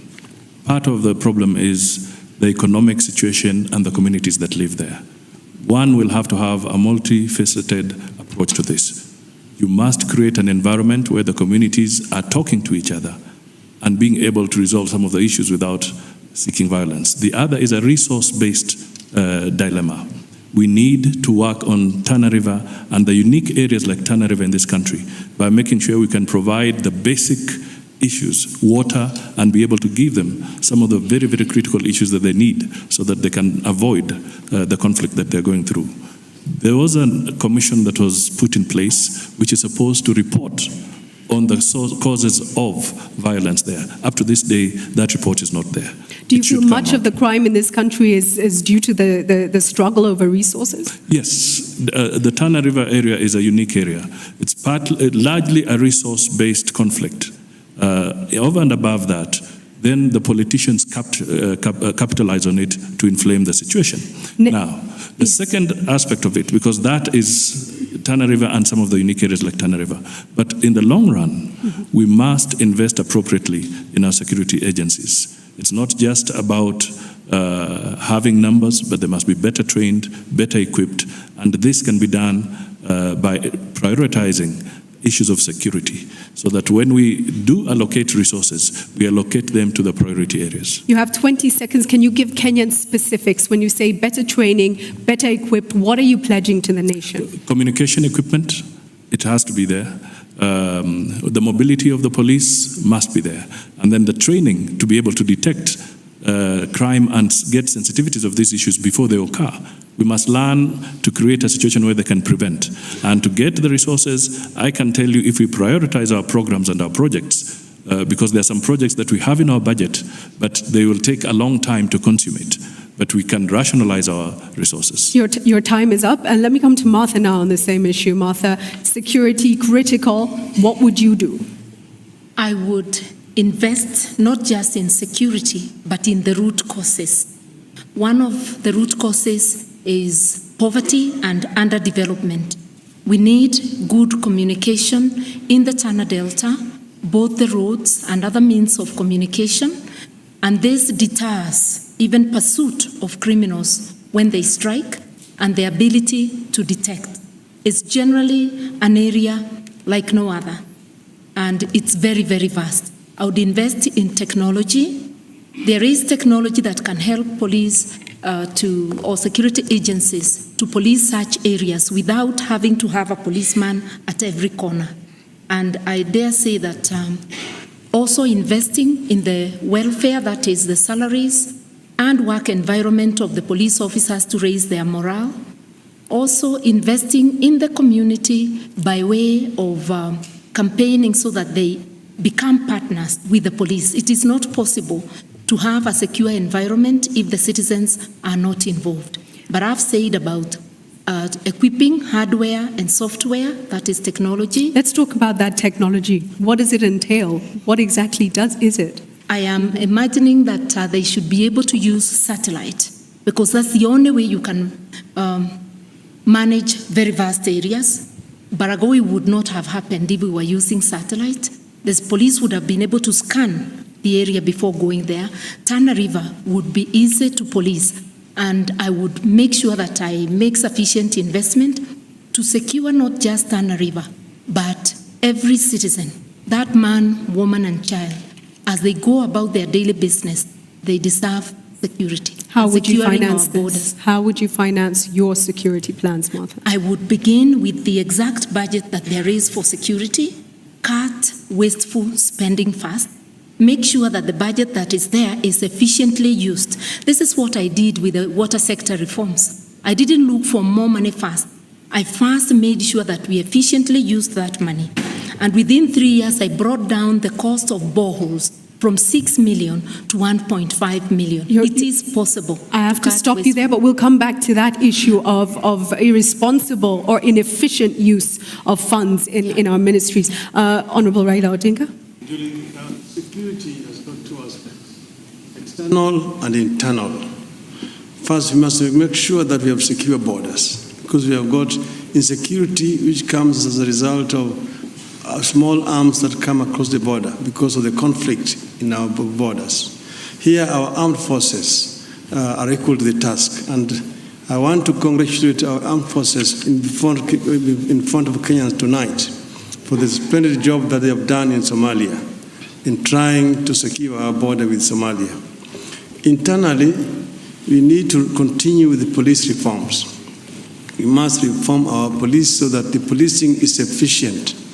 The reforms which have been started need to be continued and completed so that we have a police that is more disciplined, better remunerated, better equipped, that can then discharge their responsibilities effectively. Let me ask this, Bwana PM, before you move on. As Prime Minister, what has happened in the Tana Delta, what we've seen in Baragoi, and many other parts of the country have happened under your watch. What's your comment on that? You see, there are certain historical issues that we also need to address, like the issue of the border dispute between the two counties, that is the Tana Delta the Tana County and Garissa County. All these need to be resolved. But you need to know that pastoralism as a way of life has now become unsustainable in the light of climate change. So we need to find a way of diversifying the economy of our pastoralists so that they can actually be able to exist in this light of this climate change. We still have now the cowboy culture, which was existing in the United States of America in the pre-industrial era. And this is still happening in our society today. Then we need to also improve community policing so that there is trust between the community and the police officers to be able to do proper policing. Finally, there's the issue of poverty. The insecurity which comes as a result of poverty can only be dealt with by dealing with poverty among our people. I'm going to come back to you because I think it would be great to have you give a comment to Godana, who is here today and has suffered at the hands of the insecurity on the government response and why perhaps it has failed to quell the issue. But let me come to Paul Mwite now. Paul, what's your stand on the issues of both domestic and regional security? First, as a commander-in-chief, I will take personal charge. And a powerful message will go out. It is no longer acceptable, it's not going to be tolerated for communities to take things into their own hands. I will deploy the GSU. If need be, I will deploy the army because the message has to get across. Whatever disputes you have, let us resolve them as a nation, otherwise than through fighting each other. So you'd be using a tough, hand. I think a message needs to get across. Because if it doesn't, the communities next door would do it. Because that will give us time to invest in the police, the resources that my colleagues are talking about here, to retrain them, to vet them, and allow those who need to go home.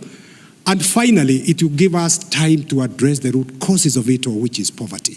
You need to come up with economic policies that are going to open up the country and give opportunities to every Kenyan wherever they are. That is long term. So immediate is a message that this is no longer acceptable. Okay, a stern hand, a firm hand. Let me come to Mohammed first, and then I'll come through to Professor.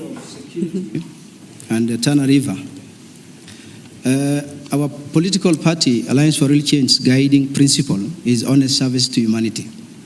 In Kenya, we have the best intelligence. And the Kenyan intelligence can tell you why 12 elephants were killed in 30 minutes. They can tell you, and in the papers you saw and everybody read, that anybody, those who caused a problem and commotion and still causing in Tana River were they were moved. They were moved to the place. So when security officers cannot do their work because of poor governance, then the only solution is they should be uprooted and you get a clean team. The other thing is, I asked so many Kenyans, why is this problem recurring? And it is only in Kenya where 80% are Christians and 20% others. But you walk for 2 minutes and you see a board, Mganga. Mohammed, I'm going to stop you there. I'm going to stop you there and ask you to address the question, which was, what would your government do? They say the problem in Tana River will continue because some of these leaders are devil worshippers. So what would your government do to resolve this situation? The only thing is we implement the constitution. Let every Kenyan officer, let every Kenyan employee, anybody employed in Kenya to serve, it should be given the mandate to fulfill the obligation. We are very innocent Kenyans. When we hear the alarm of an ambulance, we keep aside. Maybe it is not a sick person taken to the hospital, and it is rolls kilos of bunk. Okay, I still. So what I will do is to put the right thing. We will call a spade and not a big spoon. Everything. The judiciary has its function, the executive has its function. The Kenyan constitution is very clear. There's nothing like this or this used to happen. No. We need to put everything in place. Implementation, you're saying, will work. Professor, go ahead, please. Julie, what happened in Tana River was totally unacceptable because it went on for almost 3 months and the government seemed almost unable to contain it. If I was president today and there is any problem anywhere in Kenya, I will ask the cabinet secretary in charge or myself to report to that place and stay there until the problem is solved. Because before you address the long-term issues like unemployment, economic disparities, conflicts over resources, you've got to contain the problem immediately. You've got to save lives. We have got also to involve people. Look at the case in Nairobi where there is a bomb blast. Everybody rushes there.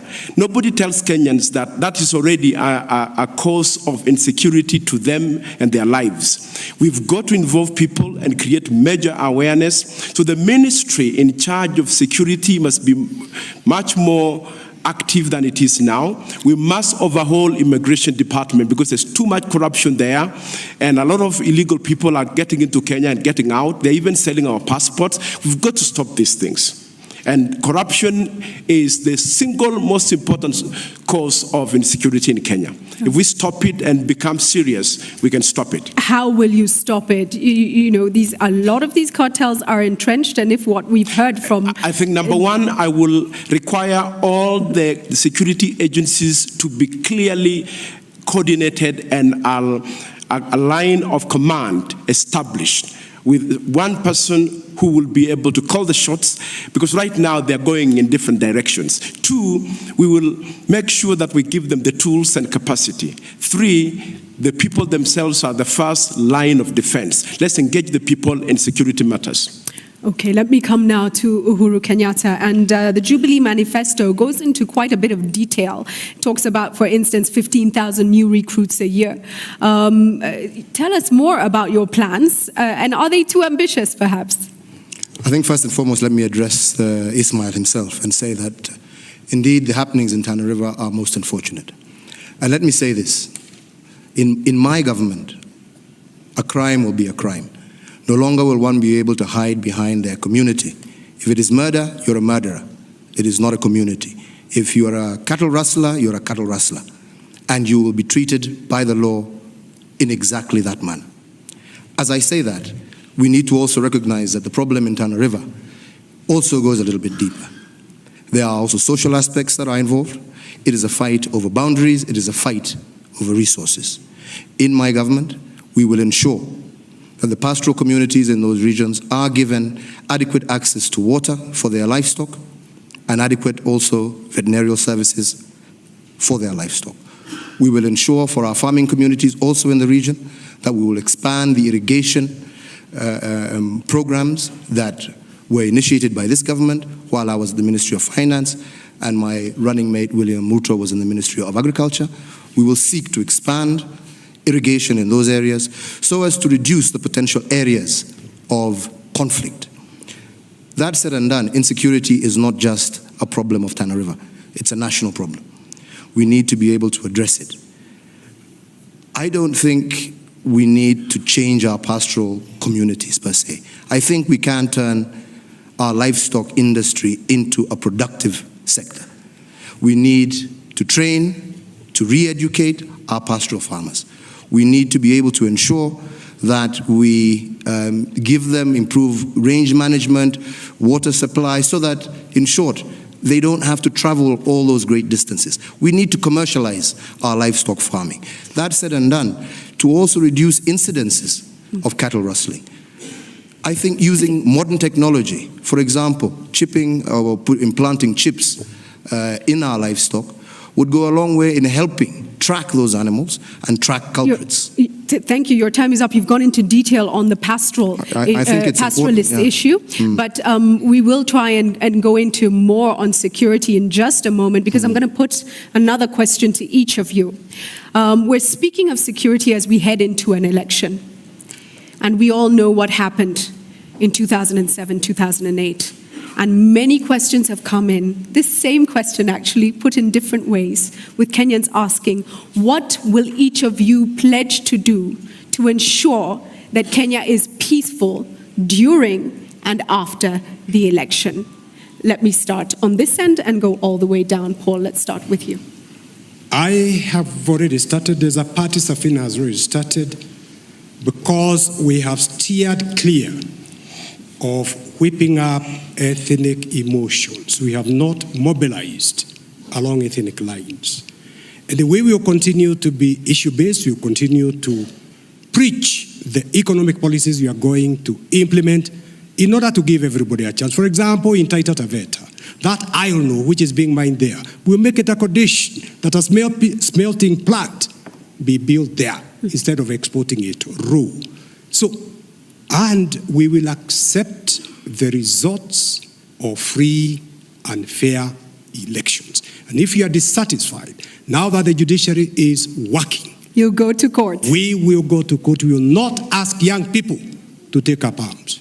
Absolutely. Let's go to Raila Odinga.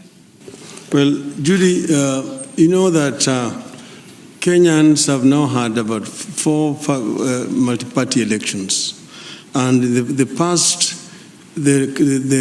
violence was actually before the elections.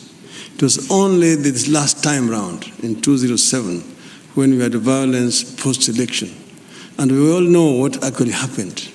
We are saying that we don't want a repeat of what happened in 2008 to be repeated again in this country. We have said as CORD that we will accept the results of the elections. If we are defeated, we will accept defeat. And if there are any complaints, we will go to court. Thank you. 10 seconds. What we are saying is that we don't want to mobilize along ethnic lines. That's why we are campaigning on a national platform to unite the people. And we also said, telling the media to help us do this, so that the media also desist from going along the ethnic lines, which will actually polarize the country. Like what happened recently, and I mentioned it before, I don't fear to mention it again here. This idea of bundling ethnic figures polarizes the country along ethnic lines, and it is not helpful for a national campaign. You want to compete along ideological lines. We have a clear policy that we want to sell to the people of Kenya and to judge us on the basis of the program that we're putting before the people. Thank you so much, Martha. You have 1 minute, 30 seconds. NARC Kenya has been spearheading peace for the last 5 years, since the election period. And what we are telling Kenyans is that at the end of the day, after politicians incite, it is the poor who fight each other. We, the political class, never fight. They have seen us here laughing with each other, greeting each other, so they should not allow us to mislead them with talk of ethnicity. But we must show, as leadership now, we must be able to abide by the law, accept the results of election, and if one is unhappy, you go to court. Even 2007, I said anybody aggrieved should have gone to court. We've been using the same courts even before the reforms as politicians. So we should never ever tell Kenyans to rise up against each other. We should use the institutions of the judiciary to resolve our disputes. Come to you, Honorable Mudavadi. Thank you. Our name, our coalition name, speaks for itself, the Amani Coalition. We have been preaching peace. It may look like a simple thing in a church, but we have been making sure that at every forum, as we discuss issues, the issue of having to work together and conduct ourselves peacefully has been an underlying theme in all our movement. Secondly, we have all signed the Code of Conduct with the IEBC. I think we should live up to it, so that whatever we are doing, whatever we are asking our supporters to do, whatever our party members are doing, they must live up to the letter of that Code of Conduct that they signed, because it's a requirement in law, it's a legal requirement, we must live up to it. Finally, we must be prepared to accept the results. We all want to win, but there shall be only one winner at the end of the day. So we must be prepared to say that we concede where somebody else has taken the day. And that is the principle that we should carry along in order to be able to foster peace and to be able to make sure that there is tranquility even after the election. Thank you, Peter Kea. Thank you, Julie. When I launched my campaign on the 4th of November, I said my campaign will be based on issues. And I've never campaigned without preaching the peace message. Because there will be Kenya after 4th of March. And we must never allow ourselves to go to the events of 2008. Kenya is one of the most beautiful countries in the world. We must never try to destroy it. We nearly brought it down to its knees because of the way we behaved in the year 2008. We must never again allow it to go that route.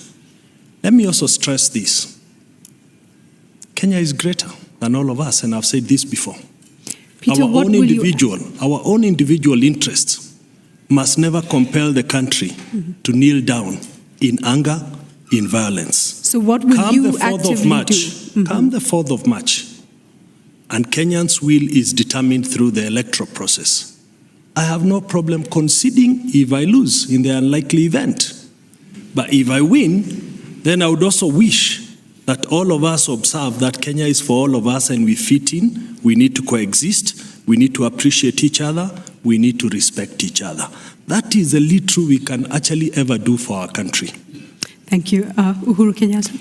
Our coalition is based on peace, on unity and reconciliation of all communities in this country. If anybody has followed the speeches that I've made in every single rally, I start first and foremost on that note of peace, national reconciliation and unity in order for us to be able to achieve our objectives together as Kenyans. Secondly, the issue of violence often emanates from politicians themselves. I strongly believe that if politicians were to follow due processes, use existing institutions, people would not go to the streets. I have proved this myself in the past, in 2002, where I accepted and conceded defeat to the Honorable Mwai Kibaki. I will not shirk from doing the same again. Kenya is far greater than any single individual, and I do believe that a transparent democratic process will give Kenyans the leader that they want, and it is for all of us to accept the will of the people and to join hands and support that candidate who I ideally hope will be me on the 4th of March. Professor Olekiapi. We are in this because we love our country. We are in this because we believe every Kenyan matters, and we want Kenyans to win, the Kenyan people to win, irrespective of how each one of us here performs. We are just really so insignificant compared to the millions of citizens, including children, who cannot vote. But we also want to commit that we cannot polarize the country in our own messaging, even in our own campaigns, and we have been very responsible as a party, and we will continue to the very end and beyond. But I would like to request the media that when you bring your political analyst, please desist and avoid analyzing how Kenyans are going to vote on the basis of their tribes. Respect the integrity of the citizens, that individuals can vote for somebody irrespective of which region they come from, but when you start blocking the nation, that is what creates polarization. And let me come to you, Dida, please. Yeah, the Code of Conduct was a conditional document that we all signed. If we did not sign, we could not proceed with the requirements that were. I request, it is a document that has a lot of good things that will promote peace. For those who signed and did not read, let's read it again. And for Kenyans, it is also a document that not the leaders need to go through, it is for everybody. It promotes peace. Number two, we have the national anthem. We need to look at the contents of the national anthem. And in relation to the national anthem, which is a prayer that is recited, we have any piece of art originates from the author. This world, we are just acting, but it has the God who manages everything. If we get wrong leaders, is because we are not sincere.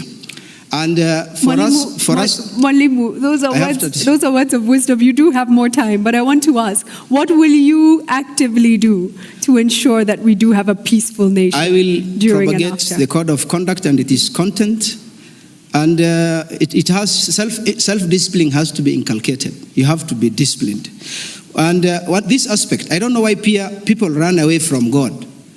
God has designed, and he knows who will be the president of this country. God knows the present, the future. If you get it, then it is God who has realized that you are qualified.